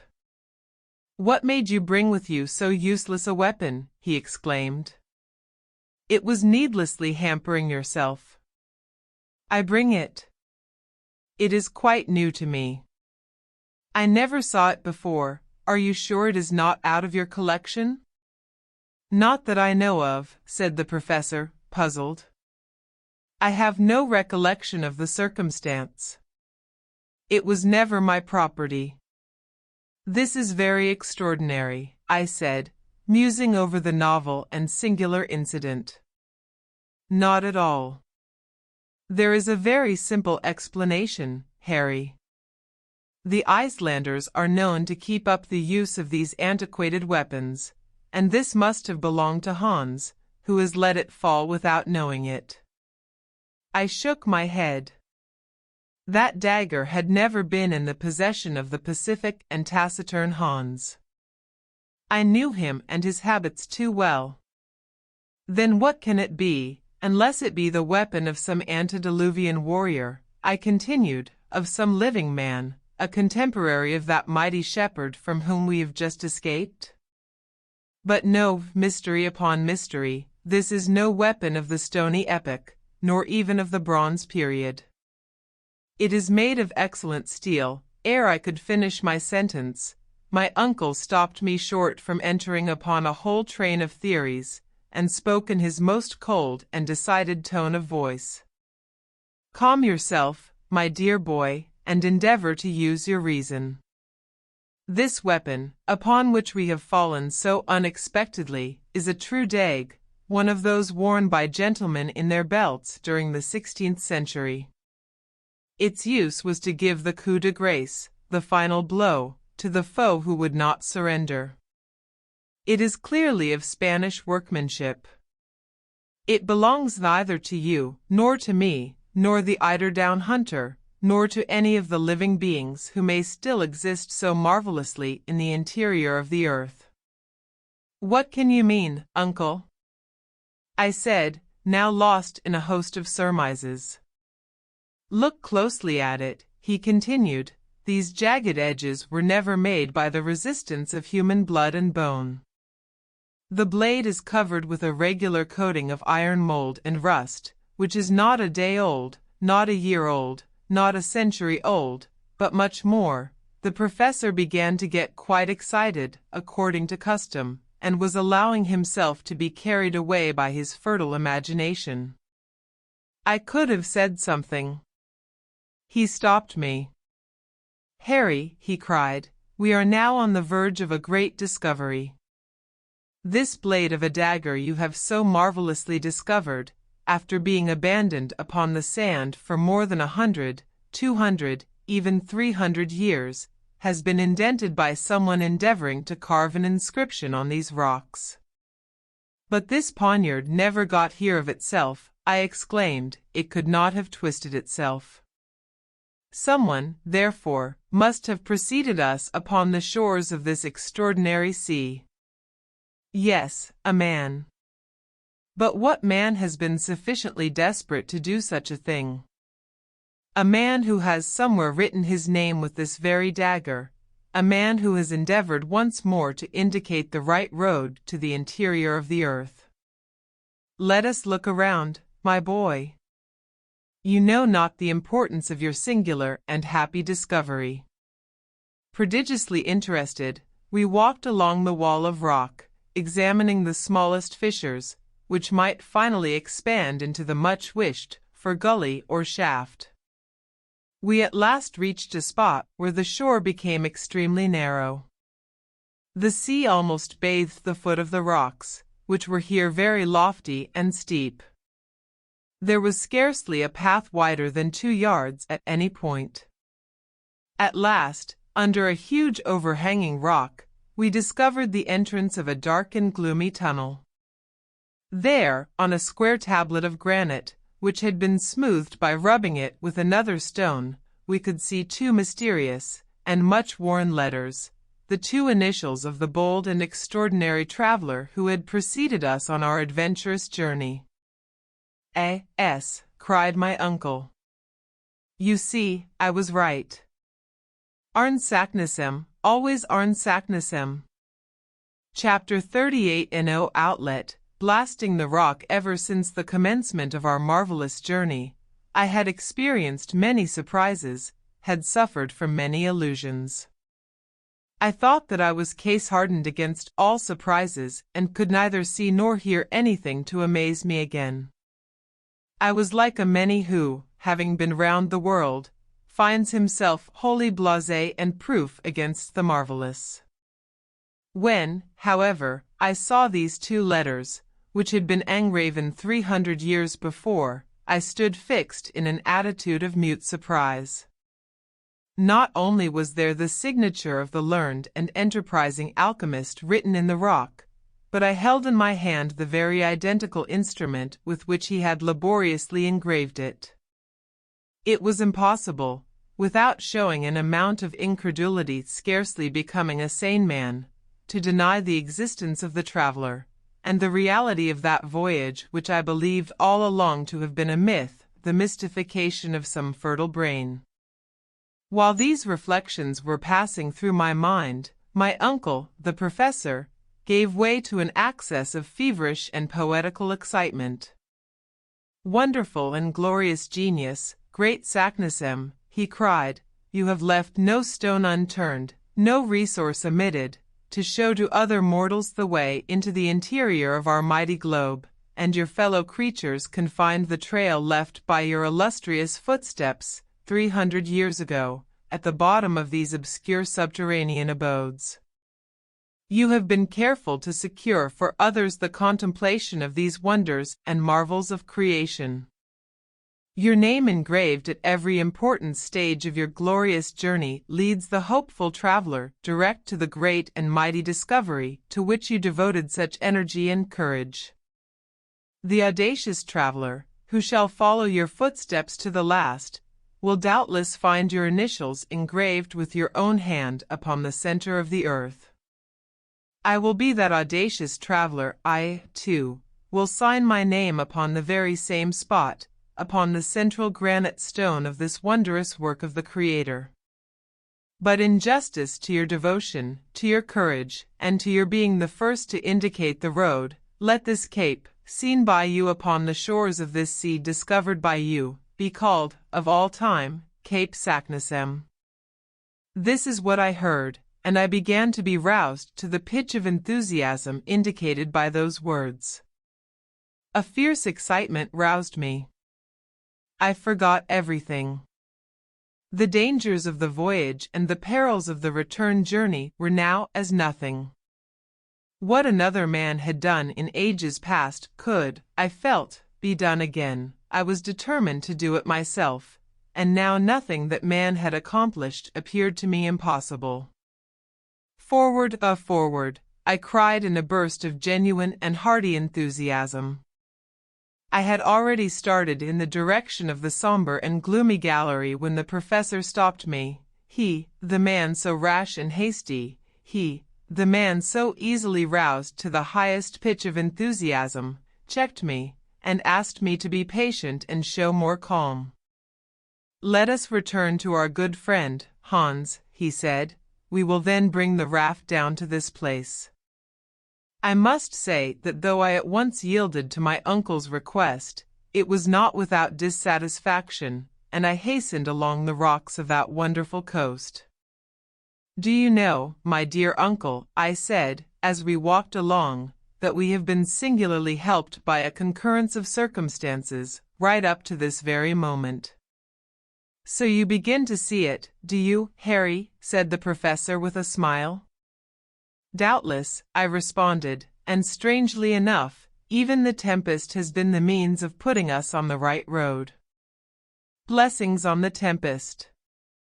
It brought us safely back to the very spot from which fine weather would have driven us forever. Supposing we had succeeded in reaching the southern and distant shores of this extraordinary sea, what would have become of us? The name of Saknussemm would never have appeared to us, and at this moment we should have been cast away upon an inhospitable coast, probably without an outlet. Yes, Harry, my boy, there is certainly something providential in that wandering at the mercy of wind and waves towards the south. We have come back exactly north, and what is better still, we fall upon this great discovery of Cape Saknussemm. I mean to say that it is more than surprising. There is something in it which is far beyond my comprehension. The coincidence is unheard of, marvelous. What matter? It is not our duty to explain facts, but to make the best possible use of them. Doubtless, my boy, but if you will allow me, said the really delighted professor. Excuse me, sir, but I see exactly how it will be. We shall take the northern route. We shall pass under the northern regions of Europe, under Sweden, under Russia, under Siberia, and who knows where, instead of burying ourselves under the burning plains and deserts of Africa, or beneath the mighty waves of the ocean, and that is all, at this stage of our journey, that I care to know. Let us advance, and heaven will be our guide. Yes, Harry, you are right, quite right, all is for the best. Let us abandon this horizontal sea, which could never have led to anything satisfactory. We shall descend, descend, and everlastingly descend. Do you know, my dear boy, that to reach the interior of the earth we have only 5,000 miles to travel? Bah! I cried, carried away by a burst of enthusiasm, the distance is scarcely worth speaking about. The thing is to make a start. My wild, mad, and incoherent speeches continued until we rejoined our patient and phlegmatic guide. All was, we found, prepared for an immediate departure. There was not a single parcel but what was in its proper place. We all took up our posts on the raft, and the sail being hoisted, Hans received his directions, and guided the frail bark towards Cape Saknussemm, as we had definitely named it. The wind was very unfavorable to a craft that was unable to sail close to the wind. It was constructed to go before the blast. We were continually reduced to pushing ourselves forward by means of poles. On several occasions the rocks ran far out into deep water and we were compelled to make a long round. At last, after 3 long and weary hours of navigation, that is to say, about 6 o'clock in the evening, we found a place at which we could land. I jumped on shore first. In my present state of excitement and enthusiasm, I was always first. My uncle and the islander followed. The voyage from the port to this point of the sea had by no means calmed me. It had rather produced the opposite effect.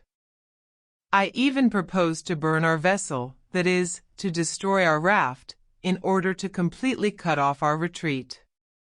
But my uncle sternly opposed this wild project.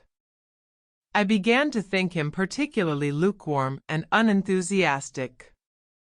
At any rate, my dear uncle, I said, let us start without delay. Yes, my boy, I am quite as eager to do so as you can be. But, in the first place, let us examine this mysterious gallery, in order to find if we shall need to prepare and mend our ladders. My uncle now began to see to the efficiency of our Ruhmkorff coil, which would doubtless soon be needed. The raft, securely fastened to a rock, was left alone. Moreover, the opening into the new gallery was not 20 paces distant from the spot. Our little troop, with myself at the head, advanced. The orifice, which was almost circular, presented a diameter of about 5 feet. The somber tunnel was cut in the living rock, and coated on the inside by the different material which had once passed through it in a state of fusion. The lower part was about level with the water, so that we were able to penetrate to the interior without difficulty. We followed an almost horizontal direction, when, at the end of about a dozen paces, our further advance was checked by the interposition of an enormous block of granite rock. Accursed stone! I cried furiously, on perceiving that we were stopped by what seemed an insurmountable obstacle. In vain we looked to the right, in vain we looked to the left, in vain examined it above and below. There existed no passage, no sign of any other tunnel. I experienced the most bitter and painful disappointment. So enraged was I that I would not admit the reality of any obstacle. I stooped to my knees, I looked under the mass of stone. No hole, no interstice. I then looked above. The same barrier of granite. Hans, with the lamp, examined the sides of the tunnel in every direction. But all in vain. It was necessary to renounce all hope of passing through. I had seated myself upon the ground. My uncle walked angrily and hopelessly up and down. He was evidently desperate. But, I cried, after some moments' thought, what about Arne Saknussemm? You are right, replied my uncle, he can never have been checked by a lump of rock. No, 10,000 times no, I cried, with extreme vivacity. This huge lump of rock, in consequence of some singular concussion, or process, one of those magnetic phenomena which have so often shaken the terrestrial crust, has in some unexpected way closed up the passage. Many and many years have passed away since the return of Saknussemm and the fall of this huge block of granite. Is it not quite evident that this gallery was formerly the outlet for the pent-up lava in the interior of the earth, and that these eruptive matters then circulated freely? Look at these recent fissures in the granite roof. It is evidently formed of pieces of enormous stone, placed here as if by the hand of a giant, who had worked to make a strong and substantial arch. One day, after an unusually strong shock, the vast rock which stands in our way, and which was doubtless the key of a kind of arch, fell through to a level with the soil and has barred our further progress. We are right, then, in thinking that this is an unexpected obstacle, with which Saknussemm did not meet, and if we do not upset it in some way, we are unworthy of following in the footsteps of the great discoverer, and incapable of finding our way to the center of the earth. In this wild way I addressed my uncle. The zeal of the professor, his earnest longing for success, had become part and parcel of my being. I wholly forgot the past. I utterly despised the future. Nothing existed for me upon the surface of this spheroid in the bosom of which I was engulfed, no towns, no country, no Hamburg, no Königstrasse, not even my poor Gretchen, who by this time would believe me utterly lost in the interior of the earth. "Well," cried my uncle, roused to enthusiasm by my words, "let us go to work with pickaxes, with crowbars, with anything that comes to hand, but down with these terrible walls. It is far too tough and too big to be destroyed by a pickaxe or crowbar," I replied. "What then?" "As I said, it is useless to think of overcoming such a difficulty by means of ordinary tools." "What then?" "What else but gunpowder, a subterranean mine. Let us blow up the obstacle that stands in our way." "Gunpowder."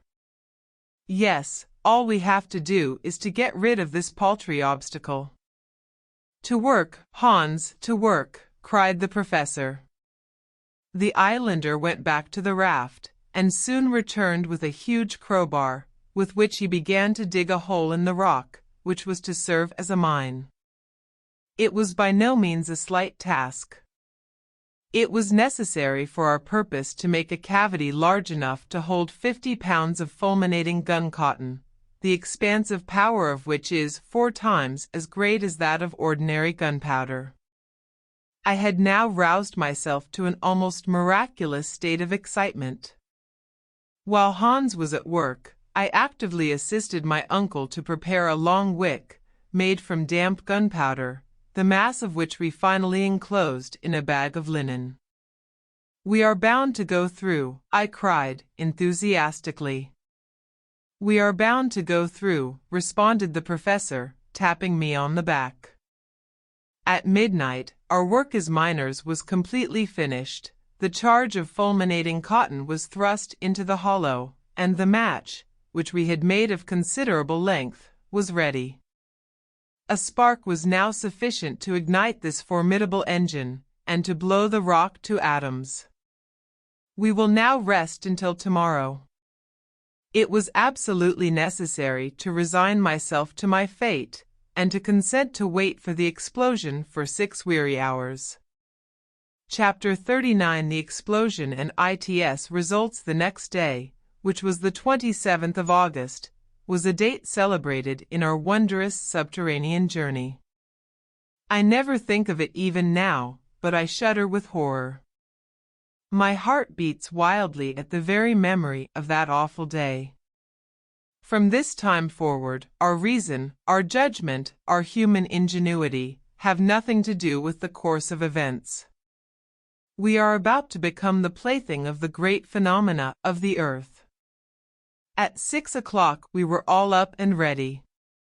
The dreaded moment was arriving when we were about to seek an opening into the interior of the earth by means of gunpowder. What would be the consequences of breaking through the crust of the earth? I begged that it might be my duty to set fire to the mine. I looked upon it as an honor. This task once performed, I could rejoin my friends upon the raft, which had not been unloaded. As soon as we were all ready, we were to sail away to some distance to avoid the consequences of the explosion, the effects of which would certainly not be concentrated in the interior of the earth. The slow match we calculated to burn for about 10 minutes, more or less, before it reached the chamber in which the great body of powder was confined. I should therefore have plenty of time to reach the raft and put off to a safe distance. I prepared to execute my self-allotted task, not, it must be confessed, without considerable emotion. After a hearty repast, my uncle and the hunter-guide embarked on board the raft, while I remained alone upon the desolate shore. I was provided with a lantern which was to enable me to set fire to the wick of the infernal machine. "Go, my boy," said my uncle, "and heaven be with you. But come back as soon as you can. I shall be all impatience." "Be easy on that matter," I replied. "There is no fear of my delaying on the road." Having said this, I advanced toward the opening of the somber gallery. My heart beat wildly. I opened my lantern and seized the extremity of the wick. The professor, who was looking on, held his chronometer in his hand. "Are you ready?" cried he. "Quite ready." "Well, then, fire away." I hastened to put the light to the wick, which crackled and sparkled, hissing and spitting like a serpent. Then, running as fast as I could, I returned to the shore. "Get on board, my lad, and you, Hans, shove off," cried my uncle. By a vigorous application of his pole Hans sent us flying over the water. The raft was quite 20 fathoms distant.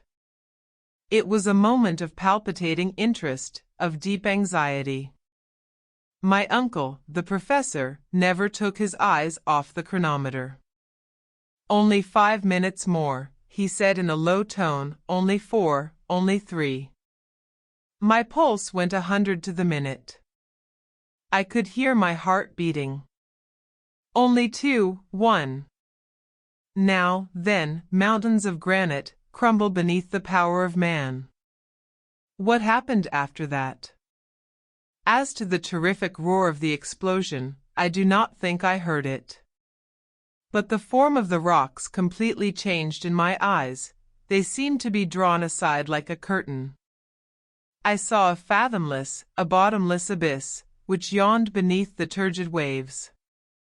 The sea, which seemed suddenly to have gone mad, then became one great mountainous mass, upon the top of which the raft rose perpendicularly.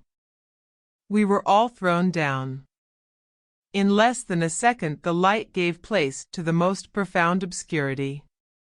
Then I felt all solid support give way not to my feet, but to the raft itself. I thought it was going bodily down a tremendous well. I tried to speak, to question my uncle. Nothing could be heard but the roaring of the mighty waves. We clung together in utter silence. Despite the awful darkness, despite the noise, the surprise, the emotion, I thoroughly understood what had happened. Beyond the rock which had been blown up, there existed a mighty abyss. The explosion had caused a kind of earthquake in this soil, broken by fissures and rents.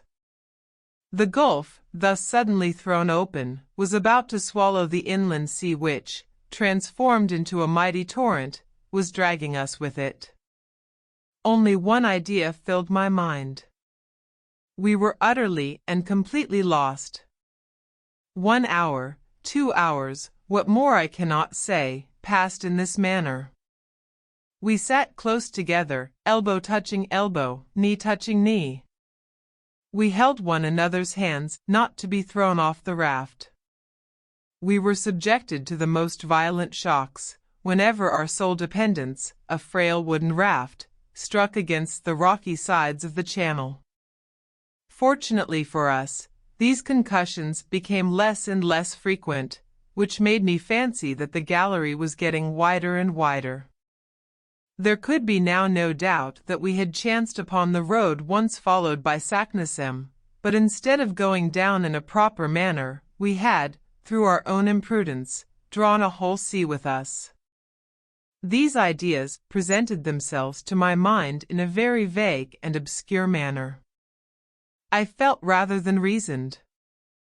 I put my ideas together only confusedly, while spinning along like a man going down a waterfall. To judge by the air which, as it were, whipped my face, we must have been rushing at a perfectly lightning rate. To attempt under these circumstances to light a torch was simply impossible, and the last remains of our electric machine, of our Ruhmkorff coil, had been destroyed during the fearful explosion. I was therefore very much confused to see at last a bright light shining close to me. The calm countenance of the guide seemed to gleam upon me. The clever and patient hunter had succeeded in lighting the lantern, and though, in the keen and thorough draught, the flame flickered and vacillated and was nearly put out, it served partially to dissipate the awful obscurity. The gallery into which we had entered was very wide. I was, therefore, quite right in that part of my conjecture. The insufficient light did not allow us to see both of the walls at the same time. The slope of waters, which was carrying us away, was far greater than that of the most rapid river of America. The whole surface of the stream seemed to be composed of liquid arrows, darted forward with extreme violence and power. I can give no idea of the impression it made upon me. The raft, at times, caught in certain whirlpools, and rushed forward, yet turned on itself all the time. How it did not upset I shall never be able to understand. When it approached the sides of the gallery, I took care to throw upon them the light of the lantern, and I was able to judge of the rapidity of motion by looking at the projecting masses of rock, which as soon as seen were again invisible. So rapid was our progress that points of rock at a considerable distance one from the other appeared like portions of transverse lines, which enclosed us in a kind of net, like that of a line of telegraphic wires. I believe we were now going at a rate of not less than 100 miles an hour. My uncle and I looked at one another with wild and haggard eyes. We clung convulsively to the stump of the mast, which, at the moment when the catastrophe took place, had snapped short off. We turned our backs as much as possible to the wind, in order not to be stifled by a rapidity of motion which nothing human could face and live. And still the long monotonous hours went on. The situation did not change in the least, though a discovery I suddenly made seemed to complicate it very much. When we had slightly recovered our equilibrium, I proceeded to examine our cargo. I then made the unsatisfactory discovery that the greater part of it had utterly disappeared. I became alarmed, and determined to discover what were our resources. My heart beat at the idea, but it was absolutely necessary to know on what we had to depend. With this view, I took the lantern and looked around. Of all our former collection of nautical and philosophical instruments, there remained only the chronometer and the compass. The ladders and ropes were reduced to a small piece of rope fastened to the stump of the mast. Not a pickaxe, not a crowbar, not a hammer, and, far worse than all, no food, not enough for one day. This discovery was a prelude to a certain and horrible death. Seated gloomily on the raft, clasping the stump of the mast mechanically, I thought of all I had read as to sufferings from starvation. I remembered everything that history had taught me on the subject, and I shuddered at the remembrance of the agonies to be endured. Maddened at the prospects of enduring the miseries of starvation, I persuaded myself that I must be mistaken. I examined the cracks in the raft, I poked between the joints and beams. I examined every possible hole and corner. The result was simply nothing. Our stock of provisions consisted of nothing but a piece of dry meat and some soaked and half-moldy biscuits. I gazed around me scared and frightened. I could not understand the awful truth. And yet of what consequence was it in regard to any new danger? Supposing that we had had provisions for months, and even for years, how could we ever get out of the awful abyss into which we were being hurled by the irresistible torrent we had let loose? Why should we trouble ourselves about the sufferings and tortures to be endured from hunger when death stared us in the face under so many other swifter and perhaps even more horrid forms? It was very doubtful, under the circumstances in which we were placed, if we should have time to die of inanition. But the human frame is singularly constituted. I know not how it was, but, from some singular hallucination of the mind, I forgot the real, serious, and immediate danger to which we were exposed, to think of the menaces of the future, which appeared before us in all their naked terror. Besides, after all, suggested hope, perhaps we might finally escape the fury of the raging torrent, and once more revisit the glimpses of the moon on the surface of our beautiful Mother Earth. How was it to be done? I had not the remotest idea. Where were we to come out? No matter, so that we did. One chance in 1,000 is always a chance, while death from hunger gave us not even the faintest glimpse of hope. It left to the imagination nothing but blank horror, without the faintest chance of escape. I had the greatest mind to reveal all to my uncle, to explain to him the extraordinary and wretched position to which we were reduced, in order that, between the two, we might make a calculation as to the exact space of time which remained for us to live. It was, it appeared to me, the only thing to be done. But I had the courage to hold my tongue, to gnaw at my entrails like the Spartan boy. I wished to leave him all his coolness. At this moment, the light of the lantern slowly fell, and at last went out. The wick had wholly burnt to an end. The obscurity became absolute. It was no longer possible to see through the impenetrable darkness. There was one torch left, but it was impossible to keep it alight. Then, like a child, I shut my eyes, that I might not see the darkness.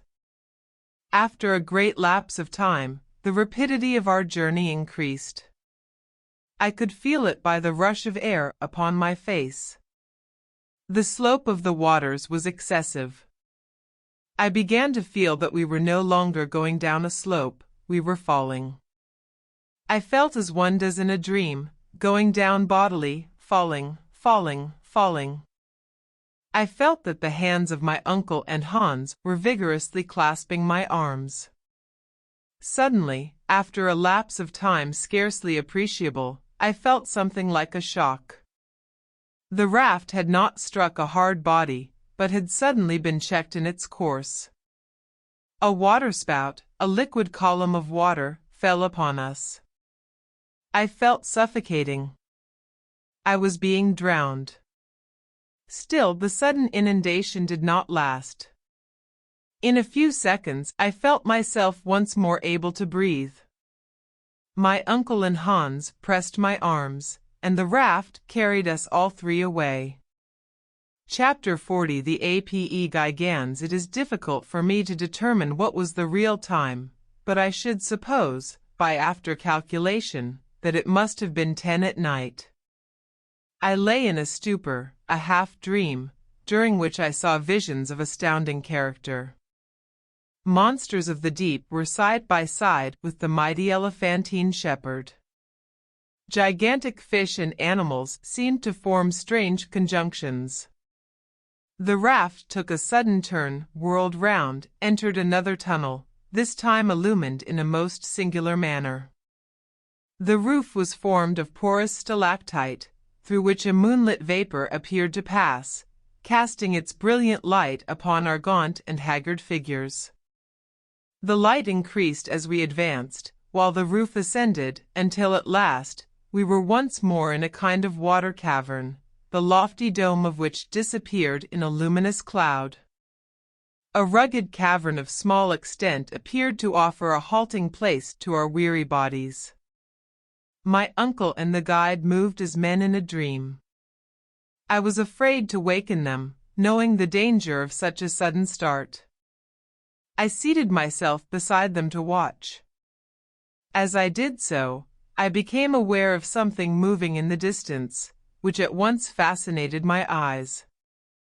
It was floating, apparently, upon the surface of the water, advancing by means of what at first appeared paddles. I looked with glaring eyes. One glance told me that it was something monstrous. But what? It was the great shark crocodile of the early writers on geology. About the size of an ordinary whale, with hideous jaws and two gigantic eyes, it advanced. Its eyes fixed on me with terrible sternness. Some indefinite warning told me that it had marked me for its own. I attempted to rise to escape, no matter where, but my knees shook under me, my limbs trembled violently, I almost lost my senses. And still the mighty monster advanced. My uncle and the guide made no effort to save themselves. With a strange noise, like none other I had ever heard, the beast came on. His jaws were at least 7 feet apart, and his distended mouth looked large enough to have swallowed a boatful of men. We were about 10 feet distant when I discovered that much as his body resembled that of a crocodile, his mouth was wholly that of a shark. His twofold nature now became apparent. To snatch us up at a mouthful it was necessary for him to turn on his back, which motion necessarily caused his legs to kick up helplessly in the air. I actually laughed even in the very jaws of death. But next minute, with a wild cry, I darted away into the interior of the cave, leaving my unhappy comrades to their fate. This cavern was deep and dreary. After about 100 yards, I paused and looked around. The whole floor, composed of sand and malachite, was strewn with bones, freshly gnawed bones of reptiles and fish, with a mixture of mammalia. My very soul grew sick as my body shuddered with horror.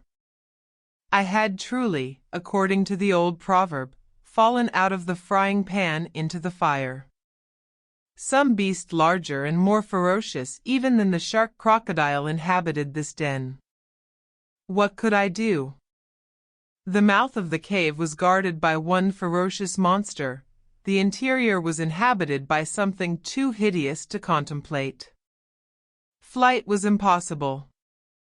Only one resource remained, and that was to find some small hiding place to which the fearful denizens of the cavern could not penetrate. I gazed wildly around, and at last discovered a fissure in the rock, to which I rushed in the hope of recovering my scattered senses. Crouching down, I waited shivering as in an ague fit. No man is brave in presence of an earthquake, or a bursting boiler, or an exploding torpedo. I could not be expected to feel much courage in presence of the fearful fate that appeared to await me. An hour passed. I heard all the time a strange rumbling outside the cave. What was the fate of my unhappy companions? It was impossible for me to pause to inquire. My own wretched existence was all I could think of. Suddenly a groaning, as of 50 bears in a fight, fell upon my ears, hisses, spitting, moaning, hideous to hear, and then I saw, never, were ages to pass over my head, shall I forget the horrible apparition. It was the ape Begans. 14 feet high, covered with coarse hair, of a blackish brown, the hair on the arms, from the shoulder to the elbow joints, pointing downwards, while that from the wrist to the elbow pointed upwards, it advanced. Its arms were as long as its body, while its legs were prodigious. It had thick, long, and sharply pointed teeth, like a mammoth saw. It struck its breast as it came on, smelling and sniffing, reminding me of the stories we read in our early childhood of giants who ate the flesh of men and little boys. Suddenly it stopped. My heart beat wildly, for I was conscious that, somehow or other, the fearful monster had smelled me out and was peering about with his hideous eyes to try and discover my whereabouts. My reading, which as a rule is a blessing, but which on this occasion seemed momentarily to prove a curse, told me the real truth. It was the ape gigans, the antediluvian gorilla. Yes. This awful monster, confined by good fortune to the interior of the earth, was the progenitor of the hideous monster of Africa.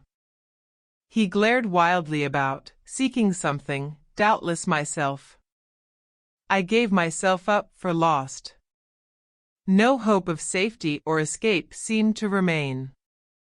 At this moment, just as my eyes appeared to close in death, there came a strange noise from the entrance of the cave, and turning, the gorilla evidently recognized some enemy more worthy his prodigious size and strength. It was the huge shark crocodile, which, perhaps having disposed of my friends, was coming in search of further prey. The gorilla placed himself on the defensive, and clutching a bone some 7 or 8 feet in length, a perfect club, aimed a deadly blow at the hideous beast, which reared upwards and fell with all its weight upon its adversary. A terrible combat, the details of which it is impossible to give, now ensued. The struggle was awful and ferocious. I, however, did not wait to witness the result. Regarding myself as the object of contention, I determined to remove from the presence of the victor. I slid down from my hiding place, reached the ground, and gliding against the wall, strove to gain the open mouth of the cavern. But I had not taken many steps when the fearful clamor ceased, to be followed by a mumbling and groaning which appeared to be indicative of victory. I looked back and saw the huge ape, gory with blood, coming after me with glaring eyes, with dilated nostrils that gave forth 2 columns of heated vapor. I could feel his hot and fetid breath on my neck, and with a horrid jump awoke from my nightmare sleep. Yes, it was all a dream. I was still on the raft with my uncle and the guide. The relief was not instantaneous, for under the influence of the hideous nightmare my senses had become numbed. After a while, however, my feelings were tranquilized. The first of my perceptions which returned in full force was that of hearing. I listened with acute and attentive ears. All was still as death. All I comprehended was silence. To the roaring of the waters, which had filled the gallery with awful reverberations, succeeded perfect peace. After some little time my uncle spoke, in a low and scarcely audible tone, "Harry, boy, where are you?" "I am here," was my faint rejoinder. "Well, don't you see what has happened? We are going upwards." "My dear uncle, what can you mean?" was my half-delirious reply. "Yes, I tell you we are ascending rapidly. Our downward journey is quite checked." I held out my hand, and, after some little difficulty, succeeded in touching the wall. My hand was in an instant covered with blood. The skin was torn from the flesh. We were ascending with extraordinary rapidity. The torch," cried the professor, wildly, "it must be lighted." Hans, the guide, after many vain efforts, at last succeeded in lighting it, and the flame, having now nothing to prevent its burning, shed a tolerably clear light. We were enabled to form an approximate idea of the truth. "It is just as I thought," said my uncle, after a moment or two of silent attention. "We are in a narrow well about 4 fathoms square. The waters of the great inland sea, having reached the bottom of the gulf, are now forcing themselves up the mighty shaft. As a natural consequence, we are being cast upon the summit of the waters." "That I can see," was my lugubrious reply, "but where will this shaft end, and to what fall are we likely to be exposed?" "Of that I am as ignorant as yourself. All I know is, that we should be prepared for the worst. We are going up at a fearfully rapid rate. As far as I can judge, we are ascending at the rate of 2 fathoms a second, of 120 fathoms a minute, or rather more than 3½ leagues an hour.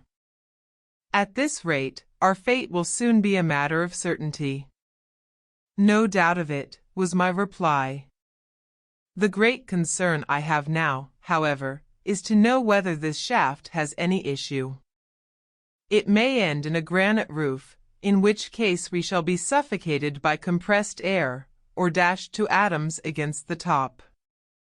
I fancy, already, that the air is beginning to be close and condensed. I have a difficulty in breathing.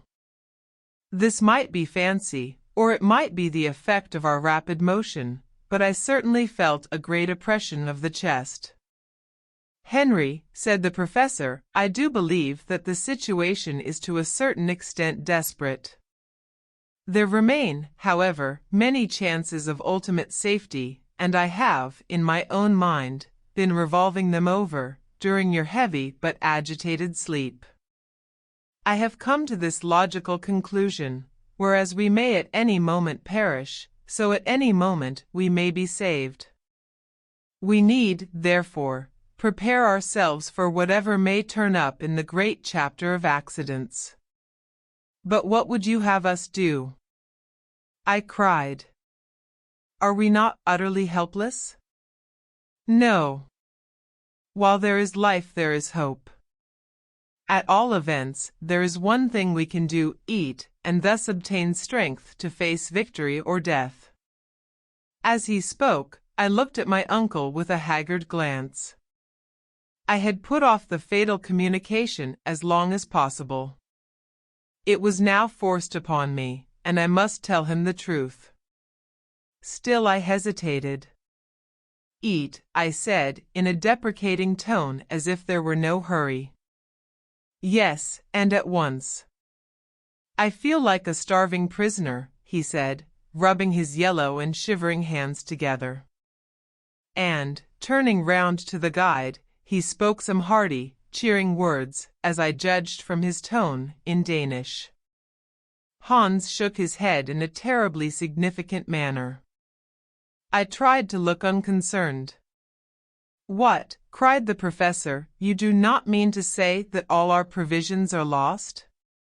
"Yes," was my lowly spoken reply, as I held out something in my hand. "This morsel of dried meat is all that remains for us 3. My uncle gazed at me as if he could not fully appreciate the meaning of my words. The blow seemed to stun him by its severity. I allowed him to reflect for some moments. "Well," said I, after a short pause, "what do you think now? Is there any chance of our escaping from our horrible subterranean dangers? Are we not doomed to perish in the great hollows of the center of the earth?" But my pertinent questions brought no answer. My uncle either heard me not, or appeared not to do so. And in this way a whole hour passed. Neither of us cared to speak. For myself, I began to feel the most fearful and devouring hunger. My companions, doubtless, felt the same horrible tortures, but neither of them would touch the wretched morsel of meat that remained. It lay there, a last remnant of all our great preparations for the mad and senseless journey. I looked back, with wonderment, to my own folly. Fully was I aware that, despite his enthusiasm, and the ever-to-be-hated scroll of Saknussemm, my uncle should never have started on his perilous voyage. What memories of the happy past, what previsions of the horrible future, now filled my brain. Chapter 41 Hunger, prolonged, is temporary madness. The brain is at work without its required food, and the most fantastic notions fill the mind. Hitherto I had never known what hunger really meant. I was likely to understand it now. And yet, 3 months before I could tell my terrible story of starvation, as I thought it. As a boy I used to make frequent excursions in the neighborhood of the professor's house. My uncle always acted on system, and he believed that, in addition to the day of rest and worship, there should be a day of recreation. In consequence, I was always free to do as I liked on a Wednesday. Now, as I had a notion to combine the useful and the agreeable, my favorite pastime was bird's nesting. I had one of the best collections of eggs in all the town. They were classified, and under glass cases.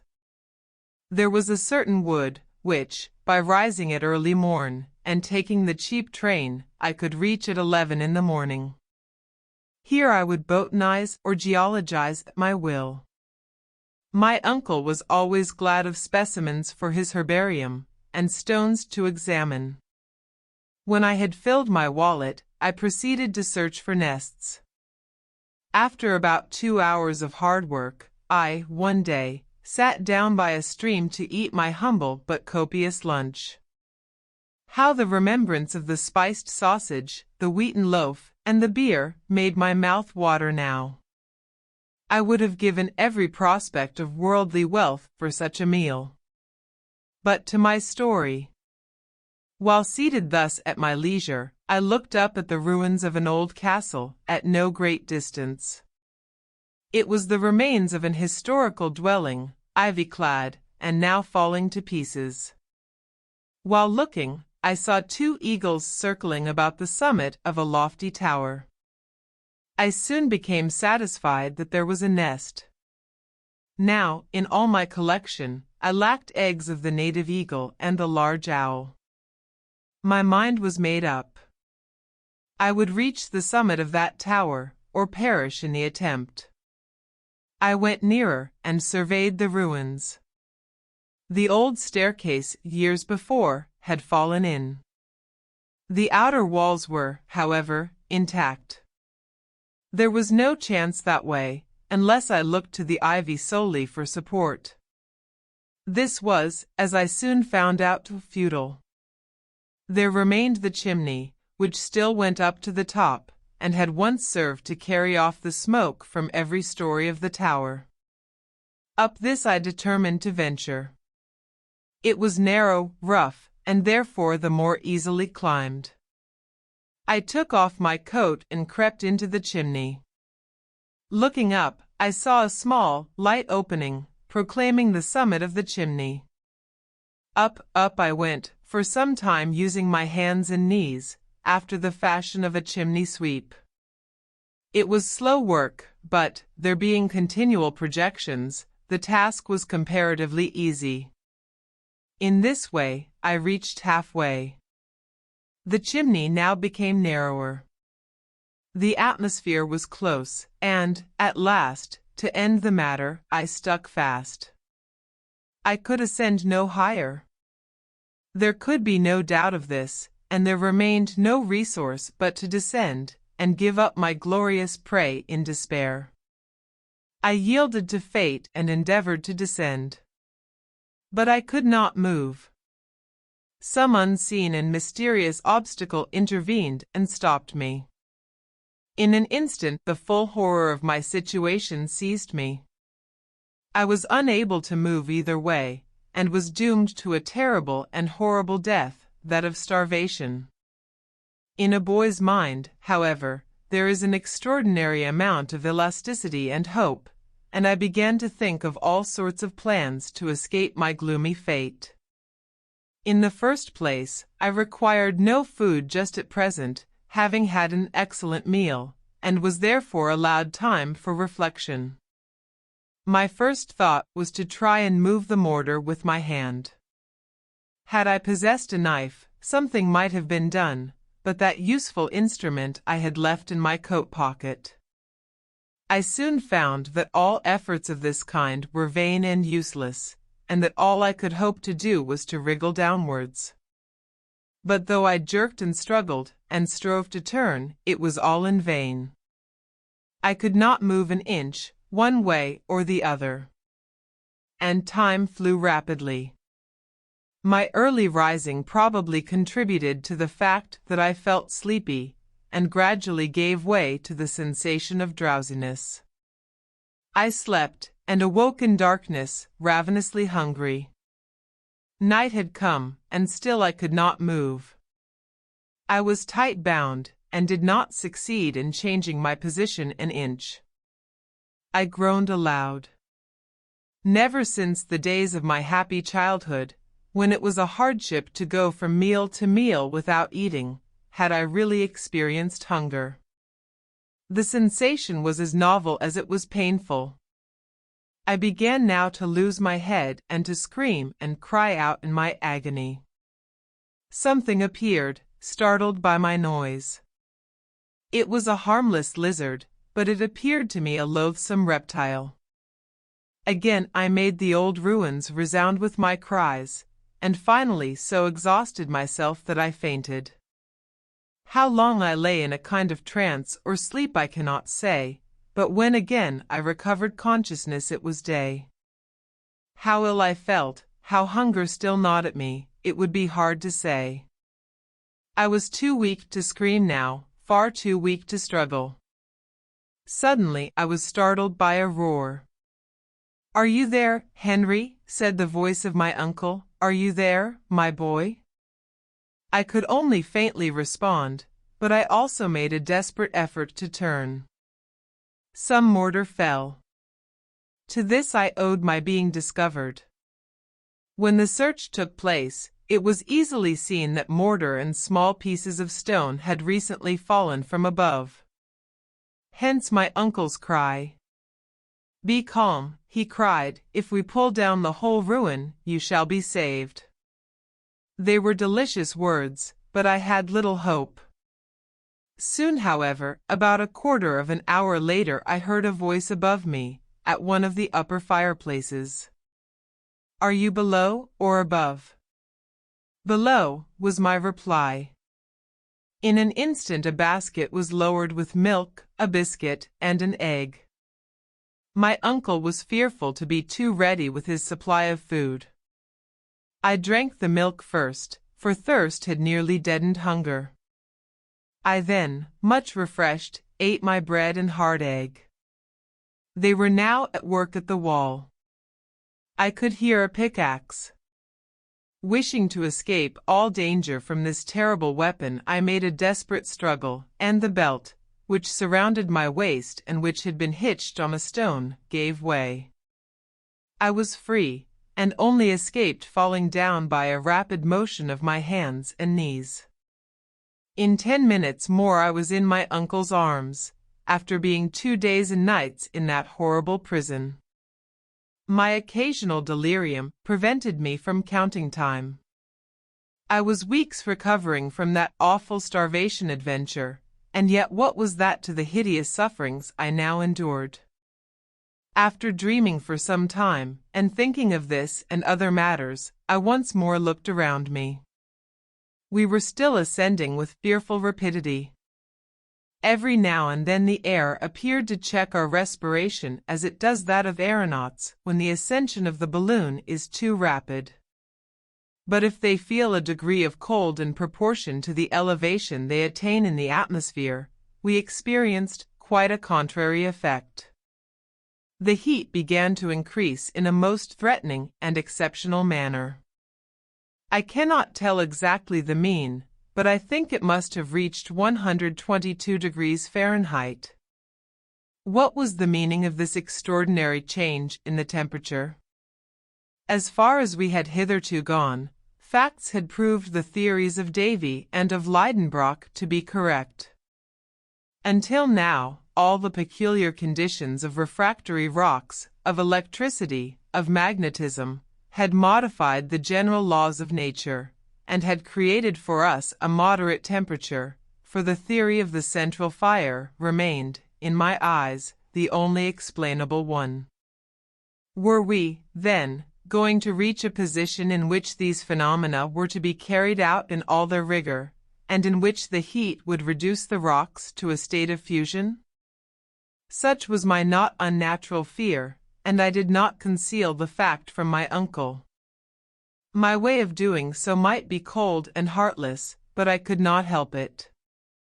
If we are not drowned, or smashed into pancakes, and if we do not die of starvation, we have the satisfaction of knowing that we must be burned alive. My uncle, in presence of this brusque attack, simply shrugged his shoulders, and resumed his reflections, whatever they might be. An hour passed away, and except that there was a slight increase in the temperature, no incident modified the situation. My uncle at last, of his own accord, broke silence. "Well, Henry, my boy," he said, in a cheerful way, "we must make up our minds."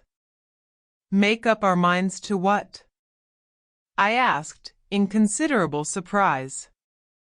"Well, to something. We must at whatever risk recruit our physical strength. If we make the fatal mistake of husbanding our little remnant of food, we may probably prolong our wretched existence a few hours, but we shall remain weak to the end." "Yes," I growled, "to the end. That, however, will not keep us long waiting." "Well, only let a chance of safety present itself, only allow that a moment of action be necessary. Where shall we find the means of action if we allow ourselves to be reduced to physical weakness by inanition? When this piece of meat is devoured, uncle, what hope will there remain unto us?" "None, my dear Henry, none." "But will it do you any good to devour it with your eyes? You appear to me to reason like one without will or decision, like a being without energy." "Then," cried I, exasperated to a degree which is scarcely to be explained, "you do not mean to tell me that you have not lost all hope?" "Certainly not," replied the professor with consummate coolness.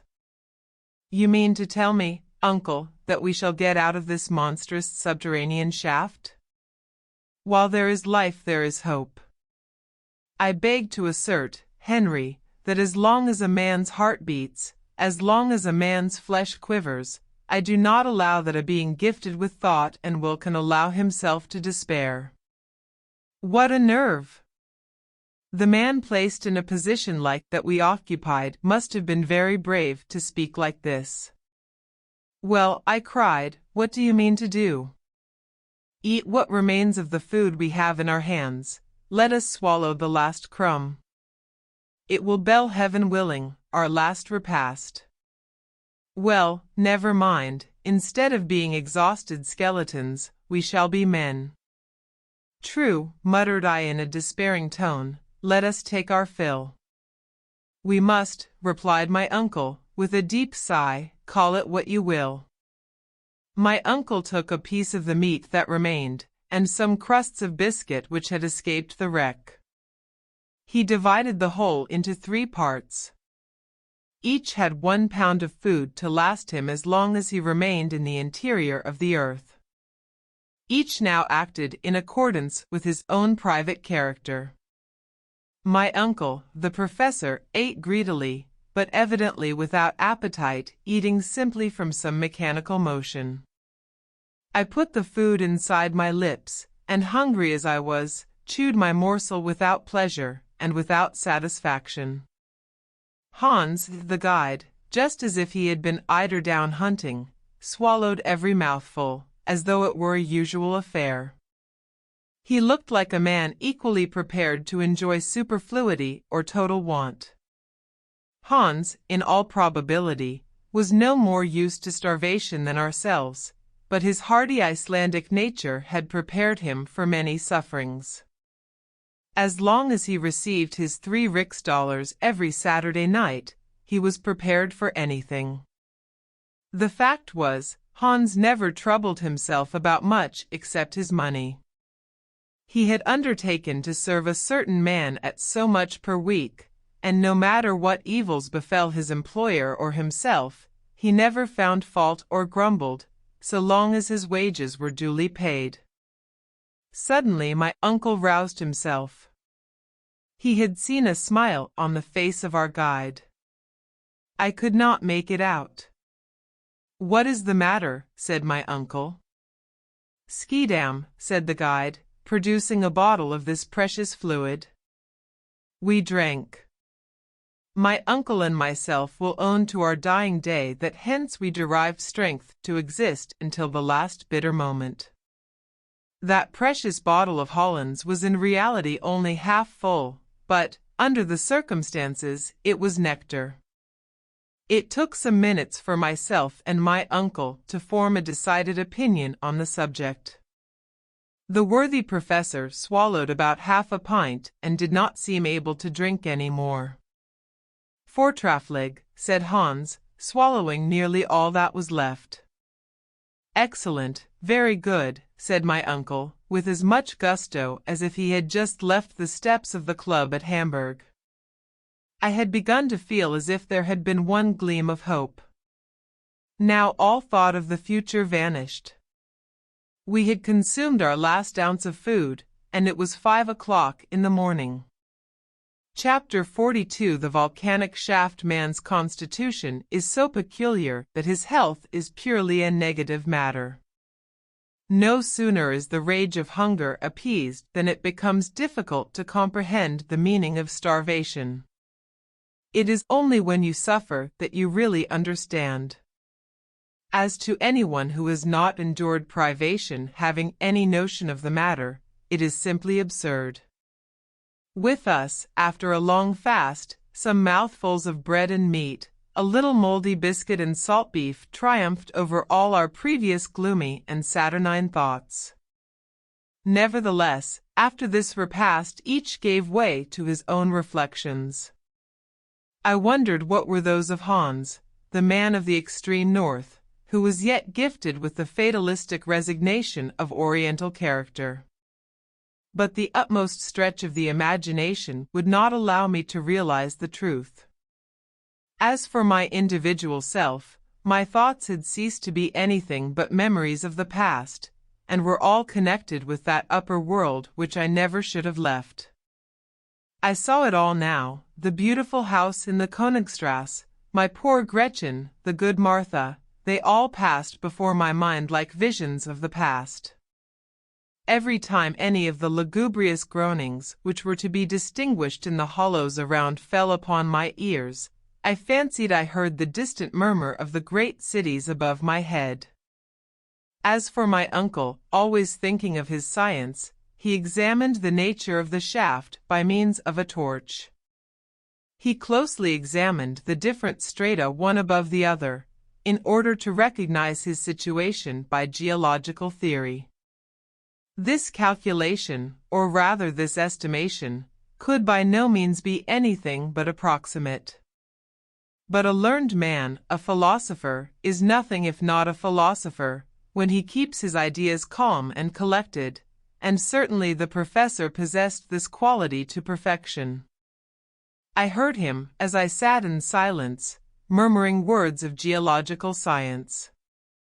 As I understood his object and his meaning, I could not but interest myself despite my preoccupation in that terrible hour.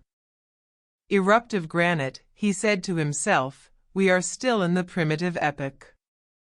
But we are going up, still going up. But who knows? Who knows? Then he still hoped. He felt along the vertical sides of the shaft with his hand, and some few minutes later, he would go on again in the following style. This is nice. This is mica schist, silicious mineral. Good again. This is the epoch of transition, at all events. We are close to them, and then, what could the professor mean? Could he, by any conceivable means, measure the thickness of the crust of the earth suspended above our heads? Did he possess any possible means of making any approximation to this calculation?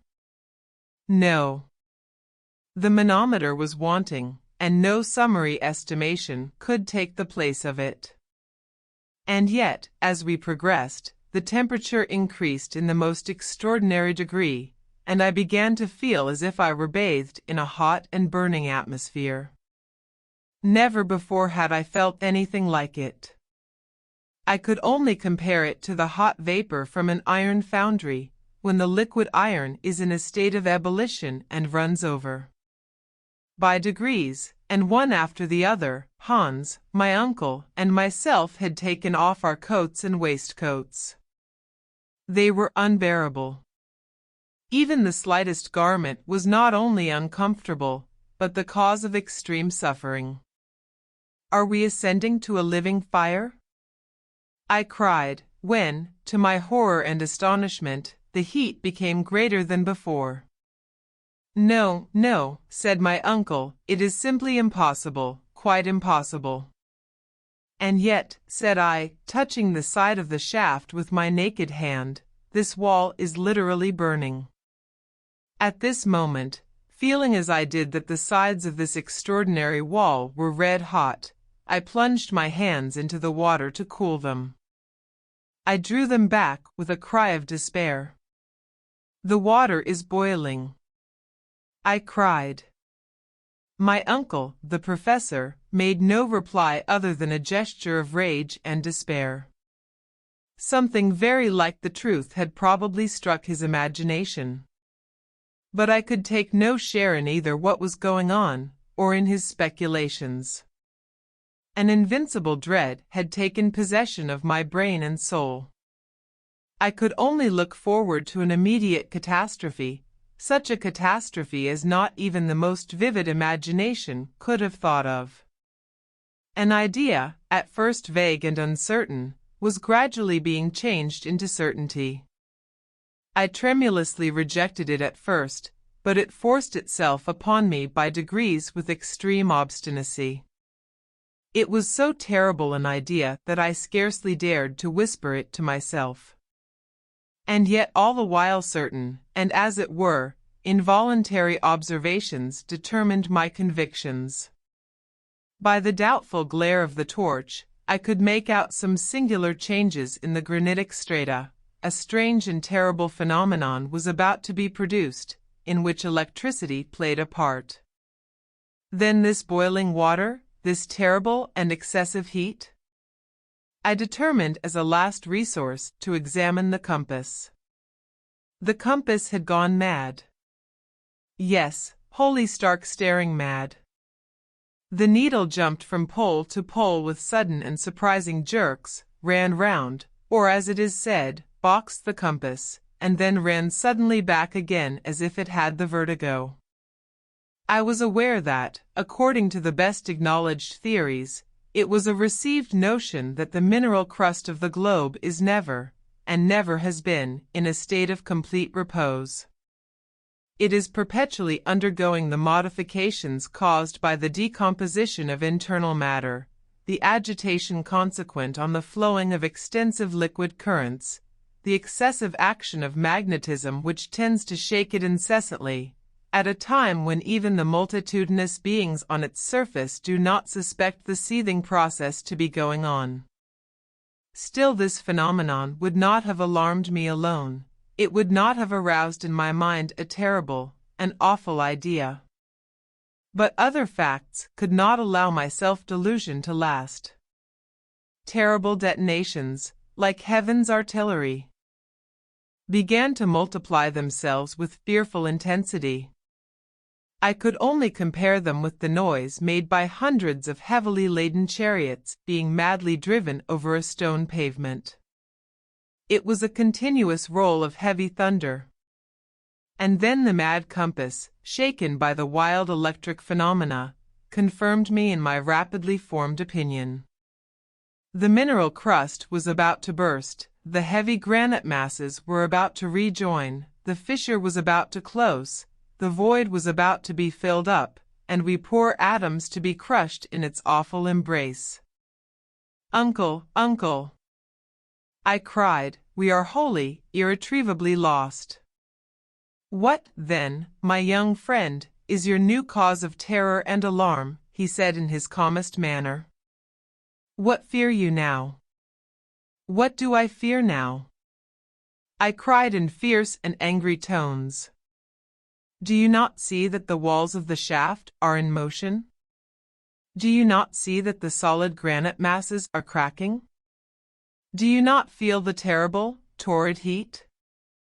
Do you not observe the awful boiling water on which we float? Do you not remark this mad needle? Every sign and portent of an awful earthquake. My uncle coolly shook his head. An earthquake, he replied in the most calm and provoking tone. Yes. My nephew, I tell you that you are utterly mistaken, he continued. Do you not, can you not, recognize all the well-known symptoms of an earthquake? By no means. I am expecting something far more important.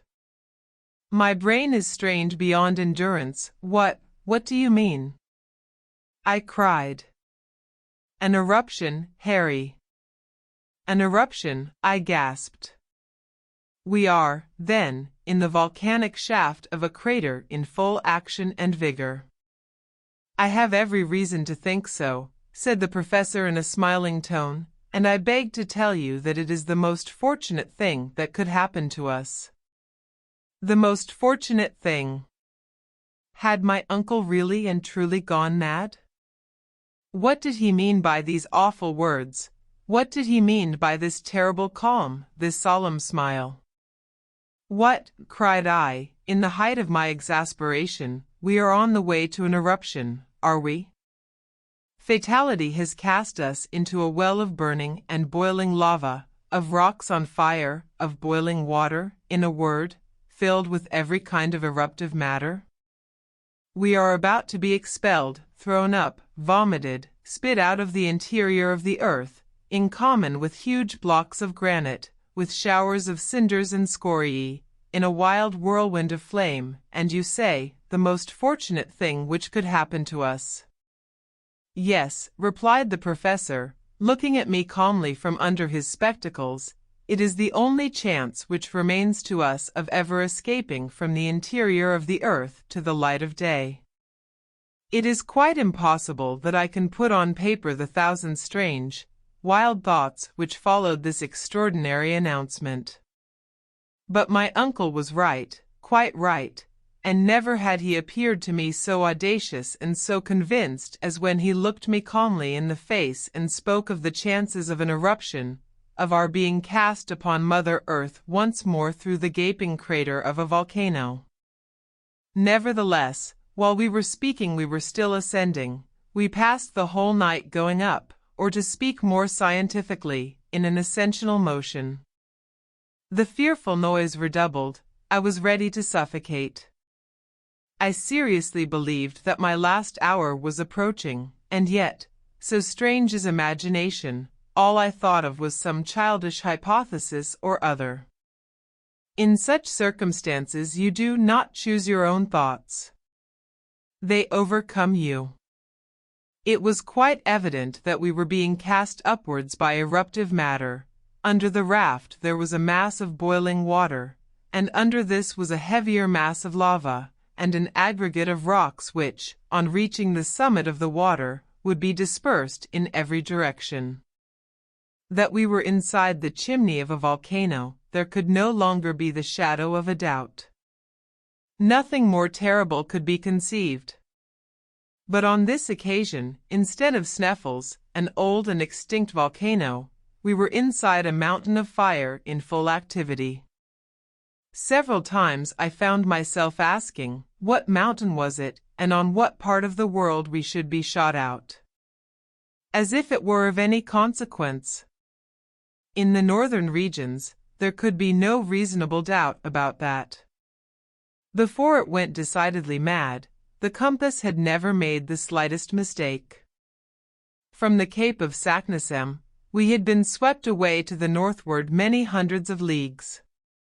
Now the question was, were we once more under Iceland? Should we be belched forth onto the earth through the crater of Mount Hekla, or should we reappear through one of the other 7 fire funnels of the island? Taking in my mental vision a radius of 500 leagues to the westward, I could see under this parallel only the little-known volcanoes of the northwest coast of America. To the east one only existed somewhere about the 80th degree of latitude, the Esk, upon the island of Jan Mayen, not far from the frozen regions of Spitsbergen. It was not craters that were wanting, and many of them were big enough to vomit a whole army. All I wished to know was the particular one towards which we were making with such fearful velocity.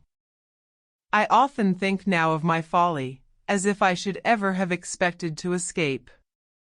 Towards morning, the ascending motion became greater and greater.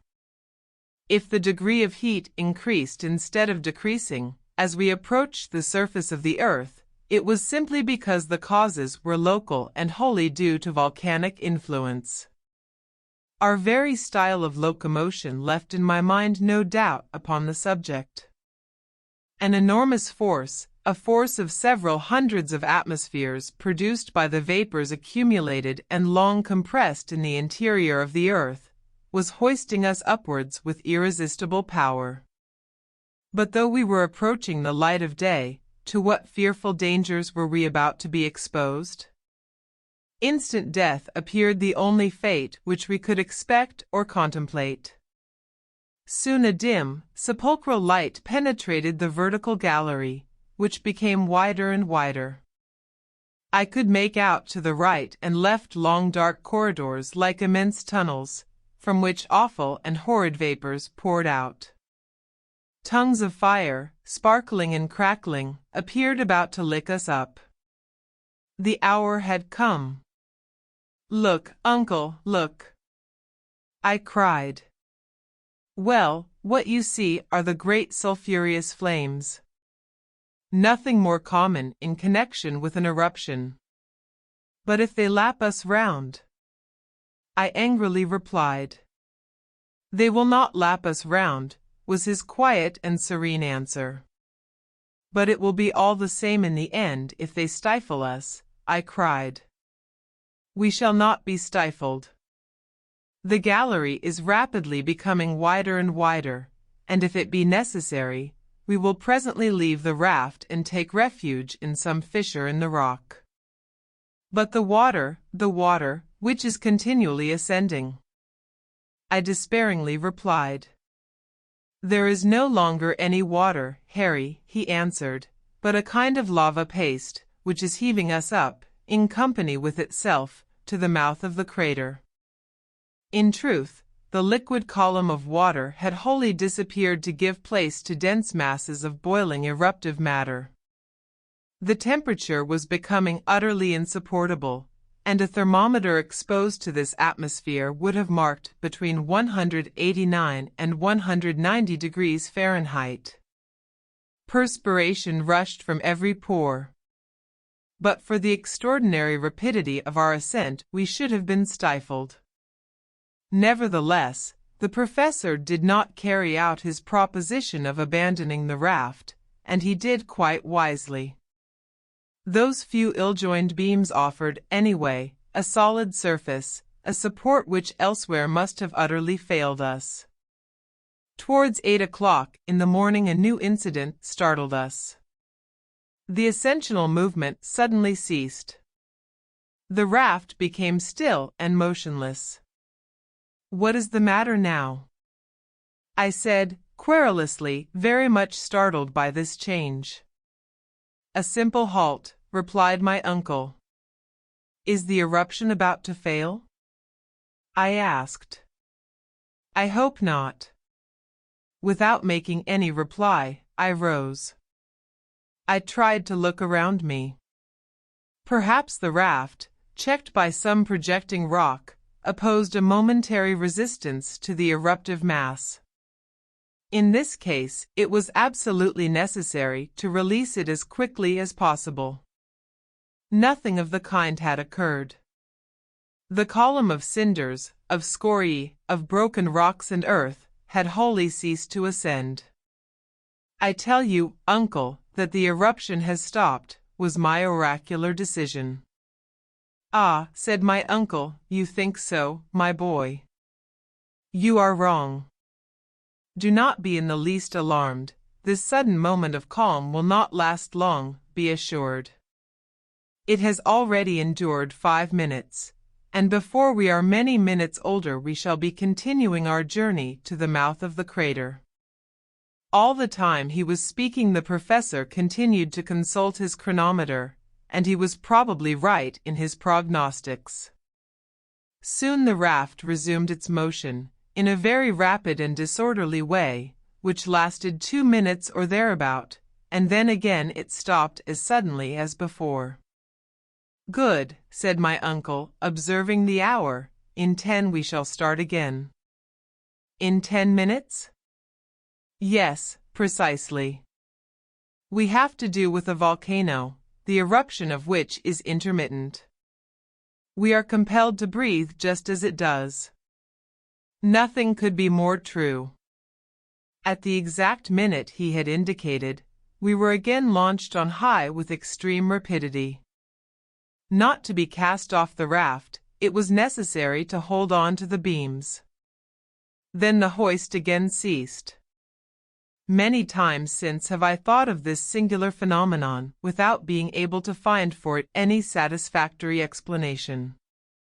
Nevertheless, it appeared quite clear to me that we were not in the principal chimney of the volcano, but in an accessory conduit, where we felt the counter-shock of the great and principal tunnel filled by burning lava. It is impossible for me to say how many times this maneuver was repeated. All that I can remember is, that on every ascensional motion, we were hoisted up with ever-increasing velocity, as if we had been launched from a huge projectile. During the sudden halts we were nearly stifled. During the moments of projection the hot air took away our breath. I thought for a moment of the voluptuous joy of suddenly finding myself in the Hyperborean regions with the cold 30 degrees below zero.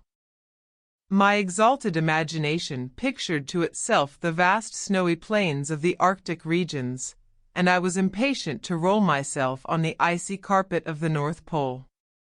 By degrees my head, utterly overcome by a series of violent emotions, began to give way to hallucination. I was delirious. Had it not been for the powerful arms of Hans, the guide, I should have broken my head against the granite masses of the shaft. I have, in consequence, kept no account of what followed for many hours. I have a vague and confused remembrance of continual detonations, of the shaking of the huge granitic mass, and of the raft going round like a spinning top. It floated on the stream of hot lava, amidst a falling cloud of cinders. The huge flames roaring, wrapped us around. A storm of wind, which appeared to be cast forth from an immense ventilator, roused up the interior fires of the earth. It was a hot, incandescent blast. At last I saw the figure of Hans as if enveloped in the huge halo of burning blaze, and no other sense remained to me but that sinister dread which the condemned victim may be supposed to feel when led to the mouth of a cannon, at the supreme moment when the shot is fired and his limbs are dispersed into empty space. Chapter 43. Daylight at last. When I opened my eyes I felt the hand of the guide clutching me firmly by the belt. With his other hand he supported my uncle. I was not grievously wounded, but bruised all over in the most remarkable manner.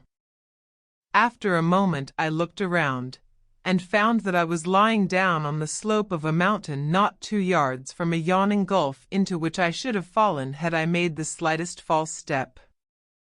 Hans had saved me from death, while I rolled insensible on the flanks of the crater.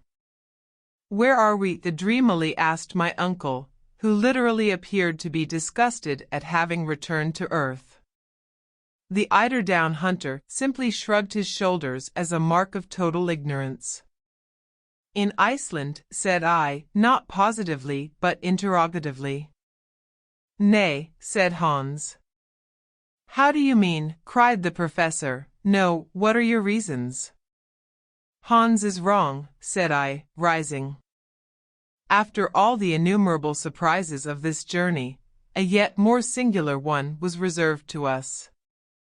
I expected to see a cone covered by snow, by extensive and widespread glaciers, in the midst of the arid deserts of the extreme northern regions, beneath the full rays of a polar sky, beyond the highest latitudes. But contrary to all our expectations, I, my uncle, and the islander were cast upon the slope of a mountain calcined by the burning rays of a sun which was literally baking us with its fires. I could not believe my eyes, but the actual heat which affected my body allowed me no chance of doubting.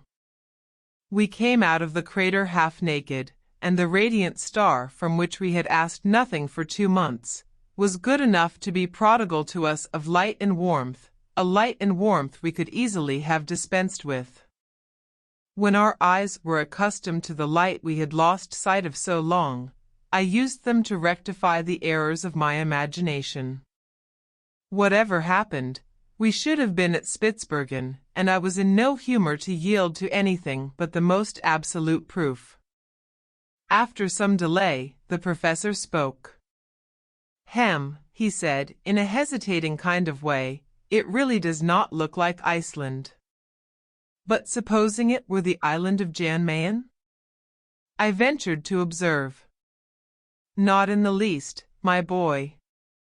This is not one of the volcanoes of the north, with its hills of granite and its crown of snow. Nevertheless, look, my boy, said the professor, as dogmatically as usual.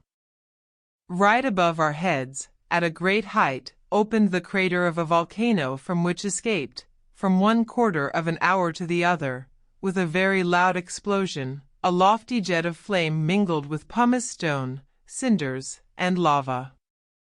I could feel the convulsions of nature in the mountain, which breathed like a huge whale, throwing up from time to time fire and air through its enormous vents. Below, and floating along a slope of considerable angularity, the stream of eruptive matter spread away to a depth which did not give the volcano a height of 300 fathoms.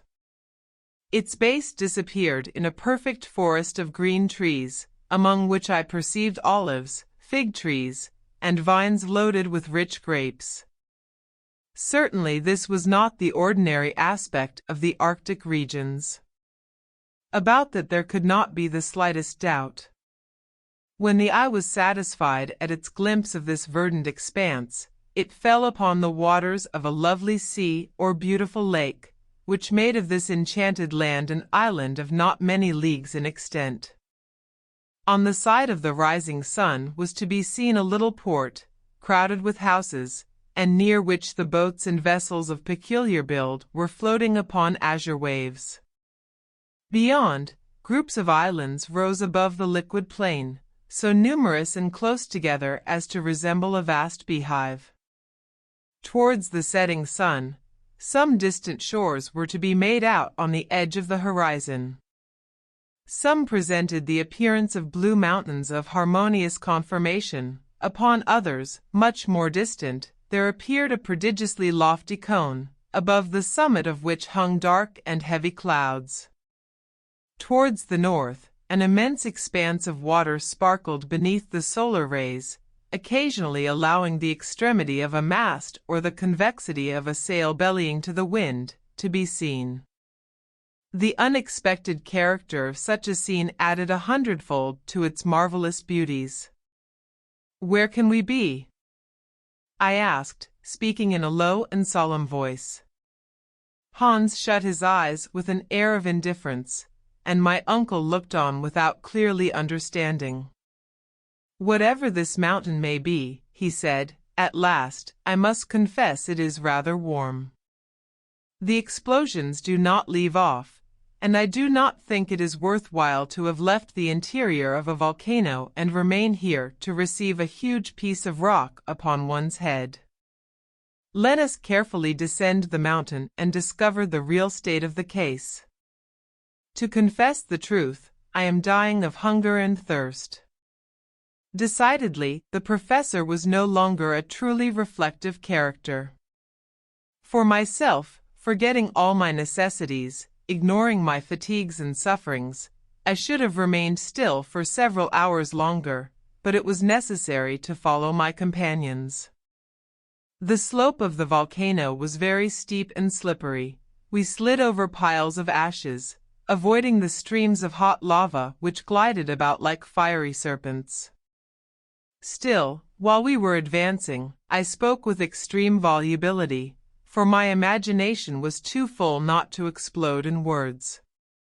"We are in Asia," I exclaimed. "We are on the coast of India, in the great Malay Islands, in the center of Oceania.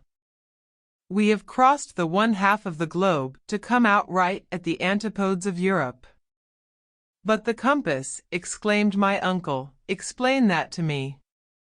"Yes, the compass," I said with considerable hesitation. "I grant that is a difficulty. According to it, we have always been going northward." Then it lied. "Hem, to say it lied is rather a harsh word," was my answer. "Then we are at the North Pole, the pole, no, well, I give it up," was my reply. The plain truth was that there was no explanation possible. I could make nothing of it. And all the while we were approaching this beautiful verdure, hunger and thirst tormented me fearfully.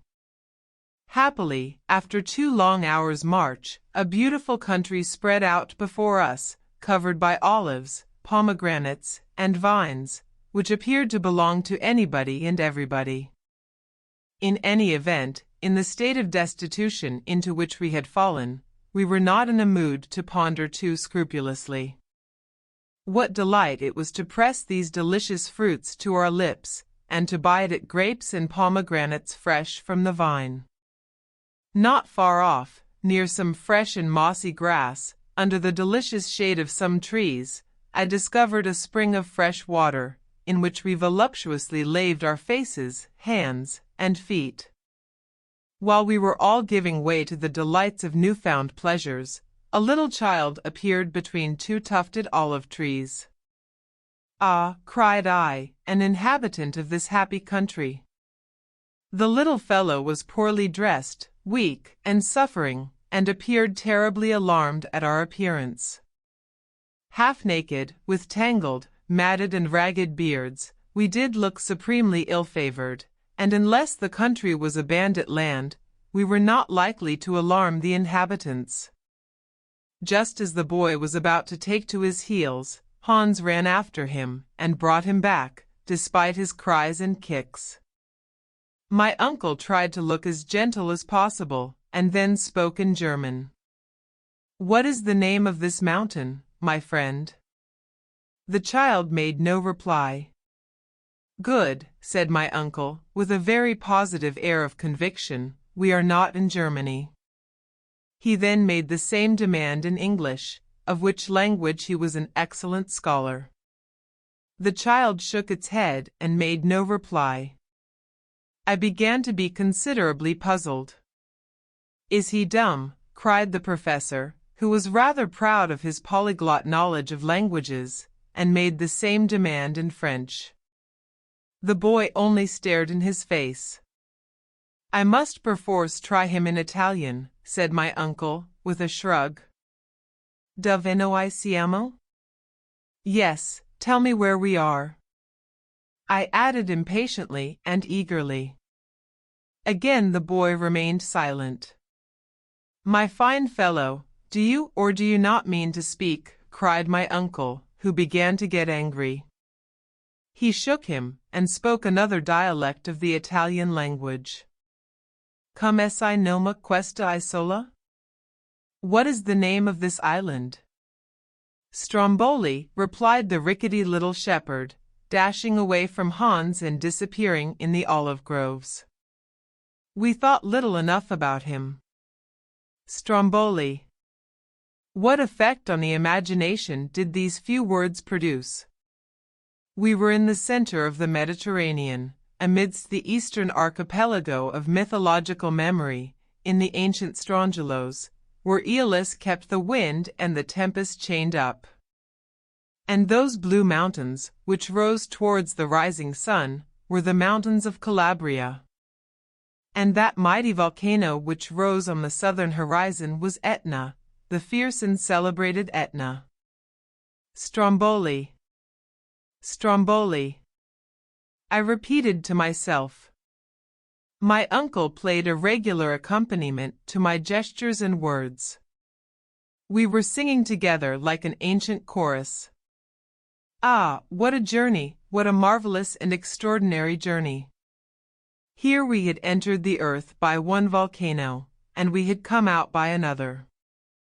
And this other was situated more than 1,200 leagues from Sneffels, from that drear country of Iceland cast away on the confines of the earth. The wondrous changes of this expedition had transported us to the most harmonious and beautiful of earthly lands. We had abandoned the region of eternal snows for that of infinite verdure, and had left over our heads the gray fog of the icy regions to come back to the azure sky of Sicily. After a delicious repast of fruits and fresh water, we again continued our journey in order to reach the port of Stromboli. To say how we had reached the island would scarcely have been prudent. The superstitious character of the Italians would have been at work, and we should have been called demons vomited from the infernal regions. It was therefore necessary to pass for humble and unfortunate shipwrecked travelers.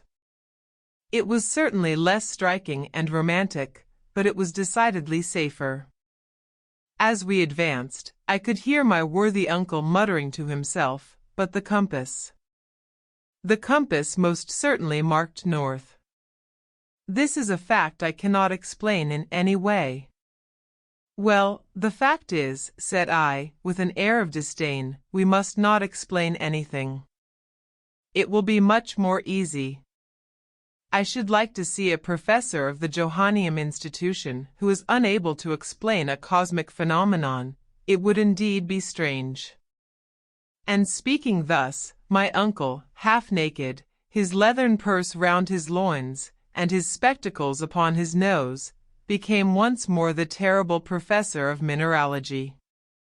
An hour after leaving the Wood of Olives, we reached the fort of San Vicenza, where Hans demanded the price of his 13th week of service.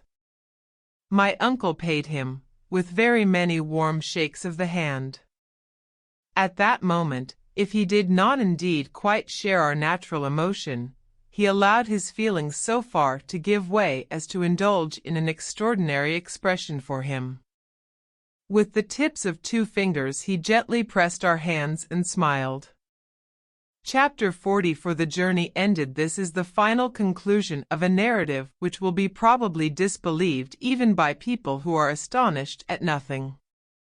I am, however, armed at all points against human incredulity. We were kindly received by the Strombolite fishermen, who treated us as shipwrecked travelers.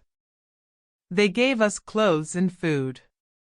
After a delay of 48 hours, on the 30th of September a little vessel took us to Messina, where a few days of delightful and complete repose restored us to ourselves. On Friday, the 4th of October, we embarked in the Volturne, one of the postal packets of the imperial messageries of France, and 3 days later we landed at Marseilles, having no other care on our minds but that of our precious but erratic compass. This inexplicable circumstance tormented me terribly. On the 9th of October, in the evening, we reached Hamburg. What was the astonishment of Martha, what the joy of Gretchen? I will not attempt to define it. Now then, Harry, that you really are a hero, she said, there is no reason why you should ever leave me again. I looked at her. She was weeping tears of joy. I leave it to be imagined if the return of Professor Hardwigg made or did not make a sensation in Hamburg. Thanks to the indiscretion of Martha, the news of his departure for the interior of the earth had been spread over the whole world. No one would believe it, and when they saw him come back in safety, they believed it all the less. But the presence of Hans and many stray scraps of information by degrees modified public opinion. Then my uncle became a great man, and I the nephew of a great man, which, at all events, is something. Hamburg gave a festival in our honor. A public meeting of the Johanneum Institution was held, at which the professor related the whole story of his adventures, omitting only the facts in connection with the compass. That same day he deposited in the archives of the town the document he had found written by Saknussemm, and he expressed his great regret that circumstances, stronger than his will, did not allow him to follow the Icelandic traveler's track into the very center of the earth. He was modest in his glory, but his reputation only increased. So much honor necessarily created for him many envious enemies. Of course they existed, and as his theories, supported by certain facts, contradicted the system of science upon the question of central heat, he maintained his own views both with pen and speech against the learned of every country. Although I still believe in the theory of central heat, I confess that certain circumstances, hitherto very ill-defined, may modify the laws of such natural phenomena. At the moment when these questions were being discussed with interest, my uncle received a rude shock, one that he felt very much. Hans, despite everything he could say to the contrary, quitted Hamburg. The man to whom we owed so much would not allow us to pay our deep debt of gratitude. He was taken with nostalgia, a love for his Icelandic home. "Farvel," said he, one day, and with this one short word of adieu, he started for Reykjavik, which he soon reached in safety. We were deeply attached to our brave Eiderduck hunter. His absence will never cause him to be forgotten by those whose lives he saved, and I hope, at some not distant day, to see him again. To conclude, I may say that our journey into the interior of the earth created an enormous sensation throughout the civilized world. It was translated and printed in many languages. All the leading journals published extracts from it, which were commentated, discussed, attacked, and supported with equal animation by those who believed in its episodes, and by those who were utterly incredulous. Wonderful! My uncle enjoyed during his lifetime all the glory he deserved, and he was even offered a large sum of money by Mr. Barnum to exhibit himself in the United States, while I am credibly informed by a traveler that he is to be seen in waxwork at Madame Tussauds. But one care preyed upon his mind, a care which rendered him very unhappy. One fact remained inexplicable, that of the compass. For a learned man to be baffled by such an inexplicable phenomenon was very aggravating. But heaven was merciful, and in the end my uncle was happy. One day, while he put some minerals belonging to his collection in order, I fell upon the famous compass and examined it keenly. For 6 months it had lain unnoticed and untouched. I looked at it with curiosity, which soon became surprise. I gave a loud cry. The professor, who was at hand, soon joined me. "What is the matter?" he cried. "The compass." "What then?" "Why, its needle points to the south and not to the north." "My dear boy, you must be dreaming." "I am not dreaming. See, the poles are changed." "Changed." My uncle put on his spectacles, examined the instrument, and leaped with joy, shaking the whole house. A clear light fell upon our minds. Here it is, he cried, as soon as he had recovered the use of his speech, after we had once passed Cape Saknussemm. The needle of this compass pointed to the southward instead of the northward. Evidently, our error is now easily explained. But to what phenomenon do we owe this alteration in the needle? Nothing more simple. Explain yourself, my boy. I am on thorns. During the storm upon the Central Sea, the ball of fire which made a magnet of the iron in our raft turned our compass topsy-turvy.